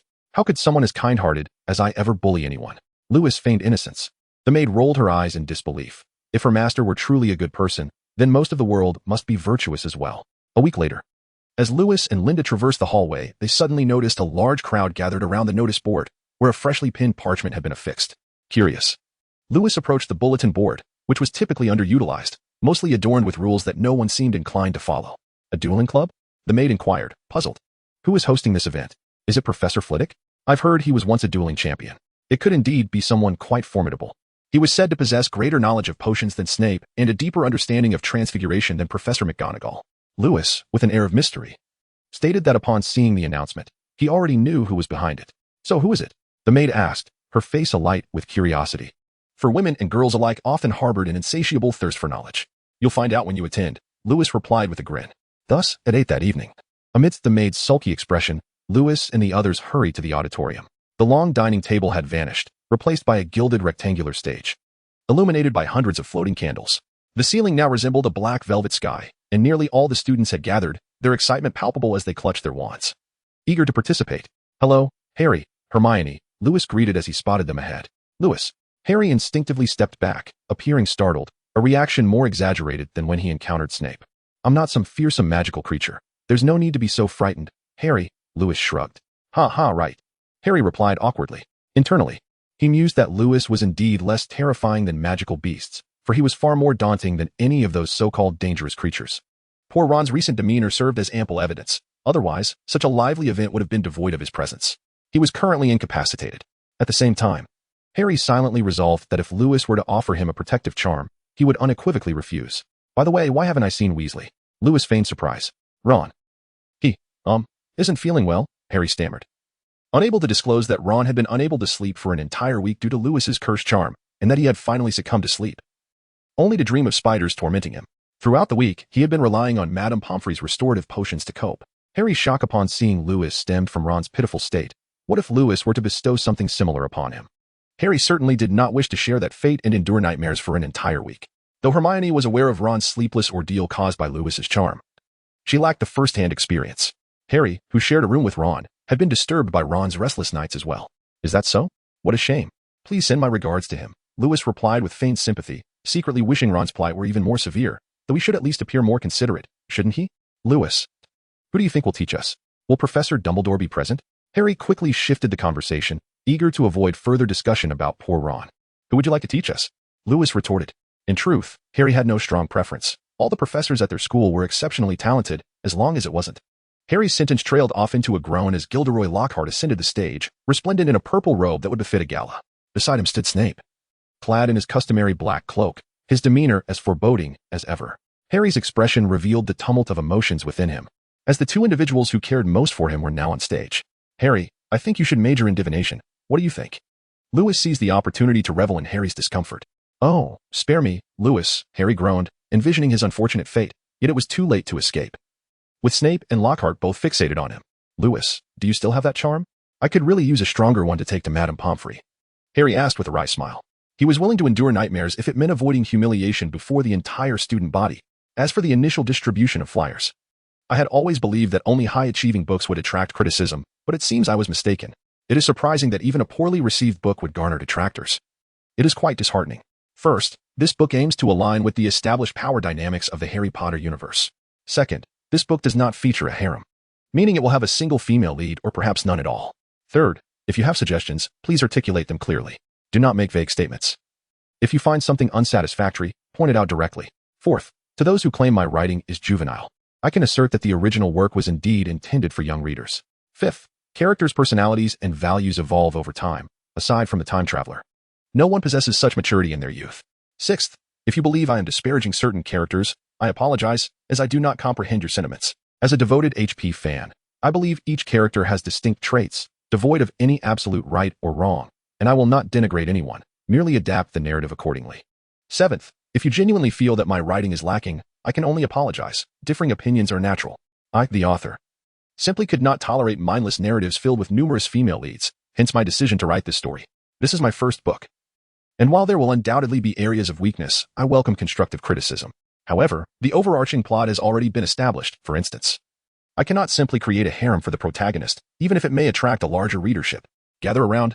Everyone, Lockhart beckoned, waving his hands. Come quickly. I need to ensure that each of you can see me clearly and hear my voice distinctly. He theatrically adjusted his flamboyant robes. As it happens, Professor Dumbledore has granted me permission to establish this modest dueling club, aiming to equip you all with some defensive skills. In the past, I have successfully safeguarded myself countless times using these methods, and if you can learn even a fraction of my expertise, I assure you, you need not fear any so-called monsters. Of course, for more detailed instructions, please purchase my autobiography, where it is all elaborated. With that, Lockhart moved beside Snape. Allow me to introduce my assistant, Professor Snape. I know he possesses considerable knowledge about dueling and has graciously agreed to assist me with a small demonstration. Rest assured, I will return your beloved potions teacher to you unscathed. I guarantee he will not suffer the slightest injury.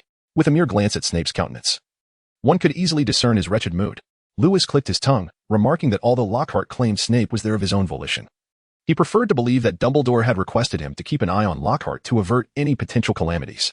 It would be splendid if they were both struck by each other's spells and had to remain at Madame Pomfrey's for the entire term, Harry murmured. Professor Lockhart would never fear Snape. He shall triumph over him. Hermione declared confidently from the sidelines. Dear girl, are you aware of how confident you sound? Does Lockhart know this? Lewis silently scoffed. However, he was utterly baffled as to why Lockhart appeared unfazed and perpetually cheerful in the presence of Snape's dismal expression. Was it possible that a mere impostor stood upon the stage?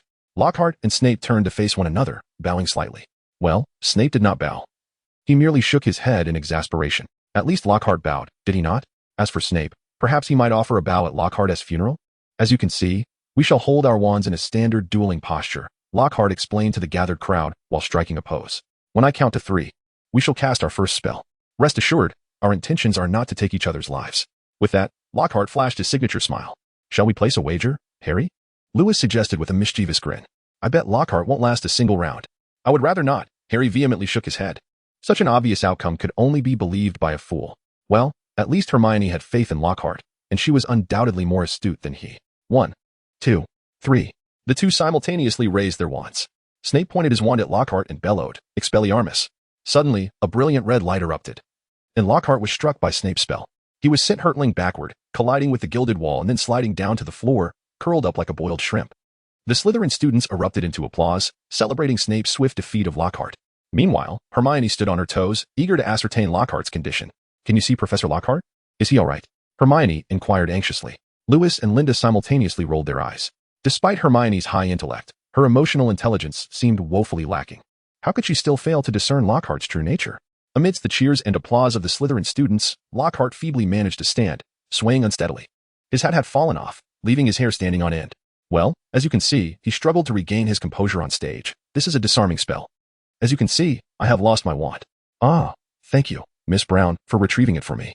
Though I could have summoned it back with but a simple charm. As you all witnessed, Professor Snape's demonstration was indeed impressive, but I hope you won't take offense.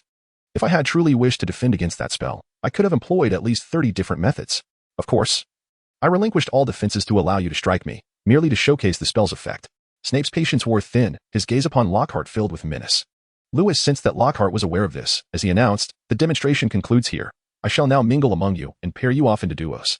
Professor Snape, if you would be so kind. Lockhart and Snape wove through the students, pairing them off until Snape stood before Harry. It seems our great savior will need to face this challenge alone, he mocked. Harry, you are paired with Malfoy. Let us see if the illustrious savior can triumph over Malfoy. As for you, Miss Granger, your opponent is Miss Millicent. Malfoy strutted over with an air of arrogance. A smug smile plastered across his face. In contrast, Hermione's opponent was a formidable Slytherin girl, tall and robust, her strong jaw set in a fierce expression directed at Hermione. Lewis glanced at the young maid, then shifted his gaze to Millicent. For the first time, he perceived the maid's beauty so vividly that even the annoyance of being forcibly roused from bed each morning dissipated.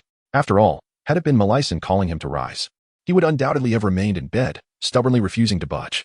Facing their companions, Norbert leaped back onto the stage, exclaiming, "Let us bow to one another."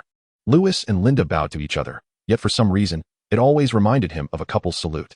"Now, raise your wands and prepare yourselves," Lockhart exclaimed loudly. "When I count to 3, commence the spell to disarm your opponent. Just a disarmament, mind you. I do not wish for any accidents to occur.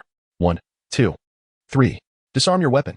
The young maid directed her wand at Lewis and shouted, unleashing a spell that was considerably more delicate than Snape's. However, Lewis, wielding his wand, gently waved it forward, and the maid's spell vanished as if it had collided with an invisible wall. "Young master, isn't the disarming spell the only one allowed?" The maid pouted. Lewis scratched the back of his head and remarked, "I can't just send you flying. People would accuse me of bullying a girl." Linda, irked, flicked her wand in frustration, seemingly eager to express her discontent. In contrast to Lewis's group, the duel between Harry and Malfoy was far more captivating. Malfoy wasted no time. As soon as Gilderoy Lockhart had only counted to 2, he launched an attack, hitting Harry directly.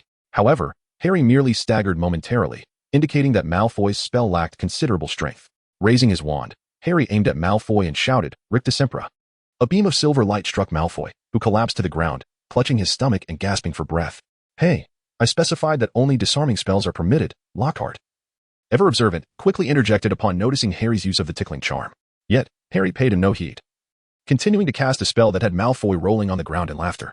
Subsequently, Lewis noticed Harry hesitating, clearly contemplating whether to continue casting spells on the downed Malfoy, understanding that such an action would breach the ethics of the duel. However, Malfoy was not idle. While lying on the ground, he pointed his wand at Harry, chuckling and gasping, "Tarantaligra." Instantly, Harry's legs began to move uncontrollably, as if dancing to a lively tune. "Stop, stop," Lockhart shrieked, but unfortunately, Snape had other intentions. "Finite incantatem," Snape commanded, causing Harry's legs to cease their comical dance, while Malfoy stopped his laughter, both of them panting heavily. A greenish mist enveloped the entire hall. Apart from Lewis and Linda, all other groups appeared utterly defeated. Neville and Justin lay on the ground, gasping for air, while Hermione and Millicent were engaged in a hair-pulling tussle, their wands forgotten on the floor.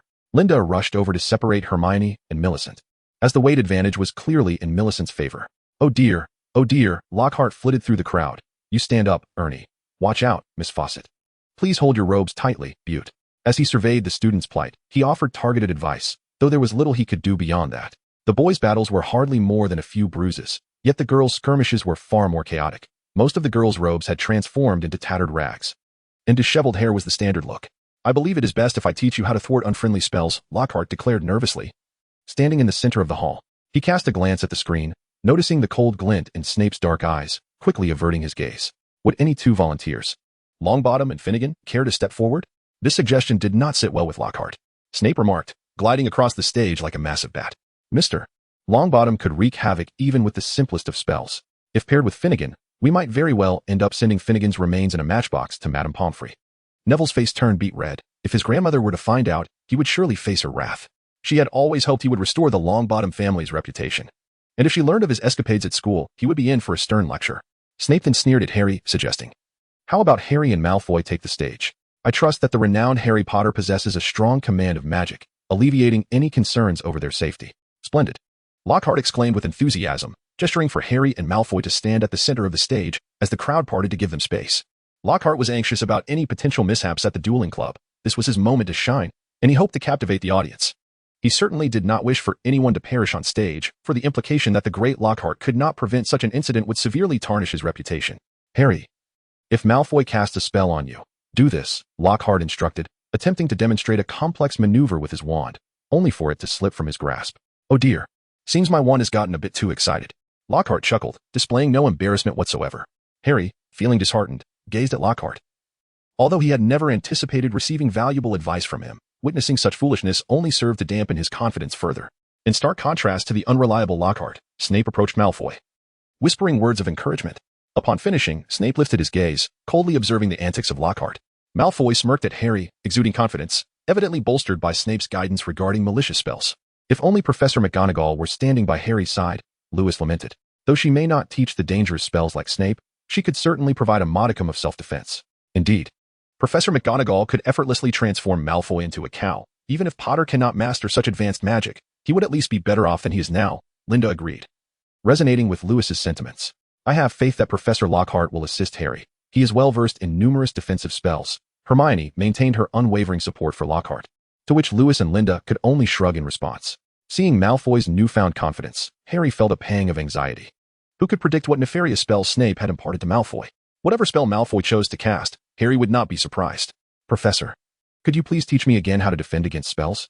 Harry, desperate, thought that surely Lockhart must possess at least a couple of reliable defensive spells. Just do as I showed you earlier. Harry, trust me, Lockhart replied confidently. Do as you showed me earlier? What on earth does that mean? Throw my wand on the ground? Harry's internal turmoil deepened. He wished he had let Lewis cast a spell on him first, as that would have sent him to Madame Pomfrey. Now, he doubted he would survive this encounter. Are you ready to meet your demise, Harry? Malfoy whispered. But Lockhart was oblivious to their exchange. The one who should be prepared is you, Malfoy. As the saying goes, one must die with dignity. Harry retorted fiercely despite his dwindling confidence. Just as Harry and Malfoy locked gazes, a small voice piped up. Master, don't you think those two are quite the pair? Lewis stared blankly at the little maid, pondering the notion of compatibility. Who was suitable for whom? Observing Lewis's bewildered expression, Linda continued, I mean Harry and Malfoy. Don't you think they somehow fit together?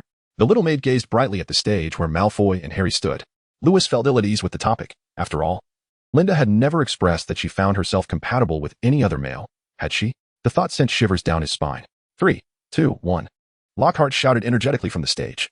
Malfoy swiftly raised his wand, pointing it at Harry as he exclaimed, Serpensortia. A loud explosive sound erupted from the tip of his wand. Suddenly, a long, sleek black snake shot forth, landing heavily between Harry and Malfoy, its forked tongue flicking as if searching for an opportunity to strike. The crowd screamed in panic, quickly retreating from the stage, while Harry appeared frozen in fear, clutching his wand tightly. Stand still, Potter, Snape drawled lazily. An unusual glint of amusement evident in his demeanor, clearly enjoying Harry's fright. Allow me to handle this. Before he could finish, Lockhart darted forward, shouting, Everyone, don't be afraid. Let me take care of it. He waved his wand, directing a beam of light at the snake, yet instead of vanishing, the serpent grew even more formidable. Angered by Lockhart's interference, the snake hissed furiously and slithered towards Gryffindor's Justin Finch Fletchley, rearing up to reveal its sharp fangs, poised to attack. At that moment, Harry stepped forward, an odd look on his face. He hissed at the snake, seemingly attempting to communicate. In a remarkable turn of events, the snake coiled its body and lay before Harry, fixated on him. What do you think you're doing? Justin yelled in terror, retreating as if fleeing from a monstrous threat. Snape advanced, waving his wand, and the snake dissipated into a wisp of black smoke. He then regarded Harry with a peculiar expression, if his gaze conveyed disdain. It was understandable, given Snape's well-documented animosity towards Harry. Yet, the way he looked at Harry was akin to observing a legendary creature never before seen, which felt unsettling. Whispers circulated among the crowd, and Lewis distinctly heard discussions about Harry commanding the snake to attack Justin. Hermione, however, was perplexed from her perspective. It indeed appeared as though Harry had directed the snake against Finch Fletchley, but she couldn't believe he would do such a thing. Harry, we need to leave now, Hermione urged, hastily pulling Harry, Lewis, and Linda away. As they moved, the crowd parted in fear at the sight of Harry, even the Slytherins making way. Hermione led them to a corner, turning to Harry with a questioning gaze. Harry, you can speak to snakes? You never mentioned this before. Oh, right, Harry replied, somewhat dazed, still grappling with the unfolding situation.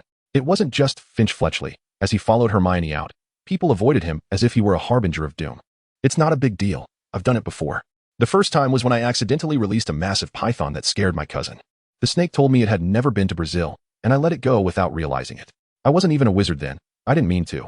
A giant python told you it had never been to Brazil? Hermione exclaimed, incredulous. Yeah, Harry shrugged. So what? I bet there are plenty of people at this school who can talk to other animals. Just like how Professor McGonagall can turn into a cat. I bet she. No, Harry, Hermione interrupted. As far as I know, no wizard can understand the language of animals. Wizards possess magical abilities. But that is entirely different from being able to converse with creatures. Professor McGonagall's transfiguration is an advanced skill and doesn't imply comprehension of a cat's dialogue. Harry stared blankly at Hermione, surprised that others might not understand. He had always assumed it was a common trait. Harry, if I'm not mistaken, you're a parselmouth. Lewis calmly stated from the side. Excuse me, a what? Harry asked, utterly confused and unfocused. A parselmouth, Someone who can understand and communicate with snakes, even control them. Lewis explained. Oh, well, what of it? I merely told it not to attack Finch Fletchley, Harry replied, feeling frustrated that he was being treated like a monster for merely trying to do a good deed. Don't you see, Harry? Hermione said, tapping her forehead in exasperation. See what? Harry questioned, still lost in thought about how everyone avoided him. Being able to speak the language of snakes is quite concerning, Hermione lamented. It's not a trivial skill, Harry. What's so concerning about it? Harry retorted, growing agitated. What is wrong with trying to prevent that snake from attacking Finch Fletchley? Preventing it from attacking Finch Fletchley? Is that truly what you said to it? Hermione inquired. Of course. You were all there. You heard me, Harry replied impatiently. What we heard was you conversing in the language of snakes, Hermione clarified. That language can be interpreted in many ways. It's no wonder Finch Fletchley was terrified. Your voice sounded like you were inciting that snake to bite him.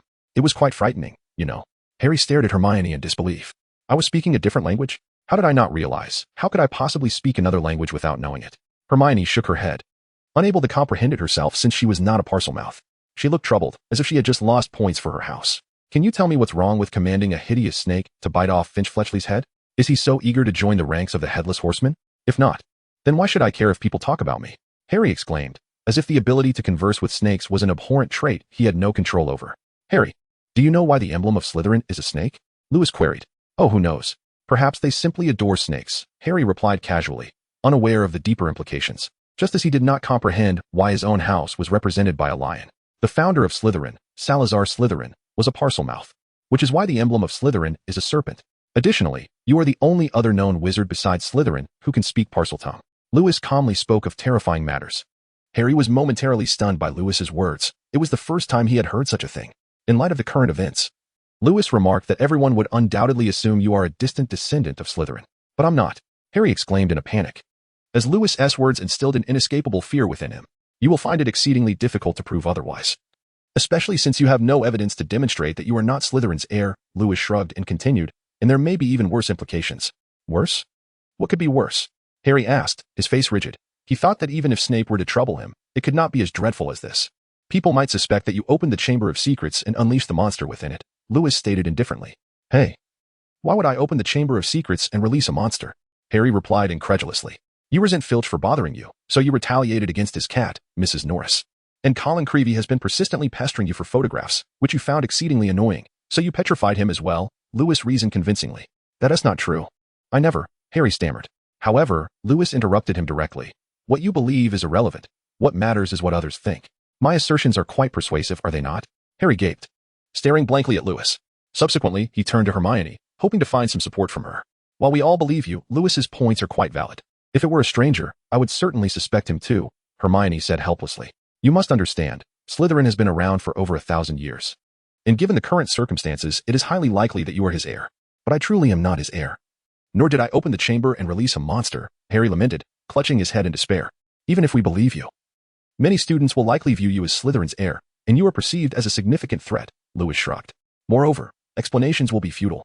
The best course of action is to remain in crowded places. Otherwise, if something else occurs, everyone will surely blame you. But they are all avoiding me now, Harry said. Dejected. Even if he were willing to stay in crowded areas for the sake of appearances, it seemed others wished to distance themselves from him, fearing he might cause them harm.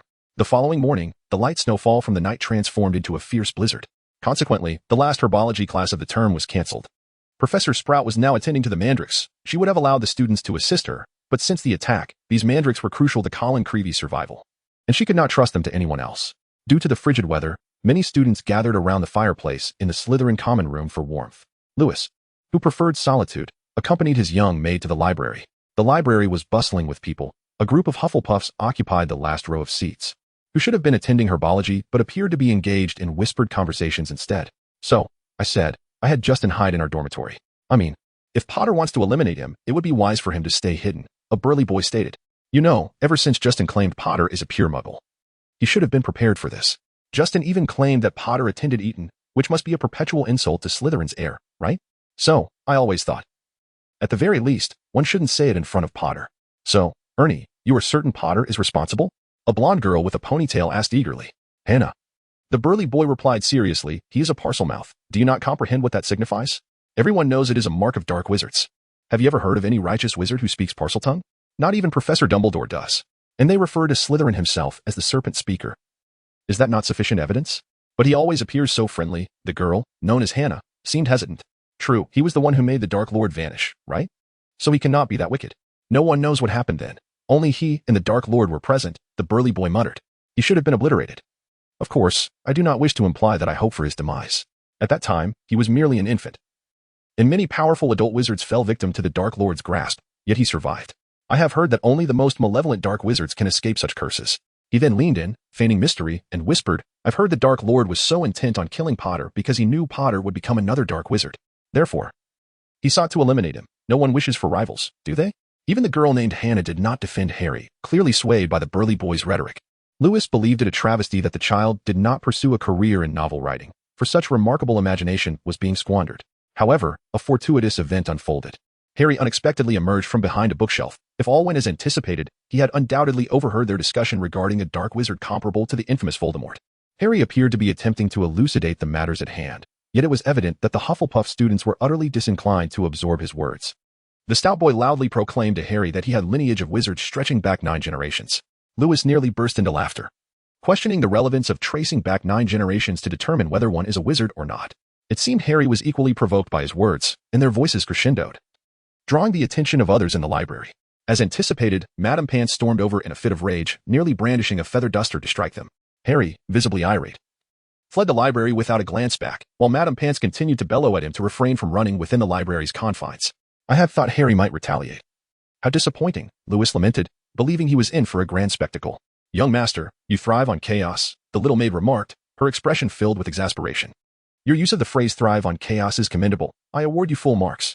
Lewis responded with a thumbs up. Suddenly, a voice pierced the air. Oh no. Justin has been petrified by Potter. A figure burst into the library, loudly announcing the alarming news. Instantly, the library fell into a profound silence. Whispers ceased as every gaze turned to the newcomer. After a brief pause of 2 or 3 seconds, the library erupted into a cacophony reminiscent of Halloween, with everyone animatedly discussing the incident, leaving even Madame Pants too preoccupied to intervene. Lewis followed the other students into the corridor where the incident had occurred. There, he beheld Harry standing in a daze, while Finley lay on the ground, his face etched with terror. Before them hovered a ghost, nearly headless Nick. He appeared far from his usual translucent, pearly self. Now, his head was severed, and he was shrouded in dark smoke, motionless, suspended 6 feet above the ground. His visage mirrored the same look of sheer horror as Justin's, making it hard to believe what could instill such fear in a ghost. At that moment, Professor McGonagall hurried over, trailed by many students from her class, most of whom sported vibrant hair colors, suggesting she had been conducting a lesson. With a wave of her wand, she conjured a thunderous explosion that silenced the students, who promptly obeyed her command to return to their classroom. However, it was evident that even if they returned, their focus on the lesson would be negligible. After all, this time, not only humans but even ghosts were not spared from the calamity. Just as the crowd began to disperse, Ernie from Hufflepuff arrived on the scene, visibly pale, pointing an accusing finger at Harry and shouting, Enough, Ernie, Professor McGonagall chastised sternly. Meanwhile, Peeves flitted about above, exuberant. For it seemed that such occurrences had been rare in the school, leaving him quite bored. As the teachers tended to Justin and the nearly headless Nick, Peeves suddenly began to sing. Oh, Potter, you dreadful nuisance, look at the mess you've made. You've nearly killed a student, and you find it quite amusing. Stop it, Peeves. Get out of here. McGonagall bellowed, evidently exasperated by the chain of events. Peeves stuck his tongue out at Harry with a mischievous grin, twirling in the air before darting away. Justin was carried off to the hospital wing by Professors Flitwick and Sinistra, leaving the onlookers at a loss as to how to assist the almost headless Nick. At that juncture, Lewis drew his wand and conjured a massive fan. A remarkable transfiguration. Mr. Pendragon, McGonagall remarked, her interest piqued as she instructed Ernie to use the fan to waft the nearly headless Nick upstairs. Pendragon, you and Linda should return to the Slytherin common room. I need to take Potter to Professor Dumbledore's office, she stated. Professor, I swear, I didn't, Harry hastily interjected, not wanting to be perceived as the culprit. This matter is beyond your say, Potter, McGonagall replied tersely. May I accompany you, Professor? Lewis inquired. I happen to have business with Professor Dumbledore, some private matters.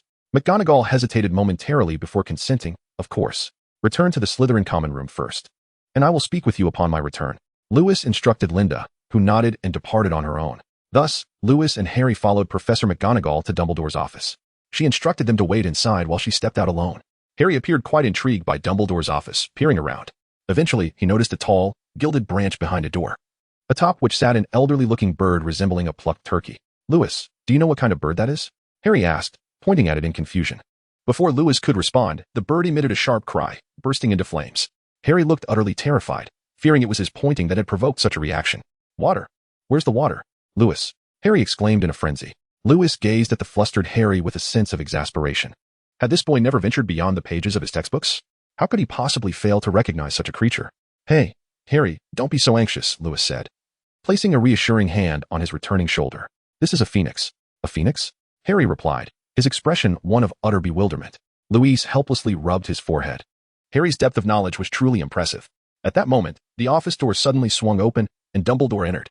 Professor, your bird. I cannot. This is not our doing, Harry flusteredly attempted to explain. However, Dumbledore exhibited no signs of anger. Instead, he chuckled and remarked, it is about time. It has been in this dreadful state for several days now, and I have been urging it to act swiftly. Harry found himself even more bewildered, struggling to comprehend the thoughts of Louise and Dumbledore. Was the demise of his pet truly a fortuitous event? Dumbledore, finding Harry's perplexed expression rather amusing, said, Louise, since you also possess a phoenix, could you kindly elucidate this matter to Potter? Fawkes is Professor Dumbledore's phoenix, Harry. When a phoenix is nearing death, it will self-immolate, subsequently being reborn from its ashes, Louise explained. Unfortunately, you encountered it on its day of rebirth. Typically, a phoenix is a majestic and beautiful creature, adorned in feathers of red and gold. One cannot deny that phoenixes are utterly captivating beings. Moreover, they are capable of carrying substantial burdens, and their tears possess healing and antidotal properties. They are exceedingly loyal companions. Clap, clap, clap. Dumbledore applauded, affirming, Louise is quite correct. It took considerable effort for Fawkes to choose to follow me. Unlike Louise, I recall that when his phoenix was born, it willingly chose to accompany him. Lewis smiled politely. It was indeed a matter of envy for nearly everyone, even for Albus Dumbledore, that he had a phoenix following him from birth. Just as Harry was still in a daze, listening to Lewis explain the nature of a phoenix, the office door suddenly burst open with a loud bang. If it weren't for the enchantment on the door, Lewis believed it would have been flung wide open. In rushed Hagrid, his eyes ablaze with fury, clutching a lifeless rooster in his hands. Not Harry, Professor Dumbledore, Hagrid exclaimed. Just moments before the child was discovered, I was speaking with him. He had absolutely no time. As Hagrid spoke, he waved the dead rooster, its feathers scattering across the office floor. It wasn't him, if necessary. I can testify in person at the Ministry of Magic. Hagrid continued. Hagrid, Dumbledore attempted to interject. You have mistaken him, sir. I firmly believe Harry could not have. Hagrid. Dumbledore had to raise his voice, for otherwise Hagrid would not hear him. I do not believe Harry attacked those individuals. Oh, well, Hagrid replied, slowly lowering the rooster that he had been waving high above. All right. I shall be outside, ready to heed your instructions, Headmaster. He offered an awkward smile before trudging out. Do you believe me, Professor? Harry asked, his eyes filled with hope, having encountered too many who doubted him. Yes, Harry, I believe not, Dumbledore replied solemnly, but I still wish to speak with you. Harry, appearing somewhat anxious, looked at Dumbledore as though he were a prisoner awaiting judgment. I must ask you, has anything unusual occurred around you lately, Harry? Dumbledore inquired gently. Is there anything you wish to tell me? Anything at all? Harry hesitated, recalling their ongoing work on the Polyjuice potion, a matter he could not reveal to Dumbledore. He lowered his head and softly replied, Nothing particularly special, Professor. Dumbledore observed Harry closely for a moment before kindly saying, Then you should return to rest. After all that has transpired, you must be quite weary. Harry nodded and cast a pleading glance toward Lewis, hoping he would not divulge their ongoing potion-making. Lewis subtly nodded back at Harry, assuring him of his silence. With a sigh of relief, Harry slowly exited Dumbledore's office, and Lewis could hear Hagrid cheerfully departing with Harry. Professor, are you not at all surprised that I sought you out? Lewis inquired. Surprised? Well, I am indeed very surprised, Dumbledore replied with a warm smile. Lewis gazed at Dumbledore, who was speaking with his eyes wide open, feeling quite helpless. Truly, he was a cunning old fox who had lived for so long. What are your thoughts on the recent attack? Lewis inquired. Dumbledore retracted his jovial demeanor, adopting a somewhat serious expression as he responded. It appears that the Chamber of Secrets has indeed been opened once more. While petrifying a student may be relatively easy, if even a ghost cannot escape, then it is beyond my capabilities. At the very least, if a ghost wishes to depart, I cannot guarantee their retention. Dumbledore was not being overly modest. He spoke the truth. For a ghost to be unable to flee would necessitate exceedingly powerful dark magic. Moreover, it would require not just incantations, but an array of supplementary materials. Theoretically, a living being cannot harm a ghost, as they are, after all, already deceased. However, there exist a few rare methods that could achieve this, yet none would prevent a ghost from escaping entirely. Does your family possess any records regarding the chamber, Lewis? Dumbledore inquired gently. To my knowledge, there are only scant details. Aside from the chamber being opened 50 years ago, this marks the second occurrence in history, Lewis replied slowly. Although he was aware of the chamber's location, he could hardly divulge that information to Dumbledore. Could he? If asked. It would be quite embarrassing for Lewis to be unable to respond. Do you possess any clues? Dumbledore pressed. Clues? I do have some theories regarding the creature within the chamber, although they remain unverified. However, I have no leads on the chamber's location, Lewis answered. What exactly is this creature of the chamber? Dumbledore asked, perplexed. Harry once mentioned that he heard voices threatening to kill someone. Yet, we were with him at that time and heard nothing. Additionally, Harry is a Parselmouth. Does this not suggest a clear answer? Lewis remarked nonchalantly. If what you say is true, it is no wonder that the beast remains elusive. Dumbledore's eyes sparkled with insight. Can you capture it, Professor? Lewis asked with curiosity, eager to know if Dumbledore could manage the creature. In a direct confrontation, I believe I could contend with it, Dumbledore replied with a hint of confidence. However, I cannot locate its hiding place. I suspect only someone who speaks Parseltongue could find it. Were it not for my understanding of Harry, I would almost think he was responsible for these events. I believe you should remain vigilant. I have received word that Malfoy seems to be engaged in some clandestine activities, Lewis warned. Moreover, I have heard he has contacted several board members. Oh, Dumbledore fell into contemplation. Indeed, 2 students have recently been petrified at the school. While their lives are not in immediate danger, it certainly provides a compelling argument. Are you suggesting that Malfoy would conspire with the other board members to have me ousted? Dumbledore questioned. I doubt the other board members would heed him so readily. What if Malfoy resorts to underhanded tactics? He is hardly a person of integrity. Lewis narrowed his eyes. Dumbledore furrowed his brow, acknowledging the possibility. If I were to temporarily leave the school, could you assist in watching over Harry and the others? Dumbledore inquired, relaxing his brow.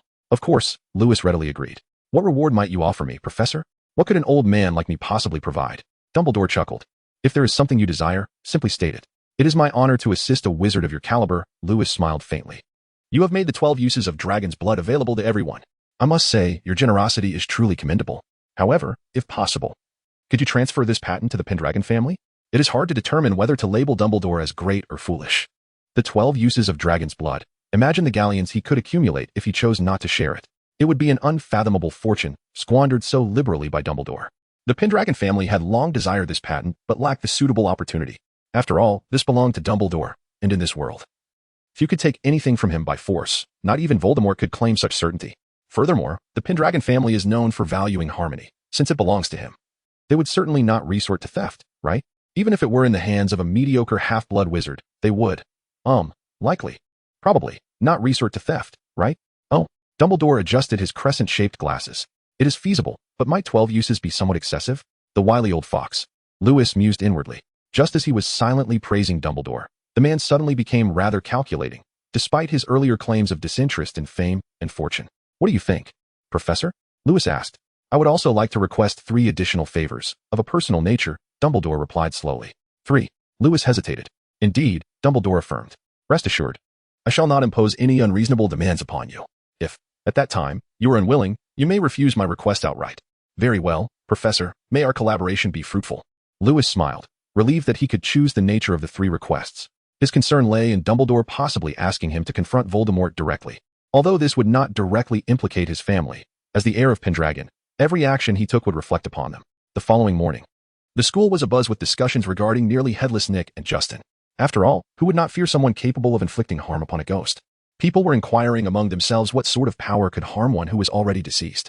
This Christmas, unsurprisingly, everyone opted to return home for a safe holiday. Regardless of how splendidly the school was decorated, the Weasley twins found it immensely entertaining that Harry was regarded as the heir of Slytherin, and they remained steadfastly by his side. Whenever Harry passed through the crowd, they would loudly proclaim the Slytherin heir's presence, urging everyone to make way for him, thoroughly enjoying their antics. However, Malfoy's expression was far from pleasant, likely due to the fact that others believed someone else was the rightful heir to Slytherin. After all, he had always considered himself the most fitting candidate for that title. Young master, the school is quite perilous, if possible. Should we not take a leave of absence for a time? Linda hesitated, concerned for her young master's safety, given that the creature could even threaten a ghost. Do not worry, Linda, Lewis replied confidently. A mere monster cannot thwart me. Once I discover its hiding place, I shall deal with it in no time. But even a ghost has not escaped that creature's grasp, the young maid argued, wavering in her resolve. My dear Linda, while the creature is indeed formidable, that does not equate to its invincibility. No matter how powerful a wand may be, it still requires a wizard to wield it, does it not? Lewis spoke softly, asserting that this was Hogwarts, and it was inconceivable for Slytherin to conceal an unsolvable creature within the chamber. If his intention were truly to obliterate Hogwarts, the methods at his disposal were abundant. There would be no necessity to harbor a monster within the school to slay young wizards. The maid appeared to be swayed by Lewis's reasoning, nodding in agreement before excusing herself to the restroom. However, she soon returned in a flurry, as though a beast were in pursuit. Hey, Linda, what's the matter? Why the rush? Lewis inquired, puzzled, wondering if the maid had indeed encountered the creature from the chamber. Master, you must come with me to the girls' restroom, Linda urged anxiously. Lewis, taken aback, questioned the situation. What is going on? What do you want to do? He regarded Linda with caution, as if she were about to make some unfathomable move. Linda, what are you saying? It's Hermione. Something has happened to her. Come quickly. With that, the maid grasped Lewis's hand and hurried him towards the girls' restroom. They arrived at a stall where faint sobbing could be heard from within. Lewis gently knocked on the door and inquired, Hermione, is that you? A voice from within, tinged with tears, responded, Hey, Hermione, Lewis continued. How about you open the door? Slowly, the door creaked open to reveal a catgirl, quite literally embodying the essence of a feline. She possessed cat ears, a tail, and her hands had transformed into paws. By Merlin's beard, Hermione, how have you come to look like this? Lewis asked in astonishment. I brewed a polyjuice potion, and then I added Millicent's hair. And this is what happened. I turned into a catgirl, Hermione sobbed. You must have used the wrong hair. To my knowledge, Millicent owns a cat. Perhaps you ended up with fur from her pet rather than her own hair, Lewis suggested. What am I to do now? Hermione wept. We should go to Madame Pomfrey. The polyjuice potion is classified as a restricted item for good reason. It possesses certain dangers. Many wizards have misused the potion, resulting in irreversible physical transformations, Lewis said, with a hint of caution. In truth, numerous wizards had become grotesque due to the potion, and since it is a magical concoction, restoration was not guaranteed. Oh heavens! Am I to remain like this forever? Hermione's eyes were filled with dread. That should not be the case. However, it remains uncertain, as I am not a specialized healer.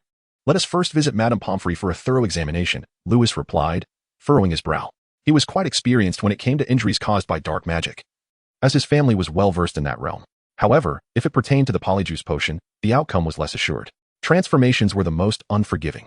Legends suggest that vampires and werewolves originated from wizards' failed transformations. Though this remains unverified, a significant number of wizards subscribe to this belief. Lewis and Linda escorted Hermione to Madame Pomfrey.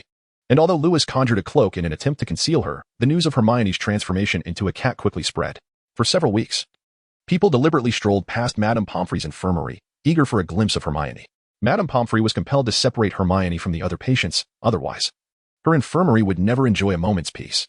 It was not until early February that Hermione was discharged, devoid of her whiskers, tail, and all feline fur. Oh, Hermione. I must confess, you were far more charming in your cat form. Lewis and Linda came to celebrate Hermione's release. Damn it, Lewis. Hermione exclaimed in irritation. Hey, I was complimenting you, Hermione, Lewis grinned. A catgirl is the epitome of male fantasy. I truly regret not seizing the opportunity to give you a scratch while I still had claws, Lewis, Hermione retorted, her eyes wide. She had been cooped up for so long, missing the sensation of attending classes. You've had quite the long respite. I should have joined your escapades and brewed myself a potion for slumber, allowing me to sleep in, Lewis lamented, envious of Hermione's leisurely mornings. Even though she had always risen early to read, Hermione found it perplexing that Lewis, despite his evident brilliance, often engaged in such nonsensical antics. On the morning of February 24th, Gilderoy Lockhart inadvertently made headlines once more. As Lewis and Linda ventured out for breakfast, he initially believed he had wandered into the wrong establishment. The walls, once resplendent in gold, now bristled with vibrant pink flowers. To make matters worse, multicolored heart-shaped confetti cascaded from the azure ceiling. For the first time, Lewis felt that the journey from the entrance to the Slytherin table was an arduous task. His expression, one of bewilderment. Sir, is it true that Professor Dumbledore is getting married? A young maid inquired, equally perplexed. By Merlin's beard. Dumbledore can't possibly be that whimsical, or perhaps, Professor McGonagall? Lewis speculated uncertainly. However, before they could further ponder the situation, Lockhart, seated at the front, waved his hands in an attempt to silence the crowd. He donned a robe matching the decor, a vivid pink that stood out strikingly. While the professors seated across from him wore unusually stern expressions, typically jovial during meals, they now resembled Snape, all wearing inscrutable faces. Lewis could clearly discern the displeased expression on Professor McGonagall's face, while Snape, though maintaining his usual demeanor, bore a flush akin to that of one who had just downed a hearty goblet of strong liquor. Ladies and gentlemen, happy Valentine's Day, boomed Lockhart. Thus far, I have received 46 cards, and I extend my heartfelt gratitude to each of them. Indeed, this is a delightful Valentine's surprise I have prepared for you all. But that is not all.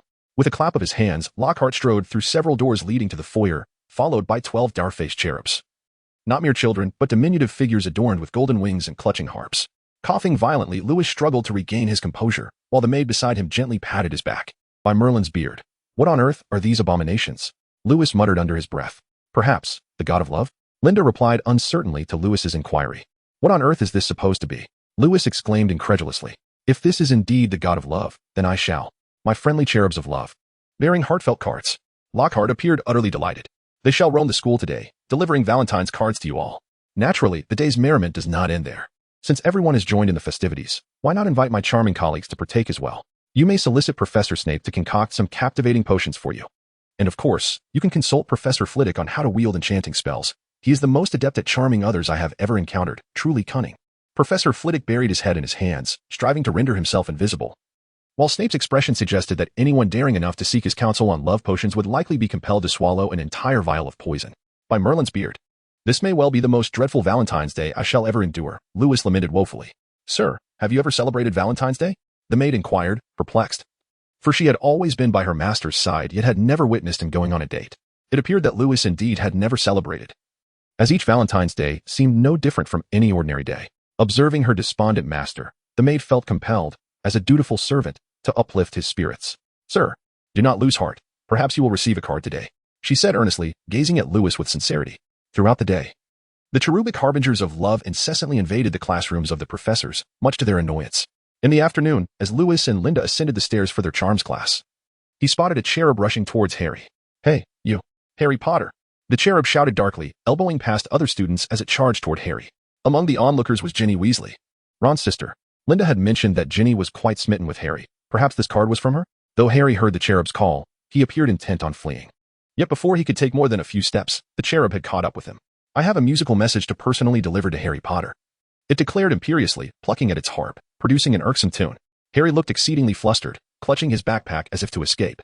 However, the cherub seized his bag, preventing his escape, and in their tussle, the backpack ripped apart.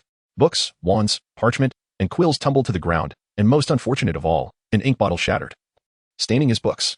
Harry hurried to gather his scattered belongings, attempting to tidy them before the cherub could commence its serenade. However, the cherub did not grant him that opportunity. It leaped onto Harry's lap, singing, his eyes are as green as a freshly pickled toad, his hair as dark as a raven's plume. I wish he were mine. For he is truly handsome, a warrior destined to conquer the Dark Lord. Harry's face flushed a deep crimson as he forcefully pushed the cherub off his lap. The onlookers erupted in laughter, and Harry, though reluctant, forced to smile along with them. Perhaps Valentine's Day is not so terrible after all, Lewis mused, attempting to smile. The maid vigorously nodded in agreement. Valentine's Day is indeed a most terrifying affair. Observing the wretched Harry, Lewis cast aside his romantic notions of Valentine's Day. He now simply hoped that he would not receive any cards, for he could not guarantee what he might do in such a case. Lewis slowly approached Harry and drew his wand, exclaiming, Reparo. Instantly, Harry's backpack returned to its original state. Thank you, Lewis, Harry said with a wry smile. You're welcome, Harry. Lewis replied with a sympathetic expression, but I can't help with your ink-stained books. Restoring them would erase the words that were originally there. That's enough, Lewis, Harry sighed deeply. If I could, I would offer all the galleons in my vault to ensure he leaves me alone. If I were you, I would hide in the common room for a while, Lewis suggested. At least there, you would only be the subject of ridicule from your own house. I believe you've become quite famous throughout the school, though you were already well known. Thank you for the advice, Lewis. Do you have any good ideas? Perhaps a spell to make everyone forget about this incident? Harry asked eagerly. I think, unless someone sends Snape a greeting card, you will undoubtedly remain the center of discussion, Lewis shrugged. By the time they arrived at Professor Flitwick's class, everyone was still talking about the earlier scene. Given the large audience at the time, it was only natural that the news reached Malfoy's ears, who smirked provocatively at Harry. In the following days, after the rumor of Harry being the heir of Slytherin, the latest buzz was about Harry's song. Malfoy, accompanied by his two lackeys, sang the song Harry had received from dawn till dusk.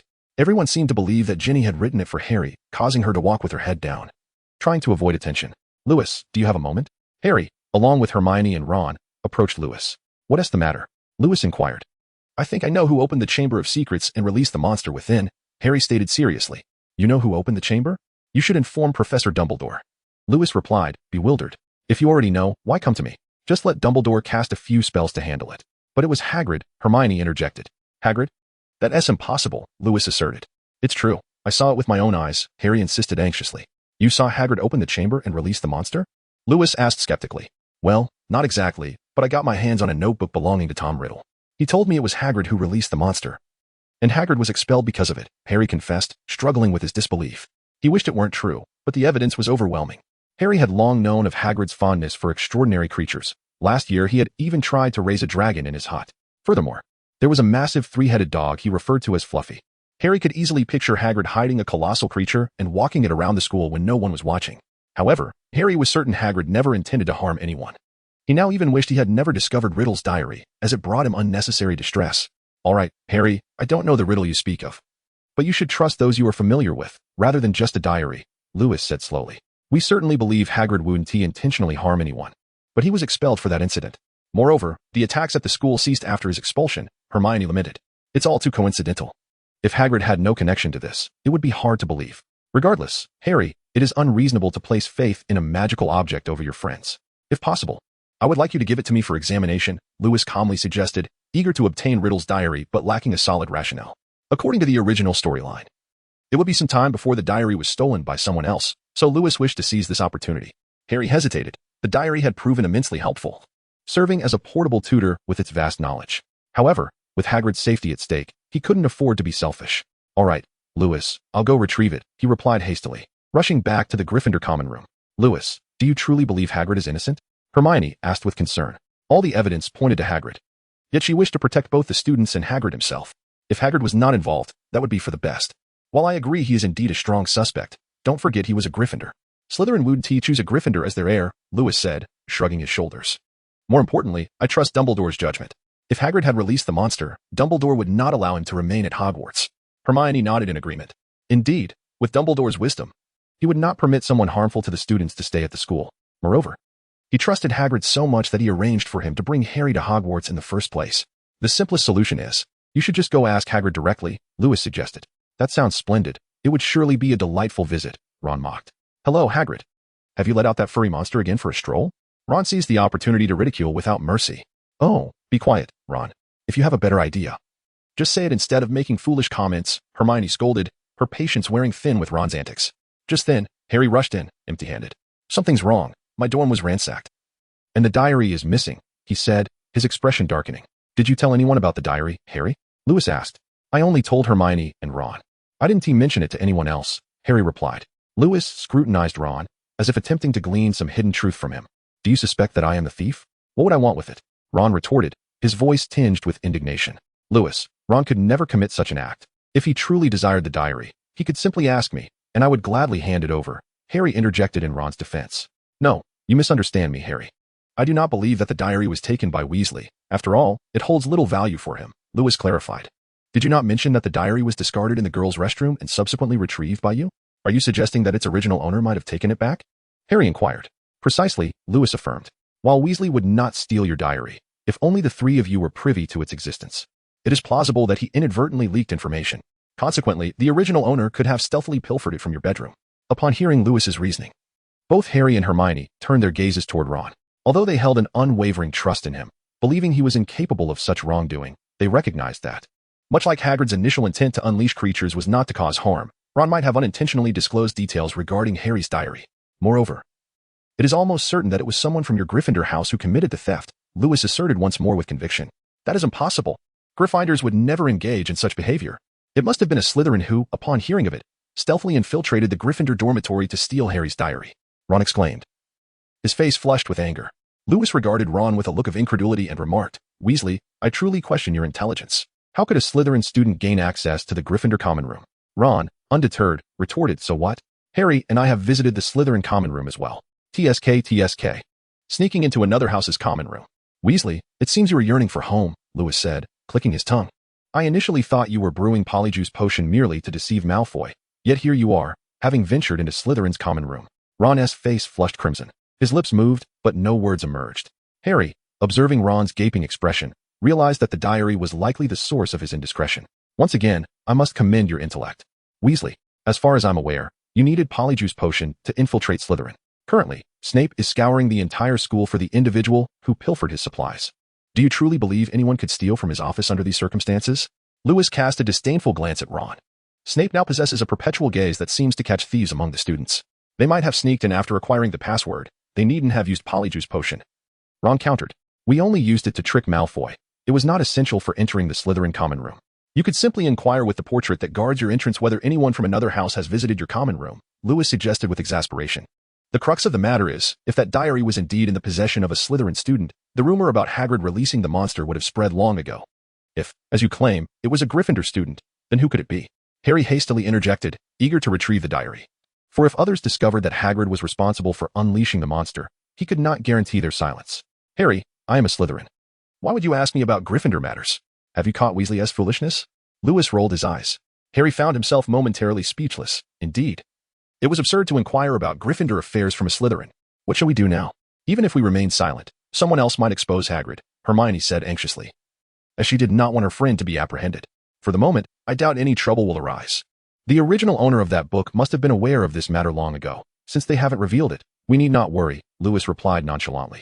Ultimately, Harry and the others resolved to refrain from seeking out Hagrid unless a new victim emerged, at which point they would approach him. It had been 4 months since Justin and nearly headless Nick had been petrified, and the students had gradually returned to their previous carefree demeanor. Everyone seemed to believe that regardless of who had unleashed the monster, they would not act again.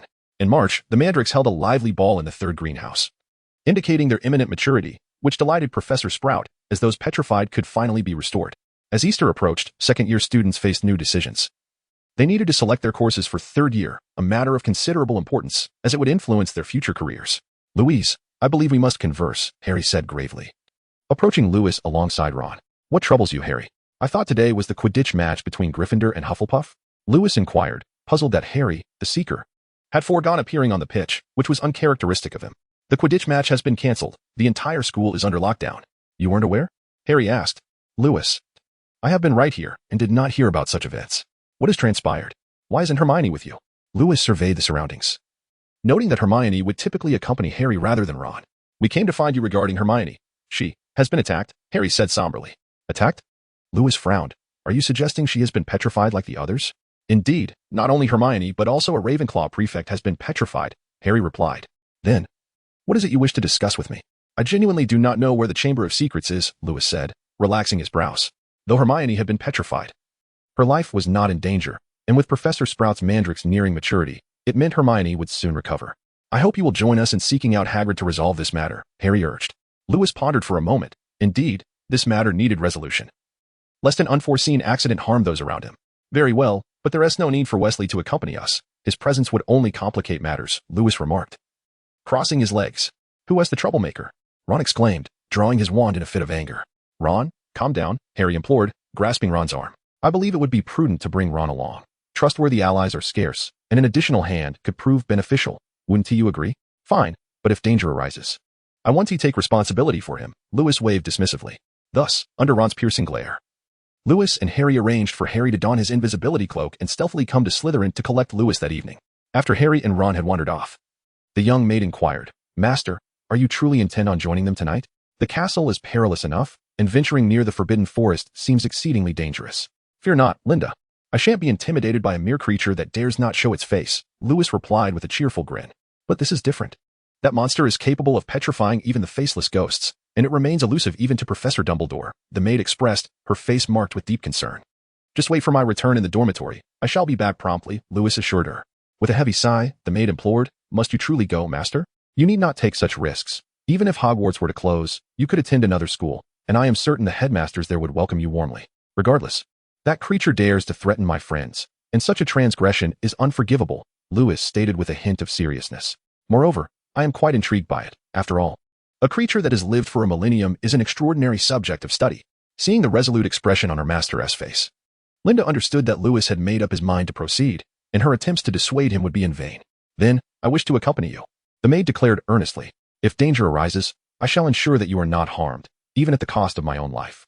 After all, this enemy is shrouded in mystery, capable of inflicting harm even upon ghosts, which is more terrifying than Voldemort himself.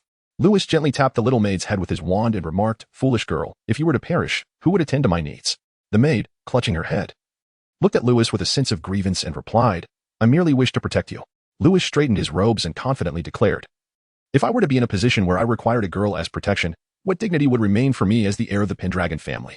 Ultimately, the little maid's desire to accompany him on his venture was thwarted, as Lewis assured her that should she find herself in peril, he would never abandon her. Fearing that she would be a burden to her young master, the maid resigned herself to waiting in the common dormitory, sipping tea until Lewis returned. That evening, Lewis stood quietly at the entrance of the Slytherin common room. He had been forced to seek refuge within its confines several times, as the number of patrolling professors had sharply increased. To evade their watchful eyes, he had no choice but to remain hidden until the coast was clear. Hey, Lewis. It's me, came a sudden voice from the shadows. It was Harry. You arrived rather late. I nearly got caught several times, Lewis complained. Ron and I experienced the same. There were simply too many patrolling professors, and we had to take our time, Harry responded with a hint of frustration. Soon, enveloped in their invisibility cloaks, Lewis and his friends departed the castle. They encountered Snape along the way, but fortunately he appeared preoccupied, allowing them to pass by undetected. They hurried towards Hagrid's small cabin, the silvery moonlight illuminating their path. Once at the door, they shed their cloaks. After knocking, Hagrid opened the door. Bow and arrow in hand, his dog Fong barking loudly in greeting. Hey, Hagrid. Aiming the bow I gifted you at me isn't very courteous, Lewis jested. Hagrid's bow was no longer the shabby one of yore. It had been custom-made by a skilled craftsman, and his arrows were reusable, possessing formidable power. Oh. It's you lot, Hagrid sighed in relief, lowering his weapon. What brings you here? Things aren't exactly peaceful at school. Why do you have that bow? Harry inquired, pointing at the weapon that Hagrid had just set aside. Nothing. Just making tea, Hagrid mumbled, though he seemed rather flustered, nearly extinguishing the flames in the hearth while pouring water. Are you all right, Hagrid? Harry asked, concerned by Hagrid's demeanor. Have you heard about Hermione? Oh, yes, I've heard. Hagrid replied, his voice trembling. He kept glancing anxiously at the door, as if fearing the entrance of a dragon. Ironically, a dragon's arrival would likely have delighted him, as he aspired to raise one. Just then, a loud knock echoed through the cabin, causing Hagrid to drop his teacup in fright. Lewis and his friends hastily donned their invisibility cloaks and concealed themselves in a corner. Once Hagrid had ensured they were hidden, he opened the door. Good evening, Hagrid. It was Dumbledore, though his usual warm demeanor was replaced by a grave expression, accompanied by a peculiar-looking man. This stranger was short and stout, resembling an adult Neville, with disheveled hair and an anxious demeanor. That's my dad's boss, Ron blurted out. The Minister of Magic, Cornelius Fudge. Harry elbowed Ron, signaling him to remain silent. He regretted not heeding Lewis's advice to leave Ron behind in the dormitory. Did Ron not realize how easily one could be discovered by speaking? Meanwhile, Hagrid appeared increasingly distressed, his complexion pale and perspiration beading on his forehead. He sank into his massive chair, glancing between Dumbledore and Fudge. This is dire, Hagrid, Fudge spoke rapidly. It's truly unacceptable. I had to come here after 4 attack incidents. The Ministry must take action. I didn't Hagrid implored Dumbledore. You know I didn't Professor. I swear. It absolutely wasn't me. I hope you understand, Cornelius, that I have complete faith in Hagrid. I would entrust my life to him, Dumbledore interjected, his brow furrowed. I understand your sentiments, Albus, Fudge replied stiffly, but you must acknowledge that Hagrid has a history, which casts a shadow over him. It complicates matters. I must take action. He added, of course, this is sanctioned by the Board of Governors. You may arrest Hagrid, but, Cornelius, I must warn you that such actions will yield no results, Dumbledore stated. His azure eyes ablaze with fury, this was the first time Lewis had witnessed the usually affable Dumbledore in anger. It was evident that Dumbledore held his people in high regard. He would confront the Minister of Magic over even a mere gamekeeper. Few would dare to jeopardize their standing for such a position, as it was an unwise endeavor. Albus, you must consider my perspective, Fudge remarked, removing his hat. I am under immense pressure. Parents of students are blocking my office door. I can't even return to my office. I assure you, if the investigation concludes that it wasn't Hagrid, he will return safely. I do not wish to take him, but an explanation is required, is it not? Take me away? Where do you intend to take me? Hagrid asked, visibly alarmed. This is merely a precaution, Fudge assured him. I promise, if we apprehend another suspect, you will be released immediately, and I will offer my sincere apologies. Is it Azkaban? Hagrid began, but before he could finish, another knock resounded at the door. Dumbledore opened it to reveal Lucius Malfoy. Who permitted you to enter my home, Malfoy? Hagrid asked angrily. My apologies, it wasn't my intention to enter your, would you call this a home? Lucius replied disdainfully. If it weren't for a matter of business, I wouldn't have set foot here. What business do you have, Lucius? Dumbledore inquired politely, though Lewis could see the smoldering anger in his eyes. Oh, it's quite the disaster, Malfoy said languidly, producing a lengthy parchment bearing the signatures of 12 board members. The board believes it's time for you to step down. During your tenure, numerous attacks have occurred, and just this afternoon, there were 2 incidents, was there not? At this rate, I fear it will not be long before all the Muggle students in the entire school meet their demise, which is indeed a terrifying prospect. What? Lucius? Dumbledore has been dismissed? Fudge exclaimed in a panic. Given the current situation, I believe it is inappropriate to remove Dumbledore. The matter of appointing or dismissing a headmaster falls under the purview of the school board, Fudge, Mr. Malfoy calmly stated. This is of no concern to the Ministry of Magic. I am convinced that the Ministry lacks the authority to intervene. No. What I mean is, if Dumbledore departs, then who will prevent further attacks? Fudge said anxiously. However, even with Dumbledore present, he has still failed to prevent these assaults. Has he not? A glint of cunning flickered across Malfoy's face. It is precisely because Professor Dumbledore is at the school that the assailant refrains from launching a full-scale assault on the students. If Professor Dumbledore were to leave, there would undoubtedly be more casualties among the students. Hagrid roared at Malfoy. "Oh, dear, Hagrid, your demeanor is truly frightening." Malfoy feigned fear, then revealed a sly smile. "Yet, I offer you a piece of advice. If you continue to shout like that at the guards in Azkaban, I suspect your fate will be most dire. You cannot let Professor Dumbledore go. If he leaves, the Muggle students here will have no way out. Malfoy, you are deliberately seeking to endanger the Muggle students," Hagrid bellowed, causing Fong to whimper in the corner. "Calm yourself, Hagrid," Dumbledore said solemnly. "If the board wishes for me to relinquish the position of headmaster, I shall certainly comply. However, Albus, you must understand." Fudge began awkwardly. "No," Hagrid rudely interrupted Fudge. Dumbledore remained silent, his piercing blue eyes surveying the small cabin. However, Dumbledore stated clearly, his words still imbued with politeness and warmth, yet betraying an unmistakable firmness, "I shall only truly depart this school when all within it have betrayed me. You will discover that those in need of assistance will always receive it." Lewis was certain that Dumbledore had undoubtedly discovered their presence, although, theoretically, they were cloaked in invisibility. Dumbledore should not have been able to perceive them. It was truly moving. Malfoy feigned sincerity as he bowed, addressing the most powerful wizard in the magical realm. "Albus Dumbledore, I hope your successor can adeptly resolve the murders." "Oh, I meant the assault incident." Malfoy was the first to open the door, graciously ushering Dumbledore out. "If anyone requires assistance, please follow the spiders."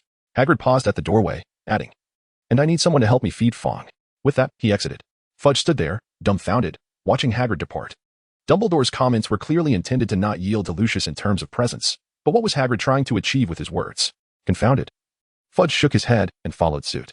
Once the footsteps outside faded, Harry swiftly removed the invisibility cloak draped over him. "This is troublesome. Even Professor Dumbledore has been expelled from the school," Harry grumbled. "Malfoy aims to seize this opportunity to completely rid Hogwarts of Dumbledore. He cares not how many students perish." Lewis remarked calmly. The following morning, the news of Dumbledore's departure from Hogwarts spread swiftly, plunging the castle into chaos. An unprecedented sense of fear permeated the castle, and students dared not speak loudly in the corridors.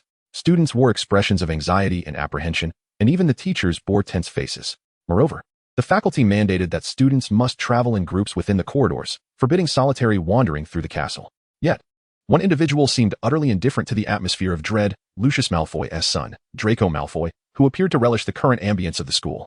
"I knew all along my father would drive Dumbledore away," Malfoy declared to Goyle during potions class. He showed no intention of lowering his voice, and nearly the entire class could hear his words.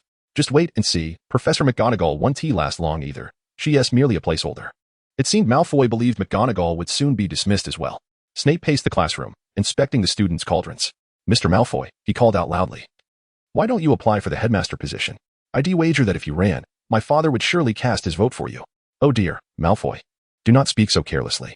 Though Snape appeared to reprimand Malfoy, the slight curl of his lips betrayed him. "Professor Dumbledore has only temporarily departed from us. I believe he will return before long." "Indeed, that is correct," Malfoy replied nonchalantly. "But in my view, you are the finest teacher. I have always believed you should pursue the headmaster position, sir." Snape strode about the classroom with an air of self-satisfaction, as if he were already the headmaster surveying the entire room. "Hurry along. I still need to escort you to herbology class," Snape snapped impatiently. Now Professor McGonagall required that after each class, the teacher escort the students to their next classroom. In defense against the dark arts, unlike the other professors, Lockhart appeared exceedingly cheerful. "Well, my dear students, why do you all look so glum?" he chirped, as if it were the students who were behaving abnormally. Everyone gazed at him in shock. Nearly all professors treated this period of Dumbledore's absence with utmost seriousness, while Lockhart seemed to be in a rather good mood. "Haven't you realized?" Lockhart deliberately slowed his speech. "The danger has passed. The culprit has been apprehended." "Who said that?" Dean Thomas inquired loudly. "My dear young man, if the Minister of Magic believes someone is guilty, then that person is certainly guilty. Do you think you are more formidable than the Minister of Magic?" Lockhart stated with an air of self-importance, as if he were the one who had captured the criminal. "May I smash him, sir?" Linda said with a bright smile, clutching a book in her hand. Lewis gazed at the book in Linda's hands, which detailed the adventures of ghouls, and felt a chill run down his spine. The young maid appeared innocent and endearing, yet when angered, her wrath was formidable. He mused that if that book were to strike, it would surely send Lockhart to join the petrified souls under Madame Pomfrey's care. "Linda, remain calm. You must stay composed," Lewis murmured, wiping the sweat from his brow. "But I cannot bear to see Lockhart parading around as if he were the one to claim credit for all our accomplishments," the maid retorted, reluctantly setting down the book in frustration. "Just endure it, Linda. After all, he is still our professor. Remember, none of the defense against the dark arts instructors have lasted a full year without incident," Lewis gently reassured her, though he secretly pondered that perhaps he could intervene and remove Lockhart himself. "And what if he doesn't cause any trouble?" Linda blinked, inquiring. "Then it would be simple. We could easily find a few people to escort him away. It's become customary for the Defense Against the Dark Arts class to change professors annually. No one would bat an eye, Lewis replied with a grin. Linda nodded. Though the temptation to hurl Lockhart's entire collection of books at his head was strong, she refrained, wishing to avoid unnecessary complications for her master. The following morning, during Transfiguration class, Lewis and his peers received alarming news that rivaled the terrors of the Chamber of Secrets. Professor McGonagall entered the classroom and, with great urgency, announced that exams would be held on June 1st, a mere week away. Exams. Simon Finnegan wailed. The school is in chaos, and we still have to take exams? Suddenly, Lewis lunged at Linda, inadvertently pushing her down. That sounds rather ambiguous, he thought. But the details were of little consequence. The instinctive action was prompted by the sense of danger emanating from behind him. With a resounding thud, a leg of Lewis's desk vanished. Neville Longbottom, pale as a ghost, stared at Lewis as his wand slipped from his grasp and fell to the floor. McGonagall frowned, drawing her wand, and with a deft flick restored the desk leg. Despite the current turmoil, the school remains open for your education, she admonished Simon with a stern glance. Therefore, exams will proceed as scheduled. I trust you will study diligently, as I am certain you do not wish to fail. The class stared blankly at McGonagall, bewildered by the notion of serious study amidst such turmoil. Discussions erupted among the students, marking the second intense debate since Dumbledore's departure. This was, indeed, Dumbledore's intent. He wished for the school to maintain as normal an operation as possible. McGonagall rapped her desk, emphasizing that she needed to ascertain how much knowledge they had acquired over the year. In contrast to their classmates, Lewis and Linda exhibited little concern.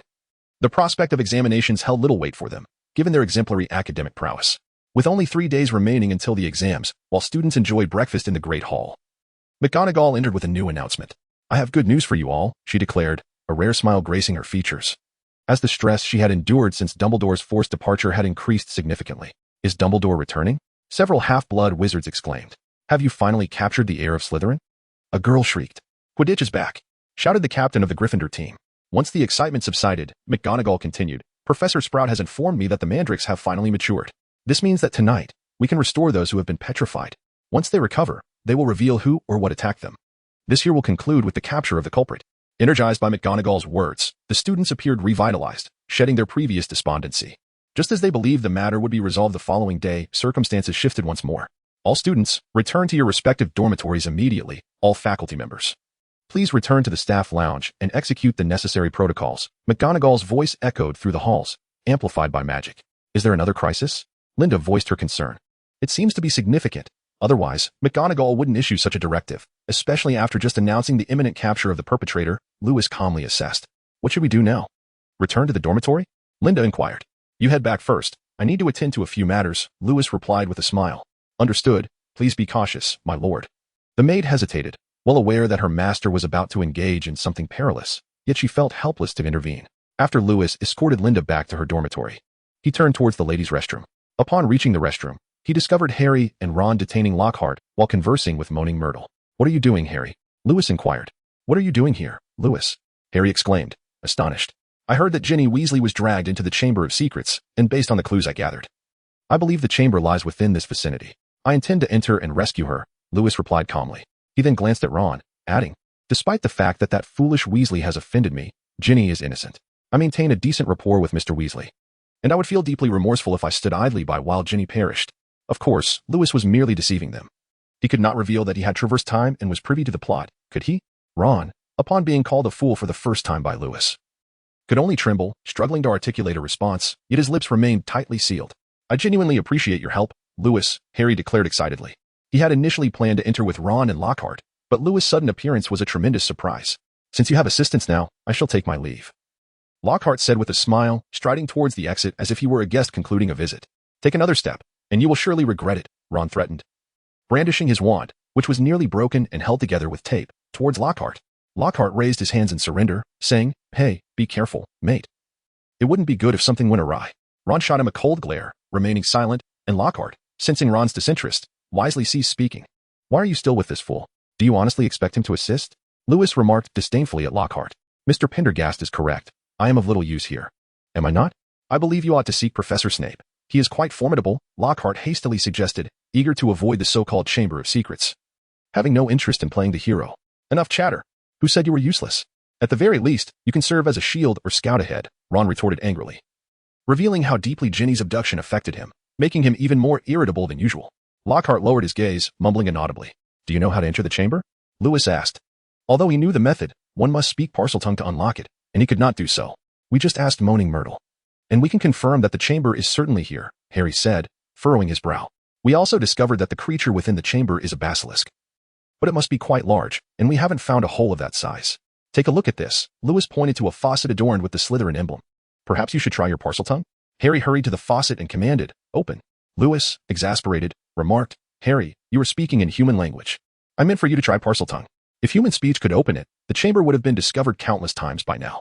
I intended to speak Parseltongue. But I can't articulate it," Harry lamented. "You must envision it as a living snake, Harry. Ginny has been captured for quite some time. You must act swiftly," Lewis urged. Harry stared intently at the faucet, then, with wide eyes, hissed, "SSSS." This time, he spoke in no known language. Miraculously, a brilliant white light emanated from the faucet, which began to spin rapidly. The entire pedestal then split in two, revealing a pipe large enough for even Hagrid to easily enter. "We must go down," Ron said urgently. Though his intellect might be lacking, he cared deeply for his sister. Indeed, the time that has passed is not extensive. Ginny will surely be all right, Harry reassured himself. Harry and Ron simultaneously glanced at Lewis. "Rest assured, I will descend." "I came here for this very purpose," Lewis shrugged. "Very well, congratulations on discovering the entrance to the chamber. Now, I shall fetch some professors to assist you." Lockhart flashed his customary smile. "Trust me, you will surely be hailed as heroes." "Now, I shall." He began to move toward the exit slowly. "If I were you, I would not do that. Believe me, if you dare to leave, I will ensure you vanish from the wizarding world," Lewis said with a mischievous smile. Lockhart stiffly chuckled, retracting his steps, obediently standing before the passage. "You go first," Ron shouted, shoving him. Having been thoroughly incensed by Lockhart's previous attempt to sneak away, Lockhart's complexion paled as he gingerly advanced, each step trembling as if approaching a precipice. Finally, he stood at the mouth of the pipe, motionless, prompting Harry to poke him with his wand. With a woeful expression, Lockhart reluctantly extended his feet into the pipe. "I truly believe," he began but was abruptly silenced as Ron kicked him forcefully down the pipe, and he vanished in an instant. Ron followed suit, leaping in with great concern for his sister, unable to fathom how he would explain any misfortune to their parents. Harry exchanged a glance with Lewis before following Ron into the pipe. Although Lewis was not fond of the slimy pipe, he persevered and slid down after them. The sensation of gliding through the tunnel resembled that of a slide, albeit an exceedingly lengthy and sticky one that felt quite uncomfortable. He observed numerous other pipes branching off in various directions, though none were as wide as this one. Lewis navigated the twists and turns of the pipe, confident he had descended considerably deeper beneath Hogwarts than the subterranean classrooms. He could distinctly hear Lockhart's startled exclamations ahead, accompanied by Harry's clumsy movements. Lewis discovered a glimmer of light ahead, suggesting that the tunnel was nearing its end. Wisely, he cast a protective charm upon himself, for a fall to the ground would surely be painful. Upon sliding out, he observed that Harry and the others bore a few bruises. Their disheveled appearance reinforced Lewis's belief that his precautionary spell was indeed a prudent choice. "I believe we have descended deep beneath the school," Harry remarked, wiping his glasses which were smeared with a sticky substance that obscured his vision. "Perhaps we are beneath the lake," Ron squinted, referring to the vast lake within the school grounds, rumored to be inhabited by mere people. "Illuminato," Lewis whispered, and his wand emitted a bright glow, enabling them to see more clearly. "Let us proceed," he declared, leading the way forward. Although the tunnel was brighter than the previous pipe, it remained shrouded in darkness. The light from Lewis's wand cast their shadows against the walls. "Remember, if you hear any noise, shut your eyes immediately," Harry cautioned. For the basilisk's gaze could prove fatal to anyone who met it, even ghosts would be petrified. "Oh, Harry, have you considered what you would do if you closed your eyes and the basilisk attacked?" Lewis gazed at Harry with a mixture of concern and incredulity. Harry, embarrassed, returned Lewis's gaze. His fixation on the basilisk's eyes had caused him to overlook the creature's formidable physicality. The silence in the tunnel was grave, akin to that of a tomb, strewn with the bones of small creatures. Lewis continued onward, leading them around a bend. "Wait, there seems to be something ahead," Ron stammered, his voice trembling, whether from fear or anxiety was uncertain. They stood frozen, eyes fixated on the front. Using the light from his wand, Lewis discerned the outline of a massive creature lying motionless. "Perhaps it is asleep?" Lewis mused, furrowing his brow. Despite having read the entirety of the Harry Potter series prior to his journey, the passage of time had dulled his memory of the finer details. "Stay here and do not move. I will investigate," Lewis instructed the trio, then cautiously advanced. He raised his wand high, ready to cast a spell at a moment's notice. However, as he drew closer, the enormous creature remained still. Extending his wand, he realized it was merely a giant snake's skin, vibrant green and unmistakably that of a venomous serpent, coiled upon the ground, hollow inside. By the length of the skin, the basilisk must be at least 20 feet long. "By Merlin's beard," Ron groaned, his wand slipping from his grasp in his state of shock. In that instant, Lockhart lunged for Ron's wand. Harry attempted to intercept Lockhart, but it was already too late. "All right, Children, the adventure is over, Lockhart declared as he picked up the fallen wand, pointing it at them. I shall take this snake skin back to the school, claiming I arrived too late to save that poor girl. And you, witnessing her dismembered form, have succumbed to utter despair. He flashed his signature smile, as if everything was under his control. Lockhart raised his wand high, seemingly preparing to cast a spell. Lewis, think of a way to stop him, Harry shouted, for Lewis was their only hope. Yet, Lewis appeared paralyzed by the unfolding scene, standing motionless. Harry looked at Lewis in desperation, astonished that his perceived savior was rendered speechless. Obliviate, Lockhart shouted. A spell shot forth, ricocheting back and sending Lockhart flying against the tunnel wall, his wand slipping from his grasp. Ron hurried to retrieve the wand while Lockhart curled up on the ground, retching. That LL teach you to threaten us, Ron exclaimed, kicking at the crumpled Lockhart. Observing that Ron had not ceased his assault, Harry rushed over to restrain him, fearing Ron might inadvertently kill Lockhart. Lockhart now appeared pitiful. His once handsome visage was marred by Ron's assault, bloodied and bruised, his trademark smile utterly absent, revealing at least 5 missing teeth. Who are you? Where am I? Why are you attacking me? Lockhart inquired, his tone laden with indignation. Ron, who had intended to continue his assault, along with Harry holding him back, momentarily halted. By Merlin's beard, have I actually knocked him senseless? Ron asked, bewildered. He had merely wished to vent his frustration, not render Lockhart unconscious. It seems so, Harry replied, equally dazed. Breaking free from Harry's hold, Ron approached Lockhart and delivered another kick, saying, Hey, stop pretending. You think we'll let you off the hook just because you act amnesiac? I don't know what you're talking about. Where's this? Have you kidnapped me? Lockhart stammered, trembling against the wall. This situation became increasingly awkward. Lockhart's tone suggested he was genuinely disoriented, and his acting skills were not that convincing. Professor Lockhart, do you truly not recall past events? Harry inquired cautiously. Professor? Is that referring to me? I always thought I wouldn't amount to much, yet here I am, a professor. Lockhart chuckled, clapping his hands in satisfaction. Oh dear. It seems Professor Lockhart has genuinely lost his memory, Harry groaned. Will I be imprisoned in Azkaban, Harry? Ron swallowed hard. Lewis, what performance are you putting on? What performance? Can't you see Lockhart has utterly lost his mind? Ron retorted, exasperated, ready to join Azkaban alongside Hagrid. It was Lockhart's own spell that backfired, causing his amnesia. What are you afraid of? Lewis replied incredulously, wondering if they both were oblivious to such an obvious fact. Harry and Ron stared at Lewis in astonishment, their minds still reeling from the idea that Ron's actions had rendered Lockhart senseless. Ron felt similarly, believing that his earlier kicks to Lockhart's head were the cause of the current predicament. What shall we do now? I feel quite embarrassed to use him as a human shield in his present condition, Harry remarked awkwardly, scratching his head. Upon hearing himself suggested as a shield, Lockhart exclaimed in terror, No, I don't want to. Please, spare me. His hands flailed desperately in front of him. Perhaps we should just leave him here? Harry proposed. No, don't abandon me. It's too dark here, and I'm frightened. Lockhart pleaded pitifully. It appeared he truly had lost his memory. Looks like he really has forgotten everything, Ron said dejectedly, initially thinking Lockhart was merely pretending. But now it seemed he genuinely had no recollection of past events. Harry glanced towards Lewis, seemingly awaiting his decision. Harry, we cannot take Lockhart with us. He is no different from a muggle now, Lewis stated. Lockhart had already been a burden, and now with his amnesia, he was utterly useless as a shield. Upon hearing Lewis's words, Lockhart turned to Harry with a sorrowful gaze, realizing that Harry was the most susceptible to persuasion among them. Don't even think about it, Harry. I have no desire to carry an extra weight, Lewis scoffed, indicating he was not a caretaker and had no interest in babysitting. So, shall we just leave him here? If it were the old Lockhart, I would certainly have abandoned him, but now that he has lost his memory, leaving him here could cost him his life. Harry said with a wry smile. Lewis furrowed his brow. Indeed, if Gilderoy Lockhart were left here alone, his fate would be all but sealed. While Lewis harbored no concern for Lockhart's life or death, the implications of being responsible for Lockhart's demise would tarnish his reputation. Very well, you all take Lockhart back. And I shall venture forth to rescue Ginny. Lewis exhaled deeply. Lewis, it's far too perilous for you to go alone. Allow me to accompany you, Harry implored. Are you certain that Ron can safely escort Lockhart back on his own? Let us not forget that his wand is scarcely more effective than a mere stick. Lewis replied slowly. Harry cast a glance at Ron, his hesitation palpable. Clearly, Lewis's words rang true. Ron and Lockhart were equally defenseless, both devoid of wands. Akin to leaving 2 muggles to wander aimlessly through this treacherous tunnel.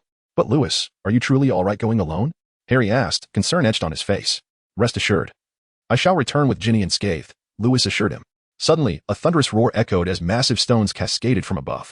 Lewis cast an acceleration charm and a protective spell upon himself, swiftly dodging to the far end of the tunnel. He did not halt until the falling debris ceased its descent. Lewis, are you unharmed? Harry's voice rang out. I'm fine. How fare you? Lewis shouted back. Even if struck by the falling stones, he had his protective enchantments, but it was evident that Harry and the others lacked such defenses. Ron and I are unscathed. But Lockhart has been struck and has lost consciousness. Harry's voice conveyed a sense of helplessness. What shall we do now? If we are to come over, we must clear these stones, and I fear it will take quite some time. If you wait for us to dig through, it would be a sheer waste of time. Lewis responded calmly. While I could swiftly create a passage, any subsequent danger would leave me without recourse. Therefore, adhere to my earlier advice. Consider if there is anyone you could summon for aid. If not, remain where you are and do not move. Until I have rescued Ginny, and we can return together. Very well, just be cautious, Lewis, Harry urged. If it comes to it, prioritize your safety. Harry's hesitant voice betrayed his inner conflict. Though he expressed concern, Ron, unusually, did not argue. His worry for his sister was evident. Yet he did not demand that Lewis risk his life for Ginny, clearly unwilling to sacrifice another for his siblings' sake. Then I shall see you later, Lewis declared, striding forward. He navigated numerous twists and turns, the eerie surroundings unsettling him greatly. Despite his usual indolence, he possessed a certain fastidiousness, with his maid tending to his affairs. He found himself ill at ease in such dismal conditions. At last, after winding through a labyrinth of corridors, he arrived at the tunnel's end, where he encountered a formidable wall adorned with two serpents entwined, their eyes fashioned from enormous emeralds. The serpents appeared so lifelike that they seemed poised to spring forth from the wall at any moment. Lewis meticulously examined the wall and discovered that it bore a striking resemblance to the faucet from earlier, undoubtedly requiring the ability to speak Parseltongue to unlock it. Although Harry had not accompanied him, he was fortunate enough to have retained the memory of Harry's earlier hissing sound. Lewis endeavored to replicate Harry's hiss as closely as possible. Before long, two serpents began to slither across the wall. As the serpents moved, the stone wall gradually split open in the middle, sliding apart to reveal the passage beyond. Lewis carefully surveyed his surroundings before striding confidently inside. Within the stone door lay numerous colossal columns, intricately adorned with entwined serpents, which supported the ceiling shrouded in darkness. Lewis surmised that these immense stone pillars might very well be the foundation sustaining the entirety of Hogwarts. With great caution, Lewis withdrew his wand, for he was about to engage in a formidable battle. Each step he took was deliberate, the surrounding emptiness echoing with hollow, resounding reverberations that sent chills down his spine. He had to maintain a disillusionment charm, otherwise, the sound of his footsteps would render him an easy target. Squinting slightly, he listened intently for any rustle in the vicinity. Although Harry's advice to shut one's eyes upon encountering a basilisk was flawed, it undeniably highlighted the creature's most potent feature, its eyes. Now Lewis's gaze was agile, capable of shifting directions at will, enhanced by a spell that sharpened his hearing. After all, given the basilisk's considerable size, its movements would not be as silent as those of an ordinary snake. As he approached the last row of parallel stone columns, an imposing statue loomed before him, towering nearly as high as a house. Lewis had to tilt his head back to behold the statue's face, which bore the visage of an ancient, simian-like figure, adorned with sparse whiskers. While Dumbledore's beard cascaded down to his belly, the statue's beard was nearly as long as its stone robe. Beneath the statue's colossal feet lay Ginny Weasley, unmistakably sprawled on the ground. Ginny, are you all right? Lewis hurried to her side, kneeling beside her. Ginny, can you hear me? He gripped his wand tightly and shook her vigorously, yet she remained unresponsive. Her face appeared ghostly pale, devoid of any color, resembling marble. However, her muscles did not exhibit the rigidity of those petrified, indicating that she had not been turned to stone. Lewis furrowed his brow. He had never witnessed anything like this before. Ginny did not appear to be under a spell. Rather, she seemed merely to be in a deep slumber, her body cold and devoid of color. There was no need for further observation. She would not awaken again. A gentle voice whispered into Lewis's ear. Lewis immediately turned around, directing his wand towards the source of the sound. Despite having cast a spell to enhance his hearing, he detected no sound of the voice's owner approaching him. It was a tall boy with black hair, leisurely leaning against the nearest stone pillar to Lewis. However, the boy's features were somewhat obscured, as if shrouded in a veil of mist. What did you mean by what you just said? Lewis asked, showing no signs of relaxation. As I mentioned earlier, she is beyond saving, the tall boy replied nonchalantly. Lewis fixed his gaze intently upon the boy before him, convinced that he was, in fact, standing before Voldemort. Why do you regard me with such a fearsome expression? The boy inquired curiously. As far as I know, you must be a student of Slytherin, renowned as the most prodigious heir of the Pendragon family. I believe we could be considered good friends. Allow me to introduce myself. I am Tom Riddle. The boy offered a disarming smile, one that would surely diminish Gilderoy Lockhart's confidence in his own signature grin if he were to witness it. To befriend the most formidable dark wizard, Lord Voldemort, is truly an honor, Lewis remarked with a cold chuckle. The tall boy squinted at Lewis. While his smile was undeniably handsome, the narrowed gaze rendered him reminiscent of a venomous serpent poised to strike. It was difficult to fathom how such stark contrasts could coexist within a single individual. How did you come to know this? Riddle asked, his interest in Lewis seemingly piqued. I would assume that even the Pendragon family is unaware of my original name. Only a select few are privy to it. With that, he licked his lips. appearing exceedingly intrigued by Lewis. Lewis waved his wand in the air, and a magnificent display of enormous letters materialized. Tom Marvolo Riddle. Then, with another flourish of his wand, the letters rearranged themselves to proclaim, I am Voldemort. Quite an intriguing wordplay, wouldn't you agree? Lewis remarked with palpable enthusiasm, acknowledging the formidable presence that could rival Dumbledore. Rival Dumbledore? How could you entertain such a notion? Voldemort appeared taken aback, for Dumbledore was renowned as the greatest white wizard in the entire magical realm. It was widely believed that the only entity I truly feared was Dumbledore. Hence, I ought to be inferior to him. Cease your pretense, Voldemort. Lewis replied with a tone laced with sarcasm. The belief that you fear Dumbledore merely attests to the success of your performance, which explains the multitude of followers you have amassed. Had Dumbledore been in his prime, he might have been able to contend with you. However, by the time you rose to power, he had aged considerably, and you had long since eclipsed Grindelwald of yore. I am astonished by the depth of your investigation. I must admit, at your age, I may not have been as distinguished as you are, Voldemort remarked, licking his lips. So what do you say? Are you interested in joining me to forge a new world? While I am genuinely honored to receive Mr. Voldemort's invitation, I must decline. I have no inclination to work for others, Lewis shrugged, unapologetically. If it were the Voldemort of yesteryears, it might have been a different story. However, the current Voldemort, who seeks to dominate the entire magical realm through terror, is not someone I would consider following, let alone investing in. So, you are determined to oppose me? Voldemort's eyes glinted with menace. No, I simply cannot ascertain who you truly are at this moment, Lewis gestured dismissively. What do you mean? I am, of course, Voldemort. Who else would dare impersonate me? Voldemort asserted. Yet, based on all the intelligence I have gathered, Voldemort is supposed to be in hiding abroad. And your current state does not seem to be corporeal, Lewis elucidated. Soon, I shall appear before you in full form. I merely require a little time, Voldemort replied. Does this imply that you two are not the same individual? Lewis inquired. A failure has no right to claim the title of Voldemort.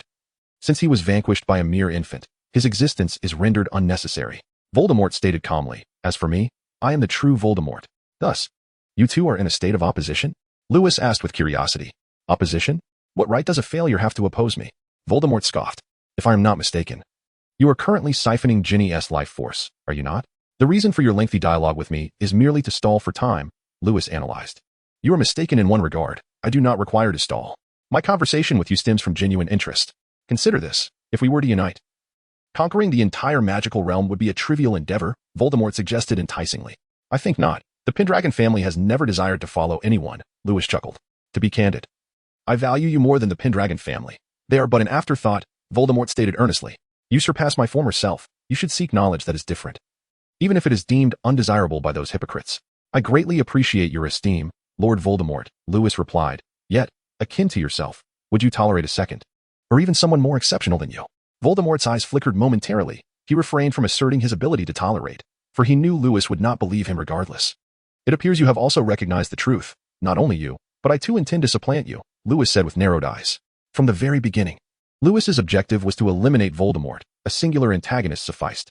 Moreover, in contrast to the chaotic and oppressive rule of the wizarding world, the current state of peace greatly facilitates the development of families. Should Voldemort seize control, his word would undoubtedly become law. The Minister of Magic is rather obedient now, is he not? Currently, it is primarily the established magical families that hold sway. If Voldemort were to take charge, families like theirs would surely face turmoil. How intriguing, indeed. Voldemort clapped his hands and chuckled, remarking that he could hardly recall the last time someone dared to speak to him in such a manner. This is what makes it interesting, is it not? Lewis smiled in response. Indeed, this is what makes it interesting. Voldemort licked his lips, contemplating. Let me think. What if I severed the connection between you and Ginny? Would that not yield some intriguing consequences? Do you believe you can prevent it? Voldemort scoffed. If I am not mistaken, all it would take is destroying that diary, correct? Lewis replied with a smile. Destroy the diary? Voldemort's eyes gleamed with a dangerous light. If you can manage that, by all means, give it a try. He hissed in Parseltongue. Mr. Voldemort, are you intending to let the basilisk bite me? Lewis raised his hands in a gesture of surrender. Let my delightful pet play with you for a while. Do not hesitate, Voldemort sneered. A pet? I must say, Mr. Voldemort, your taste is rather questionable, Lewis lamented. Oh, really? I believe you will find it quite enjoyable, Voldemort replied with a dark expression. No. I feel it necessary to inform you about the proper kind of pets to keep, Lewis said, extending his index finger and shaking it. Come forth. Pikachu, cough. Cough. Adeline. Suddenly, a burst of flames erupted before Lewis, accompanied by a resounding cry of a phoenix. I never anticipated you had such a close relationship with this phoenix, Voldemort remarked, his pupils narrowing.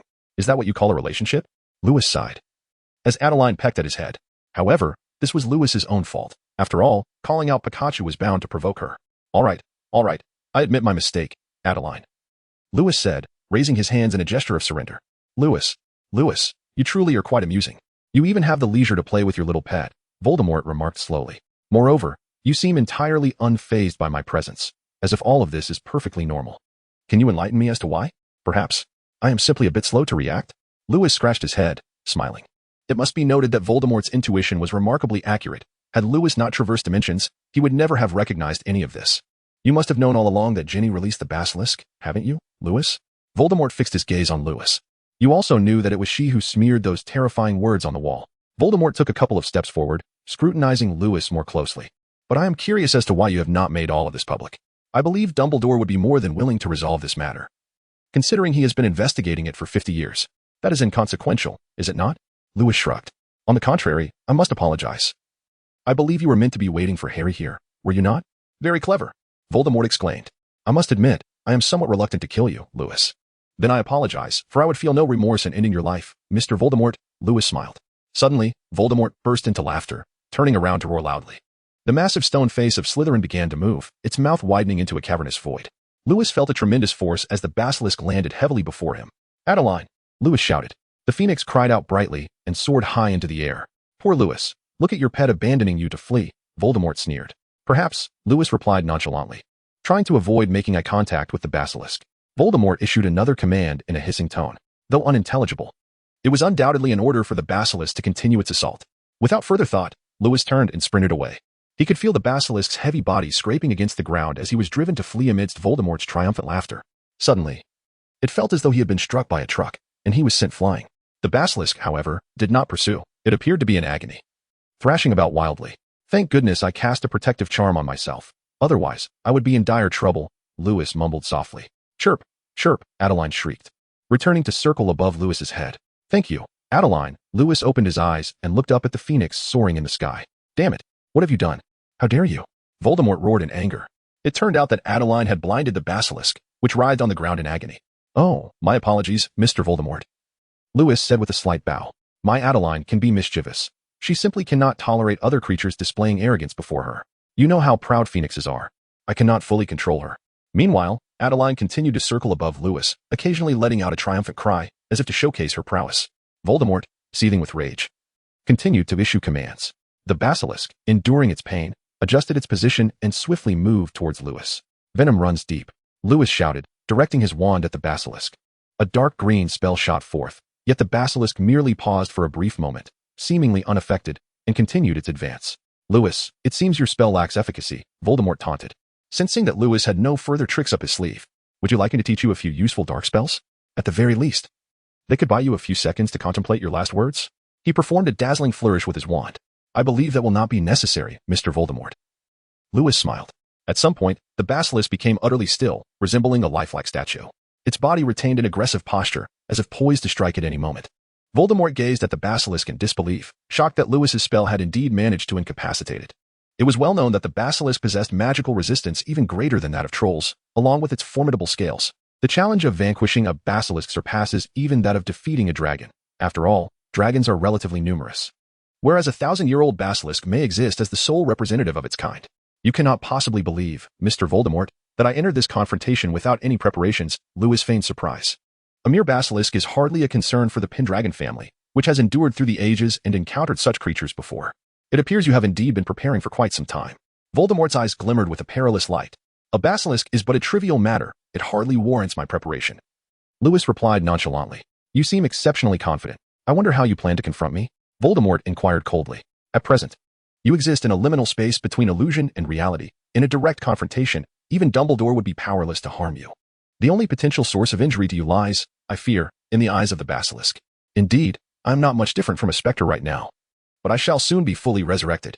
Voldemort nodded, intrigued, and asked, since you are aware that only the basilisk's eyes can inflict harm upon me, why then do you intend to destroy them? Have you not forfeited your only weapon against me? That basilisk obeys your commands, and if I attempted to exploit it, I would likely be the one to suffer, Lewis stated calmly. Possessing capability while understanding one's boundaries, he does not confuse forms, Voldemort remarked with appreciation. Had you and I belonged to the same era, perhaps you would have been recognized as the most formidable dark wizard. I have no interest in dark wizards or light wizards. If anything, I would prefer to be known as a Gallon wizard. You are indeed the most intriguing wizard I have ever encountered, Lewis, Voldemort commented. For example, the diary, Lewis commanded, pointing his wand at a diary on the ground, which then levitated and flew directly into his hand. Oh, are you intending to document these events? Voldemort chuckled. Personally, I find notebooks unappealing. What would you say if I were to burn it? Lewis twirled the diary in his hand, revealing a playful smile. Do you think that simply burning this diary would suffice? Voldemort asked with a grim expression. Oh, is it not? Lewis pretended to be surprised. How did you come to know that? Even I, in my earlier days, had to expend considerable effort to comprehend it. Voldemort replied with a sour expression. Who's to blame for your half-blood status, Mr. Voldemort? Lewis shrugged, stating that his family possessed detailed knowledge of such matters, including methods of destruction. Voldemort glared at Lewis with malice, although he was a staunch supporter of pure blood supremacy, believing only purebloods deserved to practice magic. It was rather ironic that he himself was a half-blood, born of a Muggle father. Thus, he abandoned his birth name and adopted the moniker, Voldemort. Did I speak incorrectly, Mr. Voldemort? Lewis inquired innocently. Quite the contrary, you spoke correctly. Voldemort gritted his teeth. Do you have any last words? Perhaps I could take note of them for you. Lewis suggested deliberately. Perhaps it would be best if I recorded your last words. Voldemort seized Ginny's wand, pointing it at Lewis as he bellowed, Avada Kedavra. Avada Kedavra. Lewis raised his wand as well, aiming it at Voldemort and shouting. Two green beams of light entwined, sparking as they clashed. Lewis, do you truly believe you can defeat me? Voldemort feigned ease. In your prime, that would be impossible. However, in your current state, well, Lewis replied with nonchalance. Suddenly, Lewis furrowed his brow as the potency of his spell began to wane. It was not that his magical power was diminishing, but rather that Ginny's life force was depleting at a more rapid pace, clearly hastening her demise. What is it, Lewis? If you continue to weaken your magical intensity, you shall find yourself in peril, Voldemort taunted. Voldemort understood that, in his current state, it would be difficult to eliminate Lewis directly. But Lewis harbored a critical vulnerability, his concern for Ginny's life. This presented Voldemort with an opportune moment, compelling him to launch an assault without hesitation. Lewis's brow furrowed even deeper. The current situation was undeniably dire for him. Although he could forcibly suppress Voldemort's magic, doing so would likely spell doom for Ginny. Excessive depletion of one's life force is irretrievable, and she was already perilously close to death. At this moment, even a single ally by his side would suffice. If that person could merely wield the basilisk's fang to destroy the diary, salvation would be within reach. Though the basilisk lay slain by Lewis's hand, its most precious venomous fangs remained unscathed. However, time was of the essence, and Lewis found himself with little left for contemplation. Setting aside Ginny's waning vitality, Voldemort's deadly curse was nearing him, and if he hesitated any longer, he might find himself ensnared in the same fate. Adeline, Lewis bellowed. Adeline's voice rang out brightly as she positioned herself between Lewis and Voldemort's curse. A piercing scream escaped her lips before she was reduced to ashes. Seizing the moment, Lewis dashed toward the basilisk, wrenching one of its fangs free. Fortunately, he had employed the spell Venom Deep to the core, which had devastated the creature's insides, leaving only the most resilient and potent parts of its fangs intact. No, Voldemort exclaimed, his eyes wide with fury. Without hesitation, Lewis pierced the diary with the fangs of the venomous serpent, and instantly, Voldemort emitted a wretched scream, as if he were enduring excruciating torment. Ink gushed forth from the diary, dripping onto the ground from his hand. Voldemort writhed in agony, struggling, his hands flailing futilely, accompanied by his anguished cries, until he gradually faded away. From the ashes that once were Adeline, a grotesque creature, resembling a newly hatched chick, emerged, hopping eagerly towards Lewis. Lewis bent down to cradle the ugly little chick and expressed, I truly appreciate your help, Adeline. Without you, we would have encountered significant troubles. The cheerful chirping of Adeline resonated, as if to showcase her remarkable prowess. Is that you, Lewis? Came a feeble female voice. Ginny, you're awake. Lewis replied with a smile. How did you end up here? I recall that Ginny suddenly displayed an expression of profound terror. Lewis approached Ginny, gently patting her back as he spoke. It's all right. I have resolved the situation. No, I was the one who choked Hagrid's chicken. I am responsible for the words I scrawled on the wall. I unleashed the monster from the chamber. I caused Madame Rosmerta to be petrified. I have harmed so many. It is all my fault, Ginny sobbed intermittently. Hey, Ginny, those who were petrified will soon be restored. As for Madame Rosmerta, believe me, everyone would prefer her to remain petrified. They will not blame you. Perhaps Filch might. But who cares? Lewis comforted her.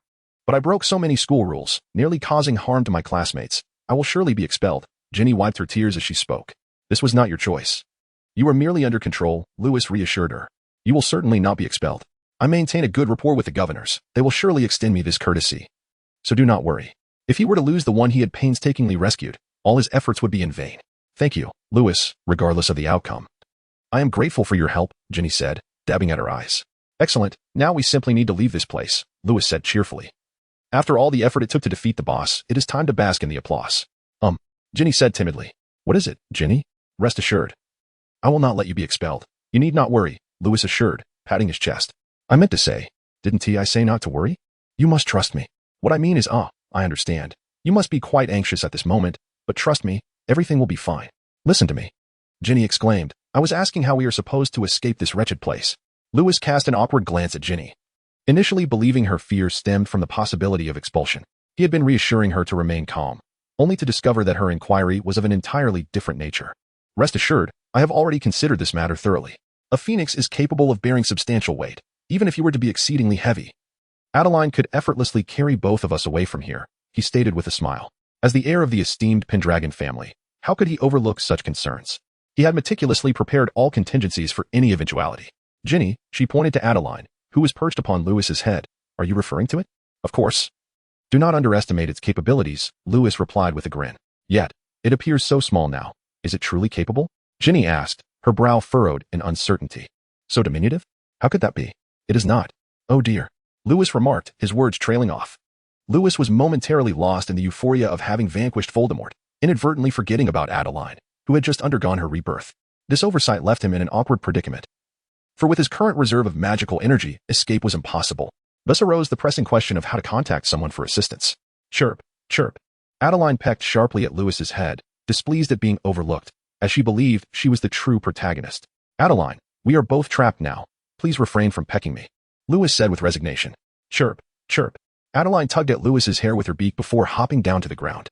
Adeline, where do you wish to go? Lewis inquired.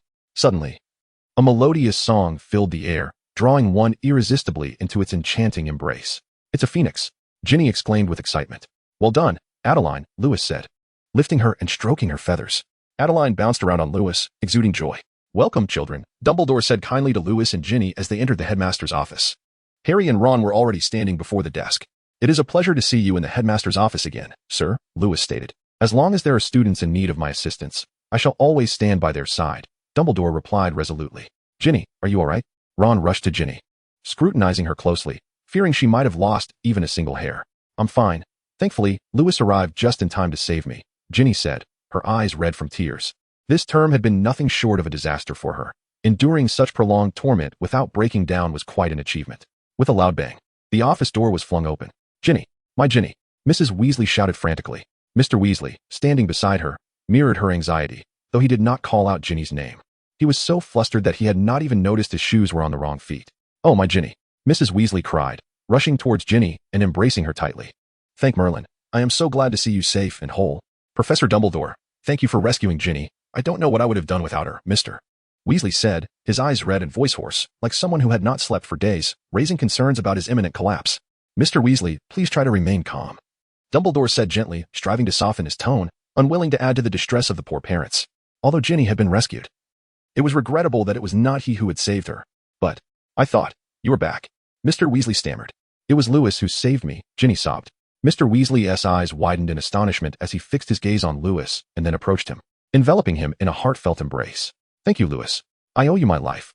Mr. Weasley, if you do not release me soon, I fear you may never have the chance to repay me, Lewis said, wincing slightly. I apologize, truly sorry. Mr. Weasley quickly let go of Lewis. Ahem. Mr. Weasley, I thought you were going to murder me, Lewis remarked helplessly. I got a bit carried away. I sincerely apologize, Lewis, Mr. Weasley said, scratching his head awkwardly. Now, please share the tale of your little adventure. Us adults are quite in the dark, Dumbledore said with a smile. After Harry and Ron recounted their experiences, Lewis added the events that transpired in the Chamber of Secrets, emphasizing that Ginny had acted under Voldemort's control. Ginny, how often have I told you? Never trust anything that can think for itself unless you know where it keeps its brain, Mr. Weasley exclaimed. Professor Dumbledore, Ginny did not intend to act this way. She was merely under duress. Mrs. Weasley anxiously defended her daughter. Meanwhile, Ginny wept, terrified of expulsion from school. Please, relax. I have no intention of blaming her. Even the most accomplished wizards have been ensnared by Voldemort, let alone a mere child, Dumbledore said gently. This child needs rest. She has endured enough suffering. Let her go to Madame Pomfrey for a proper sleep. The Weasley family left the office, unwilling to leave Ginny alone, particularly Mrs. Weasley, who, like a protective hen, would glare at any hint of trouble. Now, only Lewis and Harry remained in the office. Harry, I recall telling you that if you and Ron violated any more school rules, you would be expelled. This time, you have not only broken one rule, But I believe you have committed nearly every offense possible, Dumbledore said. Harry's face turned pale.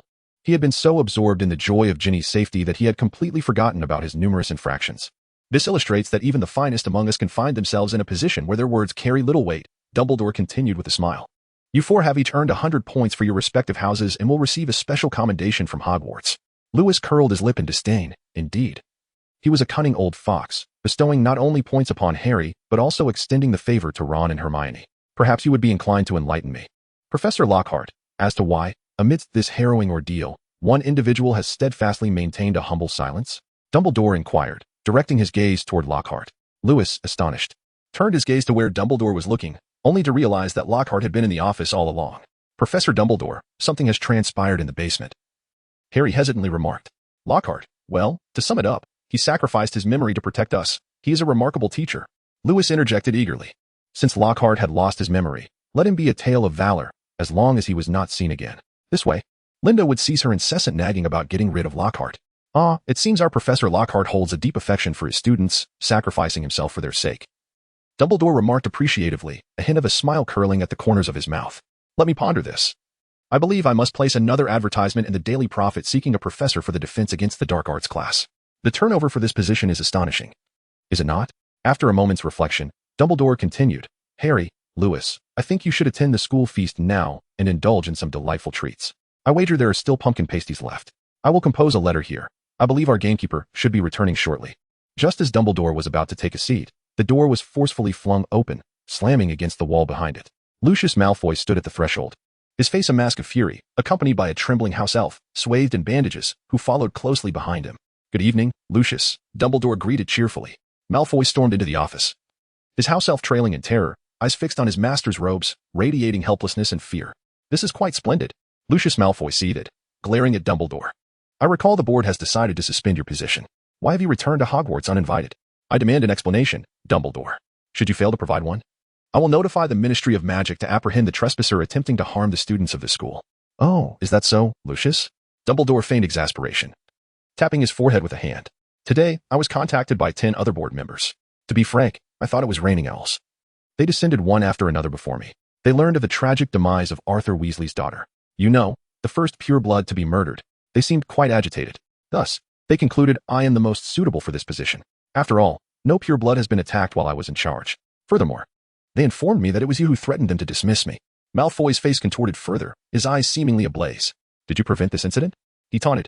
Have you captured the culprit? Indeed. We have resolved the matter, Lucius. Dumbledore smiled. Oh, and who might that be? Lucius replied coldly. It is the same individual as before, Lucius. However, this time he acted through a diary, Dumbledore elucidated, holding up the diary, which had a large hole pierced through its center, closely observing Lucius's reaction. The house elf wore an odd expression, pointing at the diary, then at Harry, and finally pounding his own head with his fist. Humph, I don't comprehend your words, Lucius scoffed. We are leaving, Dobby. With that, he strode purposefully out of the office, Dobby trailing behind, glancing back at Harry as if silently pleading for help. Professor, I have something to attend to, Harry said, grabbing the damaged diary and hastily exiting. Is the diary all right, Professor? Lewis inquired. Fear not. The spirit within that diary has been utterly vanquished.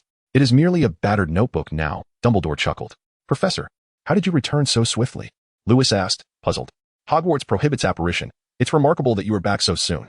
As the headmaster, one possesses certain privileges, Dumbledore winked. I suspect Mr. Malfoy may soon lose his house elf. What a pity. Lewis feigned sorrow. Indeed, he is an exceptionally interesting house elf, Dumbledore mused. Certainly. It is my first encounter with a house elf so eager for freedom, Lewis concurred. Typically, house elves take pride in their servitude, exhibiting unwavering loyalty to their masters. It is perplexing why Dobby is an exception, yearning for liberty and desiring to earn his keep. In contrast, most house elves consider such aspirations disgraceful, and those abandoned by their masters may even resort to self-harm. Do you believe Voldemort is preparing for his return? Dumbledore suddenly inquired. Clearly, yes, Lewis replied. Mr. Malfoy's actions to oust you from the school likely serve as a test. As for being ousted, I have yet to express my gratitude for your assistance, Lewis. Dumbledore cheerfully remarked. If you had not forewarned me, I would have been caught unprepared. It was my duty. After all, I am a man of integrity, Lewis replied. Then, do you know if Voldemort is indeed on the verge of returning? Dumbledore asked again. Professor, one must offer something of equal value in exchange for information. Lewis replied with a smile. I, an old man, possess nothing of worth. Dumbledore feigned a pitiful demeanor. Very well, I shall impart this information free of charge, Lewis shrugged. That is splendid, Dumbledore exclaimed, for while he should theoretically be wealthy, nearly all his savings were invested in the school. Many half-bloods unable to afford tuition were supported by the institution. Although the school had numerous board members, their finances were primarily allocated to maintaining the castle and procuring educational materials, showing little concern for the origins of the young witches and wizards. Voldemort currently has no other plans. He appears to be lying in wait for an opportunity, Lewis stated. What opportunity is he awaiting? Dumbledore inquired. Who knows? Lewis shrugged in response. Dumbledore, Lewis, might you be interested in a small circle of acquaintances? What do you mean? Lewis asked. I have established a small society, known as the Order of the Phoenix.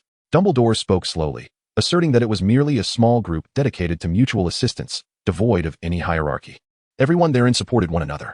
The Order of the Phoenix? Are you referring to the organization you established to combat Voldemort? Lewis inquired with curiosity.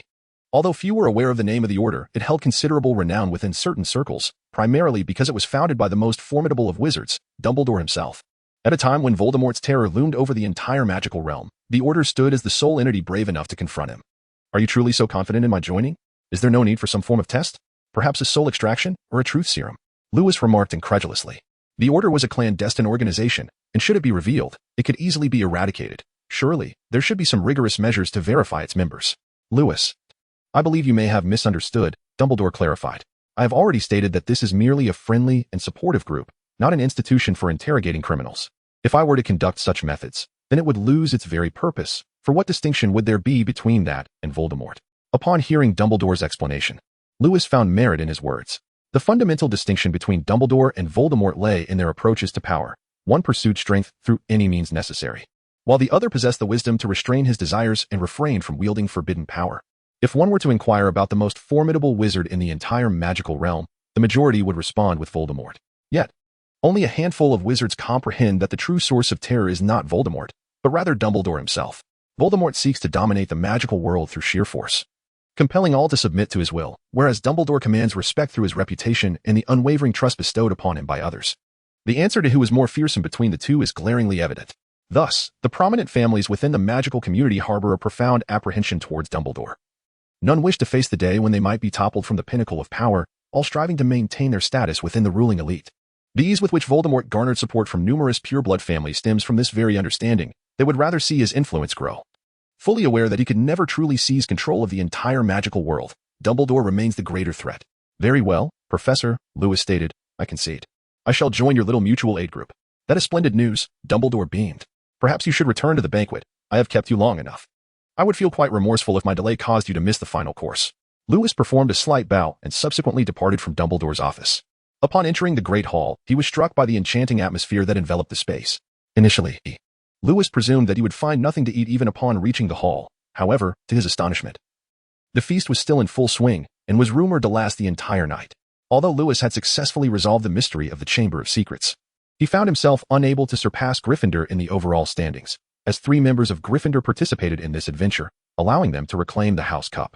What was even more surprising followed shortly after, as Professor McGonagall rose to announce that, in celebration of the successful resolution, the school examinations had been cancelled. Lewis swore he had never witnessed so many students collectively cheer. It seemed everyone harbored a strong aversion to exams. Professor Dumbledore also regretfully declared that Professor Lockhart had sustained injuries while confronting the creature within the chamber and was now suffering from amnesia. Thus, he had decided to leave the school in search of his lost memories. Oh, thank Merlin, Lockhart was finally gone.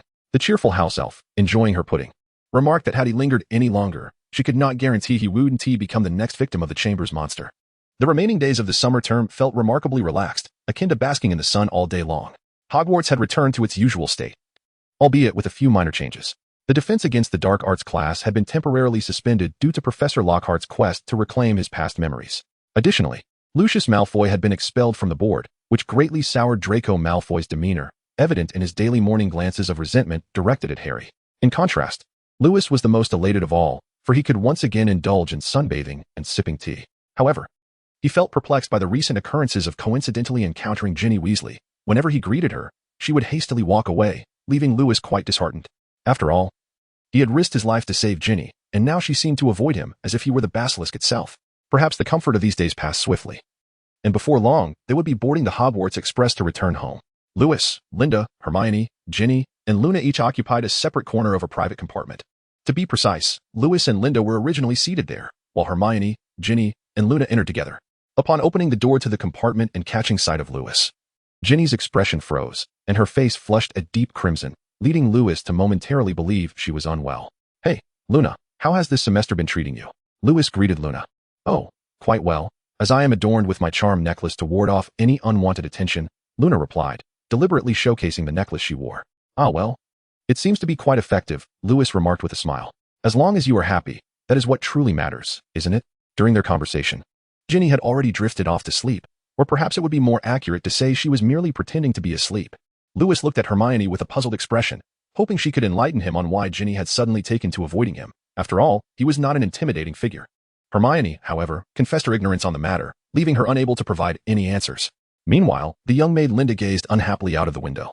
Lewis made several attempts to engage her in conversation, yet each time he was elegantly disregarded.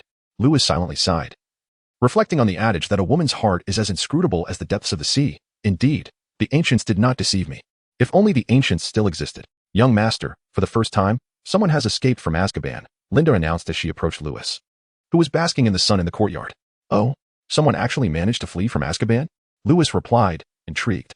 "Even if one were to enter Azkaban, escaping from such a place would seem nearly impossible. It is the most terrifying location in the entire magical realm." "Sirius Black has escaped from Azkaban and successfully evaded the guard's pursuit," Linda added. "Sirius Black? I recall he has been imprisoned for over a decade, hasn't he? To endure such torment for so many years and still manage to escape is truly remarkable," Lewis exclaimed, though he was aware that, according to the original narrative, Sirius Black would eventually escape from Azkaban. His first-hand experience of visiting the prison had imparted a profound understanding of just how dreadful a place it truly was. Lewis once harbored doubts about whether Sirius Black could truly escape, for only those who have witnessed the depths of despair within Azkaban could comprehend its suffocating grasp. "How intriguing. What of the Ministry of Magic's response?" Lewis inquired. "The Ministry has issued a warrant for his capture and has dispatched Dementors to aid in the hunt," replied the young maid. With a derisive chuckle, Lewis remarked, "They have allowed a man on the brink of death to slip from the heavily guarded confines of Azkaban. Can one still place their hopes in them? They are nothing more than a pack of ravenous wolves, seizing any opportunity for sustenance, utterly unworthy of trust." Lewis had always harbored a profound disdain for Dementors, akin to a stain that could never be entirely eradicated. Even the formidable Albus Dumbledore was unable to vanquish them. Dementors thrive on negative emotions, and it is said that one cannot truly kill a Dementor, for wherever despair resides, they shall linger. You may weaken them, but extermination remains an impossibility. It was rumored that Sirius Black was Voldemort's most loyal servant, having once unleashed a spell that obliterated an entire street, resulting in the death of several Muggles. Linda remarked that he had cruelly slain Peter Pettigrew, leaving him with but a single finger. "Wow, how impressive." Lewis whistled.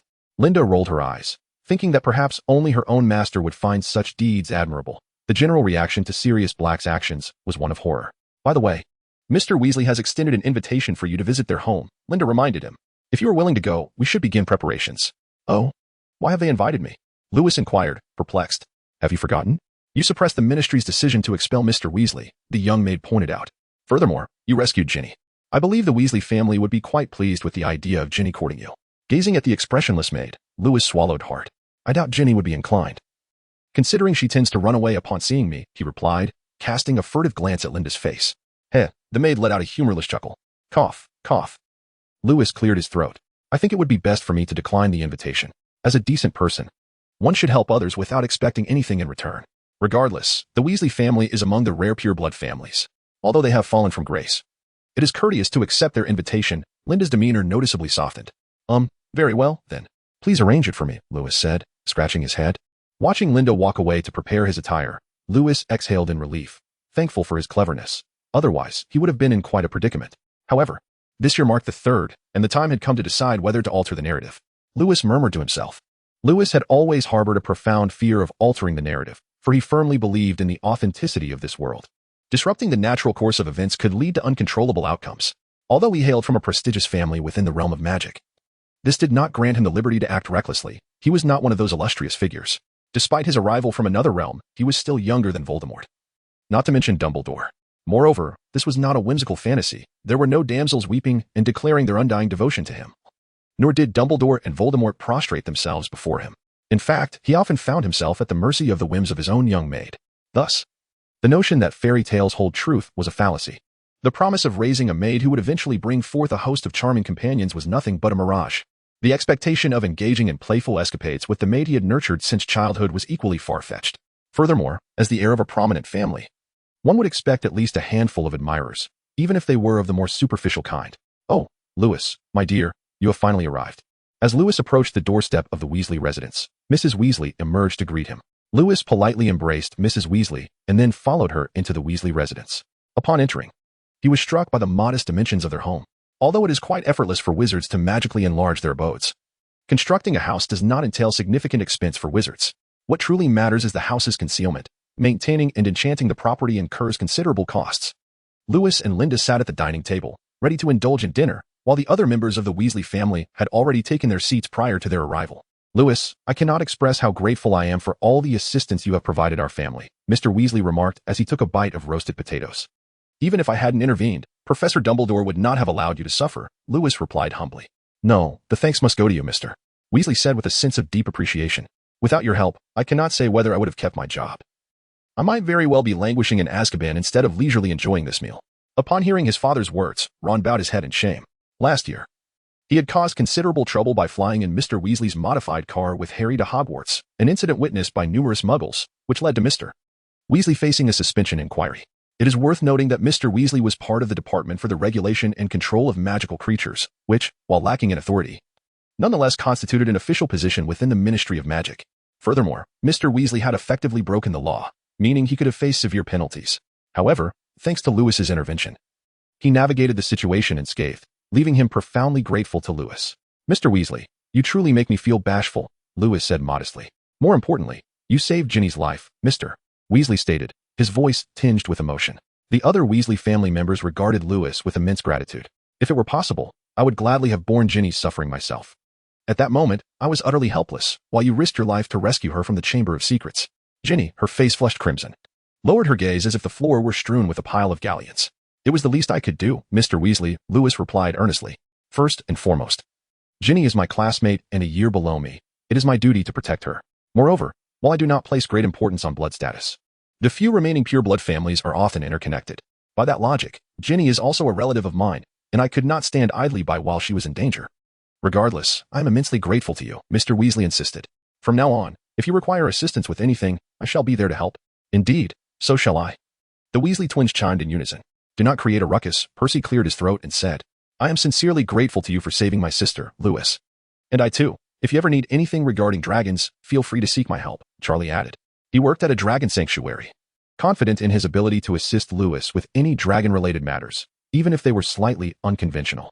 "And if we had lost Ginny, I cannot fathom what I would have done," Mrs. Weasley said, wiping her tears. "Ginny is so lovely. I believe anyone would extend a helping hand to her," Lewis smiled. At his words, Ginny's face reddened even further, her hands nervously tugging at her clothing as she furtively glanced at Lewis. "By the way," Lewis said, tapping his forehead, "I recall Ron's wand is nearly broken beyond use, correct?" "Oh yes, but that is his own fault. He almost got his father fired. And he must face the consequences of his actions." Mrs. Weasley glared at Ron. Ron, like Ginny, turned beet red. Though he wished to explain himself, Mrs. Weasley was right. It was indeed his fault. Ron's broken wand ended up aiding us in rescuing Ginny, so I believe we can forgive him, Lewis said with a smile. It was, after all, Ron's wand that backfired and caused Lockhart to lose his memory, saving them the trouble of figuring out how to deal with him. "Oh, you have a point." Mr. Weasley hesitated. He did indeed rush to save Ginny, but he glanced awkwardly at Lewis. "You know, wands are rather expensive." In a mere moment, Mr. Weasley cast several glances at Lewis, seemingly embarrassed. It was quite humiliating to admit one's financial struggles in front of someone who had done so much for them, especially regarding their child's education. "Do not worry. You may simply go to Ollivander's shop and procure a wand as a reward for Ron's contribution," Lewis said with a smile. "No, I cannot allow you to bear the cost." Mr. Weasley shook his head in refusal. Ron appeared conflicted. On one hand, he desired a new wand, yet on the other, he was reluctant to accept the gift from Lewis, leaving him in a quandary. "Indeed, the wand's breakage was Ron's own doing," Percy reiterated. Ron looked utterly defeated. Was the wand simply lying about waiting for him to pick it up? If he were without a wand, there was a possibility Hogwarts might refuse him admission. "This is not mere speculation, it is a fact," Lewis pointed out. When Hagrid was expelled, he had broken his wand as a symbol of his disgrace. A wizard without a wand cannot perform magic.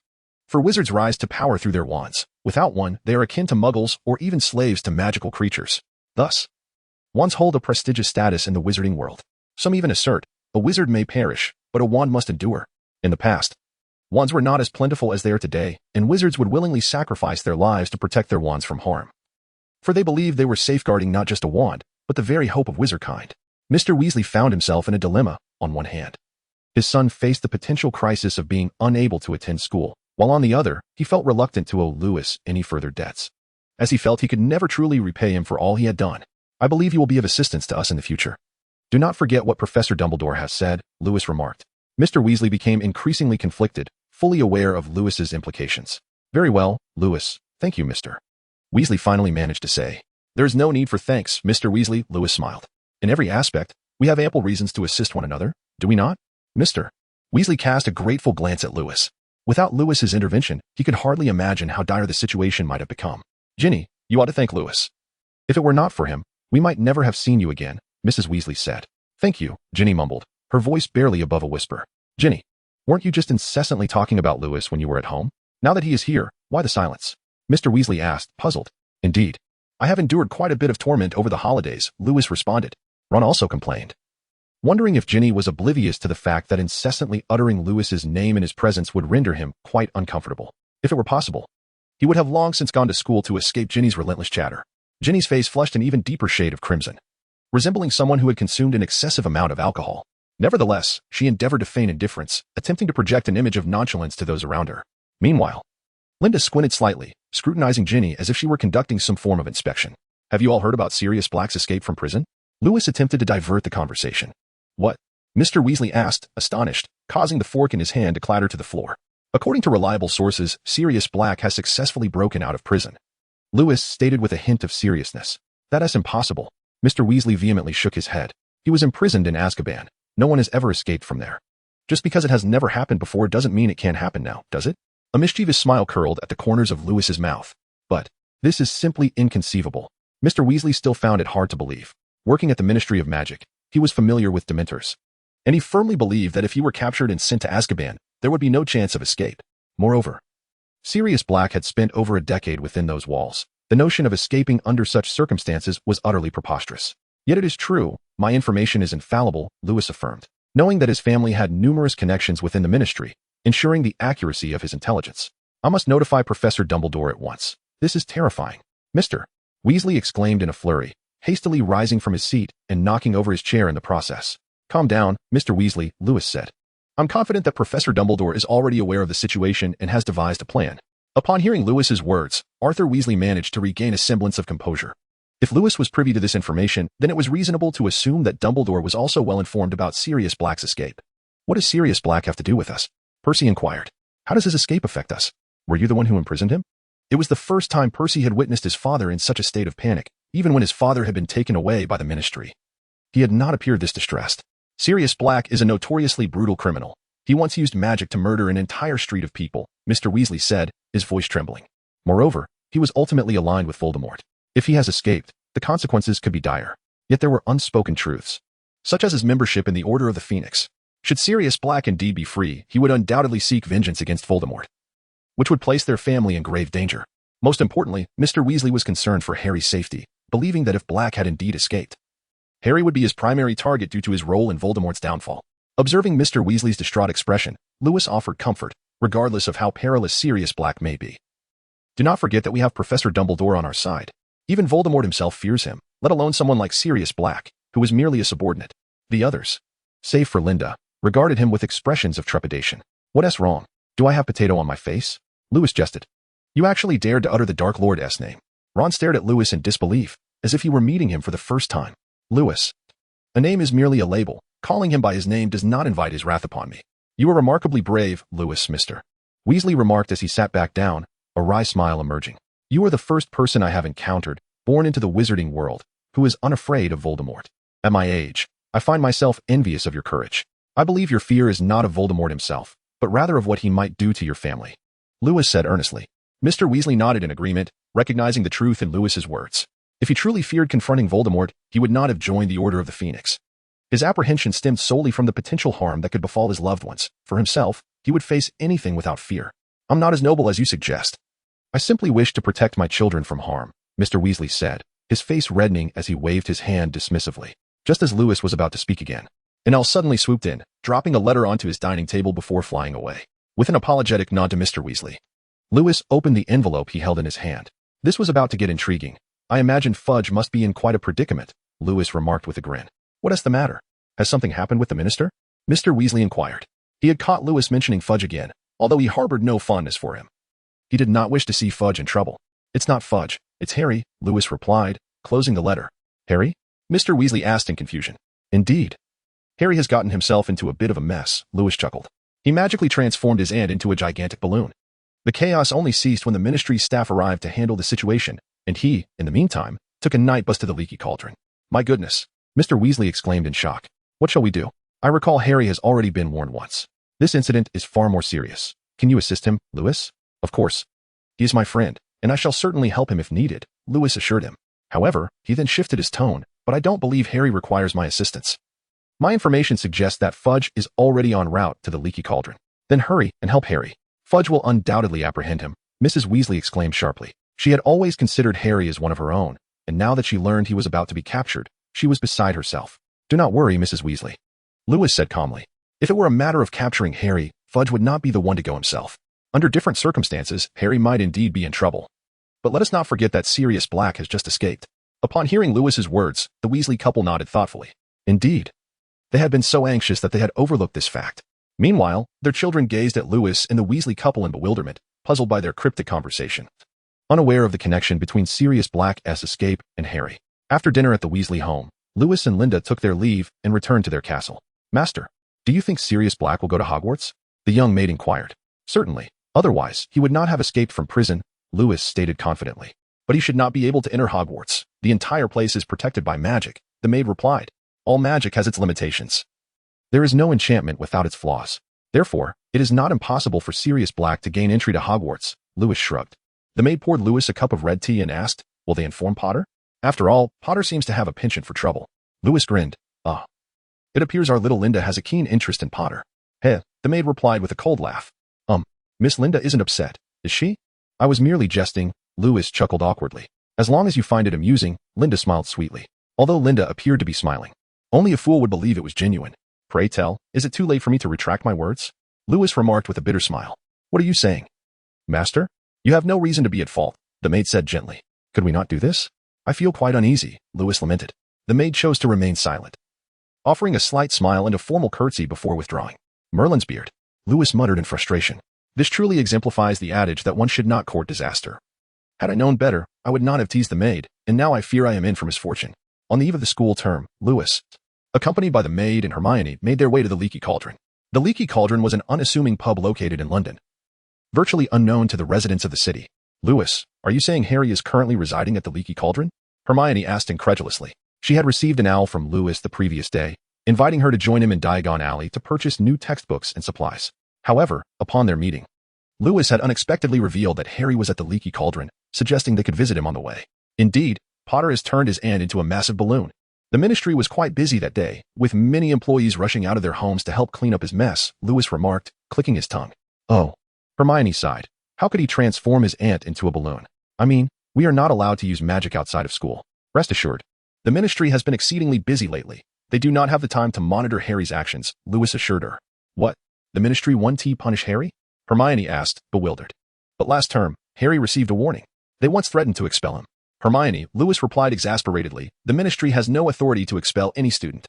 To expel a student, the headmaster's consent is required. Otherwise, even the minister's position holds no weight. Hermione nodded, though somewhat perplexed, despite her intelligence. She was still young and not entirely aware of the intricacies involved. Hi, Harry, how are you?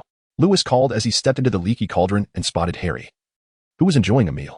Hey, Lewis, Harry mumbled, his mouth full. I heard you turned your aunt into a balloon.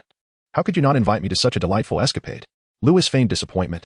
Harry looked awkwardly at Lewis, realizing for the first time that such antics warranted an invitation. Lewis, Hermione scolded, this is not a good thing. It's wrong to do such a thing. As she spoke, she shot a fierce glare at Harry. Harry glowered at Lewis, thinking that had it not been for Lewis's jest, he might have avoided a reprimand. Do not look so glum. Living alone here must be quite liberating, right? Lewis said enviously. I've longed to live independently, but alas, I have failed. Who knows when I shall enjoy a solitary life? You must first learn to take care of yourself. You cannot even dress yourself properly, yet you wish to live alone? Linda retorted without mercy. Lewis stood awkwardly. Though he was not entirely incapable of dressing himself, nonetheless, Linda was not mistaken, for he had indeed relied on her assistance for his attire every day. I believe I can manage, Lewis said timidly. The young maid cast a sidelong glance at him before silently turning away. Clearing his throat, Lewis remarked, I think it is time for us to purchase some books. Hermione observed Lewis's flustered expression, struggling to suppress her laughter. Lewis feigned ignorance as he led the way to Diagon Alley. It would be utterly humiliating to continue the conversation, so he opted for a pretense of naivety. After an extensive shopping spree, Lewis and his companions had acquired all their desired items, among which Hermione had procured a ginger cat named Crookshanks. Upon their return to the leaky cauldron, the Weasley family was already gathered, engaged in lively conversation. Merlin's beard, Hermione, you actually bought a cat. Ron exclaimed in horror upon noticing the feline cradled in Hermione's arms. Indeed, do you not find it exceptionally beautiful? Hermione replied cheerfully. Having initially aspired to have a phoenix as a pet, a dream that had predictably faltered, she had subsequently taken a liking to this cat, abandoning her plans to acquire an owl instead. Beautiful? You consider this creature beautiful? Ron responded incredulously. What creature? Its name is Crookshanks, Hermione retorted, displeased. It is an exceptionally intelligent cat, and quite pitiable as well. Pitiable? What about Scabbers? He is the one who deserves pity. What do you expect me to do with him? Ron said angrily, having just taken Scabbers to the vet, where he had been informed that the rat was in poor spirits and required rest. Hermione chose to ignore Ron, her attention solely focused on the cat. Have they not caught him yet? Mr. Weasley interjected, setting aside his newspaper and interrupting the squabble between Ron and Hermione. They likely have not. If they had apprehended Sirius Black, the ministry would have announced it with great fanfare, Lewis shrugged, commenting on the situation. If we do catch him, will there be a reward? Ron inquired of Mr. Weasley, eager to repay Lewis for the new wand he had sponsored, feeling a sense of indebtedness each time he wielded it. Do not speak so foolishly, Ron, Mr. Weasley admonished. He is no minor character, trust me. Only the guards of Azkaban will be able to capture him. He is not merely a teenage wizard that can be easily apprehended. You would do well to abandon such notions. It is truly wonderful to see you again, Lewis. Percy approached, bending slightly in greeting. Hello, Percy, Lewis replied. I hear you have become the president of the boys' club. Congratulations.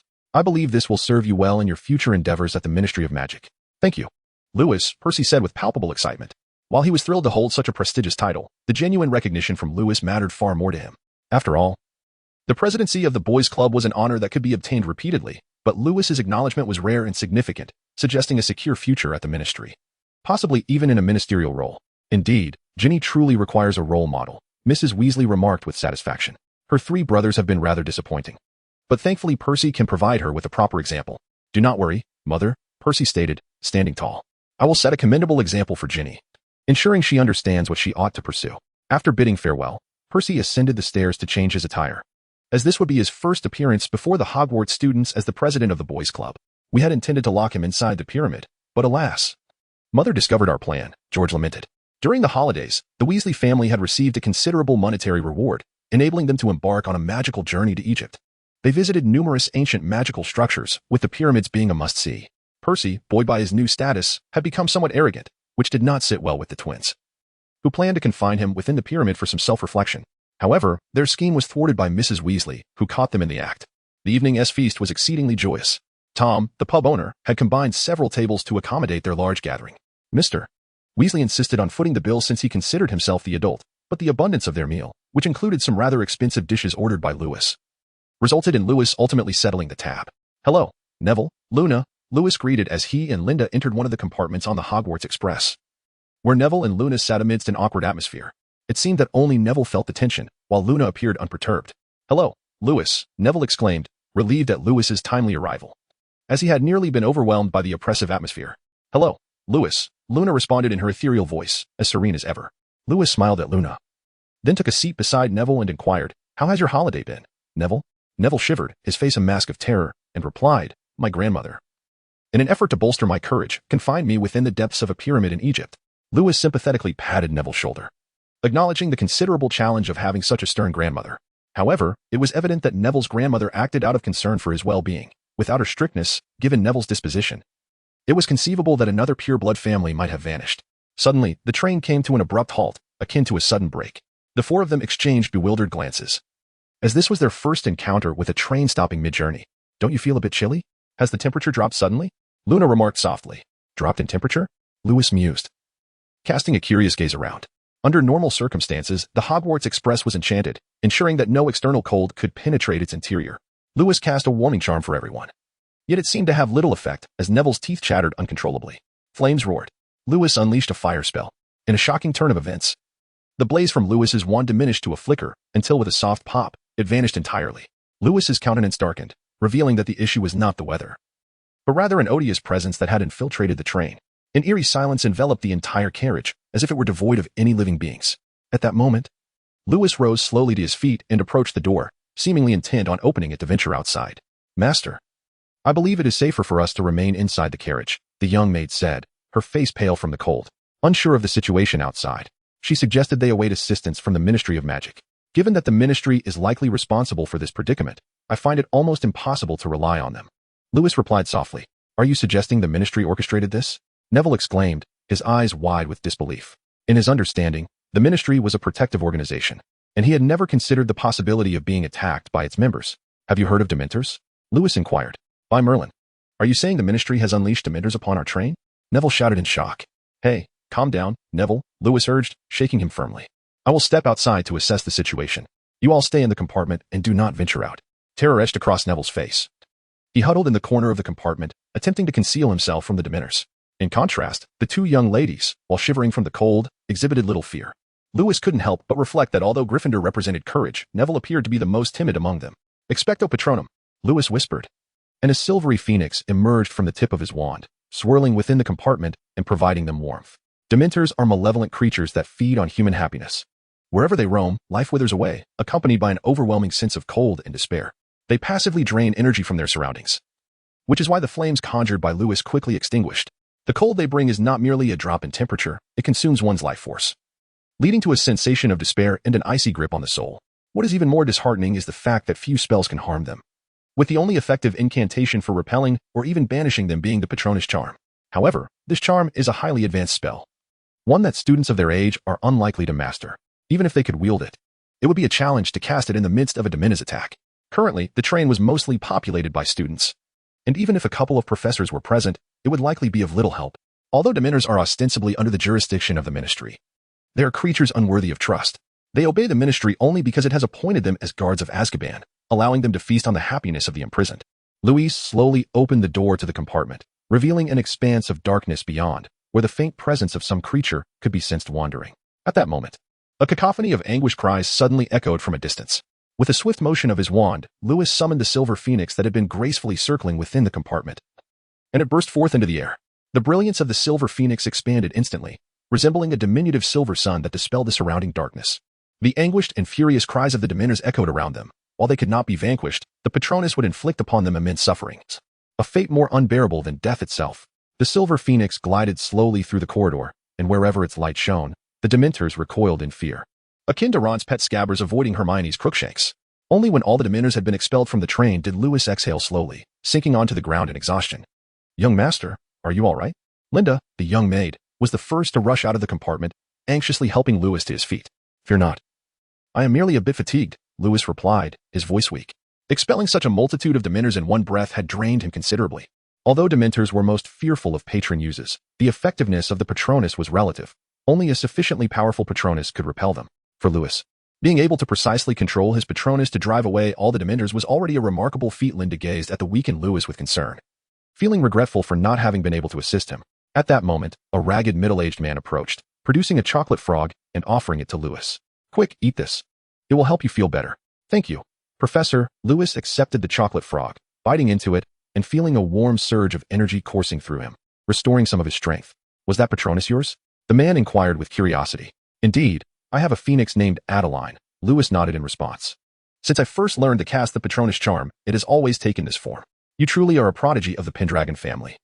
Achieving such prowess at such a young age, it surpasses what I accomplished in my youth," the man marveled, genuinely astonished by Lewis's capabilities. Though he held himself in high regard, he could not help but recognize the vast difference between his childhood and Lewis's current abilities. "You flatter me. I still have much to learn," Lewis smiled modestly. This was not mere politeness, he genuinely believed it. Even Dumbledore would not claim to have reached the pinnacle of magic, let alone Lewis at this stage. The journey of magic knows no bounds. It is characterized by an unwavering spirit of exploration. To think that one has no further need to learn does not imply that knowledge is absent. It merely signifies a reluctance to continue the pursuit of wisdom. "Fortunately, you managed to drive away the Dementors. I was pondering how to deal with them myself," the middle-aged man shrugged. While he could handle Dementors, it would take him some time, unlike Lewis, who had cleared them almost effortlessly. I have faith in your abilities to manage the Dementors, after all. One does not earn an invitation from Professor Dumbledore to teach the defense against the dark arts without possessing considerable skill, Lewis remarked, narrowing his eyes slightly. How did you know I am the new defense against the dark arts professor? Did Dumbledore inform you? The man asked, intrigued. Certainly not, Lewis chuckled. Our school changes its professors each year. Aside from defense against the dark arts, I cannot think of another subject that undergoes such frequent changes. The man was taken aback that Lewis had deduced this. He assumed that as an heir of a prominent family, Lewis would be kept informed of all matters, requiring only to memorize the information without engaging in deduction himself. Well, clever Pendragon, the middle-aged man chuckled resignedly. You should return to your compartment to rest. I must patrol the train. I suspect many little ones are quite frightened. With that, he waved goodbye to Lewis and Linda before hastily departing. Is he truly the new defense against the dark arts professor? Linda asked skeptically. Of course, besides students and teachers, who else could possibly board this train? Lewis shot her a glance, as if mocking the absurdity of her inquiry. The young maid huffed. True, no one else would board, but many Dementors could. This revelation rendered the moment awkward. Just when he had managed to create a dramatic atmosphere, it dissipated in mere seconds. Ahem. Lewis cleared his throat. Regardless, the Dementors have been driven away, and everyone is now safe. Observing Lewis's stiff transition of topic, Linda rolled her eyes in exasperation. Since the Dementors had launched their attack, the train, once lively, had descended into an eerie silence, broken only by the occasional muffled sob. As this oppressive atmosphere lingered, the train gradually approached Hogwarts. This was the most somber start to a school year Lewis had ever experienced. The banquet was filled with a sense of gloom, as if an examination was imminent. Even the whispers that occasionally broke the silence revolved solely around the earlier events on the train. Even Dumbledore, usually spirited at such gatherings, appeared unusually grave this time around. It was common knowledge that he was often referred to as the old madman, indicating how much he typically enjoyed the festivities. Subsequently, Dumbledore announced a piece of news that sent shockwaves through the entire school. The Ministry of Magic would be dispatching Dementors to guard the perimeter of Hogwarts until the capture of Sirius Black was achieved. Dementors do not adhere to school rules. If you are caught by one, the consequences will be dire, Dumbledore warned, casting a glance over the students. Lewis noted that his gaze lingered on Harry for a brief moment. Even with an invisibility cloak, they are relentless. The students erupted into fervent discussions, astonished that the school had invited Dementors to guard it. It was well known that they were creatures incapable of communication, and even their classification as living beings was debatable. Throughout this, Dumbledore maintained a serious demeanor, reportedly discontented with Fudge's decision to send Dementors to the school. Had the Ministry not insisted on intervening, Dumbledore would have long expelled those loathsome creatures. Young master, why would Fudge take such a risk? Is he not afraid of parents causing an uproar? Linda whispered. Most of the commotion would stem from the families of half-blood students. Do you think Fudge fears them? Lewis scoffed. He would not dare offend true noble families. But isn't he concerned about the Dementors attacking the students? Linda pressed. Of course he is. That is precisely why he only dares to do this while Dumbledore is present. If Dumbledore were absent from Hogwarts, do you believe he would have the audacity? Lewis smiled wryly. But isn't Dumbledore extremely displeased with Fudge's deployment of Dementors around Hogwarts? Linda inquired. That is merely Fudge feeling the pressure. Lewis spoke mysteriously. Pressure? What pressure? The young maid inquired, her curiosity piqued. As the ostensible leader of the magical realm, she could not fathom who could possibly exert pressure on Fudge. It is undoubtedly Dumbledore, Lewis replied with a wink. One is the Minister of Magic, and the other is the headmaster of a school. There seems to be no connection, does there? The maid said in confusion. You must understand that over 80% of the magical community wishes for Dumbledore to run for minister. Just imagine the pressure on Fudge, Lewis remarked with a cold smile. But that shouldn't be necessary. After all, Dumbledore has no desire to become the Minister of Magic, does he? The maid asked. But who can guarantee that? Lewis countered. Indeed. Even if Dumbledore had no intentions of seeking the position, Fudge would remain uneasy. It is akin to being an emperor while your ministers overwhelmingly support a valiant general. How could one sleep soundly in such circumstances? Then why doesn't Dumbledore firmly refuse? The maid pressed on. If he truly wanted to decline, Fudge could hardly compel Dementors to guard Hogwarts, could he? Precisely. If Dumbledore disagrees, not just Fudge, but even our family could not impose upon him. For the most powerful white wizard is not to be trifled with, even if he is no longer at his peak, Lewis lamented.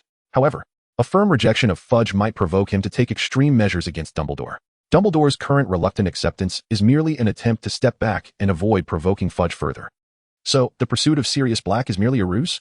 The maid asked, dissatisfaction evident in her tone, as she had long believed the Ministry was genuinely intent on capturing Sirius. What else could it be? A mere Sirius Black. And the Ministry is deploying around 100 Dementors for this endeavor, Lewis scoffed. Let us not forget that it was these very creatures that allowed Sirius to escape. If they could not contain him in prison, how could they manage in such an expansive area? Thus, the deployment of so many Dementors serves to intimidate Dumbledore? The maid asked incredulously. Indeed, Lewis shrugged. In my view, even if Voldemort were to stand before him, he would remain skeptical. believing it to be a ploy by Dumbledore to reclaim power. For Fudge, Dumbledore was his true nemesis, while Voldemort was merely a disruptive force. Silence, please. Dumbledore magically amplified his voice, for the students' discussions had become overwhelmingly noisy.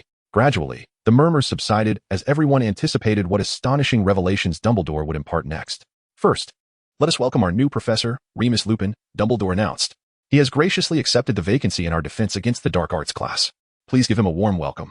The applause was sparse, as it seemed the students were not particularly excited. After all, the defense against the dark arts professor was changed almost annually. And it was no wonder they had grown accustomed to the arrival of new instructors each year. However, several students clapped vigorously. Likely those whom Professor Lupin had assisted on the train. In contrast, Snape's expression darkened upon hearing this news. Everyone knew of his long-standing desire to become the defense against the dark arts instructor, a pursuit that had never come to fruition, an open secret among the students. Some even speculated that he cursed each new teacher, leading to the annual turnover in the position. Additionally, we have a second new instructor this year. Dumbledore continued after the sparse applause for Lupin subsided. I regret to inform you that Professor Kettleburn, who taught care of magical creatures, retired at the end of last term to spend more time with his grandchildren. However, I am pleased to announce that filling this vacancy is none other than our familiar Rubius Hagrid, who has graciously agreed to take on this role while overseeing the Forbidden Forest. The corners of Lewis's mouth twitched. Although he had long anticipated that Hagrid would become the professor of care of magical creatures, he still found it difficult to accept the news upon hearing it. It was not that he harbored any dislike for Hagrid. Rather, Hagrid's approach to magical beings was genuinely unsuitable for most, considering not everyone possessed his considerable stature. Once Dumbledore announced the commencement of the feast, everyone eagerly indulged in their meals. They cast aside thoughts of Dementors and new professors, for what could possibly rival the importance of the feast before them. The following morning, as Lewis enjoyed breakfast in the Great Hall, he overheard the rumor that Harry had fainted from fear of the Dementors. It was not difficult to deduce that this was the doing of Harry's frenemy, Malfoy. After all, who else would spend their days obsessively monitoring Harry's every move? It was all in the name of love, wasn't it? Lewis, which of these classes, divination, arithmancy, or Muggle studies, do you think I can forego? Hermione approached Lewis with a question. Oh, Hermione, they all occur at 9 o'clock, even if you drop one. The other two will still conflict, Lewis replied, sipping his pumpkin porridge. Indeed, I merely wish to inquire which might suit me best, Hermione said, a hint of anxiety in her voice. Well, Muggle studies? Hermione, you grew up in the Muggle world. Do you really need to take that? Lewis asked incredulously, having never fathomed that someone from a Muggle family would purposefully enroll in a course about Muggles. Of course, there were those who sought credits. But Hermione was clearly not one of them. Her desire to learn was genuine. Absolutely. I am exceedingly curious about how wizards perceive the Muggle world, Hermione replied, her excitement palpable. Viewing the familiar world from a different perspective seemed rather fascinating, did it not? Watching Hermione's enthusiasm, Lewis quietly continued to sip his porridge, finding her sometimes perplexing. Hermione, your schedule is nearly full. Can you truly manage so many classes simultaneously? The house elf inquired, frowning at Hermione's timetable. Oh, don't be silly. Linda, how could I possibly attend all of them at once? I cannot split myself into pieces, can I? Hermione said in a fluster. Under the house elf's gaze, Hermione offered an awkward smile before hastily retreating to the Gryffindor table. Master, does Hermione genuinely wish to take so many classes at the same time? The house elf asked skeptically. If time permitted, Linda had no doubt that Hermione would complete every class. However, many of the courses Hermione selected were scheduled at conflicting times. Unless she could miraculously appear in 2 or even 3 places at once. Who knows? It's her choice, after all, Lewis replied nonchalantly. Lewis was certainly aware of Hermione's motivation for selecting her course schedule and recognized her capability to manage it. However, he considered it a deeply personal matter. She chose these classes of her own volition, rather than being coerced by anyone. After all, everyone possesses the right to determine their own way of life, does one not? As the divination class commenced, Lewis and Linda entered the classroom. This was Professor Trelawney's lesson. She was the granddaughter of a renowned seer and claimed to have inherited her grandfather's prophetic talents perfectly. Upon entering the classroom, Lewis realized it hardly resembled a typical learning environment. The space was filled with over 20 small round tables, and the overall ambience was rather dim. Lewis was not particularly fond of such an environment. He preferred sunlit afternoons spent sipping tea while basking in the warmth. Students trickled into the classroom in small groups, gathering around the round tables. They craned their necks, searching for the professor, wondering if she might have transformed into one of the many small tables, much like Professor McGonagall had done. However, to their disappointment, Professor Trelawney had not morphed into a table. Instead, she was merely draped in a dark cloak, concealed in a shadowy corner of the room. Linda gently nudged Lewis, signaling him to look to the left rear. When he turned, he spotted Hermione attentively observing Professor Trelawney. Master, Hermione truly came to class. Does this imply she genuinely intends to attend all her courses? The young maid inquired softly. Perhaps she has abandoned the other two classes in favor of this one? Lewis replied casually. Observing Lewis's nonchalance, the young maid puffed her cheeks in annoyance. Close your eyes and expand your thoughts. A mournful voice resonated through the room. Most students instinctively shut their eyes upon hearing the voice, with many experiencing goosebumps. Master, can she truly foresee the future? Linda asked with curiosity. Nearly everyone harbored an interest in the future. If one could glimpse it, many misfortunes could be averted. For instance, if one predicted that they might stumble while descending the stairs tomorrow, they could simply be more cautious and avoid the mishap. Foreseeing the future? Huh, Lewis scoffed. If anyone could genuinely predict the future, their family would have long since captured that individual, keeping them in a dungeon to serve as their oracle. Do you believe she is a charlatan? The young maid queried. This is not a matter of deception. Do you understand what prophecy entails? Lewis asked. Is it not the ability to foresee events that will transpire? The young maid responded. Then do you comprehend the meaning of a curse? Lewis continued. A curse? Is it not merely wishing ill upon someone? The young maid replied, puzzled by the sudden shift in topic. Have you never contemplated the distinction between the two? Lewis asked with a slight smirk. Of course there is a difference. One is prophecy, and the other is a curse. The young maid's voice trailed off as she suddenly realized that there seemed to be little distinction between the two concepts. Evidently, you have come to the same conclusion. In truth, prophecy and curse share an essence. I might predict that Weasley will trip tomorrow, or I could curse him to fall tomorrow. Both expressions ultimately convey the same outcome.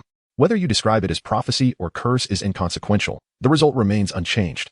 Then, are those so-called prophecies merely curses? The young maid asked incredulously, as Lewis's explanation nearly shattered her worldview. Indeed, one might interpret it that way. Lewis nodded. However, such curses cannot be uttered frivolously. Typically, the so-called seers enter a trance-like state during which they possess no awareness of their actions. And what is Professor Trelawney's current state? Linda inquired. She is merely feigning such a condition to create an aura of mystery. In reality, it is all a fade, Lewis replied, waving his hand dismissively. Upon hearing Lewis's words, Linda immediately lost interest in the class. Since prophecy was something one could not learn, there was no need for her to remain particularly focused. Meanwhile, Trelawney continued to feign an air of mystique, speaking in a manner that left most students bewildered, entranced by the atmosphere she had cultivated. Master, why would Professor Dumbledore permit her to teach at the school? The young maid asked, puzzled. After all, her grandfather was indeed a famous seer. And the school requires such a course to fulfill credit requirements, does it not? Lewis chuckled. Certainly, this course does provide an easy avenue for earning credits. The young maid agreed with a nod. Who knows, under her tutelage, we might actually produce a few great seers at our school. Lewis winked. The young maid shot Lewis an exasperated glance, recalling that he had just claimed prophecies were uttered in an unconscious state, with the individual having no recollection afterward. Now, he suggested that she could instruct others, which seemed to him a blatant deception. I must inform you that the divination course you have chosen is the most challenging of all subjects. Professor Trelawney's voice rang out clearly once more. She pretended to adjust her shawl before continuing. I must make it clear that divination requires both insight and innate talent. If you lack these qualities, I fear there is little I can do. In this field, the knowledge found in books will only teach you a fraction. Lewis observed Hermione's expression, which was marked by astonishment. It was evident that she was somewhat bewildered by knowledge unattainable through books. Many wizards excelled in matters of triviality, such as sudden disappearances. Yet none possessed the ability to glimpse into the future. Professor Trelawney, with an air of superiority, gazed intently at each student and suddenly inquired of Neville. You, my dear, how's your grandmother? I believe she is well, Neville replied, his voice trembling with trepidation. If I were you, I would not hold such an optimistic view. Professor Trelawney remarked with a tone of regret, as though something unfortunate had befallen Neville's grandmother. Neville, startled by her words, sat quaking in his seat. We shall learn to interpret tea leaves this semester, Professor Trelawney continued, and in the second chapter, we will delve into palmistry. By the way, dear, she addressed a female student, be wary of a red-haired man. The girl cast a panicked glance at Ron before hastily moving her chair as far away from him as possible. After all, he was the only red-haired male in the classroom. In the summer term, Professor Trelawney paused, surveying the room. We will begin studying crystal balls, assuming we have completed our lessons on the omens of flames. Unfortunately, February will bring an epidemic of influenza that could hinder our lessons, and I may lose my voice. Oh, but there is something even more tragic. One among us will depart forever. Her words cast a heavy pall over the classroom. Yet Professor Trelawney seemed oblivious to the somber atmosphere. She paired the students to interpret each other's tea leaves. My dear sir, I find that Professor Trelawney has a peculiar fondness for misfortune, a young maid remarked as she interpreted Lewis's tea leaves. I concur. It appears she yearns for others to encounter calamities, thereby validating her prophecies, Lewis replied, exasperated. Some seers predict positive outcomes to bring joy, while others, like Professor Trelawney, revel in foretelling misfortunes, relishing the rare occasions when they are correct. Unfortunate. My dear, this portends ill. Professor Trelawney suddenly shrieked. Lewis cast a glance towards Professor Trelawney, who was holding a returned teacup, and exclaimed loudly, "That is a dog in the graveyard, my dear, a most formidable omen, a harbinger of death." At that moment, Hermione rose and approached the back of Professor Trelawney, observing the tea leaves in Harry's cup. "I do not believe this is ominous, Professor," Hermione calmly stated. Professor Trelawney turned her head, her expression clearly one of disdain as she regarded Hermione. "Forgive me for saying so, dear, but I find you lacking in keen insight or any particular gift," Professor Trelawney retorted with palpable disdain. "Excuse me, but when will you determine whether I am to meet my demise?" Harry said with evident frustration, feeling the gaze of his classmates, who now seemed reluctant to look at him, as if fearing some ill fortune might rub off on them. "Let us conclude today's lesson here," Professor Trelawney mumbled. "Yes. Please gather your belongings and exit the classroom in an orderly fashion." The students silently returned their teacups to Professor Trelawney, packed their bags, and slowly left the classroom. Unlike other classes, there was a conscious effort among them to distance themselves from Harry, even Ron. "Before we meet again," Professor Trelawney said, "I wish you good luck. Oh, my dear," she pointed at Neville, "you will be late for your next class. And remember to complete your assignments." The trio descended the stairs side by side, a stark contrast to their usual chatter. This time, an oppressive silence enveloped them. Typically, Harry would walk in the center, flanked by Ron and Hermione, but now Ron was beside Hermione, deliberately distancing himself from Harry. Lewis and Linda trailed behind, making their way to Professor McGonagall's classroom for the next lesson, Transfiguration. "What is the matter? Has something happened?" McGonagall inquired, having just transformed from a cat back into her human form. "I used to receive applause for that. Could it be that my transfiguration has faltered?" The atmosphere in the classroom remained rather dull, with the students seemingly indifferent to the spectacle. "Professor, we just finished Professor Trelawney's divination class," Hermione remarked. "Oh, very well." McGonagall sighed. "Let me guess, which one of you is destined to meet your demise this year?" "It's me, Professor." Harry gloomily raised his hand. "Professor Trelawney foretold that I would leave everyone forever." "And me?" Neville sobbed. "She said my grandmother isn't well.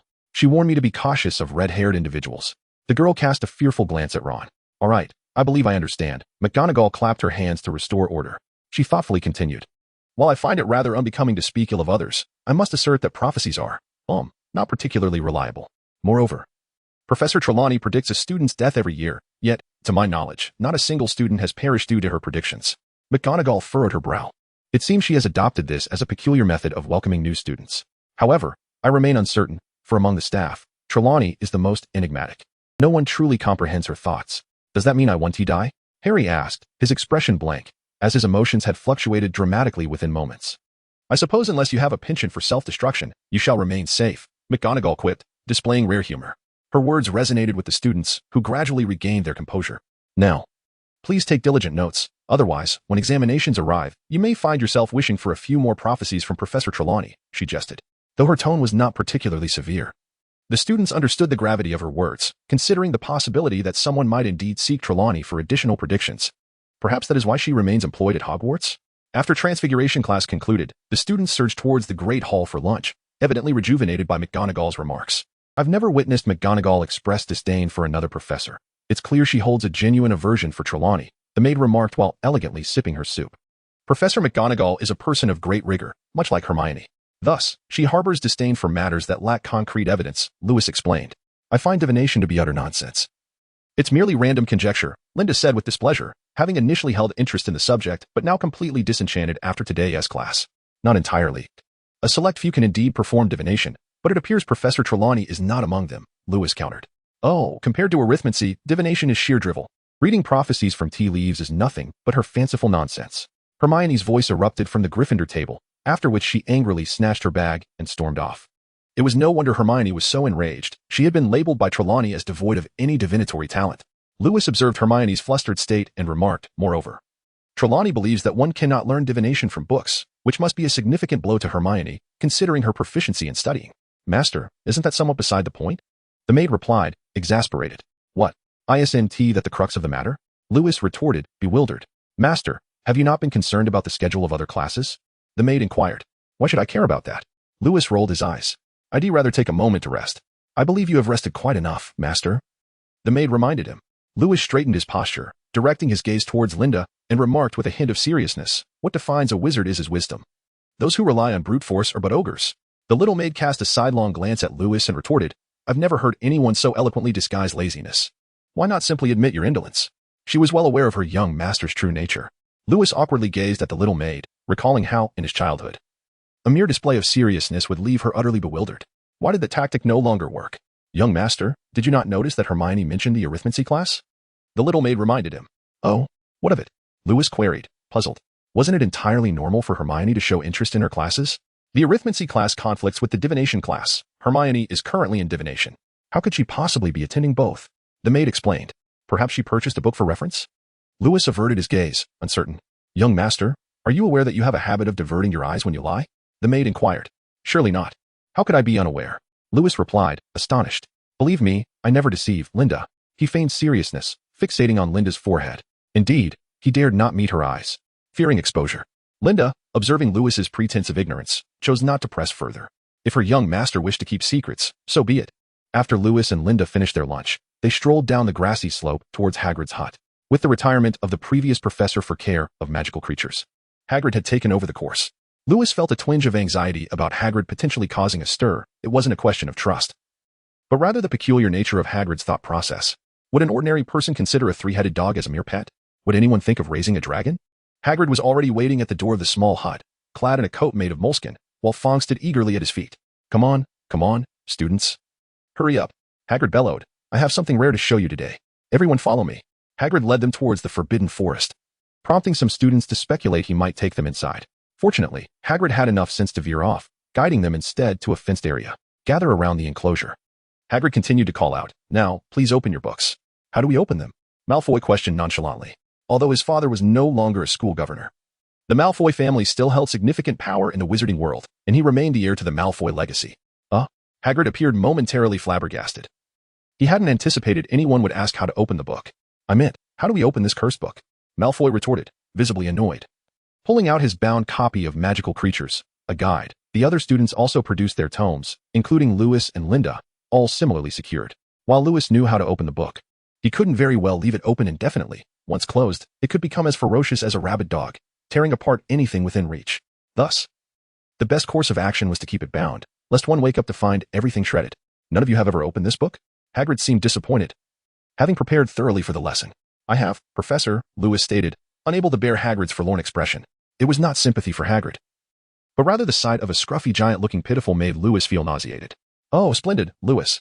Oh, I mean, splendid, Pendragon, Hagrid exclaimed, visibly thrilled that someone could open the book, greatly boosting his spirits. Please explain it to everyone, Pendragon, Hagrid insisted, his serious demeanor rendering his large face rather comical. You merely need to stroke the book's spine gently, Lewis replied nonchalantly, as if stating a simple arithmetic fact. Precisely, splendidly articulated, Hagrid joyfully declared. Slytherin, 5 points. He was still adjusting to the newfound role of professor, feeling the pressure of pleasing Dumbledore while managing to reward points for the house. Oh my. Who would have thought we merely needed to stroke its spine, that is, before it bites off our hands, Malfoy scoffed at Hagrid. My father would never permit such dangerous books to be distributed to students. I suspect he will write to the Minister of Magic about this. Although Lucius Malfoy had stepped down from the board, he maintained strong ties with the ministry, arguably more so than before.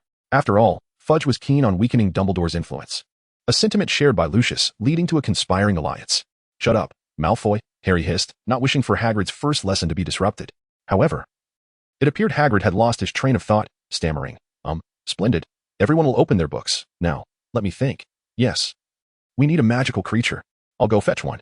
Hagrid rambled off towards the enclosure, leaving the students behind. By Merlin's beard, that oaf has become a professor. It seems Hogwarts is truly declining. My father suggested I attend Durmstrang long ago. I ought to seriously consider it, Malfoy remarked, clicking his tongue. Malfoy, if you wish to go, I can certainly provide a recommendation, Lewis stated coolly. Malfoy immediately fell silent. He may have felt free to insult Harry or even the professors, emboldened by his family's influence, but he dared not be arrogant before the more formidable Pendragon family, especially given his own inferiority in stature. With a light chuckle, Lewis reflected on the essence of nobility in the so-called pure-blood families. They exhibit a tendency to prey on the weak while shying away from confrontation. Had they not adhered to such a principle, their lineage would have long since crumbled, perhaps even extinguished. Even one as formidable as Voldemort would never be capable of challenging the entire magical community single-handedly. His method was a gradual insidious infiltration, ensnaring others to serve as his minions. Were he to confront them directly, a single spell from each wizard would have reduced him to ashes. All right, everyone, look over here. Hagrid boomed as he returned to the enclosure, his voice ringing out. Come and behold these magnificent creatures. They are utterly enchanting. With palpable excitement, Hagrid ushered forth a group of wondrous beings. The students gasped in astonishment, revealing a stark disparity in their aesthetic appreciation, for most had never encountered such peculiar creatures before. These beings possessed the body of a horse, complete with hind legs and a tail, yet their forelimbs, wings, and heads were those of an eagle. The claws on their forelegs measured half a foot in length, exuding an aura of menace. Each creature bore a thick iron chain around its neck, held firmly in Hagrid's grasp as they followed him leisurely into the enclosure. "Behold the hippogriff," Hagrid exclaimed, waving enthusiastically at them. "Aren't they stunning?" Though the initial sight of this half-horse, half-bird creature might evoke discomfort, one couldn't help but marvel at the resplendent and shimmering coat of the hippogriff, from feathers to fur. Each creature showcased a unique palette of colors, ranging from gray and bronze to pinkish speckled hues, as well as glistening chestnut and the deepest black akin to ink. Although Lewis was acquainted with the hippogriff, perhaps due to the peculiarities of the world he originated from, he had long held the belief that it was a result of an illicit liaison between a horse and an eagle. Well, the notion that a horse and an eagle might engage in such indiscretions is not entirely implausible. Hagrid, somewhat bashful, rubbed his hands together and suggested that if anyone wished to step closer for a better look. Yet, the students remained rooted in place, none daring to approach the fearsome creature. As for Lewis, he recalled his disdain for all aerial vehicles, not a lack of talent, but rather contempt. "First and foremost, you must understand that hippogriffs are exceedingly proud," Hagrid explained, adding that their tempers could be quite volatile. "Do not attempt to humiliate them, or you may find yourself in grave danger." Meanwhile, Malfoy whispered with his cronies, Goyle and Crabbe. Lewis could wager all his galleons that they were conspiring on how to sabotage the lesson. "Wait for the hippogriff to make the first move," Hagrid continued. "This is a matter of basic courtesy, understood? Approach it, bow. If it bows back, you may touch it. However, should it not reciprocate, it would be wise to retreat swiftly. Its claws are not merely for decoration. Who would like to volunteer first?" Hagrid asked, his tone hopeful. He was eager to make a good impression on his inaugural lesson, having gone to great lengths to procure the hippogriff, a challenging feat indeed. Yet, even Harry and his friends hesitated. After all, their lives were at stake. If the hippogriff were to react violently, who would they turn to for justice? Hagrid's terrifying introduction, coupled with the hippogriff's imposing appearance, left them all reluctant to step forward. "Is there truly no one willing to give it a try?" Hagrid implored, sounding quite forlorn. "I'll do it," Harry finally declared. "Harry, don't forget your tea leaves," Ron reminded him from behind. Ignoring Ron's warning, Harry vaulted over the fence and approached Hagrid. "Well done, Harry," Hagrid beamed. Had Harry not taken the initiative, Hagrid would have been at a loss on how to proceed. "Now, let us see how you handle Buckbeak." He unfastened one of the hippogriff's chains, leading it away from its companions. The students outside the enclosure gasped, while Malfoy squinted, eager not to miss the spectacle of Harry's potential demise. "Now, Harry," Hagrid whispered, "you have locked eyes with it. Do not blink. If you do, it may deem you untrustworthy." Nervously, Harry gazed at the hippogriff before him. Despite Hagrid's admonition, beads of sweat trickled down his brow, stinging his eyes and adding to his discomfort. "Right," Hagrid encouraged. Now, tears began to well in Harry's eyes, yet he resolutely held back from blinking. Buckbeak swung its sharp head, its brown-slitted pupils glaring menacingly at Harry. Logically, Harry understood that exposing the back of his neck to such a fearsome creature was unwise. Yet Hagrid's instructions compelled him to comply. He quickly bowed and then raised his head. Buckbeak, the proud hippogriff, maintained its lofty posture, showing no inclination to lower its head. All right, Hagrid said, a hint of concern in his voice. "Now, step back slowly and appear relaxed to everyone's astonishment." Buckbeak suddenly lowered its head, bending its scaly knee in a gesture of bowing even more elegant than Harry's. "Splendid work, Harry," Hagrid exclaimed, exhilarated. This signified the successful first step of his teaching endeavor. "Now you may attempt to touch it. Remember to do so gently." Lewis perceived Harry's reluctance to approach Buckbeak. Yet, unwilling to hurt Hagrid's feelings, he steeled himself for the encounter. As anticipated, Buckbeak reveled in Harry's gentle caresses, behaving as docile as a kitten, thoroughly enjoying the affection of its master. Almost all the students erupted in cheers, regarding Harry as a hero in that moment. Subsequently, Hagrid encouraged Harry to mount Buckbeak for a flight around the arena, which left Lewis feeling quite disgruntled. Did Harry possess an innate proficiency in the art of flight? "Well done, Harry," Hagrid exclaimed, his face flushed with excitement. "Now, who else would like to give it a try?" Inspired by Harry's success, the other students were eager to follow suit, their anticipation palpable. Meanwhile, Lewis regarded his peers with a sense of indifference. He held no interest in their antics.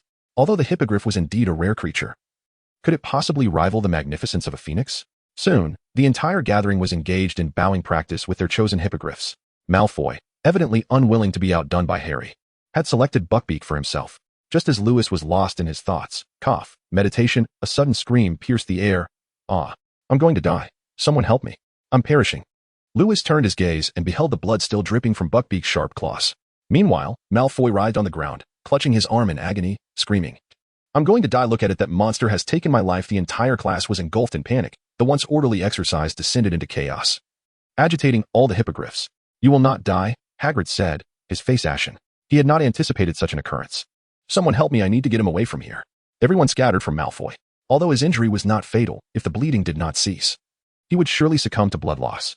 It was a self-inflicted predicament, akin to knowing one should not run a red light, yet doing so anyway. Only to blame the other driver for the collision. Quickly, recover. Lewis stepped forward, casting a spell upon Malfoy. However, the effect was minimal. The bleeding slowed slightly, barely noticeable. Lewis understood that the claws of the hippogriff possessed a magical severing effect, rendering the damage inflicted by Buckbeak's claws difficult to mend with spells.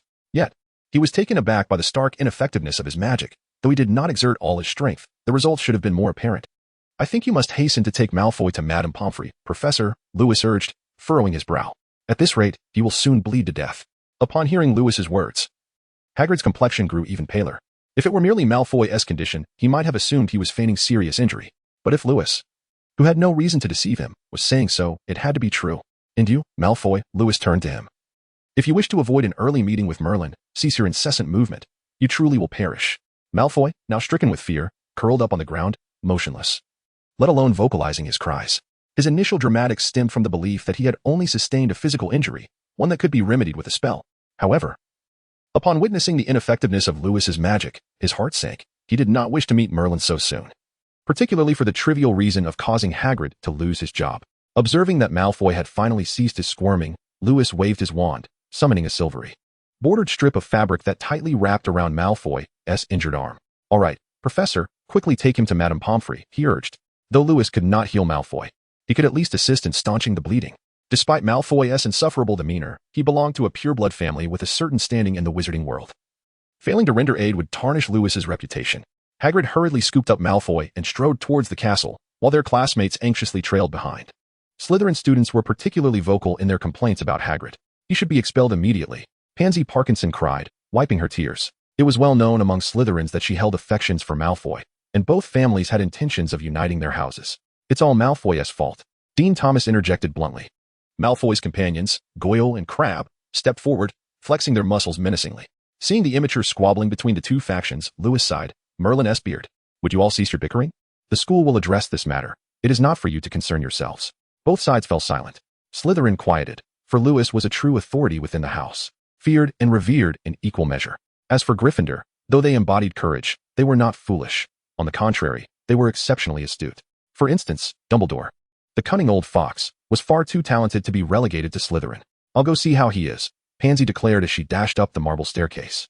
Though Slytherin students ceased their quarrel with Gryffindor, they continued muttering disparaging remarks about Hagrid on their way back to the common room. It was their first encounter with such a bloody scene. Sir, do you think they will expel Hagrid?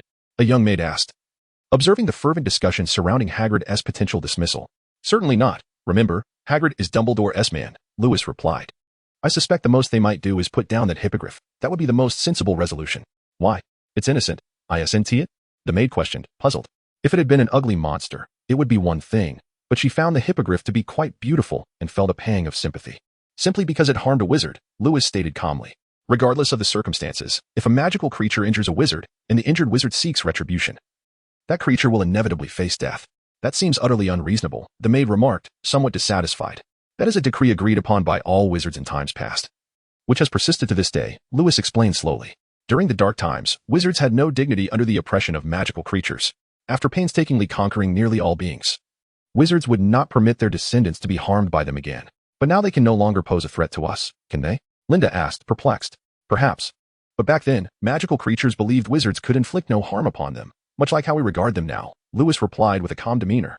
Are you suggesting they might attempt to reclaim their status? Linda asked incredulously, though it was highly improbable, given that all magical creatures were under the scrutiny of wizards. Lewis elaborated, if there exists even the slightest possibility, the Ministry of Magic would undoubtedly eradicate them. Can't we coexist amicably? Linda inquired. Not a chance. Lewis asserted emphatically. This is a matter of racial integrity, not something that can be altered by the whims of a few individuals. Besides, would you treat the turkey on your plate kindly? The magical creatures of old were accustomed to being seen as food by wizards, and wizards had grown accustomed to viewing magical creatures as inferior beings. Thus, reconciliation seemed nearly impossible. Then can we not protect it? Linda asked. Of course, as long as I desire it. The Malfoy family will certainly not deny me this favor. Lewis stated confidently. This was not arrogance, but a matter of fact. The larger the family, the more considerations they had, and sometimes a lone individual had less to fear than the collective. Thus, Lewis was certain that the Malfoy family would grant him this favor. To fall out over such trivial matters would be unbecoming of a prominent family. However, he remarked, I shall not act in such a manner. Just as the Malfoy family would not offend Lewis over such inconsequential issues, he too would not offend them over matters entirely unrelated to him. Although he bore no fear of the Malfoys, he deemed it unworthy of his time and energy, regardless of one's prowess or the might of one's lineage. Adherence to the rules of the game is paramount. Those who disregard them have long been united against and extinguished. Upon hearing Lewis's words, the young maid ceased her pleas to save Buckbeak, for her momentary surge of sympathy was overshadowed by the potential repercussions for her master. Now, let us prepare, this evening. We shall visit Hagrid, Lewis announced. Visit Hagrid? But have we not chosen to abstain from this affair? The maid inquired, perplexed. To her mind, if they had resolved not to partake in the matter, there seemed little purpose in meeting Hagrid. You have misunderstood. I merely stated that we would not assist Buckbeak. Not that we would neglect Hagrid, Lewis clarified. Is there a distinction? She questioned. What do you suppose is the reason behind Dumbledore's unwavering regard for Hagrid? Lewis inquired enigmatically. Truth be told, Hagrid is rather foolish and often careless. Entrust him with 10 tasks, and he is likely to mismanage 9. The only commendable quality he possesses is loyalty. Yet does Dumbledore lack loyal individuals? The young maid paused, recognizing the validity of Lewis's assertion. Indeed, the value Hagrid brought was markedly outweighed by the troubles he incurred. Dumbledore seemingly spent each year resolving myriad issues stemming from Hagrid, with the rewards scant in comparison to the efforts expended. Perhaps Dumbledore is simply nostalgic? The maid ventured uncertainly. Even the most nostalgic would not tolerate repeated disturbances, particularly of significant consequence, Lewis retorted, rolling his eyes. Moreover, if Dumbledore were truly so sentimental, he would surely have been eliminated long ago. The maid nodded. Lewis's reasoning was sound. In this world, there exists neither unprovoked affection nor unmerited animosity. Thus, if Dumbledore holds Hagrid in such high esteem, it must indicate that Hagrid possesses undisclosed advantages. Without a doubt, Lewis asserted. His ability to effortlessly forge alliances with magical creatures and procure nearly every magical ingredient is already a worthy investment. As the heir to a distinguished family, one instinctively considers whether any endeavor might yield benefits for their lineage. As for those who casually speak of defying fate and slaying deities, if they are not the protagonists, they are destined to perish within mere chapters, mere supporting characters in the grand narrative. Lewis possesses a clear understanding of his own position and capabilities. However, it is imperative for him to recognize the extent of his abilities.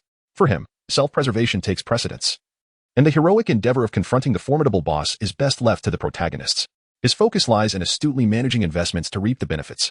After dinner that evening, Lewis cast an invisibility spell on both Linda and himself, rendering them unseen to others. He employed a modified version of the spell, refined by his father, which Mr. Pendragon had specifically taught him after he had previously been caught during a nocturnal escapade, ensuring that he could wander the night with peace of mind. Lewis and Linda cautiously approached Hagrid's door, fortunate that they encountered no one along the way, which allowed them to move swiftly. Lewis knocked on Hagrid's door, and a flustered voice called from within, Please wait a moment, I will open the door shortly. Hagrid, with his disheveled hair, opened the door and, upon seeing Lewis, let out a slow sigh of relief. Come in, Lewis, Linda. As Lewis and Linda entered Hagrid's quaint little hut, he discovered 4 teacups resting upon the table. Although it was presumed that Hagrid was alone, Lewis's eyes glinted mischievously as he chuckled. Are you not coming out? Must I personally invite you? Silence enveloped the room, rendering it as if Lewis were conversing with the air itself. If that is the case, then I shall summon you, he murmured, brandishing his wand. Sand and stones, arise. In an instant, Harry, Hermione, and Ron materialized from the shadows of the corner. Hello, Lewis, Harry greeted awkwardly. I didn't expect to see you here. What a coincidence. Since it is such a fortunate encounter, why did you not come out to say hello? Lewis inquired with a smile. Harry, unable to articulate a response, found himself at a loss. What could he say that they had intended to emerge, but Ron had restrained him and Hermione, resulting in their missed opportunity? The relationship between Ron and Lewis was already strained. What if a confrontation ensued? We thought it was someone else, and we were frightened of being discovered, hence we hid. Hermione quickly clarified. She too wished to avoid any altercation between Ron and Lewis. Although it was more likely that Ron would end up on the receiving end of Lewis's wrath, Lewis waved his hand dismissively, indicating that he was not concerned. He turned to Hagrid and inquired, How about you, Hagrid? Have they done anything to you? Not yet, but I believe it is merely a matter of time, Hagrid lamented. You might soon encounter the professor who was expelled on his very first day. It shouldn't be that severe. After all, it's his own predicament, Lewis reassured him. But he belongs to the Malfoy family, Hagrid said despondently. Madame Pomfrey clearly healed him, yet he insisted on her wrapping him in bandages. P.S. Just pretending. Madame Pomfrey can mend any injury. Harry retorted indignantly. Last year, when I had no bones in my arm, Madame Pomfrey fixed it right up. Let alone a minor injury like Malfoy's. I bet he is doing it on purpose. Indeed, but others may not see it that way. Hagrid lowered his enormous face. And the Board of Governors must have heard about it. They likely think it inappropriate for me to teach such an advanced class on the first day. I should have started with something like flobberworms instead. I merely wanted to surprise everyone on the first day. It's all my fault. I'm unworthy of being a professor. The students are witnesses. It's because Malfoy disregarded your advice that it turned out this way. It has nothing to do with you, Harry insisted urgently. I believe Professor Dumbledore is already aware of this situation, Lewis remarked. That's a relief. There is nothing to worry about, Hermione said with ease. Professor Dumbledore will surely vindicate Hagrid. I fear the matter may not be so straightforward, Lewis cautioned. What do you mean? Hermione asked, puzzled. After all, the Malfoys are a prominent family, and everyone tends to show them a certain deference. Moreover, the governor's children attend Hogwarts. They certainly wouldn't want the next victim to be one of their own, Lewis explained. But this isn't Hagrid's fault. He shouldn't be blamed, Harry argued. Certainly, it is not Hagrid's fault. But who said the governors are reasonable people? Lewis queried. If matters could be resolved through reason, what need would there be for the Ministry of Magic? Harry opened his mouth but ultimately said nothing. Indeed, as Lewis had pointed out, the world was not one where mere reason sufficed. Tears streamed from Hagrid's dark, small eyes as he tightly embraced Ron and Harry, burying his head in sorrowful weeping. Though Ron and Harry wished to break free from Hagrid's grasp, they could only relent, seeing him so heartbroken. Even though it was more likely that they could not escape at all, Lewis observed the flushed faces of Ron and Harry. Realizing just how tightly Hagrid must have embraced them, he felt immensely grateful not to have stood beside Hagrid. Otherwise, he might have suffered a similar fate, a bear hug that could potentially fracture his bones. He considered that he might soon be the one heading to Pomfrey's office. On Thursday morning, Malfoy made his entrance into the potions classroom, which was situated in the dungeons, midway through the lesson, strutting in with an air of arrogance. He sported his arm heavily bandaged and suspended by a sling, resembling a valiant hero returning from the battlefield. What happened, Malfoy? Pansy Parkinson inquired, her face alight with infatuation. Does your arm still hurt terribly? Oh, indeed. Malfoy feigned bravery, as if he had narrowly escaped death. Take your seats, Snape drawled lazily. Were it any other student, they would have likely faced Snape's wrath, complete with deductions and detention. However, Malfoy was exempt from punishment, as Snape, the head of Slytherin, consistently favored his own house, with Malfoy receiving particularly preferential treatment. Whispers circulated that the Malfoy family had lavished Snape with an abundance of galleons, accounting for his tender care towards Malfoy. Professor, Malfoy called out, I require assistance to chop these daisy roots for my arm. He raised his bandaged arm for emphasis. Wesley, assist Malfoy with his daisy roots, Snape commanded, as though it were a matter of course. Ron's face turned crimson as he approached Malfoy and, in a hushed tone, remarked, Your arm is perfectly fine. You're just pretending. Malfoy ignored Ron, lifting his chin imperiously and retorting, Wesley, did you not hear the professor? Hurry and chop these daisies for me. Ron seized a small knife, dragging Malfoy's daisy roots before him, and commenced to chop haphazardly. Although he was compelled to follow Snape's instructions, he had no intention of executing them well. Professor, Malfoy drawled in a syrupy tone, Wesley has ruined my daisy roots. They are utterly unusable. Snape turned, slowly approaching them. Fixing his gaze on Ron as he spoke, Wesley, exchange your daisy roots with Malfoy's. But sir, Ron protested anxiously, having just spent considerable time meticulously preparing his own roots. Swap them now. Snape interjected, not allowing Ron a moment to respond. Reluctantly, Ron pushed his neatly chopped roots in front of Malfoy and took the latter's unsightly roots for himself. Additionally, sir, I require someone to peel this fig for me. Malfoy's voice dripped with malice. Potter, you shall assist Malfoy with peeling the fig. Snape cast a disdainful glance at Harry, a look reserved solely for him. No other student could provoke such contempt. In light of Ron's earlier misfortune, Harry wisely took Malfoy's fig and swiftly peeled it, finishing in no time. As the three engaged in their mutual animosity, Neville encountered yet another mishap. Known for his chaotic tendencies and potions, Neville struggled immensely in this subject and was filled with dread at the sight of Professor Snape, exacerbating his predicament. Following the prescribed steps, the potion's expected color should have been a vivid, radiant green, yet Neville's concoction turned a dismal orange. Orange, Longbottom. Snape scooped a spoonful of the potion and deliberately poured it back into the cauldron, ensuring all could see the orange hue. Please enlighten me, child. Is there anything that can penetrate that thick skull of yours? Was it not clear enough? A mere mouse's spleen is required. I believe I mentioned that only a drop of leech juice would suffice. What am I to do with you, Longbottom?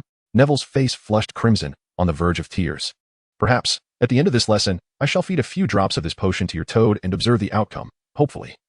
This will motivate you to brew properly, Snape stated coldly, then strode away from Neville's desk. Although Snape departed, Neville remained visibly terrified, scarcely daring to breathe. Ultimately, it was Lewis who stepped in to assist him in correcting the potion. Snape noticed but refrained from comment, as he had never expected Neville to manage the potion independently. Even if Neville brewed a toxic potion, he could concoct an antidote without difficulty. Thus, while Snape's threat of experimenting on Neville's toad was genuine, it did not imply a desire to harm Neville's pet. As a master of potions, failing to counteract the poison brewed by a third-year student would undermine his expertise. When the class concluded, the students filed out of the dungeon classroom. As Lewis and Linda walked forward, Linda spotted Hermione ahead. She intended to greet her. But in the blink of an eye, Hermione vanished. Young master, did I perhaps miss? Just a moment ago, I believed I saw Hermione in front of me. Yet now she has inexplicably disappeared. The young maid rubbed her eyes, uncertain of her observation. The throng of students during the class break made it difficult for her to ascertain if it truly was Hermione. Perhaps you are mistaken, with so many people around. It could have been someone with a similar silhouette to Hermione, Lewis replied casually. Oh, my apologies. At that moment, Hermione's voice floated from behind them. It turned out that she was panning behind them, her backpack having torn, scattering books all over the ground. This was hardly surprising, considering she was laden with a dozen volumes. Why are you carrying so many books, Hermione? Linda inquired, perplexed. I recall that this afternoon. You have only our defense against the dark arts class together with us. Surely, these books are not necessary? Yes, indeed. Hermione replied vaguely, offering no explanation for her burden. I truly hope there is something delicious to eat at lunch. I am absolutely famished. With that, she gathered her belongings and proceeded toward the hall. Young master, do you not find Hermione rather peculiar? Linda asked. She was just in front of me. Yet suddenly she appeared behind, and she carries an excessive number of books, some of which conflict with class timings. That is not entirely unfathomable. After all, Hermione has a penchant for reading, does she not? Lewis shrugged in response. The young maid cast a surprised glance at Lewis before slowly asking, Young master, do you perhaps know what is truly going on with Hermione? What are you speaking of? Lewis feigned ignorance. Are you aware of why Hermione has become so strange? The maid pressed further. Strange? I do not perceive anything unusual about her, Lewis replied with astonishment. Madam has recently inquired whether you are genuinely diligent in your studies at school, the maid stated calmly, delivering a disquieting revelation. Lewis awkwardly glanced at Linda, sensing that the little maid was quite displeased with him for concealing matters from Hermione. If this continued, he would undoubtedly face reprimand from his mother. Well, it's really not a significant issue, Lewis stammered. Is it truly so trivial that it warrants her secrecy? The little maid remarked softly. It appears that only the two of you are aware of this, not even Potter or Weasley. This is your secret, is it not? Absolutely not, Lewis denied. Hermione indeed has something to keep confidential, but she never disclosed it to me. I've merely inferred it from her behavior. It is not a secret shared between us. I see. I had thought it was a secret between you two. The maid's tone softened. You are overthinking it. That could never be the case. Lewis said with a wry smile, relieved to have narrowly avoided being unjustly implicated. Master, I heard that the Ministry of Magic is to award you the Order of Merlin? The little maid suddenly inquired. Indeed, that is correct, Lewis replied. How remarkable, the little maid marveled. It seems you will become the youngest recipient of the Order of Merlin. That is hardly anything. It is merely a third-class award, Lewis chuckled. Nonetheless, it is quite an achievement. At your age, no one else has received such an honor. The maid said with a hint of admiration, if it were not for the Ministry's desire to maintain its image. My act of saving a compartment full of young witches and wizards would at least warrant a second-class Order of Merlin, Lewis scoffed. The Ministry's decision to confer a third-class Order of Merlin upon Lewis was not due to his heroics, but rather a superficial justification they concocted. Acknowledging the Dementors' attack on the train would severely tarnish the Ministry's reputation, so they would never admit to it. Lewis's third-class award was merely the result of compromises among the prominent families. It is worth noting that the prestige of the Order of Merlin is exceedingly high. Even Lockhart, from the previous semester, constantly boasted about his second-class Order of Merlin. Even Dumbledore, after dedicating his life to the Ministry, only received a first-class award. Prior to Dumbledore, the first-class Order of Merlin had only been awarded posthumously. Thus, it is generally understood that the highest honor a wizard can achieve is the second-class Order of Merlin. Therefore, for Lewis to receive a third-class award at his age is indeed a remarkable feat. Lewis and Linda hurried to their defense against the dark arts class, which was taught by the professor they had encountered on the train. However, upon their arrival in the classroom, they discovered that the professor had yet to appear. Consequently, they took out their quills and notes, settling into their seats to engage in conversation. After a while, Professor Lupin finally entered the classroom, a faint smile gracing his face as he placed a tattered old trunk upon the podium. His attire was quite shabby, a stark contrast to the flamboyant decorations of Lockhart from the previous year. Good afternoon, class, Professor Lupin announced. Please put away your textbooks, as today's lesson will be a practical one. All you need is your wands. As he mentioned the practical nature of the lesson, the students recalled the disastrous first practical class from the previous year with Lockhart. Merlin S. Bearded had been a calamity. Lockhart had brought a cage of tiny creatures to class and released them. Aside from Lewis and Linda, everyone else had been thoroughly distressed. Noticing that the students had tucked away their books, Professor Lupin said, All right, please follow me. The students rose, filled with apprehension and curiosity, and followed him out of the classroom. As he led them through the empty corridors, they happened upon Peeves, the mischievous poltergeist, who was attempting to stuff a piece of gum into a keyhole. It was not until Professor Lupin approached Peeves that the poltergeist looked up and began to sing loudly. Lupin the Mad, Silly fool Lupin, a big fool. Although Peeves was notorious for his pranks, he maintained a certain respect for the teachers, as Lewis had never witnessed him insult a professor before. The students watched Professor Lupin closely, eager to see how he would respond. To their surprise, he retained his cheerful demeanor. If I were you, Peeves, Lupin said amiably, I would remove that gum from the keyhole, or else Mr. Filch won't be able to get in to retrieve his broom. Professor Lupin spoke as if he had not just been mocked by Peeves. Filch, the Hogwarts caretaker, was known for his foul temper, and not a single student harbored any fondness for him. Even rivals like Harry and Malfoy shared a common disdain for Filch. Peeves, however, scoffed at Professor Lupin's words, spitting derisively at him. Lupin sighed softly, then slowly drew his wand. This is a rather handy little charm, he informed the students. Please pay close attention to how I perform it. He pointed his wand at the airborne Peeves and uttered, Wadawasi. With a whoosh, the gum flew out of the keyhole and lodged itself in Peeves' nostrils, causing him to tumble over and curse as he scurried away. Absolutely splendid, sir. Dean Thomas from Gryffindor exclaimed in admiration. Thank you, Dean, Professor Lupin replied gently, then sheathed his wand and continued leading the way. As they set off once more, the students no longer regarded Professor Lupin with skepticism or distrust. In their eyes, he was the most formidable defense against the dark arts professor they had encountered thus far. Typically, the students were accustomed to being tormented by Peeves, but this was the first time they had witnessed him being driven away, which only heightened their admiration for Professor Lupin. To them, being able to vanquish Peeves was an impressive feat. Upon reaching the staff lounge, Professor Lupin finally halted. Please, step inside, he instructed, opening the door and stepping back. The staff lounge was a long room adorned with wooden paneling, filled with mismatched old chairs. Only one teacher occupied the room, Snape. Seated in a low armchair, he turned his head with a cold smirk as the students entered. Just as Professor Lupin was about to close the door behind him, Snape interjected, Don't close the door, Lupin. I believe it would be best if I did not witness this firsthand. With that, he stood and strode past the students. By the way, Lupin, Snape halted, a sneer appearing on his face. Perhaps no one has informed you, but there is a student in your class named Neville Longbottom. I advise against assigning him any complex tasks unless Miss Granger is present to assist him. Neville's face turned crimson as he lowered his head, striving to appear invisible. Professor Lupin raised an eyebrow and replied, I am counting on Neville to help me with the first lesson. I believe he will excel. Those words of trust from Professor Lupin only deepened Neville's embarrassment, as it was the first time a professor had expressed confidence in him. None had ever said such a thing before. Snape's lips twitched, but he ultimately refrained from saying anything further as he exited the lounge, slamming the door behind him. Now, please proceed into the room, Professor Lupin instructed. Inside, there stood a dilapidated old wardrobe where teachers typically stored their spare robes. As Professor Lupin approached the wardrobe, it suddenly began to move on its own, banging against the wall. There is no need to worry, Professor Lupin reassured the students, noticing many retreating in fear. It's merely a boggart. There is nothing to be afraid of. However, most students felt precisely the opposite. Neville gazed at Professor Lupin in terror, remembering that Lupin had just mentioned needing his help for the first class.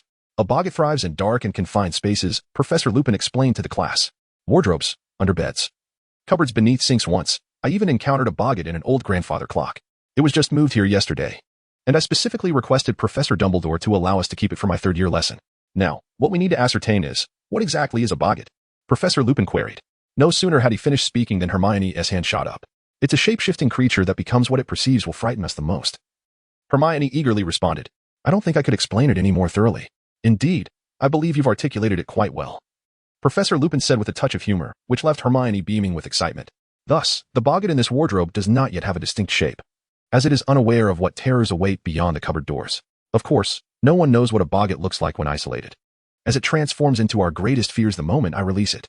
This means Professor Lupin deliberately slowed his speech, hoping someone would continue. Neville, with his head down, mumbled, trying to pretend he hadn't heard the question. Clearly, Professor Lupin, unlike Snape, had no intention of embarrassing anyone. Harry, are you aware of the significant advantage we possess in the presence of a boggart? Harry was momentarily taken aback, as Hermione beside him was lifting her arm high. He had not anticipated that Professor Lupin would direct a question at him. Perhaps it's because there are so many of us that it doesn't know what form to take. Harry replied uncertainly, lacking the correct answer, relying solely on the earlier explanations provided by Professor Lupin and Hermione regarding the boggart. However, he quickly became convinced of his correctness when he noticed Hermione beside him dejectedly lowering her arm. Very astute, Professor Lupin remarked, emphasizing that the most effective strategy against a boggart is to confront it in pairs, which would surely confuse it. Should it take the form of a man-eating skeleton or perhaps a slug? I recall an instance when a slug encountered two individuals, one terrified of snakes and the other of fish, thus transforming into a half-fish, half-snake, rendering it utterly comical rather than fearsome. The incantation to repel a boggart is deceptively simple but necessitates a formidable will. What truly vanquishes a boggart is laughter. You must compel it to transform into something that you find exceedingly amusing, Professor Lupin instructed. Let us first practice the incantation without wands. Ridiculous. Ridiculous. The entire class chimed in unison. Excellent, splendid, Professor Lupin affirmed, but this is merely the preliminary stage. Relying solely on this spell is insufficient. Now, it is your turn. Neville. The wardrobe continued to tremble, yet Lewis seemed to shake even more. He hesitantly approached, as if he were to be bound to a cross for immolation. Well done. Neville, Professor Lupin encouraged. Now, let us address the most crucial aspect. What do you fear most in this world? Neville's lips quivered, yet he emitted not a sound.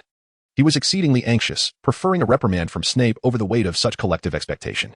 At the very least, he did not wish to disappoint the professor who had shown him such support. Observing Neville on the verge of tears, Professor Lupin exhibited no trace of impatience.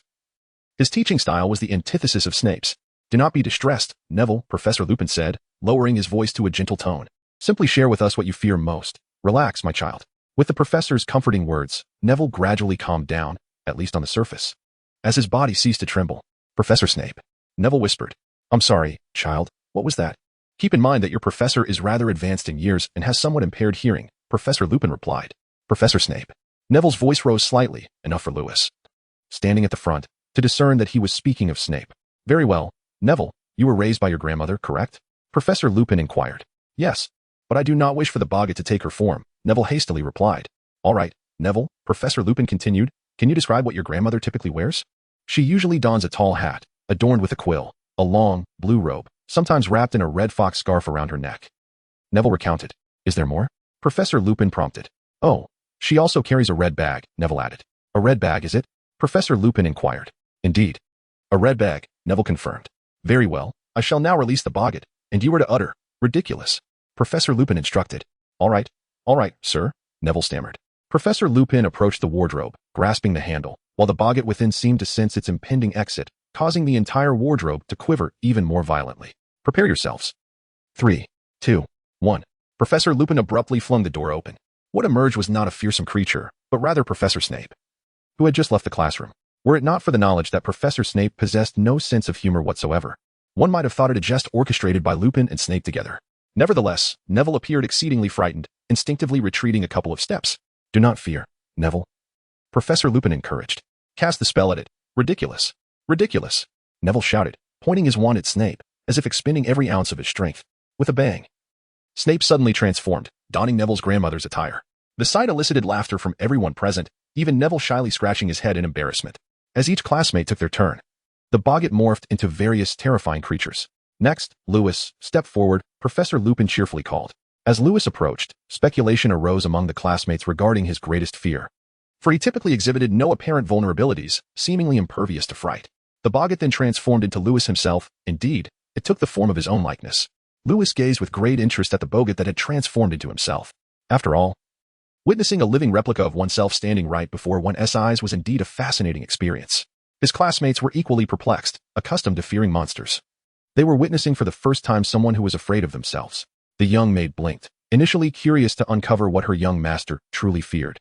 As over the years spent with Lewis, she had not disowned any particular fears he possessed. Lewis stared at the boggart that had transformed into his likeness for a while. Feeling somewhat bored, he pointed his wand at the boggart and exclaimed, ridiculous. Instantly, the boggart morphed into a comical clown, amidst the perplexed expressions of everyone present. Lewis returned to his group. Sir, why would you fear yourself? The young maid inquired curiously. I don't believe it's because I fear myself, Lewis pondered before responding. It is likely that the boggart cannot perceive what I truly fear. The boggart can sense the deepest fears within your mind, but if you shield your thoughts, it becomes powerless. Are you suggesting that this is due to your mental shielding technique? The maid asked. Indeed, Lewis replied. I suspect that Snape is not so dull as to wait for us in the common room. He must also be practicing the mental shielding technique with the boggart. I understand, the maid exclaimed, enlightenment dawning upon her. The mental shielding technique is not one that everyone can master, yet this spell is quite simple. While mastering the mental shielding technique is indeed the most effective solution, the majority of individuals are unable to achieve it. Thus, this spell was devised to assist wizards in dealing with boggarts more effortlessly. Before long, the defense against the dark arts class became the favorite of most students, with only a few, like Malfoy and his cohorts, continuing to speak ill of it. The Slytherin students generally looked down upon Professor Lupin, regardless of how engaging or practical his lessons were. Look at the state of his robes. Even my house elf dresses better than he does. Malfoy constantly berated Professor Lupin for his tattered attire. However, aside from the Slytherin students, others did not disdain Lupin's robes, despite their putting stains and considerable wear. His subsequent lessons proved to be just as lively and enjoyable as the first. After studying the boggart, they proceeded to learn about the redcaps. Grotesque little creatures resembling goblins that lurked in places where blood had been shed, such as the dungeons of the castle.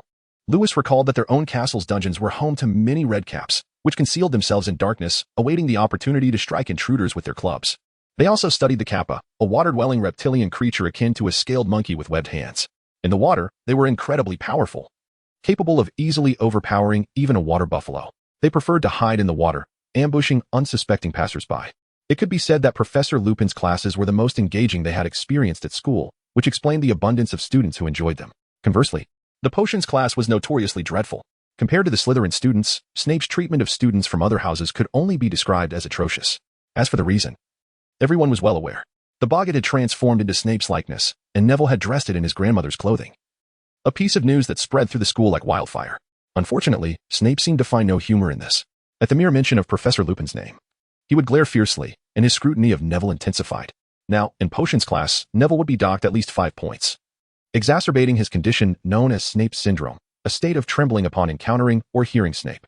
Lewis had repeatedly suggested that he seek a form of mental therapy from Madame Pomfrey, while both classes were taught by new professors. The Care of Magical Creatures class was hardly anyone's favorite compared to Defense Against the Dark Arts. Following an exhilarating first lesson, this class quickly became exceptionally dull.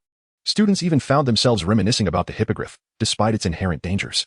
Hagrid seemed to have lost all confidence in teaching this class, as they repeatedly learned how to care for flobberworms, a task Lewis deemed the most tedious in existence. Were it not for the need to consider Hagrid's feelings, he would have long since dozed off, for the temperature near the Forbidden Forest was quite pleasant. Thus, amidst the tranquility of life, October came swiftly upon them. Having officially advanced to their 3rd year, they would be allowed to visit Hogsmeade for the upcoming Halloween. Hogsmeade was a small village inhabited entirely by wizards, with not a muggle in sight. All wizards relished the opportunity to visit Hogsmeade during their leisure time, where they need not conceal their identities or lower their voices when conversing. As Lewis enjoyed his breakfast, Hermione angrily took a seat beside him and began to eat the breakfast laid out before them. "Hermione, I believe you may be in the wrong seat," Lewis remarked, holding a half-eaten piece of bread. "The Gryffindor table is over there. I am not Harry." "I know, Lewis," Hermione retorted, her cheeks puffed with indignation. "I simply wanted to have breakfast here." Observing Hermione's clenched teeth, one would be foolish to believe she merely sought a meal. "All right, who has offended you?" Lewis set down his half-bread. "Was it Harry? The Weasleys? Ron is being overly dramatic. He believes Crookshanks is out to murder his rat." Hermione fumed. "Lewis, Crookshanks is a cat. Isn't it normal for it to eat rats?" "Precisely." Hermione nodded. "But he thinks Crookshanks is targeting his rat. He has been bullying Crookshanks." "Well, I think Ron could seize this opportunity to acquire a new pet." Lewis shrugged. "After all, he has always complained about his rat, hasn't he?" Lewis recalled how Ron had always expressed disdain for his pet rat. He believed that the rat, Scabbers, had already been passed down from several of his older brothers, considering it nothing more than a discarded item, while he yearned for an owl instead.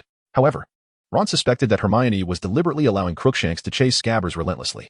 "Weasley must have a persecution complex," Linda interjected. "Indeed, I share that sentiment," Hermione concurred. Thus, the two girls engaged in a fervent discussion, disparaging Ron. Lewis, pleased with the quiet, leisurely resumed his half-eaten bread. After their meal, they attended Transfiguration class, which was held jointly with Slytherin and Gryffindor. Hermione, along with Lewis and Linda, made their way to the classroom, eager to avoid Ron for even a second. Though Hermione was supposed to sit beside Ron, she chose to sit closely next to Linda instead. Once class concluded, Hermione pondered aloud, "Oh, I must remind Harry to ask Professor McGonagall if he can go to Hogsmeade," and hurried over to Harry. Yet, moments later, Hermione returned, her face visibly flushed with anger.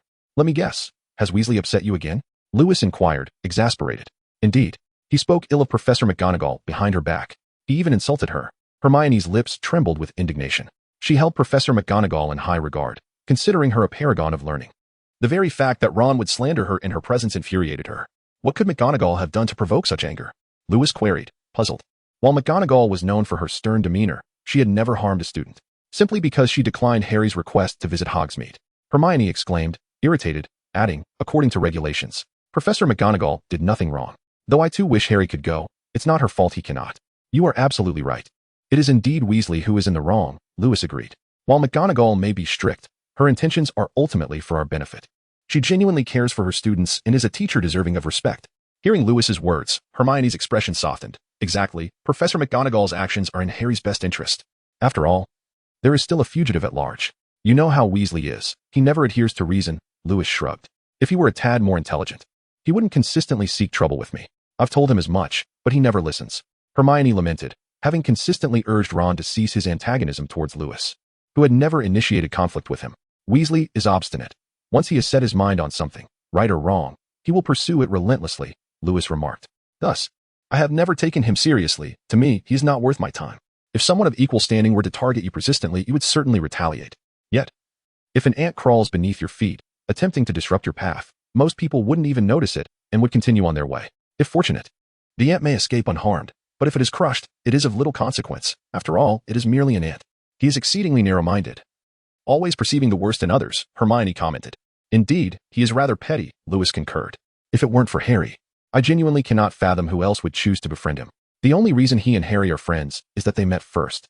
So, I have no intention of acknowledging him unless he apologizes, Hermione declared resolutely. I suspect he will soon be inclined to apologize to you, Lewis replied, for without your help, he would undoubtedly struggle to complete his assignments. Hermione chuckled at Lewis's remark. Indeed, as he had suggested, if she were to ignore Ron, he would most likely apologize by the end of the day, given that his and Harry's assignments were largely copied from her work. Despite her efforts to encourage them to write independently, she often relented at the last moment, allowing them to borrow her notes. With her spirits lifted, Hermione headed towards the Gryffindor common room, while Lewis observed her retreating figure, stroking his chin thoughtfully. What are you pondering, sir? The maid inquired suddenly. I am contemplating how such an exceptional student as Hermione could possibly befriend Harry and Ron, Lewis replied, somewhat perplexed. I suspect that aside from them, she has few friends within Gryffindor, the maid remarked sympathetically. Lewis pondered for a moment, recognizing the truth in his thoughts. After all, exceptional individuals often become the targets of envy, and Hermione, being merely a young girl, yearned for companionship. It was only natural that she would cherish the friendship of two who did not shun her for her academic prowess. Young master, there's an announcement summoning us to the hall, the young maid declared as she entered Lewis's private chamber. What is the matter? Lewis inquired, bewildered. What had initially been a delightful evening soiree had left him satiated and reclining on his bed, with his eyes half closed. He drifted in a blissful state between wakefulness and slumber, relishing the moment. Under ordinary circumstances, the maid would never disturb him at such an hour. Yet now, she had the audacity to summon him to the hall, despite the late hour when students were theoretically prohibited from leaving their dormitories. It is an order from Headmaster Dumbledore. He has commanded all students to assemble in the hall, the maid explained. What lunacy is this old madman up to now? Lewis grumbled, his mood soured. Anyone would feel irked when abruptly roused from a nearly slumbering state. It was one thing to be called to class, but this was clearly a time for repose. Lewis, with a disgruntled expression, strolled towards the great hall alongside Linda and other Slytherin students. Along the way, they encountered students from the other three houses. It seemed that the situation was indeed quite grave. Even during last semester's basilisk attack, Dumbledore had not summoned all students to the Great Hall under such circumstances. The sole reason for Dumbledore's actions was his belief that this was the only way to ensure the students' safety. Lewis felt a slight seriousness settle in his heart. After all, whatever had prompted Dumbledore to take such measures was certainly not trivial. We need to conduct a thorough search of the castle, Dumbledore informed all the students. At that moment, Professors McGonagall and Flitwick closed all the doors to the Great Hall. For your safety, I fear you may have to spend the night here. I expect the prefects to guard the entrances to the hall, and I entrust the management to the heads of the student council. Should anything occur, please report to me immediately. He turned to Percy, who appeared quite serious at that moment, instructing, send a ghost to deliver messages. After taking a couple of steps, Dumbledore suddenly halted. I believe you will need these. With a flick of his wand, hundreds of purple, fluffy sleeping bags appeared on the floor. Wishing you all sweet dreams. Dumbledore exited, closing the door behind him. As soon as he left, the Great Hall filled with animated chatter. Gryffindor students shared the recent news with their peers from other houses, and within a mere minute, nearly everyone understood why Dumbledore had insisted they all sleep in the hall together. My goodness, did Sirius Black truly infiltrate the school? The young maid inquired incredulously. The evidence is before us, is it not? I doubt Peeves would dare deceive Dumbledore, Lewis replied nonchalantly. Are you not the least bit curious about how he eluded the Dementors' watch? Or how he bypassed the school's very defenses? The maid pressed. Evading Dementors is hardly remarkable. He has done it once before, has he not? Lewis countered. As for the school's defenses, let us not forget he was once a student at Hogwarts. I suspect his knowledge of the school rivals that of the Weasley twins, who frequently roam the night. The maid pondered this, conceding that while it sounded impressive, if Sirius Black had found a way to evade the Dementors, it was plausible that he could circumvent the school's defenses as well, considering no one knew how well he had come to know the castle during his time as a student. Now, there is a pressing issue at hand, Lewis stated gravely. What is it? The maid inquired, puzzled. I cannot bear to sleep in a sleeping bag, Lewis declared with righteous indignation. While I would also prefer you to have your own private chamber, I doubt Dumbledore would permit you to return to your quarters under these circumstances, the maid replied. I had anticipated such minor inconveniences. Lewis proclaimed with a hint of pride, waving his wand to reveal a tent that materialized on the floor. This. You actually brought a tent? The maid's eyes widened in astonishment. Are you not in awe of your master's ingenuity? Lewis responded, holding his head high. The maid stepped into the tent, only to emerge moments later, stating, I truly admire you, my lord. Then, with a tinge of regret, she added, if only you had brought something to fill the tent with, I would have been more impressed than by merely bringing the tent itself. Louis's once proud smile abruptly froze. He had indeed only thought of bringing the tent, neglecting everything inside it. He had instructed his house elf to prepare a tent, but failed to mention the need for its contents. The house elf, being rather literal-minded, had complied without question. In truth, I only brought out the tent to cultivate a camping atmosphere. Otherwise, wouldn't it seem rather dull? Louis remarked, determined to maintain his facade, even if it meant doing so while kneeling. However, others are regarding you with rather peculiar expressions, the young maid pointed out. That is merely jealousy. A blatant manifestation of envy, Louis declared with pride. Yet, they are pointing and whispering about you, the maid continued. That is their admiration for me. Louis replied without a moment's hesitation. But, before the maid could finish her thought, Louis interrupted, asserting, enough. I know they envy me. That is all that needs to be said. With that, he promptly burrowed into his sleeping bag. The maid, observing Louis who was deliberately snoring, could only roll her eyes in exasperation. After caring for him for so many years, she had never realized he snored. Every hour, a different teacher would patrol the hall to ensure the students' safety. Around 3 in the morning, most of the students had succumbed to slumber when Dumbledore entered. Louis, how about a cup of hot cocoa if you find yourself unable to sleep? Dumbledore suggested, standing before him. Ah, Professor, since you are aware that I am not accustomed to sleeping bags, why must you insist I sleep in the hall? Louis grumbled as he sat up. I apologize, but this is for your safety. You wouldn't want to open your eyes only to find Black staring back at you, would you? Dumbledore replied. That is true. I have no interest in waking up to a disheveled old man, Louis muttered, adding, though I wouldn't mind if it were a beautiful woman. I imagine if it were a beauty, your little maid would have thrown her out before she even entered, Dumbledore quipped. Louis smiled awkwardly, recognizing that Dumbledore's words were not without merit. He recalled a certain incident from the previous year when a young Slytherin girl attempted to deliver a love letter to his room in the morning, only to have it discarded by a house elf outside the common room. Ahem. Professor, please, do share what is on your mind. I must inform you that insufficient sleep tends to sour my mood, Louis stated. I wish to inquire whether your family possesses any methods to evade Dementors, Dumbledore asked. Evade Dementors? Louis replied, perplexed. To my knowledge, that is nearly impossible. If it were you, Professor, I would believe you could forcibly break the Dementors barrier. However, managing to evade them entirely seems beyond anyone's capability. I share your sentiments, Dumbledore agreed. I doubt Sirius Black possesses the strength to elude detection by the Dementors. It is far more likely that he has discovered some means to deceive them easily. Perhaps he utilized the secret passages within the school? Louis suggested. That seems implausible. For as the headmaster, I retain certain privileges, such as knowledge of all the secret passages, Dumbledore replied with a wink. Well, it appears you are rather supportive of the students' nocturnal escapades, Louis remarked with resignation. With a headmaster like you, how could students possibly resist mischief? No. I never claimed to support it, Dumbledore countered. The school rules explicitly prohibit students from wandering at night. Yet, the rules do not state that the headmaster must seal off all secret passages, do they? No wonder so many students hold you in such high regard. You truly care for their well-being, Louis mused, acknowledging Dumbledore's balancing act of fostering student vitality while safeguarding their safety.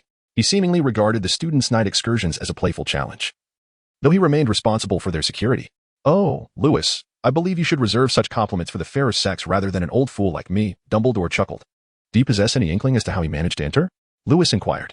Frankly, I do not know, Dumbledore admitted. While the headmaster has certain privileges, I have always believed that students' creativity far surpasses my own. You still regard Black as one of your students? Louis asked. Indeed, no matter how he has changed. He remains my student, Dumbledore replied earnestly. I have never blamed him. I only hold myself accountable for not guiding him properly in the past. Observing the sincerity in Dumbledore's expression, Louis felt assured that he spoke the truth. Dumbledore truly viewed all his students as his own children. When they erred, he attributed the fault to his own failure to educate them. So, have the Dementors discovered anything on their end? Louis queried. No, they have found nothing, Dumbledore replied, his tone tinged with dissatisfaction. Did they request to come in and search? Louis pressed. Certainly, they demanded to search the school, Dumbledore stated, his voice slightly strained. However, as long as I am headmaster, I shall never permit them to cross the threshold of this school. It seems their guarding the perimeter is your greatest concession to the Ministry of Magic, Louis remarked. Were it not for the board's insistence, I would never allow the castle to resemble Azkaban, Dumbledore said, frowning. Indeed, the current state of Hogwarts does not differ significantly from Azkaban, both being patrolled by Dementors. The sole distinction is that the students are not harmed by them. After all, many board members had children enrolled at the school, and they sought to protect their offspring. I have considered this, for the safety of children is paramount, Dumbledore expressed, his expression complex. Although he harbored a profound disdain for Dementors, he found himself compelled to utilize them for the castle's protection.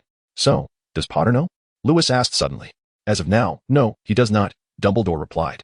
Do you plan to keep this from him indefinitely? Lewis stated. This matter is deeply relevant to him. He deserves to be informed. No, Lewis. I have never intended to deceive Harry. Dumbledore adjusted his glasses. I merely have not taken the initiative to tell him, but I have never hindered his knowledge of it. Isn't that a roundabout way of deceiving him? Lewis rolled his eyes. The most powerful white wizard fears a mere minion of Voldemort. Sirius is my student, not anyone's minion. Dumbledore said calmly. He simply found himself at a crossroads in life.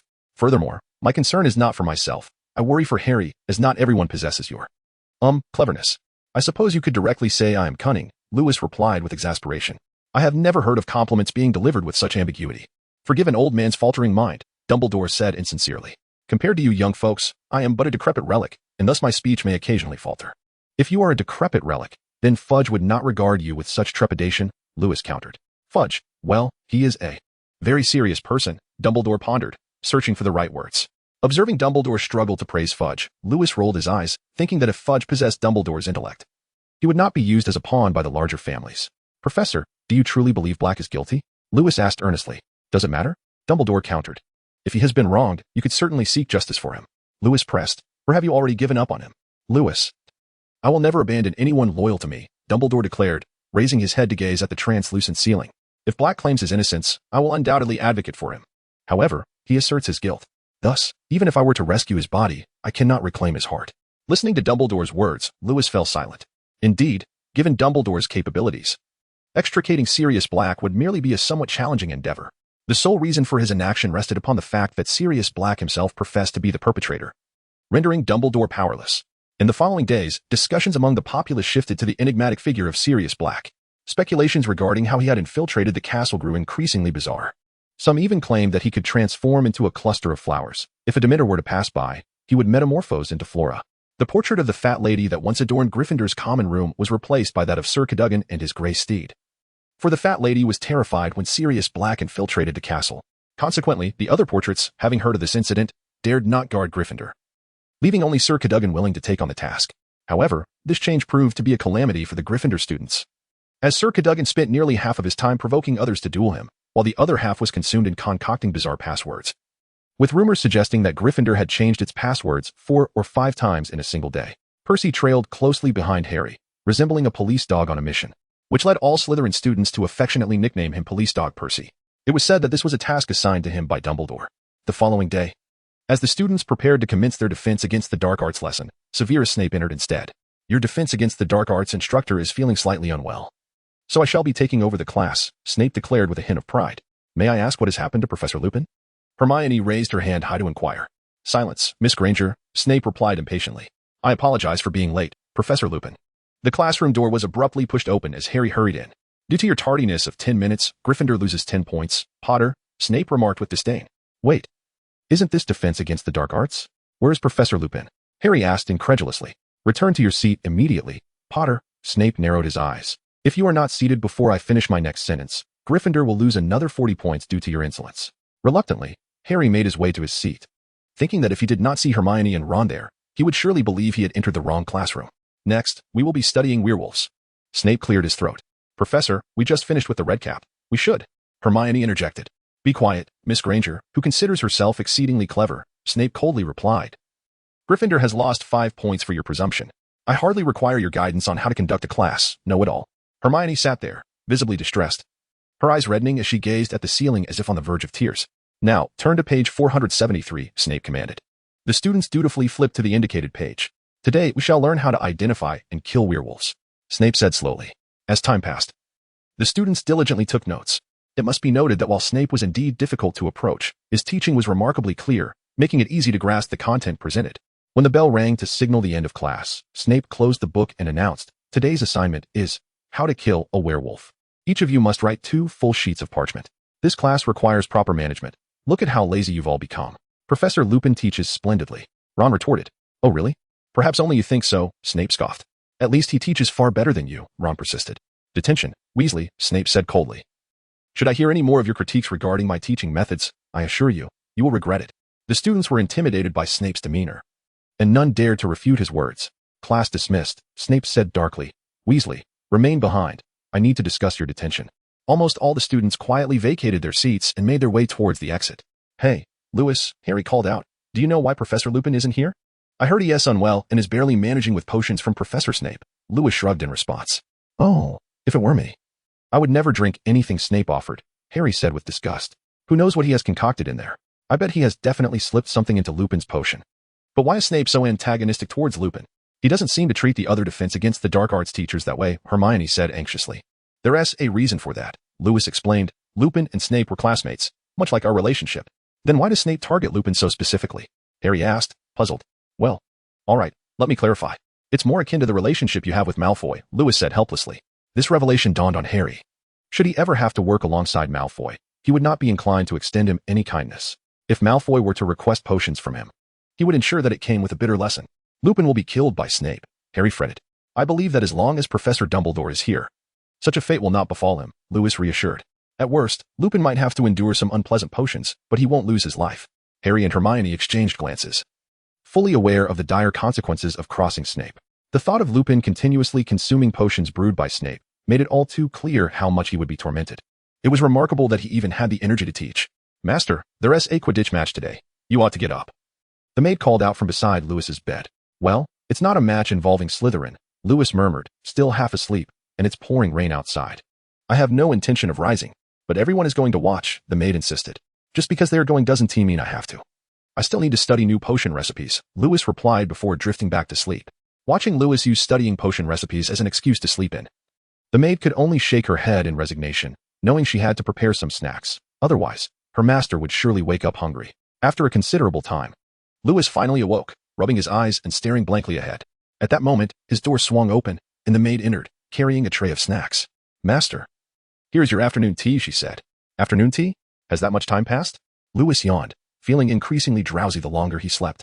Indeed, master, the maid replied. And the Quidditch match has concluded. Oh, let me guess. Gryffindor won, right? After all, Harry has quite a talent for catching the snitch. Lewis remarked while enjoying the treats the maid had brought. Gryffindor did win, but Potter nearly lost his life, the maid reported. Potter nearly lost his life? Lewis exclaimed in surprise.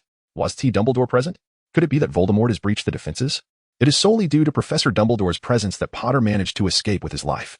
The maid mentioned that the Dementors, who were supposed to guard the castle's exterior, inexplicably entered the fortress. Dumbledore was infuriated by this turn of events. It was the first time I had witnessed such fury from him. As the maid spoke, a flicker of fear danced in her eyes.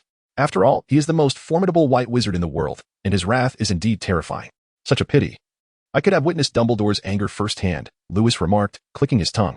The maid cast a helpless glance at her young master, acknowledging that while he possessed many admirable qualities, he thrived on chaos. After finishing his afternoon tea, Lewis decided to visit Harry, as they could be considered friends. Hi, how are you, Harry? Lewis greeted as he approached Harry's bedside. I'm okay, just my broom, Harry said sadly, glancing at a bag beside his bed. I'm sorry, Harry.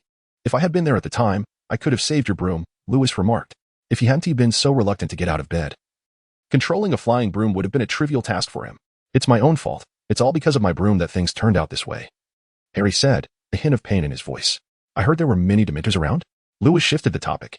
Indeed, they all came in for some reason, Harry shivered, indicating he was quite frightened by the Dementors.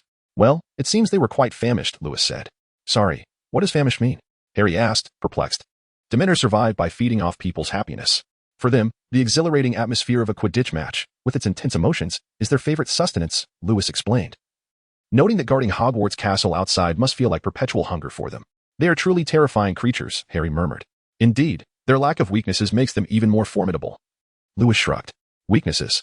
Lewis, Harry exclaimed suddenly, his excitement evident. What? Lewis looked at Harry, bewildered. Didn't you repel a Dementor on the train once? I just hope that if we encounter a Dementor again, we'll have a way to defend ourselves, Harry said, his voice tinged with eagerness. Harry, I think you're being a bit hasty, Lewis replied slowly. Have you forgotten that we have an exceptionally skilled defense against the dark arts professor? Yes, Professor Lupin, Harry exclaimed, slapping his forehead. If it were him, he would surely have a solution. Harry had immense trust in Professor Lupin, as it was his first encounter with a teacher who was both witty and capable. Moreover, Lupin seemed to have a particular care for him, subtle yet perceptible to Harry. Thus, Lewis successfully shifted the responsibility to Professor Lupin. Although Lewis could teach, he had no interest in males. If it were a stunning beauty, He would undoubtedly devote himself to teaching her step by step. However, if it were a male, he could only apologize. In Hogsmeade, Lewis sat in the 3 broomsticks with a young maid, sipping butterbeer. "Pendragons, is that you here?" A plump man wearing a dark yellow-green bowler hat and a pinstriped cloak approached and sat down in front of Lewis. "Mr. Fudge, it's a pleasure to see you," Lewis said, taking a sip of butterbeer, feeling warmth spread through him. He then turned to the tall woman beside Fudge. "Professor McGonagall, it's also a pleasure to see you." "Likewise, Pendragon," McGonagall replied as she took a seat. "It's quite rare to see both of you together. Is there something you need to discuss?" Lewis inquired curiously. "Oh, what else could it be but the matter of Sirius Black?" Fudge replied, sounding rather dejected. "Do you still believe that Sirius Black is nearby?" "The Dementors have searched Hogsmeade at least 3 times, leaving chaos in their wake," Lewis said, his irritation evident. He had initially intended to relax, but encountered those repugnant creatures instead, which dampened his spirits. "You know, this is for the safety of the students," Fudge said awkwardly. Though he appeared to be the Minister of Magic, theoretically not needing to fear Lewis. Those who truly understood knew that Fudge was not significant in the presence of the Pendragon family. At best, he was a high-level tool, even subordinate to the young maid. "Those creatures even stormed the school during a Quidditch match," Lewis frowned. "That was just an oversight, I assure you." Fudge wiped the sweat from his forehead. "There absolutely won't be a next time." He was merely placating Lewis. The recent Dementor incident had placed immense pressure on him from Dumbledore, but even more so from the families of the students, making his position as Minister of Magic anything but secure. "Let us hope so," Lewis replied. "Alas, no one could have imagined that Sirius Black would do something like this," Professor McGonagall said. "If someone had told me during his school days that he would end up like this, I would have thought them mad. After all, he was James's best friend." "Indeed, villains rarely reveal themselves as such," Fudge replied dismissively. "Who would have thought he would ally with Voldemort?" James's trust in Black ultimately cost him his life, and it's worth noting that Black is also Harry's godfather. Anyone at the time would have assumed he and Potter were brothers, as they were inseparable. Professor McGonagall seemed to be slightly intoxicated, her cheeks flushed, and her tone a bit slurred. "Isn't that so?" Fudge continued. "Potter trusted him more than any other friend. Even compared to Dumbledore, he would choose to believe Black." "Is Black allied with Voldemort?" Lewis asked. Fudge shivered and replied, "Oh, we'd best refer to him as the Dark Lord." Lewis disdainfully curled his lip, remarking on the audacity of the Minister of Magic, who could not even utter the name of the accused. "So, are you implying that Black betrayed the Potters, leading to their demise at the hands of Voldemort?" Lewis inquired. "Indeed, that is the case," Fudge replied enigmatically. "The Potters were under the protection of the Fidelius charm at that time. Unless the secret keeper revealed their whereabouts, even Voldemort would have been unable to locate them." "Their secret keeper was Black?" Lewis stated. "Exactly," Fudge sighed. Although Dumbledore attempted to persuade Potter to appoint him as the secret keeper, Potter's misplaced trust in Black led to his refusal, resulting in the tragic events that unfolded. "At least he was eventually apprehended," Professor McGonagall remarked, sipping her drink with a sense of melancholy. It was unclear whether her sorrow stemmed from Black's capture or something more profound. "Ah, it was through another of Potter's friends, Peter Pettigrew," Fudge said with a bitter smile. "He must have been utterly heartbroken upon discovering that Black was the secret keeper, which drove him into a frenzy to pursue him." "Pettigrew idolized Potter and Black as heroes," Professor McGonagall said, her voice trembling. "In terms of talent, he was simply not on their level. I hold him in such disdain. You can only imagine how deeply I regret. He truly was brave." "Enough, Minerva," Fudge comforted. "Peter Pettigrew died a valiant death. Witnesses claimed that, despite being muggles, we later erased their memories. They stated that Pettigrew confronted Black and was subsequently obliterated by him. It was thanks to him that we gained the time needed to capture Black." Wiping her tears, Professor McGonagall appeared markedly different from her usual stern and resilient self, revealing a vulnerable side Lewis had never seen before. Foolish boy, foolish boy. He knew he had no chance of winning. He should have awaited the Ministry's arrival, she lamented. "Indeed, at that time, I was the deputy head of the Department of Magical Catastrophes. After Black had murdered those individuals, I was the first to arrive at the scene. I will never forget the sight. Even in my dreams, I recall the massive crater in the center of the street, the sewers ruptured, countless muggles perished, and many more cried out in despair. And there stood Black, laughing heartily, while the diminutive Pettigrew, who should have been before him, was reduced to mere fragments." Fudge's voice trembled. "Oh, poor Peter," Professor McGonagall said sorrowfully. "It is said he went mad. Is that true?" Lewis asked. "I hope that is indeed the case," Fudge said sadly. "I believe the downfall of his master drove him to a state of insanity for a time. However, during my last visit to Azkaban, I encountered Black. You see, most prisoners in Azkaban are not in their right minds. They often mutter to themselves in the dark, devoid of any lucidity. Yet to my surprise, Black appeared quite normal. He spoke to me quite rationally, which unsettled me greatly. He seemed merely bored, asking if I had finished reading the newspaper, expressing a desire to play a crossword puzzle. I was astonished, considering the Dementors guard his door day and night.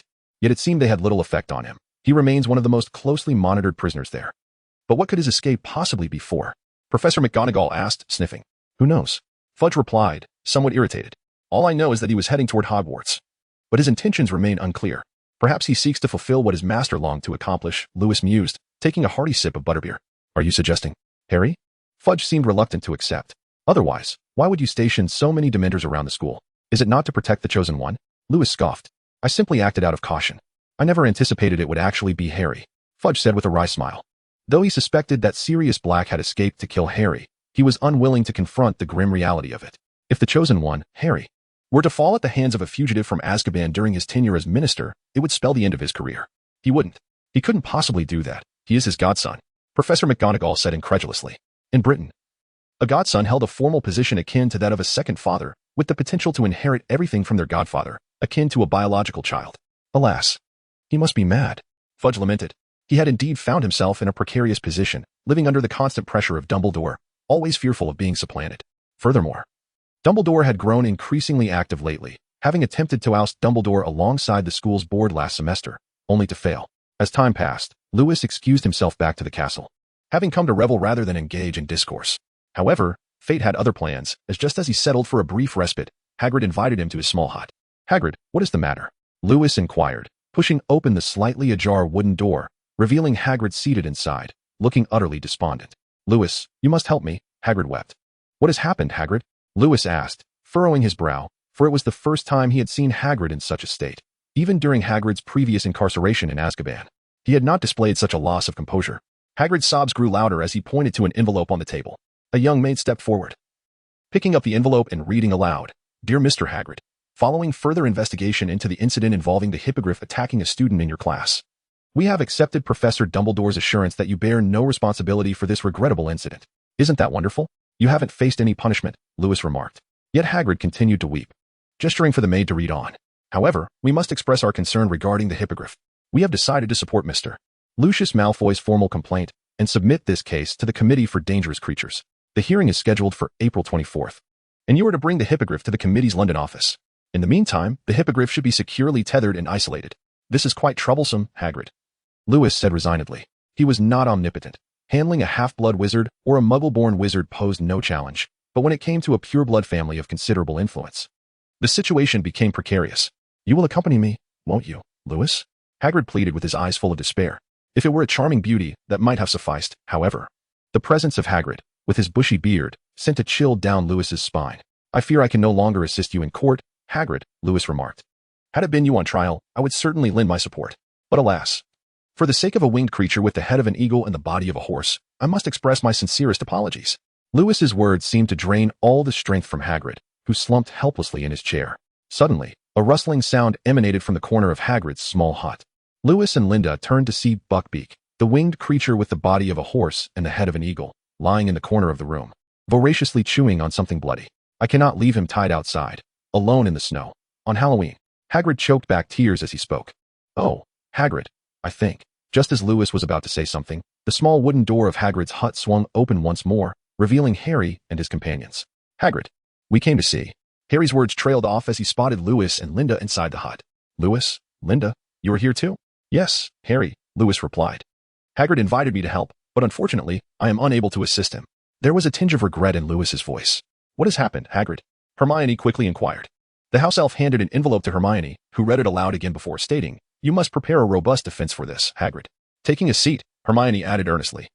I believe you can prove that Buckbeak poses no danger. It's pointless. Hagrid sobbed. The committee for disposal is filled with devils, all under the influence of Lucius Malfoy. They all fear him.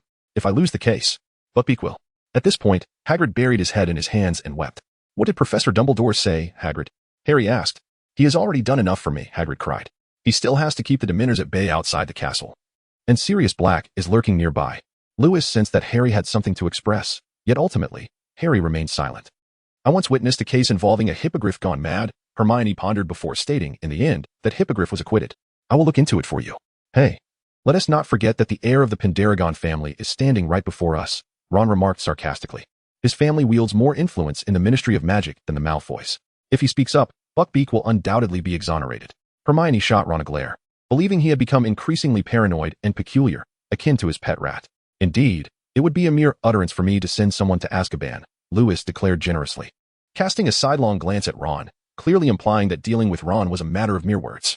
Ron turned pale at the thought. He had no desire to end up in Azkaban. Noticing the atmosphere grow tense, Hermione inquired, "Is Azkaban truly terrifying?" Hagrid shuddered as he replied, "You cannot fathom that feeling, the profound helplessness and despair, a certainty of death that is still agonizing."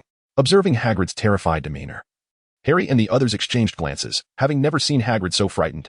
"If you spend some time there, you will forget who you are and lose the meaning of existence. At that point, even death becomes a luxury," Lewis added calmly. "Even Professor Dumbledore, if he were imprisoned in Azkaban, would struggle to endure for a month." "That's impossible," Harry exclaimed, viewing Dumbledore as a symbol of invincibility, believing there was nothing beyond his capabilities. "I'm sorry, Harry," Lewis shrugged, "though you may not believe it. It is the truth. But even Voldemort fears Dumbledore," Harry argued. "At least Voldemort can be killed, whereas Dementors are indestructible, they can only be weakened. Yet they will inevitably return," Lewis remarked. Hagrid seemed unconcerned by their discussion. He fell silent for a moment before muttering to himself, "I want to set Buckbeak free. But how do I explain to a hippogriff that it will be in danger? Moreover, I truly cannot cause any more trouble for Professor Dumbledore. I've already brought enough chaos." The following day, though it was Christmas morning, the festive atmosphere at the school was rather subdued. Lewis sat at the Slytherin table, savoring a pumpkin pasty, convinced that the house elves at Hogwarts must possess a secret recipe for their delectable treats. "Lewis," Hermione rushed up to him. "Calm down, Hermione," Lewis said leisurely, though he did not particularly appreciate being interrupted during breakfast. Yet, as she was his friend, he could not help but oblige. Harry received a firebolt. "And there was no indication of who sent it," Hermione exclaimed anxiously. "And he, like that fool Ron, believes there is nothing wrong with it." Without considering whether it might be a trap set by Black. Observing Hermione's distress, Lewis replied resignedly, "Black is currently being hunted. The chances of him acquiring a large sum of money to purchase a firebolt are slim." I know. Hermione paced restlessly. "But if he managed to evade such stringent capture, obtaining a broom should be trivial for him." "Hermione," Lewis wiped his mouth and suggested, "I advise you not to involve yourself in this matter. Even if it were indeed sent by Black, you possess no evidence. More importantly, they wouldn't see your intentions as benevolent towards Harry. Rather, they would blame you. But Harry could lose his life over that broom. Don't they care at all?" Hermione retorted indignantly. "Quidditch is a man's romance. Once it involves flying brooms, they become utterly irrational," Lewis shrugged. "It's akin to football in the past. Fans might even brawl over their supported teams. Oh, for heaven's sake, are their minds filled solely with flying brooms?" Hermione lamented, exasperated that her intentions for Harry's safety were met with reproach. "Well, at least Harry and Ron's minds are," Lewis chuckled. "Don't you enjoy it, Lewis?" Hermione suddenly inquired. Lewis's smile abruptly froze as he remarked, "Well, you know, someone as rational as I am has no means to deal with flying contraptions."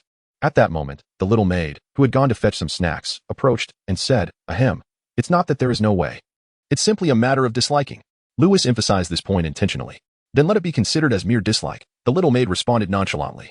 Lewis gazed at the self-absorbed little maid, his expression a mix of disbelief and irritation. Where was the promised authority of a master? Where was the obedient little maid he had been led to expect? Indeed, fairy tales often mislead.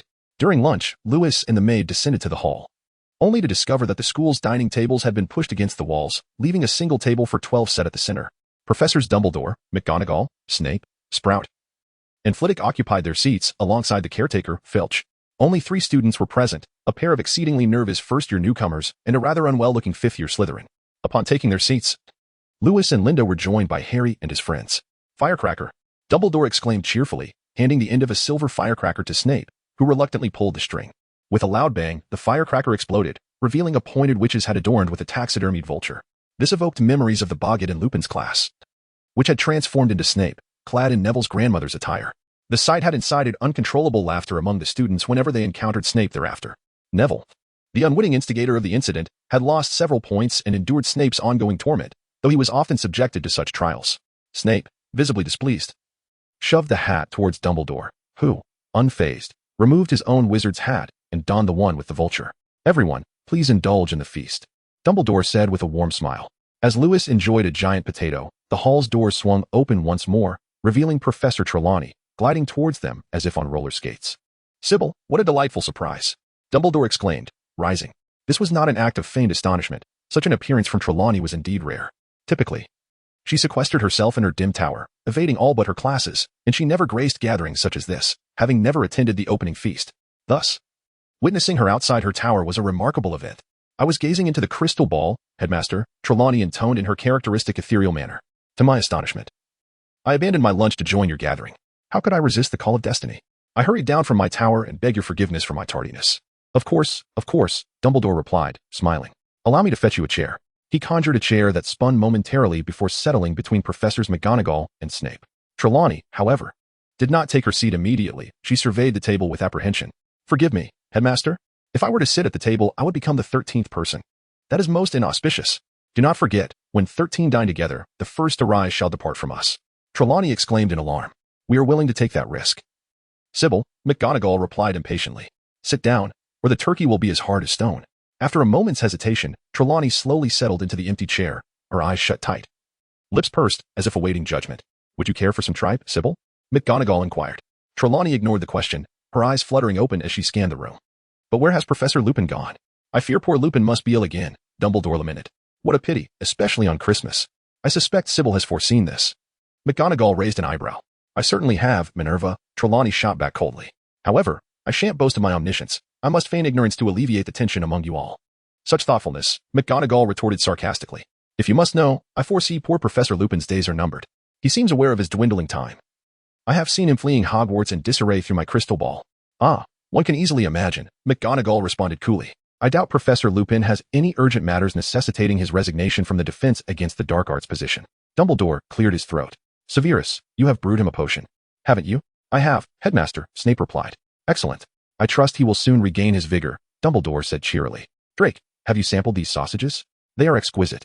The first-year student, summoned by Dumbledore, flushed crimson as he accepted the platter with trembling hands. Can you believe that Professor Dumbledore remembers the name of that first year? The little maid marveled. Do you question why Dumbledore is so beloved? Some truths are revealed in the smallest details, Lewis remarked as he savored the sausages Dumbledore had recommended. If it were fudge, I imagine he would struggle to recall how many subordinates he has. But what purpose does it serve? What assistance can a first year provide him? The little maid queried, perplexed by Dumbledore's attentiveness. One may not appear significant, but what of many? Lewis countered. Each year, Hogwarts produces a multitude of exceptional wizards. If even a tenth of them remember Dumbledore's kindness, that represents a substantial support base. That seems rather exaggerated, the little maid replied skeptically. Otherwise, why would Fudge be so anxious about Dumbledore usurping him? Nearly all the young employees at the ministry were taught by Dumbledore. Their loyalty lies with him, not Fudge. Lewis replied, disdain evident in his voice. Anyone whose subordinates favor another would be troubled. Even the most composed individual would be driven to madness, perpetually fearing for their position. Do you believe what Professor Trelawney said is true? The little maid inquired. Which prophecy are you referring to? Lewis countered. About Professor Lupin. Will he truly leave? She pressed. Must one rely on prophecy? The defense against the dark arts professor changes every year, Lewis shrugged. The little maid paused, realization dawning upon her. She had been so consumed by Trelawney's prophecy that she had forgotten the transient nature of the defense against the dark arts professors. During the remainder of the meal, Professor Trelawney maintained a reasonably normal demeanor. Lewis was nearly bursting with the feast of turkey he had indulged in, adorned with a peculiarly shaped hat bestowed upon him by Dumbledore. Just as he was about to depart, he spotted Hermione rushing towards Professor McGonagall, who then followed Hermione in the direction of Gryffindor's common room. Master, what did Hermione say to Professor McGonagall?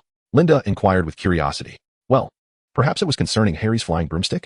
Lewis mused uncertainly. Considering Hermione's reputation as an exemplary student, it was entirely natural for her to seek guidance from Professor McGonagall. However, the following day, Lewis discovered the reason behind Hermione's visit. News had spread throughout the school that someone had gifted Harry a crossbow. Unfortunately, Professor McGonagall had confiscated it. Now, Harry and Ron were seated together, while Hermione sat apart, seemingly estranged from them. In truth, they were hardly exchanging words at all. Hey, Lewis, Linda, how are you? Hermione casually took a seat beside Linda. Did you have a quarrel with Potter and the others? Linda asked with curiosity. Oh, indeed. Harry is ignoring me because of his broomstick, and as for Ron, he has become as jumpy as his pet rat, Hermione replied, her face marked by displeasure. Am I supposed to watch Harry fall to his doom? I did this for his own good. Yet he does not see it that way, does he? Lewis interjected. I could not care less about his opinions. I merely acted as I ought to, Hermione replied stiffly. She had not acted out of a desire for Harry's gratitude, but rather for his safety, fully prepared for the disdain that might follow. Nonetheless, the Slytherin students seemed quite pleased. They believe you handled this splendidly, the little maid remarked. Slytherin students are like that, Hermione stated. Oh, I apologize, of course. You are exceptions. Not at all, Hermione. I understand you did not mean it that way. Lewis waved his hand dismissively. After all, most Slytherin students hailed from wizarding families, often looking down upon half-bloods, let alone someone like Hermione, born of Muggle heritage. Thus, Hermione's disdain for Slytherin students was not entirely unwarranted. Embarrassed, Hermione chuckled lightly. She had nearly fallen out with her two closest friends and was on the verge of misunderstanding with two others. If things continued in this manner, she would find herself utterly alone. However, I am somewhat concerned. You appear quite fatigued lately, Lewis remarked gently. Is that so? Perhaps I have not been sleeping well. You know, Ron's rat, Harry's broom. These have all left me quite drained. Hermione rubbed her eyes as she spoke. But how can you manage to attend so many classes? Many of them conflict with each other, the little maid questioned in confusion. What are you talking about, Linda? I do not quite grasp your meaning. Hermione feigned ignorance. This morning, I overheard you speaking with Professor Victor, the teacher of divination. You were discussing yesterday's class. Yet you could not have attended, as you were with us in care of magical creatures at that time. I recall you were particularly intrigued by the fire lizards. The maid continued. And Ernie Macmillan informed me that you have never missed a single Muggle studies class, despite that half of its duration overlaps with divination. Remarkably, you have not missed a single divination class either. Hermione appeared exceedingly uncomfortable, akin to a child caught stealing sweets. Hermione, Lewis suddenly interjected with an enigmatic remark. Sometimes one must know their limits. Time does not diminish. Regardless of your actions, you are merely utilizing time, which cannot be expanded for any reason. Hermione's face flushed crimson, as if he had seen through her. I simply wish to learn as much as I can. Yet you still expend your own time. This does not grant you more. The total amount of time you invest remains constant, and the risks involved are considerable. I cannot fathom how Professor McGonagall would assist you in this. Lewis shook his head. You know about this? I promised Professor McGonagall I would keep it a secret. Hermione exclaimed in astonishment. Lewis observed the astonished Hermione with a shrug. While this phenomenon might be unfamiliar to ordinary wizards, it was not particularly extraordinary for him. It was quite surprising that Professor McGonagall, a person of such stern demeanor, would assist Hermione in such a precarious endeavor, given the high risks involved. What exactly was happening? The curious maid inquired, as she remained oblivious to the situation. Ahem. You will come to understand in due time. It is best not to speak of this matter further, as it could lead to undesirable repercussions and considerable complications. Lewis replied with a hint of resignation. It was not that he truly wished to withhold information from Linda. Rather, the fewer individuals privy to such matters, the better. To avoid potential calamities.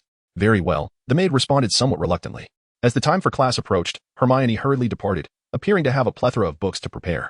The following day, Lewis found himself tragically roused by the maid, who informed him that the Slytherin and Gryffindor teams were set to face off in a decisive match. Master, Slytherin is participating this time. You cannot make excuses, she exclaimed, hastily assisting him with his attire. All right, Lewis replied with exasperation, wishing fervently that the entire Slytherin team would succumb to food poisoning, thus sparing him the need to rise early. As the match commenced, Lewis languidly watched the proceedings, utterly disinterested, while the maid appeared engrossed in the spectacle. Master, Potter has drawn his wand, the maid shouted. Lewis looked up as Harry drew his wand and uttered an incantation, unleashing a colossal silver creature from the tip of his wand. A Patronus charm? Lewis murmured to himself. Sir, what did you say? The young maid inquired, puzzled by the overwhelming cheers from the audience, which drowned out his words. Potter actually used a Patronus charm, Lewis remarked with furrowed brows, but there are no Dementors here. Oh, I suppose that might be the reason. The maid pointed towards the chaos on the field, where Malfoy, Crabbe, Goyle, and the Slytherin captain, Marcus Flint, were struggling to extricate themselves from their long, hooded cloaks. A despicable trick, Professor McGonagall shouted, cowardly and underhanded. Attempting to sabotage the Gryffindor seeker. Each of you will face detention. Slytherin will lose 50 points. I shall speak with Professor Dumbledore. I am certain it will be addressed. Ah, he has arrived. Watching Professor McGonagall in a furious state and Dumbledore approaching, Lewis painfully held his head in despair. It was truly humiliating. These fools. How did they even infiltrate Slytherin? Lewis lamented. I can now understand why students from other houses despise Slytherin so much. The maid replied helplessly. Slytherin once had the right to look down upon other houses because they were the best, Lewis stated. But look at what Slytherin has become, a gathering of incompetent fools. Even someone like Goyle can be in Slytherin. I cannot fathom how the Sorting Hat makes its decisions. Forget about them. Even the heir of the Malfoy family is like this. One can only imagine the others, Linda scoffed. Indeed. If even such a storied family as the Malfoys raised their heir to be like this, one could only imagine the rest. Slytherin resembled a fated noble, unwilling to abandon its indifferent glory, while those inconspicuous commoners quietly caught up to, and even surpassed, it. Those idiots, I must teach them a lesson this time. Lewis said irritably. If it were only their embarrassment, it would be fine, but others will not focus on them. They will think poorly of Slytherin as a whole. Unfortunately for Lewis, he was the actual head of Slytherin. The nominal head was merely a placeholder because Lewis had not reached the appropriate age for official recognition. All Slytherin students knew that Lewis was the one in charge. However, this also came with its drawbacks. The antics of Malfoy and the others had tarnished Lewis's reputation. If a leader cannot manage their subordinates, no matter how skilled they are in other areas, no one will follow them. After all, one is not merely a worker. What is required is leadership ability. It is indeed time to discipline Malfoy. He has been causing trouble around the school lately. the maid said with narrowed eyes. Typically, she handled such matters. Although Lewis was the invisible head, his aversion to trouble meant he rarely took charge, leaving most management to the maid. Yes, make sure to teach them a lesson. Otherwise, they will forget who the real leader is, Lewis said with a calm expression. Indeed, sir. The maid replied with a bow before leaving to attend to her duties. As a maid, it was crucial to uphold her master's authority. If her master's dignity were challenged, she would swiftly let the offender know the might of the Pendragon family. If she could not even protect her master's dignity, she had no right to be Lewis's maid. Ultimately, Slytherin lost, not because of their underhanded tactics leading to disqualification, but because Gryffindor triumphed through sheer skill, further amplifying Lewis's embarrassment. Sir, would you like some bread? The maid entered Lewis's room and asked. No, thank you. I'm a bit tired, Lewis yawned. He had indeed risen early that day and, coupled with a hearty dinner, felt drowsy. How did things turn out? Everyone knows now, especially those families. For the time being, they dare not make any mischief, the maid smiled. Just as Lewis was about to say something, a commotion erupted outside. Go see what is happening. Are they really planning a celebration after losing at Quidditch? Lewis said. The maid bowed slightly and went outside to investigate. A short while later, she returned, saying, Sir, Black has appeared again. What is the situation? Has he been discovered? Lewis asked, puzzled. It is said that a Gryffindor student wrote the password on a piece of paper, which Black found, allowing him to enter the Gryffindor common room. The maid explained. Lewis, I think, only Neville could do something like that. Only someone as foolish as Neville would make such a mistake. And the fact that Black got his hands on the note was even more alarming. Although there was no concrete information, the likelihood was over 90% that it was Longbottom's doing, the maid stated. Well then, did any students get harmed? Lewis inquired. As far as I know. No students were injured. The maid shook her head. Oh, a ruthless criminal encounters a group of young wizards without wands and does not harm a single one. Lewis clicked his tongue. Who knows? However, all Gryffindor students have been ordered to sleep in the Great Hall, and the professors will conduct another thorough inspection of the school. The maid said. Do we not need to go this time? Lewis asked in surprise. Because the only password Black obtained was for Gryffindor. No other house's students are foolish enough to write their passwords on paper, the maid explained. That is good. I thought we would have to sleep in sleeping bags again. And I do not wish for that, Lewis said happily. He had not slept well that day and did not want to endure another uncomfortable night. Sir, are you not at all worried about Black entering Slytherin? The maid asked curiously. Why should I worry? Isn't he here for Harry? Lewis countered. But what if they meet? The maid pressed. Then I would act as if I do not know him and simply walk away. Lewis rolled his eyes. Is that really a feasible plan? Of course it is. Did you not see that he left without doing anything? Lewis said nonchalantly. Perhaps he was afraid of being captured? The maid suggested. Even without a wand, he could easily deal with a young wizard. Lewis shrugged, adding, besides, I never believe a madman has anything to fear. The fact that he knows to run indicates he is still quite rational, aware of what to do and what not to do. Subsequently, Lewis remarked. What I am more curious about now is what exactly happened to Neville. If his grandmother were to discover what he has done, his fate would undoubtedly be dire. Lewis said this with a hint of schadenfreude. As Lewis peacefully slumbered, the students of Gryffindor were wide awake, gathered together in discussion about when Sirius Black might finally be apprehended. Unfortunately, Dumbledore had once again announced that Black had escaped. The following day, this matter was the talk of the school. Security measures were heightened throughout the institution, with Professor Flitwick stationed at the castle's entrance, scrutinizing photographs of Sirius Black. Filch suddenly became quite busy, darting about the corridors to block any potential breaches. Sir Cadogan was dismissed, his portrait returned to the desolate staircase platform. Meanwhile, the fat lady resumed her post guarding Gryffindor, appearing somewhat jittery despite having undergone expert repairs. She insisted that Dumbledore assign her a report sheet before she would return to her duties, which included a group of brutish trolls hired for her protection. These trolls patrolled the corridors in clusters, creating quite a commotion. Observing the beleaguered Gryffindor students, Lewis's mood noticeably improved. He even indulged in an extra pudding at lunch. Although Gryffindor had triumphed in the Quidditch match, their current misfortunes elicited a sigh of lament from Lewis. Ron suddenly found himself in the limelight, garnering more attention than Harry for the first time.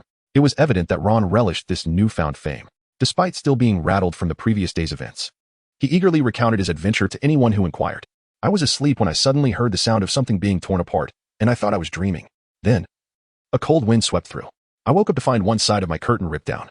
I turned over and saw him standing there before me, looking like a living skeleton, with disheveled, filthy hair, brandishing a massive knife. I estimate it was at least 12 inches long, and with my scream, he fled in terror. As for our unfortunate Neville, he had lost all dignity. Professor McGonagall was furious with him, forbidding him from visiting Hogsmeade in the future, imposing a detention, and barring anyone from revealing the password to enter the common room. Now, Neville could only wait pitiably outside the common room each night, hoping someone would take him in, while the trolls jeered at him.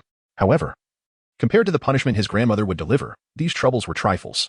2 days after Black's incursion into the tower, Lewis witnessed someone receiving a howler for the second time, the first being Ron.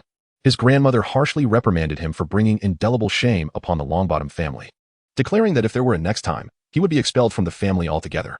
In the afternoon, Lewis had just returned from Hogsmeade, leisurely lounging in the castle courtyard, savoring the afternoon sun. Suddenly, Hagrid emerged from the castle, face concealed in his hands, while Malfoy and his two lackeys appeared to mock him. "What has happened to Hagrid?" Lewis inquired. "He lost the case, but Beak is to be executed," the maid replied. It was no surprise, for although Hermione had helped him gather much information, the world seldom adhered to reason. Lewis yawned. Afternoon hours are always prone to inducing drowsiness. Then, an amusing scene unfolded as Lewis witnessed Hermione unexpectedly slap Malfoy, leaving him stunned and motionless. "By Merlin's beard, Hermione actually struck him," the maid exclaimed in astonishment. "Is it so surprising?" Lewis asked. "But Hermione has always advocated for reasoning and logic, hasn't she?" "I recall her ambition was to become a lawyer," the maid replied. "That is merely the disparity between ideals and reality. My aspiration is to lead a life of leisure, regrettably." Lewis mused. "Are you not already living a life of leisure?" the maid queried, bemused. Lewis felt a rush of embarrassment, although he appeared somewhat lethargic. He hardly deserved to be accused of idleness, for he still harbored ambitions. What were those ambitions, anyway? Clearing his throat, he declared with faint gravity, "Linda, I am intentionally presenting myself this way to appear non-threatening, even if he were indeed indulging in a life of idleness. He certainly could not allow others to perceive him as such. Yet, nearly every prominent family regarded him as quite the threat. After all, a rational heir would not directly confront them, while an unambitious heir might well do so." In this light, the maid's observations held considerable merit. Just as everyone prefers to collaborate with the astute, who would wish to engage with a dim-witted individual devoid of aspirations, sooner or later, such a partnership would lead to ruin. As the saying goes, one need not fear a minister of magic who craves power, but rather one who does not. A flawed minister is often the most effective. Were they to adopt the saintly demeanor of Dumbledore, the various families would be in turmoil, fearing the loss of their profits. "Well, that is inconsequential. Just know that I, your young master, am intentionally behaving this way," Lewis quipped nonchalantly. "Very well, if it pleases you," the maid replied with resignation. This was not her first attempt to encourage her young master to be more industrious. Even Dumbledore had expressed admiration for Lewis's talent. Yet, like many geniuses, his flaws were equally pronounced. Lewis, despite his remarkable abilities, was exceedingly lazy and averse to inconvenience, given the chance. Linda believed he would remain confined to his room for eternity. Once the afternoon break concluded, Lewis and Linda attended Professor Flitwick's charms class, which was shared with Slytherin, providing a perfect opportunity to witness Malfoy's embarrassment upon seeing Hermione. However, by the time the class commenced, Harry and his companions were still absent. "Apologies for our tardiness," Harry said sheepishly, followed closely by Ron. "You children are late," Professor Flitwick admonished gently. "Come in quickly, raise your wands. Today we shall learn the happiness charm, and the class will be divided into pairs." "Master, why isn't Hermione here?" the maid whispered. "Perhaps she's just running late," Lewis suggested. "Late? But Hermione is unlike Potter or Weasley. With her diligent nature, how could she possibly be late?" the maid said, a note of concern in her voice. "Could it be that something has happened to her? Perhaps Malfoy is seeking revenge?" "You are overthinking it, Linda." Lewis rolled his eyes, remarking that this was Hogwarts. Even if Malfoy wished to retaliate against Hermione, he would have to wait until she was outside the school grounds. How could Hermione possibly have missed class? Recently, she had become exceedingly enigmatic, hardly engaging him in conversation throughout the term. The little maid noted that last semester, Hermione would seek her out to chat or discuss various matters whenever she had the chance, yet this semester, aside from class, she had scarcely seen Hermione at all. By the time class ended, Lewis had yet to catch a glimpse of Hermione. It seemed that her tardiness was not merely a simple delay. Perhaps she had altogether forgotten about her charms class. As the break concluded, Lewis and the others proceeded to Professor Trelawney's divination class. "Hello, everyone." Professor Trelawney greeted her students in her ethereal voice, adhering to her usual routine. "I have decided to introduce the crystal ball a bit earlier than planned," she said mysteriously. "The goddess of fate has informed me that your exams in June will involve this very orb.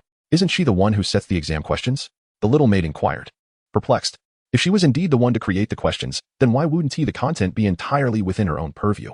"Well, she is the professor, after all. As long as she is pleased, does it not suffice?" Lewis replied indifferently. He held little interest in Trelawney's lectures, after all. He attended this class merely to earn some easy points. What could be more effortless than this? Spare me," the goddess of fate told her. "But who truly sets the exam questions?" Hermione's voice emerged from behind them, her tone unrestrained and devoid of any pretense of lowering her voice. "It appears that Hermione is in quite a foul mood," the little maid remarked in astonishment. "I've never seen her so confrontational with a teacher before. Normally, Hermione shows utmost respect to professors, even to Snape, whom she has never treated so harshly. It seemed that Hermione had been under considerable stress lately. Lewis decided he needed to discuss this matter with her. Furrowing his brow, he noted that Hermione's current state appeared highly unstable, as if she were on the verge of breaking down. As a friend, he did not wish to witness her tormenting herself to the brink of madness. Professor Trelawney's face remained shrouded in shadow, making it difficult to discern whether she had heard Hermione's remarks. Crystal ball divination is an exceedingly profound discipline, she continued, seemingly oblivious to Hermione's comments.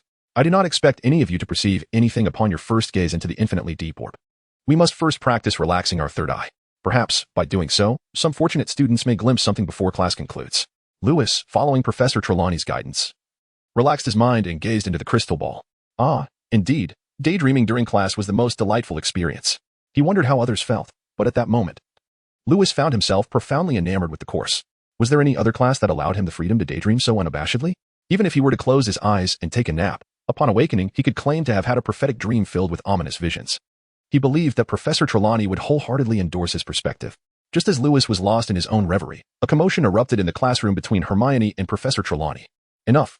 I can no longer endure this class, Hermione exclaimed loudly, shouldering her bag and striding toward the trapdoor.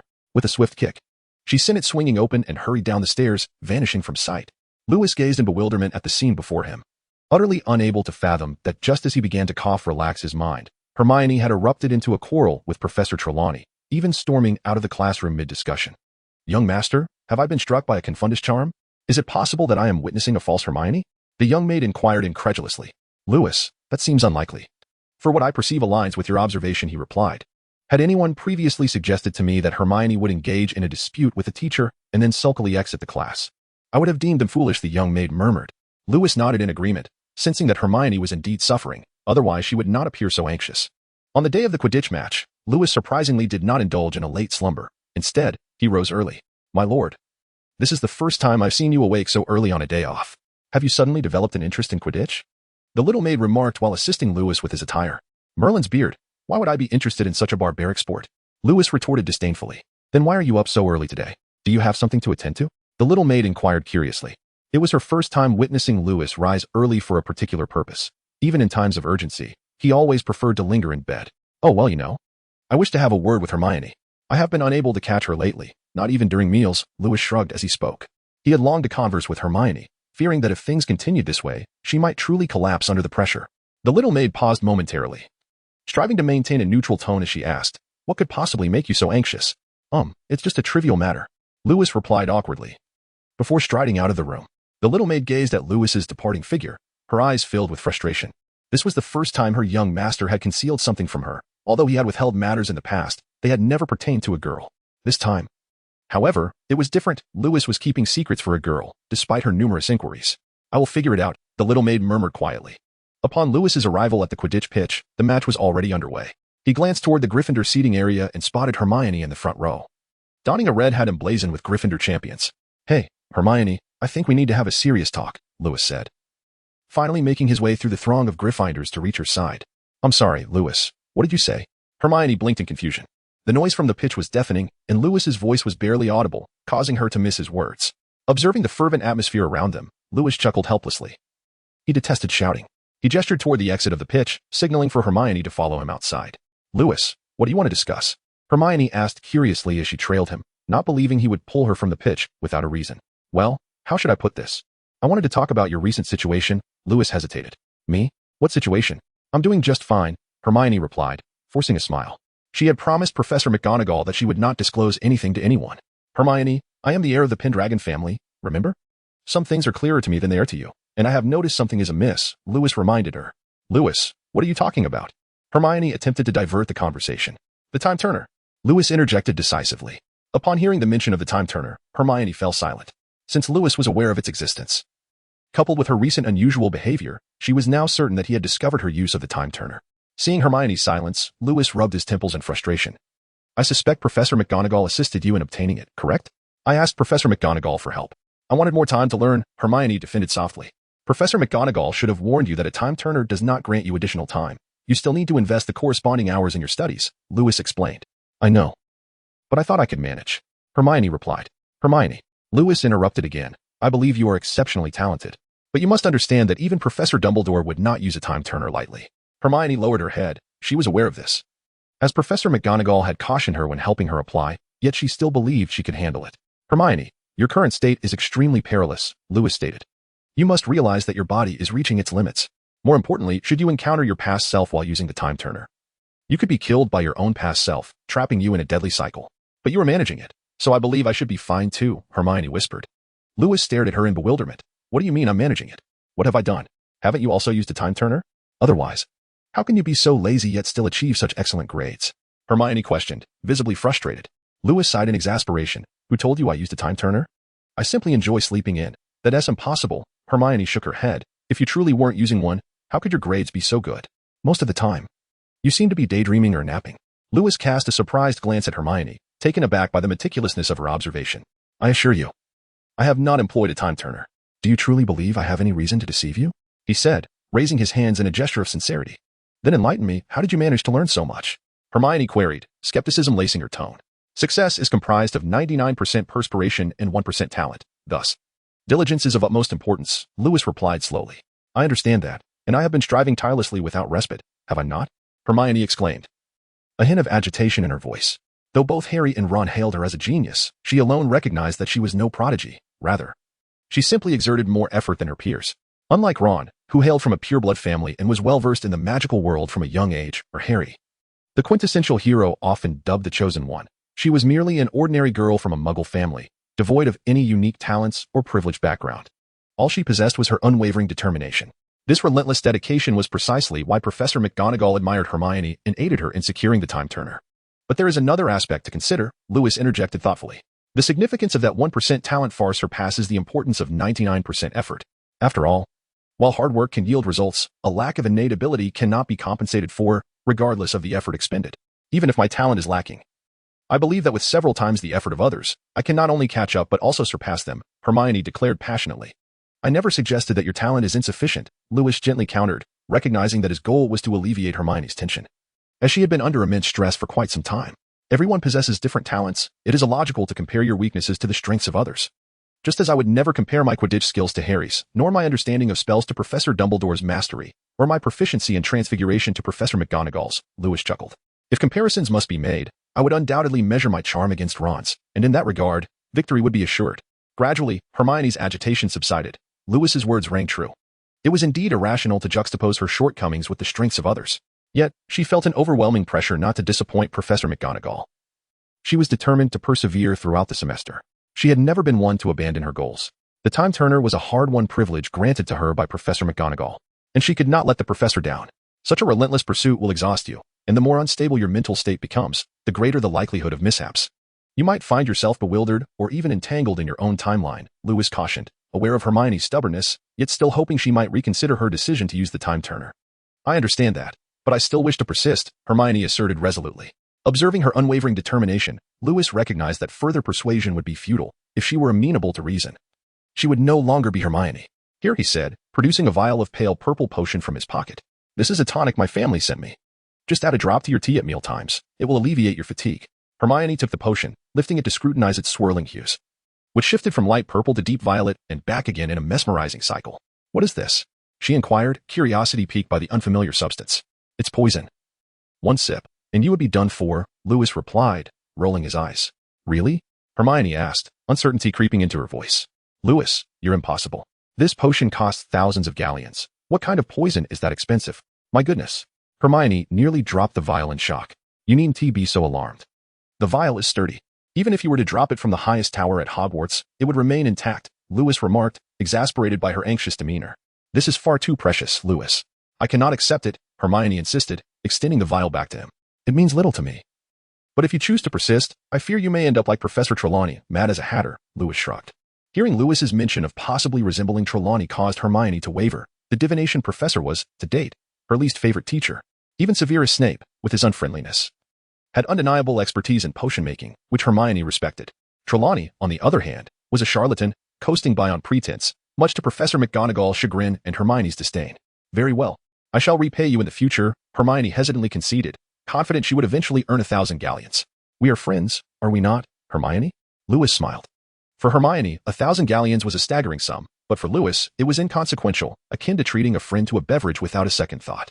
Young master. The competition has concluded, and Gryffindor has emerged victorious, a young maid announced, her gaze unwaveringly fixed on Lewis and Hermione. Hey, Linda, how have you been?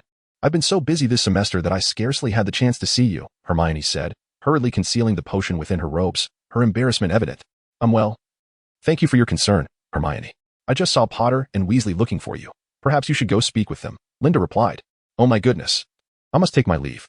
Farewell, Lewis, Linda, Hermione said hastily before departing, her urgency revealing that her departure was not solely due to Harry and Ron. Linda. I'm surprised you found me, Lewis remarked, astonished that she had located him without prior notice. Based on my understanding of you, I surmised I wouldn't be far from the mark, the maid calmly explained. Did you come specifically to relay the results of the match?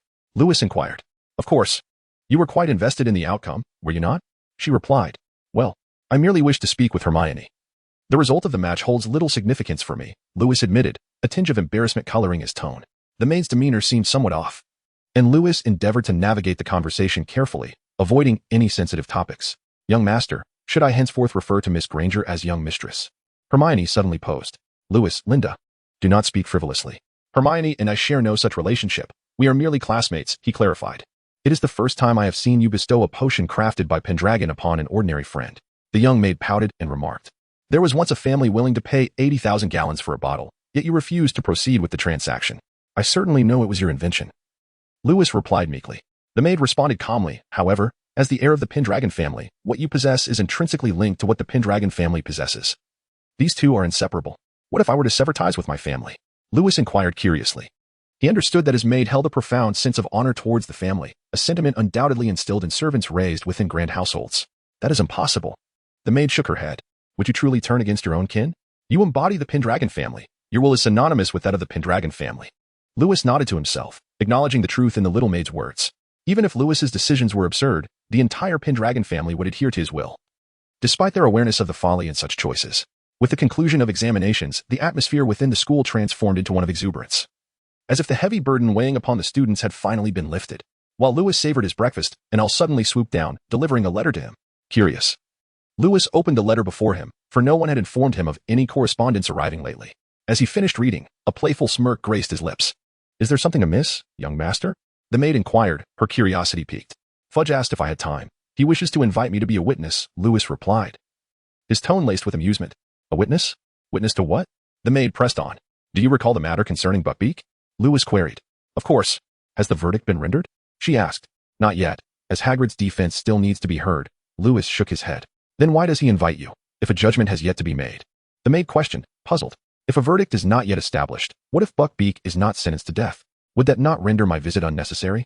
Is Fudge not concerned about offending you? Remember what I told you. The outcome was predetermined long ago, Lewis replied nonchalantly. Those old men in the office either fear the Malfoy family's influence or have benefited from it. In contrast, what advantage could Hagrid possibly offer them? It is utterly despicable. Conducted so brazenly. Do they not care whether Professor Dumbledore might be displeased? The maid expressed her indignation. Dumbledore's image has always been that of a benevolent figure. No one fears a good man, only the wicked, Lewis stated calmly. Just as foreigners dare to throw shoes at a president, but would never do so to the wealthy. They understand the president cannot retaliate, yet the affluent possess numerous means to ruin them. Is there truly no one capable of halting such injustices? The maid lamented. There are those who could intervene, yet they are the very beneficiaries of such matters, Lewis replied slowly. Much like our family, should anyone offend us, it merely follows protocol. And inevitably, their fate would be quite tragic. The maid opened her mouth, rendered speechless. As Lewis had said, the Pendragon family was indeed the primary beneficiary of such behind-the-scenes exchanges, and as a servant of that family, she had no grounds to sympathize with others. Observing the maid's despondency, Lewis gently reassured her, do not be too disheartened. Although we cannot openly dismantle these unspoken rules, there are still many avenues available to us in private. Are you suggesting we secretly free Buckbeak? The maid's eyes sparkled with hope. Releasing Buckbeak is a straightforward task. But should he truly escape, I have no doubt Hagrid would bear the consequences, which is precisely what the Malfoy family desires, Lewis analyzed. Then what are we to do? Shall we merely stand by as they take the life of an innocent creature? The maid asked anxiously. Patience, Linda, Lewis consoled. Trust me, Dumbledore will handle this situation adeptly. While he cannot overtly defy the Ministry's judgment, having lived for so long, he surely possesses numerous covert strategies. But cannot he simply refuse the Ministry's ruling? Would that not leave them powerless against him? The maid questioned, perplexed. In that case, both the Malfoy family and Fudge would be overjoyed, Lewis scoffed. I assure you. Tomorrow's headlines will read, the most powerful white wizard, Dumbledore, openly defies the Ministry's orders. By Merlin's beard, do they not fear provoking Dumbledore? The maid murmured. And even if they did, what would it matter? He is Dumbledore, not Voldemort. Fudge and those pure-blood families are certain Dumbledore lacks the will to confront them. If he did, they would revel in it. Can Dumbledore truly defeat every member of the Ministry in open conflict? Lewis shrugged. Even Voldemort had many followers. If he had faced all of the Ministry alone, he would have been captured long ago, regardless of his strength. But if Dumbledore were to emulate Voldemort, that would indeed be troubling, the maid remarked. In such a case, we would merely have another Voldemort, and two villains would inevitably clash. If they were to perish together, Fudge and his ilk would be ecstatic, Lewis chuckled. That is the reality. A single Voldemort cannot stir the tides alone. The true danger lies in the supporters backing Voldemort. Even if he could slay one person per second, he would flee when faced with 100, and should he set a trap, he might find escape impossible. The reason no one can capture him is that even the Ministry is predominantly comprised of his supporters. Thus, who could possibly apprehend him? After finishing breakfast, Lewis strolled leisurely with the maid towards the grounds outside the castle. Fudge had mentioned awaiting him there in the letter, and there was no rush. His willingness to attend was already a favor to Fudge. Lewis spotted Fudge from a distance, engaged in conversation with Harry, while Hermione and Ron stood awkwardly behind him. Hermione felt uneasy as she had never spoken with Fudge, and Ron, knowing his father worked under the minister, felt similarly out of place. Minister, Lewis approached them and said, "Oh, dear Lewis, I'm so delighted that you could accept my invitation." Fudge exclaimed joyfully, though he had initially doubted whether Lewis would actually attend. After all, one does not require the face of the Minister of Magic, does one? A minister's invitation warrants time, even amidst a busy schedule, Lewis replied with a smile. Although ignoring him would have been entirely justifiable, it is incumbent upon those in higher positions to afford respect to others, regardless of their inferior status. Furthermore, Fudge, being the Minister of Magic, would undoubtedly harbor some resentment if disrespected in front of so many. Even if he refrained from overt retaliation, minor grievances could be deliberately prolonged, ultimately becoming a significant threat at critical moments. "You are too kind, Lewis," Fudge beamed like a blooming chrysanthemum. "It is an honor for you to accept my invitation." "What invitation?" Harry inquired, curiosity piqued. Only Harry could interject, as Hermione and Ron were too intimidated to speak before the minister, and at least for Harry. Fudge had always been courteous. "I bear an unpleasant mission, Harry," Fudge sighed, his tone tinged with regret. "The Committee for the Disposal of Dangerous Creatures mandates that 2 witnesses must be present during the execution of a rampaging hippogriff. As I am here at Hogwarts to assess the situation regarding Black, I invited Lewis to accompany me as a witness. The only silver lining is that Lewis is available. Otherwise, I would have faced the arduous task of finding someone suitable, as this is not a matter for just anyone." "Does that mean the appeal has concluded?" Ron interjected abruptly, displeased that Lewis had received a personal invitation from Fudge, considering they were contemporaries. No, the appeal is this afternoon," Fudge replied, his eyes widening in surprise at Ron's interruption, struggling to comprehend why Ron would dare to speak up, given that even Ron's father held little weight in his presence. "Then you may not even need to witness the execution." Ron insisted firmly that Hippogriff could very well be released. Observing Ron's audacity, Lewis rolled his eyes, bemused by the child's naivete. "So, Minister, you summoned me without even confirming the matter? Do you think I have nothing better to do?" Lewis said, irritation creeping into his voice. While he understood that Buckbeak was likely to lose the case, Ron's tone irked him, making it seem as though his efforts were in vain. Fudge, not a fool, discerned Lewis's displeasure and, coupled with Ron's remarks, realized he should not be oblivious to the reason behind Lewis's irritation. "Of course not, Lewis." Fudge hastily clarified, "I only invited you after confirming the outcome. We merely need to go through the motions." Just as Fudge was explaining, 2 wizards emerged from the castle gates behind him, one frail and elderly, resembling a house elf, and the other tall and robust, with sparse facial hair. The elderly wizard squinted at Hagrid's hut and remarked, I truly am getting old. I can no longer manage such a burdensome task. It is 2 o'clock. Correct, Fudge?" The burly man was fiddling with something at his waist, and Lewis noticed he was stroking the gleaming edge of a large axe with his thumb. "See. The executioner has arrived, so rest assured," Fudge exhaled, relieved. With the executioner present, it signified that the matter had been settled, providing Lewis with some assurance. Ron seemed poised to say something more, but before he could speak, Hermione pulled him back, and Harry followed them into the great hall. "Do you know that boy, Fudge?" Lewis inquired. "I do not," Fudge shook his head. "But I believe you surely know his father," Lewis remarked. "Could it be Arthur?" Fudge asked uncertainly. "Indeed," Lewis confirmed with a slight huff. Although Lewis did not articulate it explicitly, Fudge comprehended his implication fully. How to proceed and to what extent was a matter for Fudge to ponder deeply. "Sir, who has freed Buckbeak?" Lewis asked, as he and the young maid slowly exited Hagrid's hut amid Fudge's apologies.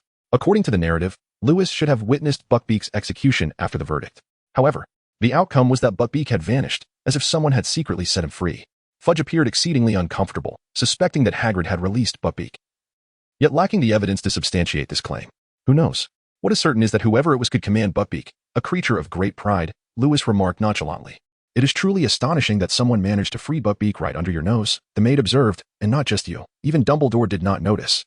It is not surprising that I missed it, as there are many wizards more powerful than I, including Professors McGonagall, Flitwick, and Snape, all of whom could easily evade my notice in freeing Buckbeak, Lewis chuckled. However, to suggest that they evaded Dumbledore is rather exaggerated. In my view, they did not merely evade him. Dumbledore was likely assisting them in concealing their actions.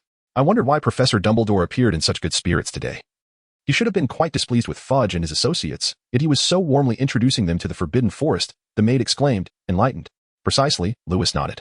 But what perplexes me is that this does not seem to have been prearranged. Judging by Dumbledore's reaction, it appeared to be a spontaneous event, as he was navigating this situation using his vast experience. As Lewis and Linda strolled along the path, engaged in conversation, it appeared that it had been quite a while since they had enjoyed an evening walk together. Young master, you seem particularly cheerful today, the young maid remarked, pausing to gaze at Lewis with a smile. Oh, what leads you to that conclusion? Lewis inquired, gradually settling onto the grass. Because normally, at this hour, you would be lounging in your dormitory, reluctant to venture out, the young maid pouted. Ahem, it's merely to accompany you on your walk. Lewis responded awkwardly. Accompany me on a walk. Do you regard me as a pet? The young maid retorted, visibly annoyed. If I could have a pet to care for me all day, I would certainly acquire a dozen. Lewis chuckled. Acquire a dozen? Are you implying that you wish to find a whole group of maids to attend to you? The young maid asked with a frown. It was merely a metaphor. I was speaking figuratively. Lewis quickly clarified, shaking his head, fully aware that if he were to seek additional help, he would undoubtedly face a great deal of trouble from the young maid. Humph, she huffed. Suddenly, a shadowy figure emerged from the distance, gradually approaching them, trailing 4 elongated objects behind it. Lewis rose to his feet and addressed the young maid. Linda, could you please return and tidy the bed? I would appreciate having a cup of your brewed black tea when I retire to bed later. With a slight bow, the maid turned and made her way back to the castle, although she noticed a dark figure in the distance. Her duty as a maid meant that her master's commands took precedence. No matter how worried or reluctant she felt, her master's orders were absolute. She trusted Lewis more than she trusted herself. As the shadow drew nearer, Lewis stepped forward and said, I didn't expect to encounter you here at such a late hour. Professor Snape. Indeed, the figure was none other than Professor Snape, the potions master, accompanied by Harry and his friends, along with a disheveled man bound and secured on a stretcher. What a coincidence, Pendragon, Snape replied, surprisingly imbued with a hint of delight. This was the first time Lewis witnessed such an expression from Snape, as if he had avenged some deep-seated grudge, which rendered him in remarkably high spirits. What brings you here? Lewis inquired. That is Sirius Black. I have captured him, Snape stated with a touch of pride. And these are the meddlesome Potter, Weasley, and Granger. They nearly lost their lives, but I rescued them from Black's grasp. Oh, that is truly astounding, Lewis remarked. I am certain you have achieved a significant feat, deserving at least a level 2 Order of Merlin. That is of little consequence. Capturing this fiend is what truly matters. Snape replied, excitement tinging his voice. How splendid. If you do not mind, may I accompany you in detaining Sirius Black? Lewis asked. After a moment's contemplation, Snape consented to Lewis's request. As the heir of the Pendragon family and a collaborator in Snape's research on the Philosopher's Stone, Lewis's presence was welcomed. Moreover, Snape wished to avert any unforeseen incidents on their way, aiming solely to secure Sirius Black safely. How horrifying, how perilous, that none perished. It is a miracle. Such occurrences are unprecedented. Merlin's beard. Fortunate you were there, Snape. Thank you, Minister. The Order of Merlin. Level 2, I assure you. As for Level 1, I can only strive to advocate for you. Thank you very much, Minister. Your injuries appear severe. I wager this is the work of Black. Actually, it was Potter, Weasley, and Granger, Minister. Surely not. Black must have incited them, as I immediately discerned. Their actions indicated they had fallen victim to a confundish charm. They seemed to believe Black was innocent and thus assaulted me. Of course, I do not hold it against them. However, it may have been their interference that allowed Black to escape. They evidently overestimate their capabilities. Having previously committed numerous transgressions without facing consequences, Potter always seems to receive special indulgence from Headmaster Dumbledore. Ah, well, Snape, Harry Potter. You know, we all have our blind spots when it comes to him. But does indulging him serve him well? Personally, I believe you should be treated equally to the other students. Leading friends into peril would certainly result in expulsion for any other student, at the very least suspension. Consider. Minister, after all the precautions taken to protect him, he blatantly breached all school regulations, wandering out at night and associating with werewolves and murderers. I am convinced he has secretly visited Hogsmeade. Oh, we shall investigate. Snape, investigate indeed. That boy has undoubtedly committed a foolish act. Listening to the exchange between Snape and Fudge, Lewis found it rather dull. One seemed eager to tarnish Harry's reputation, wishing for his expulsion, while the other relaxed completely due to Black's capture. Observing Harry, lying on the hospital bed, Lewis noted he did not appear well, as if his vitality had been drained. "Lewis, how is it you are with Professor Snape?" Fudge inquired, turning his attention away from Snape to avoid further discussion on Harry's expulsion. He understood that even if he desired Harry's dismissal, it would be impossible, given Dumbledore's formidable influence. "I happened to encounter Professor Snape while taking a stroll. Seeing him alone escorting Black while also managing Harry and the others, I decided to accompany him for safety," Lewis explained. "Oh, I see," Fudge nodded, conveniently forgetting the reason Lewis was wandering the castle at such an hour, as school rules prohibited students from roaming the grounds at night. "Pendragon provided me with considerable assistance. Otherwise, I would have struggled managing alone, especially since most of my attention was focused on keeping Black under watch," Snape interjected. He was not one to shy away from offering praise, as he and Lewis were collaborators. "I understand. Assisting you in capturing Black, correct? I shall advocate for the Order of Merlin for you, level 3, Fudge declared. "Of course, I will also strive to support your case for level 2. Such an honor is quite difficult for a student to obtain." In mere moments, Lewis transformed from merely shadowing Snape to being credited with assisting in the capture of Black. Though it sounded preposterous, it was the reality. Everything has a price. And if someone claims something is priceless, it merely indicates that their offer is insufficient. Evidently, Lewis belonged to the highest echelon of value. Fudge would certainly not hesitate to award a medal. He stood to gain nothing from bestowing honors while solidifying the friendship of the Pendragon family, a most advantageous transaction. "Thank you very much, Minister," Lewis replied politely. "Should the Pendragon family host a banquet in the future, I hope you will be able to attend." "Oh, certainly. I will make every effort to be there," Fudge responded cheerfully. In truth, even if he had prior commitments, he would prioritize attending. The majority of guests at Pendragon family gatherings were prominent figures within the wizarding world. Even a few lesser-known wizards possessed unique talents that would catch the Pendragon family's attention. Furthermore, for him, gaining entry into the festivities of the Pendragon family would solidify his position as Minister of Magic. Where am I?" Harry's anguished groans echoed nearby.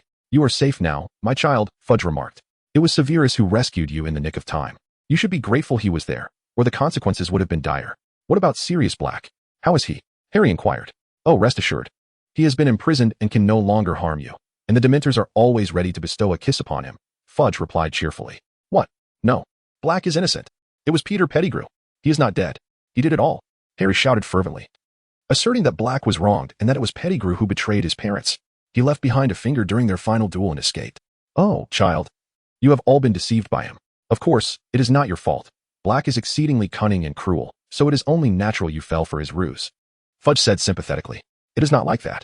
Please believe me, Minister," Harry shouted passionately. Harry, you are quite confused now. You have just endured terrible torment. Lie down and rest. We have everything under control." Fudge maintained a constant smile. "No, you do not. You have arrested the wrong person." Harry screamed frantically. "Lewis, you must believe me, right? The true murderer is Peter Pettigrew." "I'm sorry, Harry," Lewis replied helplessly. "I did not witness what you described, so I cannot substantiate your claims. You should have called me, then I could have helped you prove it." "Minister, please listen to our explanation." At that moment, Hermione rushed over. "I saw Pettigrew too. He is Ron's rat. Lewis should know Scabbers. He is an animagus. Otherwise, could a normal rat live for 12 years? Do you see, Minister?" Snape interjected. "They are under the influence of a confundus charm, both of them. It seems Black's plan was remarkably successful." "We are not under a confundus charm," Harry yelled, glancing imploringly at Lewis, hoping for his assistance.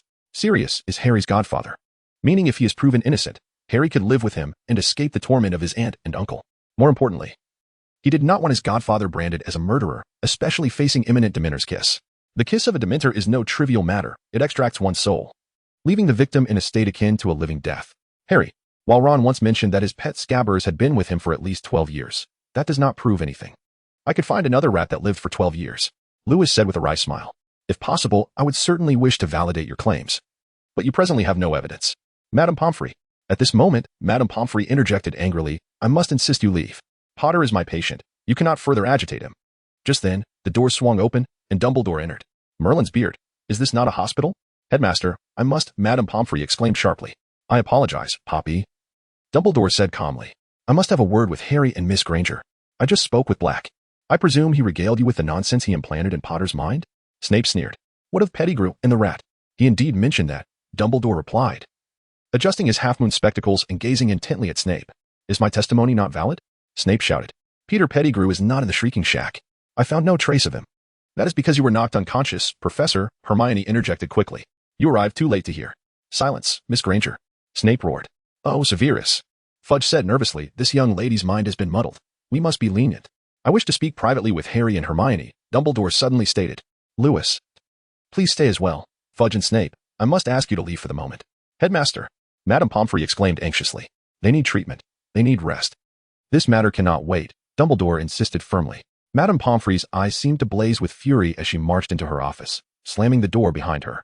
I suspect the Dementors will arrive shortly. I must go to meet them. Until later, Dumbledore. Fudge glanced at his watch before departing the hospital wing. However, Snape did not leave. Instead, he took a step closer to Dumbledore, saying, Surely, you do not believe the tale concocted by Black? I wish to speak with the three of them alone, Dumbledore reiterated. Sirius Black exhibited murderous tendencies from the age of 16. You have not forgotten, I trust? He once attempted to kill me. My memory remains as sharp as ever. Severus, Dumbledore replied calmly. Snape glared at Dumbledore in anger before striding out of the hospital wing. Dumbledore turned his attention to Harry and Hermione, but the two could not contain their eagerness to speak. Professor, what Black said is true. We really did see Peter Pettigrew. Then Professor Lupin transformed into a werewolf, and he fled. He is a rat. Ron's pet Scabbers. He severed his own finger. It was Peter who attacked Ron, not Black. Faced with their rapid-fire declarations, Dumbledore raised his hand to halt their chatter. Now it is your turn to listen. I implore you not to interrupt me, for our time is limited, Dumbledore spoke softly. Beyond your words, there is no evidence to corroborate Black's story, and the testimony of two 13-year-old wizards will not convince anyone. Of course, if Lewis had been present, it would be another matter. He glanced at Lewis, noting that the entire street of witnesses insisted they saw Sirius Black murder Peter Pettigrew. I have also testified to the ministry that Sirius was the Potter's secret keeper. But Professor Lupin can attest to this. Harry could not help but retort. Professor Lupin is still in the Forbidden Forest. He is unable to converse with anyone at the moment. Lewis interjected, and by the time he regains his human form, I believe Sirius Black will have already been kissed by the Dementors. More importantly, I suspect very few within the Ministry of Magic would heed the words of a werewolf, let alone one who is an old friend of Sirius Black. However, Harry began. Listen to me, we are out of time. Do you understand? What you must grasp is that Severus's testimony carries far more weight than yours. Dumbledore interrupted Harry. He despises Sirius Black, Hermione exclaimed. All because Black once played a foolish prank on him. The actions of Sirius are hardly those of an innocent man. Attacking the fat lady, sneaking into Gryffindor dormitory with a knife, and Wormtail Peter is nowhere to be found, Dumbledore remarked. But you believe us, Harry shouted. Yes, I believe you. Dumbledore replied softly, but I cannot compel others to share that belief, let alone sway the Minister of Magic. With that, Dumbledore fixed his gaze upon Lewis. Professor, even with your scrutiny, I cannot persuade Fudge to release Sirius Black, Lewis lamented, wishing fervently for Sirius to be kissed by the Dementors, thereby alleviating the pressure on him due to Black's escape. If he were to release Black, it would imply the Ministry apprehended the wrong individual, allowing an innocent to languish in Azkaban for over a decade. I believe Fudge is not foolish enough to admit to such a blunder. Very well. Dumbledore sighed softly. Initially this seemed like the best resolution, but under the circumstances, we are left with but one course of action. What you need now is time. However, Hermione interjected, her eyes widening in realization. Oh, I understand. Now, please pay attention. Dumbledore intentionally lowered his voice. Yet it resonated with clarity. Lewis knows where Sirius is imprisoned, as he accompanied Severus to secure him. If all goes well, you will save more than one innocent life. But you must remember, it is imperative that no one sees you. Miss Granger, I trust you are aware of the rules and the consequences of disregarding them. Absolutely. Must not be discovered. Lewis listened thoughtfully to Dumbledore's words, suddenly realizing why Dumbledore had chosen to keep him around. It seemed he was deemed too unreliable to undertake this task alone, relegating him to the role of a caretaker. Pardon me. If there's nothing pressing, I believe I ought to return. Linda has prepared tea for me, Lewis stated, as he had no desire to embark on that peculiar journey back in time, fearing he might inadvertently perish at the hands of his former self. Dumbledore paused, gazing at Lewis with a hint of surprise, seemingly unprepared for Lewis's suggestion to leave. If I'm not mistaken, you wish to depart, Lewis? Dumbledore inquired hesitantly, the suggestion largely stemming from his confidence that Lewis would minimize risks while guiding Harry and Hermione. Indeed, it's getting late. Good students should be heading to bed by now, Lewis quipped lightly. While the prospect of returning to the past appeared remarkably extraordinary, in reality, it held little significance. It is universally acknowledged that the past is immutable, only the future is subject to change. Thus, even if one were to traverse back in time, they would merely become a part of history, and any aspirations to alter the future would be futile. Youth ought to rest instead. For instance, if Lewis encountered someone in the corridor who bore an uncanny resemblance to himself, his instinct would be to confront the past, certainly not allowing that doppelganger to escape. Upon catching up, the most likely outcome would be conflict. Consequently, the future Lewis would find himself in a precarious situation, should he eliminate his former self. He too would face demise, as he had already perished in the past. Conversely, if he chose not to resist, he risked being slain by his previous incarnation, creating an endless cycle of repetition. Therefore, Lewis preferred to confront Voldemort. At the very least, he could flee if he could not prevail. However, when faced with an adversary who mirrored his own thoughts, escape would be nearly impossible. Lewis, please help us, Harry implored. Lewis, do you truly wish to witness innocent souls kissed by Dementors? Hermione anxiously interjected. I cannot bear it, Lewis replied, yet I am even less inclined to take that risk. Given my unfamiliarity with him, is there no room for negotiation? Dumbledore inquired slowly. Certainly, provided you can offer a suitable price, Lewis shrugged. Although he was reluctant to accompany them on this perilous venture, he would be amenable if the benefits were substantial. What do you desire? Dumbledore's eyes sharpened. The entire collection of the Black family, Lewis stated without hesitation, although I would allow him a modest sum of galleons. Dumbledore adjusted his half-moon spectacles and replied. That belongs to the Blacks. I cannot decide on his behalf, but... He glanced at Harry.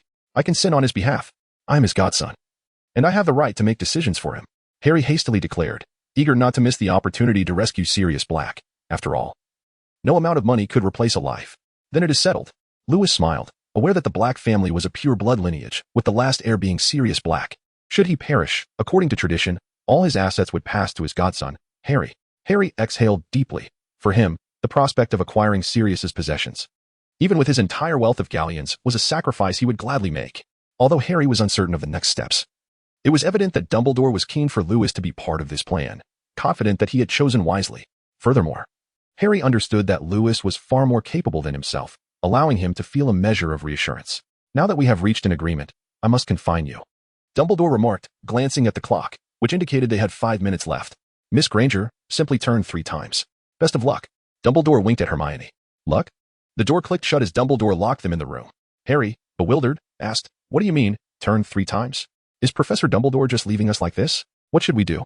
Harry had assumed Dumbledore would instruct them on their next course of action, devising a detailed plan to rescue Sirius.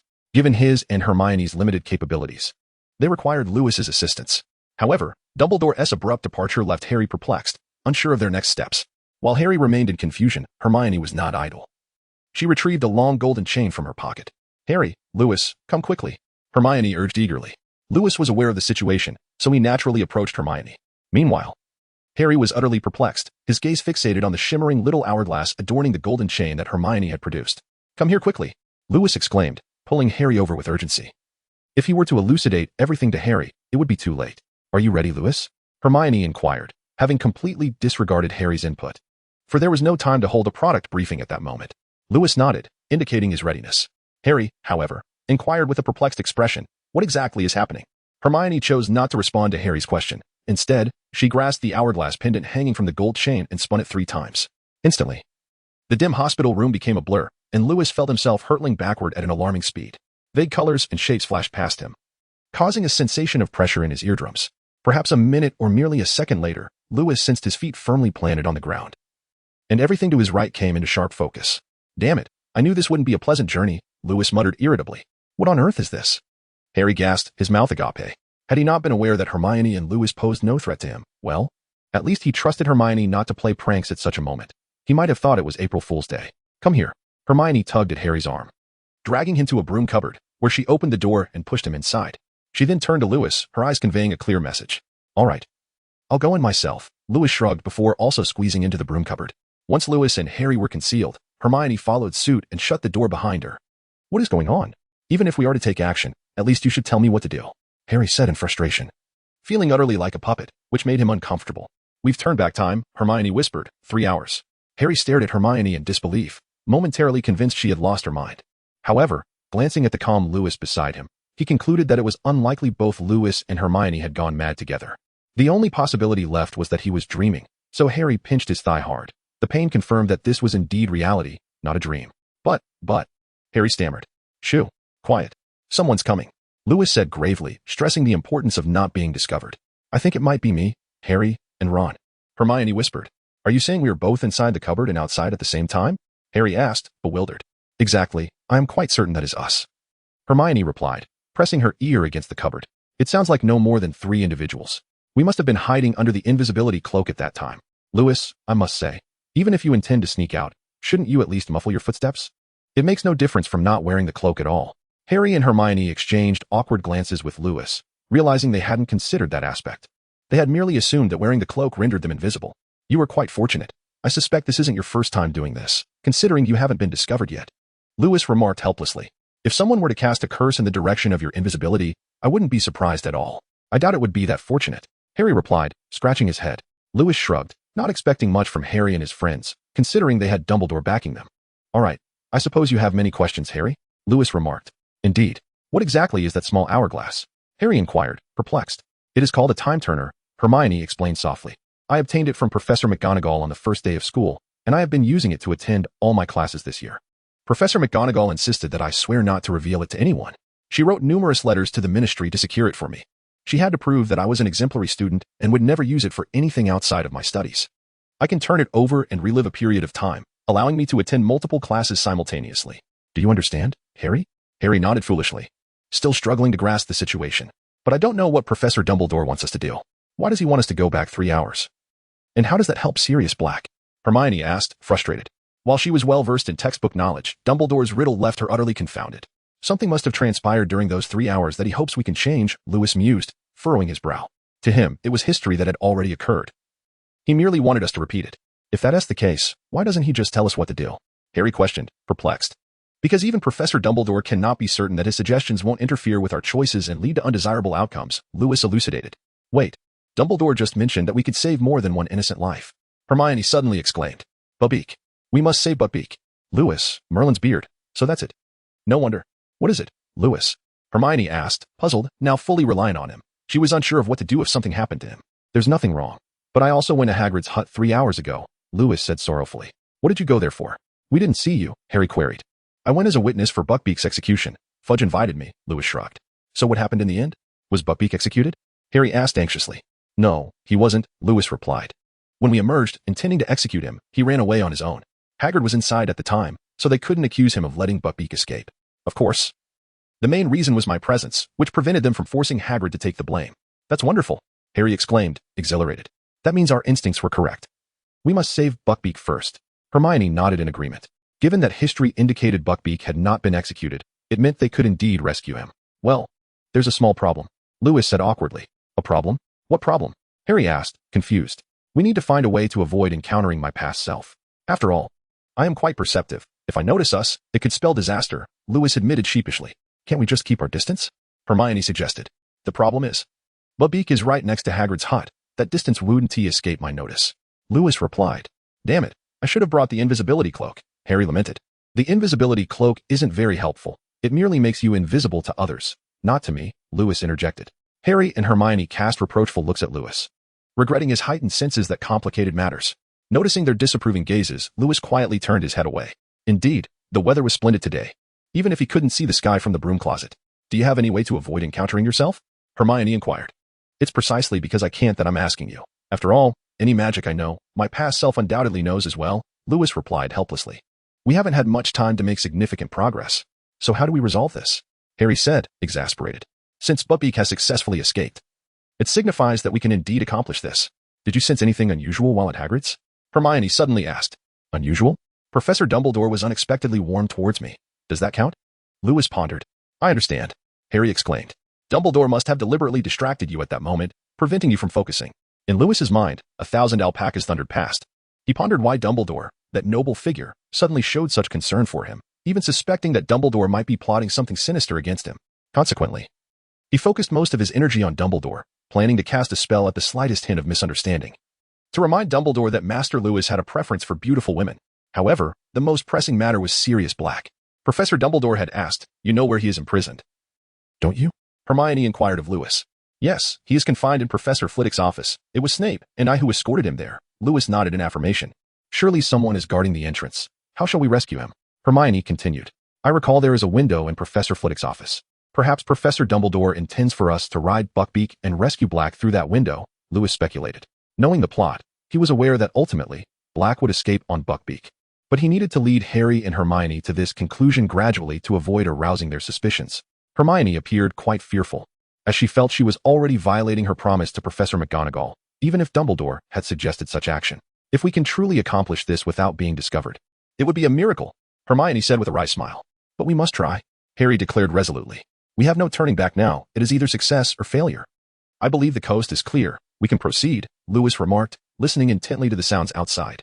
Following Lewis's lead, Harry gently pushed open the cabinet door. revealing an empty hallway. As Harry and Hermione prepared to step outside, Lewis quickly called out to them, "Wait, is this how you intend to go out?" Harry and Hermione halted, exchanging glances, before Harry asked, "Then how shall we exit? My invisibility cloak is not with me." "Well," Lewis replied helplessly, "not having an invisibility cloak does not mean we cannot be invisible. Do you remember last year when you and Ron crashed the car into a tree? Wasn't that car capable of invisibility? Are you saying you can make us invisible as well?" Hermione asked incredulously. Although she knew Lewis could make himself invisible without the cloak, she was astonished to learn he could now make others invisible too. "Indeed. But I may lack the magical energy to muffle our footsteps, so we must be extra cautious," Lewis said nonchalantly. For him, achieving this was not particularly challenging. His only limitation was his age-related magical capacity. With Lewis casting the disillusionment charm on everyone, they stealthily exited the broom cupboard. They navigated carefully, evading all passers-by. By now, the sun had begun to set, casting elongated shadows, while the treetops of the forbidden forest seemed gilded in gold. To maintain distance from others, the trio deliberately traversed through the thickets of the forbidden forest, moving along its edge. Upon spotting Hagrid's front door, they heard a knock. They stood still, observing the door, which remained unoccupied. At that moment, Lewis heard Harry's voice calling out, "It's us, Hagrid. We're wearing the invisibility cloak. Let us in quickly. You shouldn't be here." Hagrid replied in a hushed tone, stepping back and quickly shutting the door. "This is the strangest thing I've ever done," Harry exclaimed, a hint of excitement in his voice. "We need to move closer to Buckbeak," Lewis advised. "I believe I will soon arrive, and if we approach too closely, there is a significant chance that my past self will notice us." Thus, the three of them tiptoed through the underbrush, eventually reaching the agitated hippogriff tethered in the pumpkin patch. Now, Harry eagerly wished to release Buckbeak and allow Sirius to escape. After all, the longer they waited, the greater the risk of complications. Saving Buckbeak sooner meant preparing for Sirius Black's flight. "No, it's not yet time," Lewis declined. "I remember when I arrived at Hagrid's hut, Buckbeak was still tied here. That means we have only about a minute," Harry exclaimed in disbelief. He felt this was nearly impossible. After all, it was not as simple as leading away a sheep. It was a hippogriff. Just then, a crash echoed from inside the hut. Hagrid broke a milk jug, Hermione explained, wanting to inform Lewis of the happenings since he was not present at the moment. "I'm about to discover Ron's rat, Scabbers, that is, Peter Pettigrew." Sure enough, moments later, Hermione's startled voice confirmed her findings. She had indeed discovered Peter Pettigrew. If we rush in now and capture Peter Pettigrew." "No," Hermione cried out in horror. "Don't you understand? We would be violating the most crucial magical rule. No one can alter time. No one." Hermione was correct. If he truly intended to do that, Lewis would undoubtedly restrain him before he could act. "If you wish to seek your own demise, that is your choice, but do not drag me into it," Lewis stated earnestly. "Fine." Harry sighed. "I was just saying, I originally intended to." At this point, Lewis interrupted Harry. He pointed towards the direction of the castle, where Dumbledore and the past Lewis, accompanied by several ministry officials, were heading toward Hagrid's hut. "They are about to emerge," Hermione whispered. Sure enough, Hagrid's door opened, and Lewis watched as Harry, Hermione, and Ron followed Hagrid outside, an experience that felt surreal. It was not until the past Harry, Ron, and Hermione donned their invisibility cloak in the pumpkin patch that their gaze shifted away from the past trio. The group tasked with executing Buckbeak had arrived at Hagrid's door, where Hagrid opened the hut for them to enter. "Where's the beast?" McNair, the executioner, coldly inquired. "Outside," Hagrid replied hoarsely. McNair's face appeared at the window, gazing at Buckbeak outside. Then, Fudge's voice rang out. "We regret to inform you of the formal execution notice. Mr. Hagrid, I will try to read it quickly. Then you, McNair, and Lewis will all need to sign." "Do I also need to sign?" Lewis asked. "Indeed. You are the notary," Fudge confirmed. "I apologize, Hagrid." Lewis's voice trailed off helplessly. "I think it's about time. I'm going to rescue Buckbeak," Harry said quietly, slowly approaching Buckbeak. Since he needed to take Buckbeak away, Lewis had already lifted the disillusionment charm from him. Otherwise, stealthily approaching the griffin is hardly a pleasurable endeavor, unless one is prepared to embrace death. Harry struggled to maneuver Buckbeak, and ominously, it seemed the execution protocols within the room had reached their conclusion, indicating that they were about to emerge. "Lewis, think of a way," Hermione urged anxiously. Just as Lewis was about to utter a word, Dumbledore's voice resonated from within the room. "Please wait, Lewis. I believe you have forgotten the unicorn hair that Hagrid prepared for you." "Oh, what a memory I possess," Lewis lamented from within. Seizing the moment while Lewis retrieved the unicorn hair, Harry successfully led Buckbeak over. Lewis hastily cast a shielding spell around them to prevent detection, although he was certain that this magic would be ineffective against Dumbledore. Just as Lewis completed the incantation, the door to Hagrid's hut swung open with a loud bang. A moment of silence ensued, followed by McNeil's sharp cry, "Where is it? Where's the creature?" This was indeed a peculiar situation. Dumbledore's voice carried a hint of amusement, and Lewis was certain he had just cast a glance in their direction. "Someone has untied the ropes," McNeil bellowed. "Search this place, and the woods behind it." Dumbledore, Even if someone has stolen Buckbeak, do you truly believe they would stroll around with a hippogriff? Dumbledore replied cheerfully, if you genuinely wish to capture it. You ought to search the skies, Hagrid. By the way, I would appreciate a glass of brandy. Of course, Professor. Please, come in. Hagrid beamed, unable to suppress his grin. You. It must have been you who let it escape. McNeil glared menacingly at Hagrid. I will report this. You will be sent to Azkaban. Excuse me, Lewis interjected, stepping forward. As a witness, I can attest that Hagrid is innocent. Oh, indeed. We have Lewis as a witness, don't we? Dumbledore winked, addressing McNeil. McNeil, unwilling to confront Lewis, could only cast a resentful glance at Fudge, who had invited Lewis in the first place. At that moment, Fudge appeared quite uncomfortable, having only intended to foster goodwill with Lewis. Who would have thought that resolving a matter with a creature would lead to such complications? Putting him in an awkward position that might even offend Lewis? Ahem. It was the hippogriff that ran away on its own, Fudge concluded, clearing his throat. Unwilling to falsely accuse Hagrid before Lewis, as that would be an affront to the Pendragon family. McNeil shot a furious look at Hagrid before storming off. Oh dear. You have been a tremendous help, Lewis, Hermione exclaimed. Hagrid is my friend. I am more than willing to assist him, Lewis smiled. After all, this was merely a matter of goodwill, benefiting both Hagrid and Dumbledore, and why not? As for Fudge's feelings, who cared? We need to change location, Harry stated. We must see the Whomping Willow. Otherwise, we won't know how things are progressing. You're right, Harry, Lewis agreed, but we must remain concealed. I can no longer cast protective spells, with Buckbeak added to the mix. You must keep an eye on it, Harry. As night fell, they cautiously moved through the underbrush. Although the darkness afforded them cover, Lewis could no longer maintain the auxiliary magic needed for a hippogriff, rendering them less concealed than before. Look, it's Ron, Harry suddenly exclaimed. A shadow darted across the lawn, and his cries echoed in the night. Get away, you stupid cat. Scabbers, come here. Then Lewis spotted two figures emerging.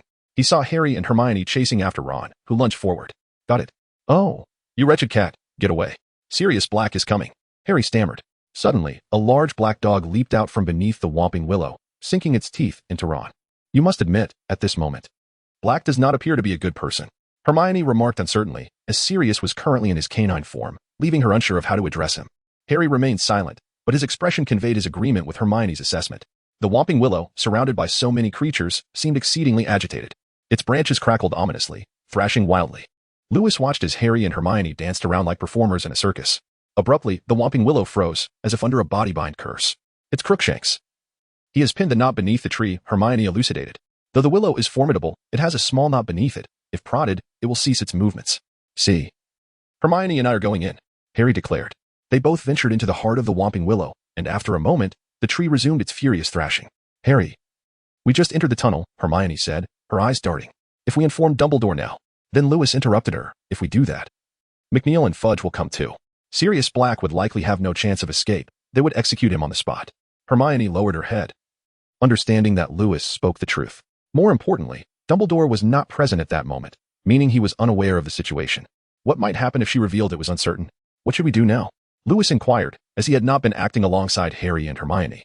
And if he appeared overly knowledgeable, it would be suspicious. Let us wait. Professor Lupin and Snape will be entering soon, Harry insisted. Professor Lupin is out, Hermione alerted. Lewis watched as Professor Lupin picked up a branch and prodded the knot beneath the Whomping Willow. Then he too entered the tree's interior. What would happen if we took off the invisibility cloak right now? Harry suddenly pondered. Was Snape using the cloak then? Lewis queried, recalling that Snape had also entered the Whomping Willow, but he had forgotten whether he had been cloaked. He was wearing it, Hermione replied. Then we must not act recklessly, Lewis asserted, determined not to become a victim of the Time-Turner-esque principles. However, if Snape does not see the cloak, Harry persisted in trying to convince Lewis and Hermione to retrieve it.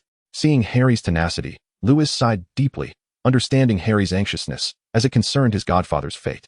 Harry, we must not be discovered, Lewis cautioned. More importantly, you must realize that the past cannot be altered. You can only follow history, you cannot change it.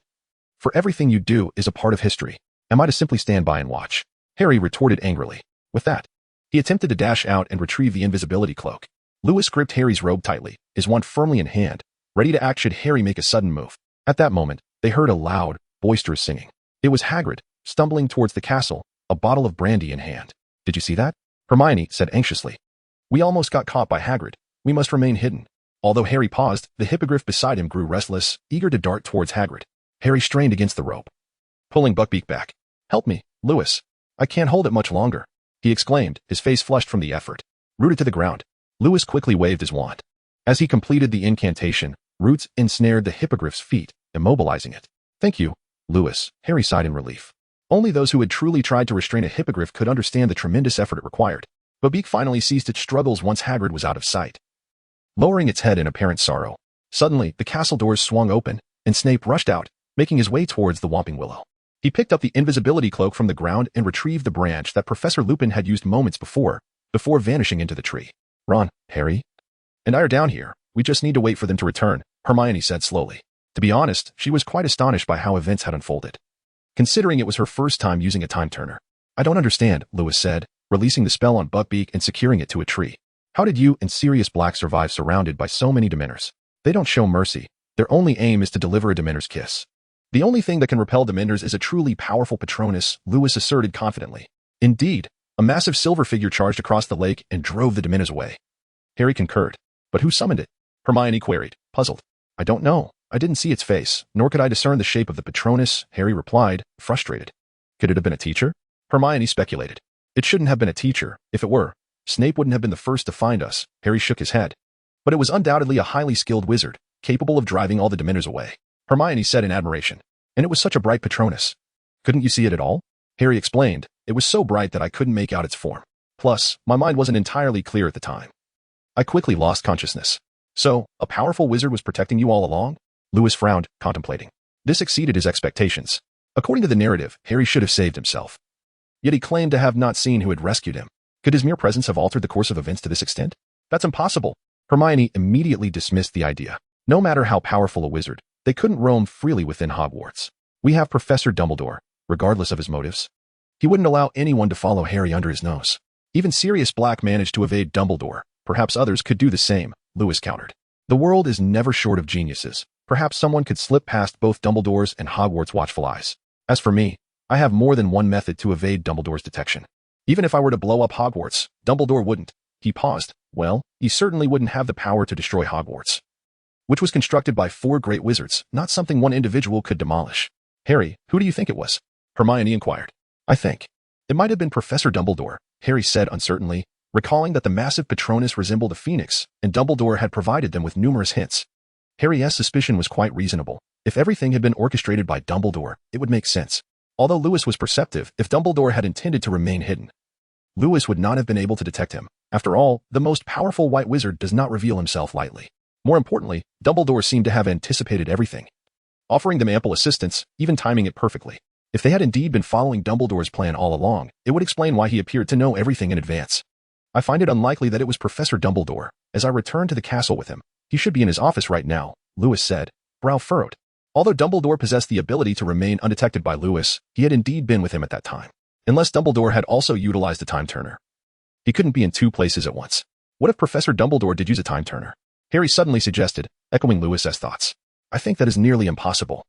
Lewis mused, lowering his head in contemplation. Applying for a time-turner is quite difficult, especially for a wizard as powerful as Dumbledore. If he had applied, I would have certainly been notified. You would have received a notification? Hermione asked, perplexed. Indeed, because obtaining a time-turner requires the consent of the Pendragon family, Lewis affirmed. So, when I applied for the time-turner, Hermione said incredulously. Yes, I was aware when Professor McGonagall first submitted her application, Lewis admitted, acknowledging the truth. This application was nearly impossible to approve, but thanks to my endorsement, the committee accepted McGonagall's request. Oh, thank you so much, Lewis, Hermione said, her cheeks flushed. She hadn't anticipated that her ability to use the time-turner was due to Lewis's assistance, especially since she had been feigning ignorance in front of him. It was a minor matter, but I had no idea you would study so diligently. Otherwise, I certainly wouldn't have agreed, Lewis replied with a hint of resignation. Although he remembered the storyline where Hermione used the time-turner to attend more classes, he hadn't realized she had taken every single class. Observing Hermione's weary countenance, it becomes evident just how arduous her recent endeavors have been. With a sheepish smile, Hermione confessed, to be honest, I too feel utterly overwhelmed. This period has been nothing short of dreadful. I've even forgotten to attend classes. Harry interjected, and you've let slip the fact that you missed lessons. Hermione shot him an exasperated glare, as if he had touched upon a sensitive subject. As the trio engaged in conversation, time gradually slipped away until, after more than an hour, we must make our exit, Hermione reminded them. Emerging from the hollow between the tree roots were Lupin, Ron, and the treacherous Pettigrew, followed by the seemingly unconscious Snape, who floated out behind them. Noticing Harry's heightened emotions, Hermione cautioned, Harry, we must remain hidden. We cannot afford to be discovered. Are we to merely watch Pettigrew escape again? Harry hissed in frustration. How could we possibly catch a rat in the darkness? Hermione replied anxiously, we are powerless to act. Rescuing Sirius Black must take precedence, mustn't it? Reluctantly, Harry refrained from further insisting on capturing Pettigrew. Suddenly, the moon broke through the thick clouds, prompting Lewis to observe that Harry and the others had halted their movements. It's Professor Lupin. He is transforming, Hermione explained to Lewis, who was unaware of the entire situation, while she and Harry had lived through it firsthand. I believe we ought to depart, Hermione, Lewis said gravely. Why do you echo that sentiment, Lewis? Hermione questioned in confusion. We cannot intervene, you know that. This is not about intervention. Lupin, in his werewolf form, is about to charge into the woods, and his trajectory is heading right towards us. Lewis hastily clarified. Lewis wasn't fearful of Lupin. Rather, he recognized that engaging in battle was ill-advised, especially considering he was accompanied by two liabilities, just as a seasoned soldier might tremble at the sight of a zombie. Despite their ability to dispatch it easily, caution was paramount. After all, being caught by a zombie could lead to infection, and the same applied to werewolves. A bite would transform a person into a werewolf, which is one of the principal reasons wizards harbor such disdain towards them. What shall we do? Hermione asked in terror. Though she harbored no fear of Professor Lupin, the transformation rendered him devoid of consciousness, which contributed to the widespread wizarding aversion to werewolves. You must take Buckbeak to Hagrid's hut and hide for a while. I will handle things here, Lewis stated calmly. But, Hermione began. Enough, Lewis interrupted. If you do not leave now, it will be too late. Professor Lupin, in his werewolf form, moves with incredible speed. Harry cast a glance at Lewis before unfastening Buckbeak's restraints, leading the creature towards Hagrid's small abode.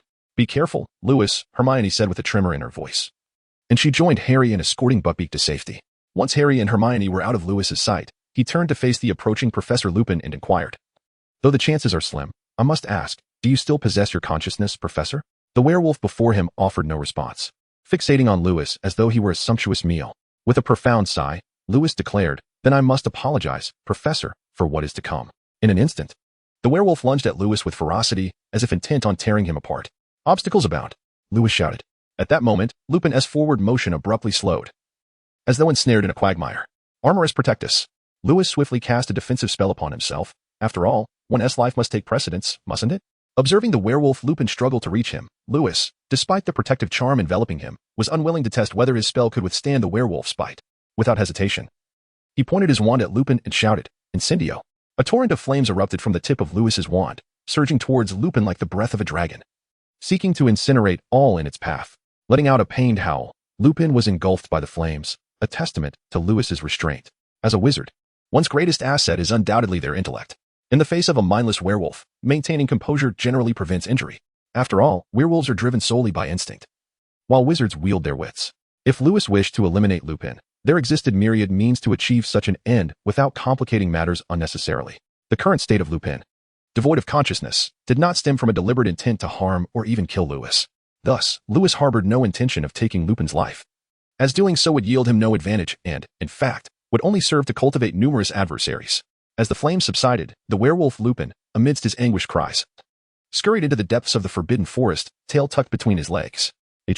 Lewis surveyed his surroundings with a sense of bewilderment. Sensing a nauseating aura that was strikingly potent, Lewis walked towards the lakeside, sensing an unsettling presence manifesting within the school. Damn it! Did that wretched group truly fear no wrath from Dumbledore? He muttered in disdain. The unmistakable aura of Dementors loomed nearby, not merely one or two, but a veritable swarm. As if the entire contingent tasked with guarding Hogwarts had descended upon the scene. Was this some sort of gathering? Lewis grumbled to himself as he hastened to the water's edge. Upon arriving, he observed that all the Dementors were gravitating towards the opposite shore. Focusing intently, he beheld Sirius Black and Harry lying unconscious on the ground. This could only mean that Dumbledore was about to make his entrance. He mused with curiosity. He was eager to witness Dumbledore's formidable power. With so many Dementors present, surely even Dumbledore would need to summon his utmost strength. Yet, curiously, he sensed no other presence lurking nearby. According to Harry, Dumbledore should have been in close proximity, but if that were the case, there was no reason for him to hide right beneath Lewis's nose, especially with Lewis prepared for such an encounter. Where are you, Dumbledore? Lewis murmured as he scanned his surroundings. Suddenly, it dawned on him that Harry assumed Dumbledore's presence was signified by the immense Patronus in the form of a phoenix. However, it was not solely Dumbledore whose Patronus took on this avian shape. His Patronus was a phoenix as well. Or perhaps it was true that regardless of one's Patronus form, as long as a phoenix accompanied you, your Patronus would ultimately transform into one. Although the reasons for this phenomenon remained a mystery, even to those who possessed a phoenix as a familiar. Expecto Patronum. Lewis drew his wand and shouted at the advancing group of Dementors threatening Harry and Black. A silver phoenix burst forth from the tip of his wand, soaring towards the Dementors. The surrounding creatures seemed to retreat as if banished by the sun, swiftly disappearing into the encroaching darkness. The silver phoenix circled above Harry and Black before gradually dissipating. My goodness, Lewis. Hermione and Harry rushed towards him, tugging Buckbeak along. What have you done? You know we absolutely cannot be discovered. Harry stared, mouth agape, as though he were caught in a dream. Hermione, had I not intervened just now, Harry would surely have met his demise alongside Black. Lewis shrugged nonchalantly. What do you mean? Hermione blinked in surprise, trusting that Lewis had compelling reasons for his actions. It was not Professor Dumbledore who cast the Patronus charm, but rather I, Lewis elucidated. Are you saying you saved our lives? Hermione asked incredulously. But you weren't even there. You traveled back in time with us to rescue our past selves. Yet, if that event has already transpired, it implies that you were indeed destined to accompany us back, correct? Lewis shook his head and said, one can only say that this is an inevitable result of countless coincidences. Theoretically, it can be inferred that I must have returned to the past with you because I saved you. However, this is merely a fact of our experience. Had I not accompanied you back, perhaps it would have been Professor Dumbledore who saved you. Harry stared blankly at the two engaged in fervent discussion, realizing he could not comprehend the conversation between Lewis and Hermione. Wait, are you saying it was you who saved us? The person I saw at that moment was you? Given the current circumstances, all he could say was, yes. Lewis nodded, affirming that, according to the events that transpired, he was indeed the one who saved Harry and the others. Shoo. Hermione interrupted, halting further discussion between Lewis and Harry. Look, Snape is waking up. They cautiously concealed themselves behind the bushes, observing as Snape slowly rose to his feet. He conjured a stretcher and placed Harry, Hermione, and Black upon it. Another stretcher, undoubtedly bearing Ron, whose leg had been bitten off by Black, floated beside Snape. Then, Snape drew his wand, levitating the stretchers as they made their way toward the castle. We must hurry. Time is of the essence, Hermione remarked, glancing at her pocket watch. Professor Dumbledore will lock the doors to the hospital wing in about 45 minutes. We need to rescue Sirius Black within that time frame and return to the hospital wing before anyone discovers our escape. To be precise, we have 48 minutes left. Lewis also checked his watch and calmly replied, Indeed. How do you know that so precisely? Hermione inquired, perplexed. It's simple. I have a habit of checking the time after completing a task, Lewis explained. I need to prevent anyone from using a time turner for activities detrimental to the Pendragon family. Your watch is a time turner? Hermione said uncertainly. Indeed, it is also a time turner, Lewis replied with composure. Did you also apply for a time turner from the Ministry of Magic? Hermione asked in surprise. No, Lewis shook his head. This time turner belongs to the Pendragon family, and the Ministry has no authority to interfere. But the Ministry clearly states that private individuals are not permitted to possess time turners, unless specifically authorized by the Ministry, Hermione remarked, puzzled. Do you know who established these regulations? Lewis asked with a curious expression. Isn't it through a progressive vote, then approved by a committee? Hermione inquired. Certainly. But you must understand who proposed these regulations and who consented to them, Lewis said nonchalantly. Are you implying that these regulations were proposed by the Pendragon family? Hermione asked incredulously. These are rules established by certain top families within the Ministry. As for the Ministry's regulations, to those who create them, such rules merely serve as a means to restrain ordinary wizards. For them, these so-called regulations hold no binding power, Lewis remarked with a sardonic smile. Though it sounds rather dark, this is the reality of the adult world. The notion of equality and adherence to laws exists only in fairy tales. Of course, Lewis had no grounds to criticize these unspoken rules, as his family was among those who benefited the most from them. Hermione and Harry fell silent. Such matters felt distant and incomprehensible to them as third years. Well, our time is limited. We must set off to rescue Sirius Black, Lewis declared, closing his pocket watch. Are we going to rescue Black directly on Buckbeak? Harry asked. To be precise, I will be going alone, Lewis replied slowly. What if you're discovered? Hermione expressed her concern. Precisely because I fear being discovered, I cannot take you with me, Lewis explained. If I go alone, even the Minister of Magic would not dare to confront me. But if I bring you along, I cannot guarantee your safety. But this is my responsibility. Harry hesitated. I am doing this for the sake of Black's family heirloom. It is my duty, Lewis said, waving his hand dismissively. With that, Lewis mounted Buckbeak, pulling the reins around to use as a bridle. He then gently kicked Buckbeak's belly, prompting it to soar into the sky. Lewis had to grip Buckbeak tightly with his legs, feeling the powerful force generated by its massive wings. Damn it, I despise all forms of aerial transportation, Lewis grumbled. This was even worse than riding a broomstick. He vowed never to mount a hippogriff again. Lewis urged Buckbeak to fly swiftly forward, hoping to alleviate his own suffering. They soon arrived at Professor Flitwick's office window. Lewis tapped on the glass, and Sirius Black gazed at him in surprise. He rushed to the window, attempting to open it, but to no avail.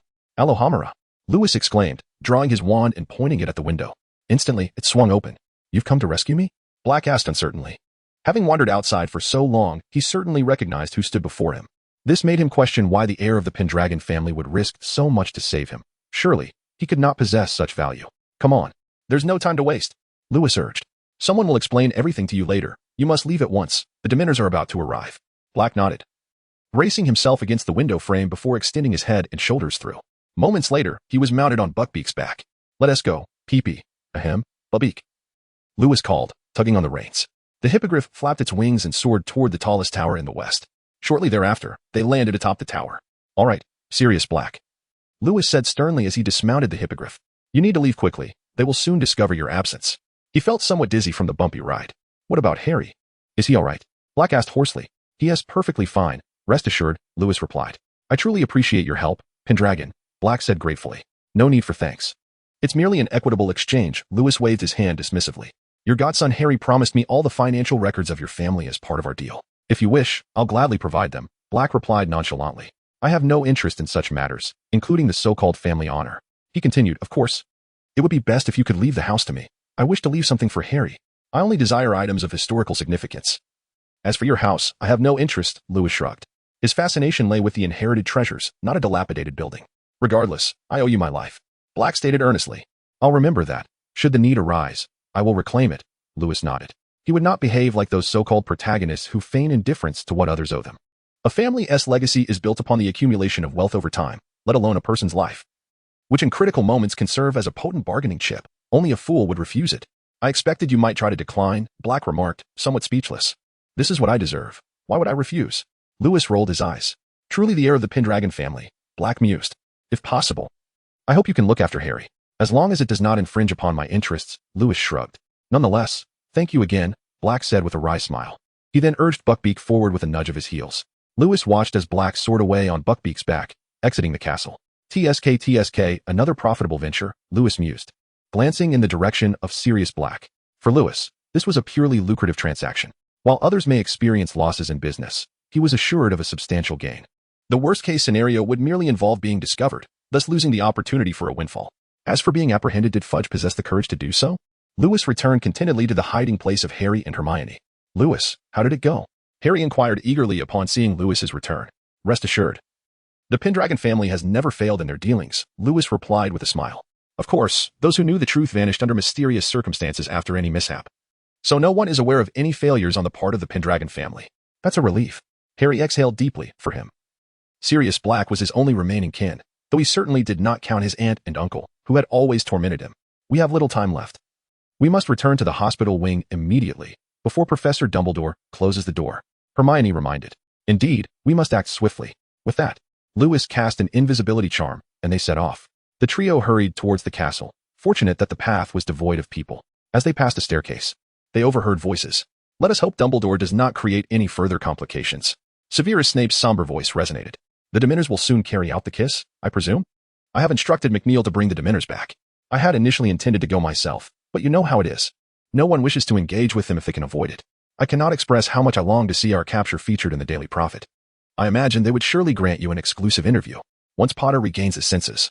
I suspect he would be quite willing to recount how you saved their lives, Fudge remarked cheerfully, as if he had just laid down a heavy burden.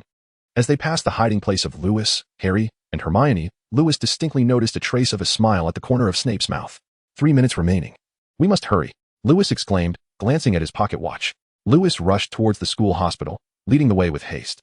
Surprisingly, Harry was trailing behind Hermione, struggling to keep pace, his breath coming in labored gasps. What will happen if we don't return before Professor Dumbledore closes the door? Harry panted, hoping that the consequences were not dire enough to warrant such frantic running. Otherwise, he feared he might become the first wizard to perish from exhaustion while sprinting.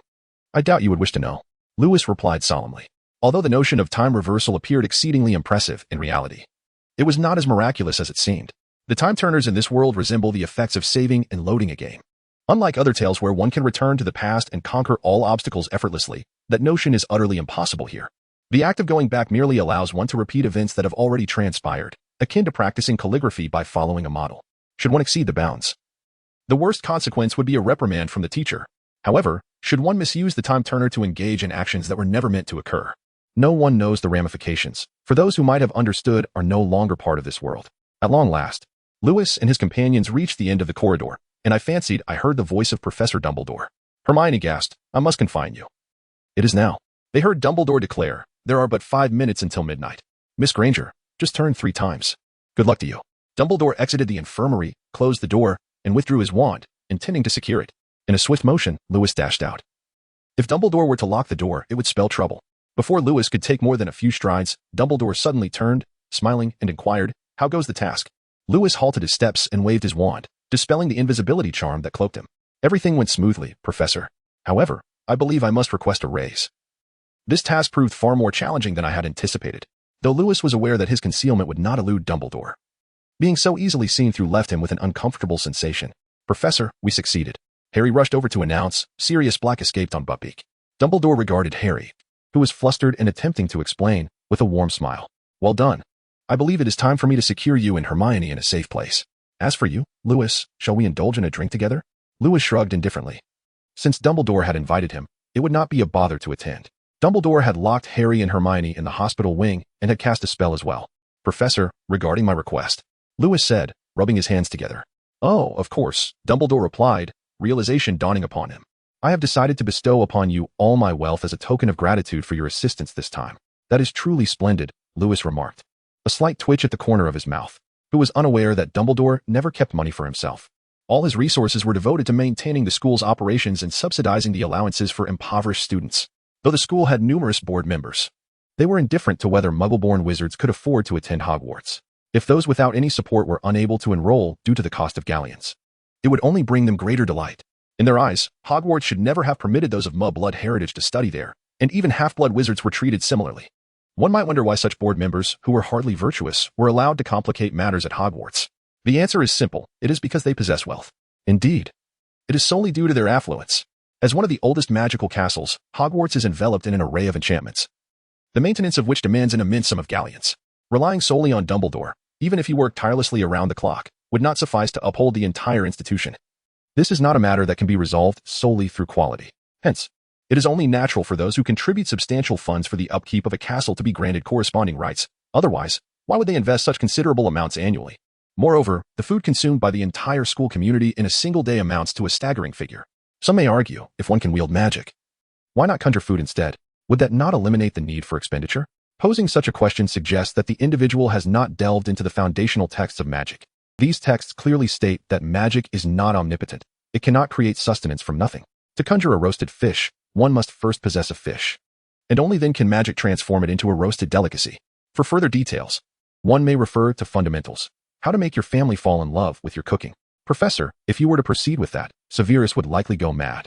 Lewis suddenly interjected. "Oh," Dumbledore said, a hint of sadness in his voice. "I cannot bear to see him deliver an innocent person to the Dementors due to personal grievances. Moreover, Black has suffered enough. This is also my fault, had I been more resolute at that time." "I believe Professor Snape would certainly suspect your involvement in aiding Potter," Lewis remarked, clicking his tongue. Lewis was aware that at the time of Black's sentencing, Dumbledore endeavored to defend him.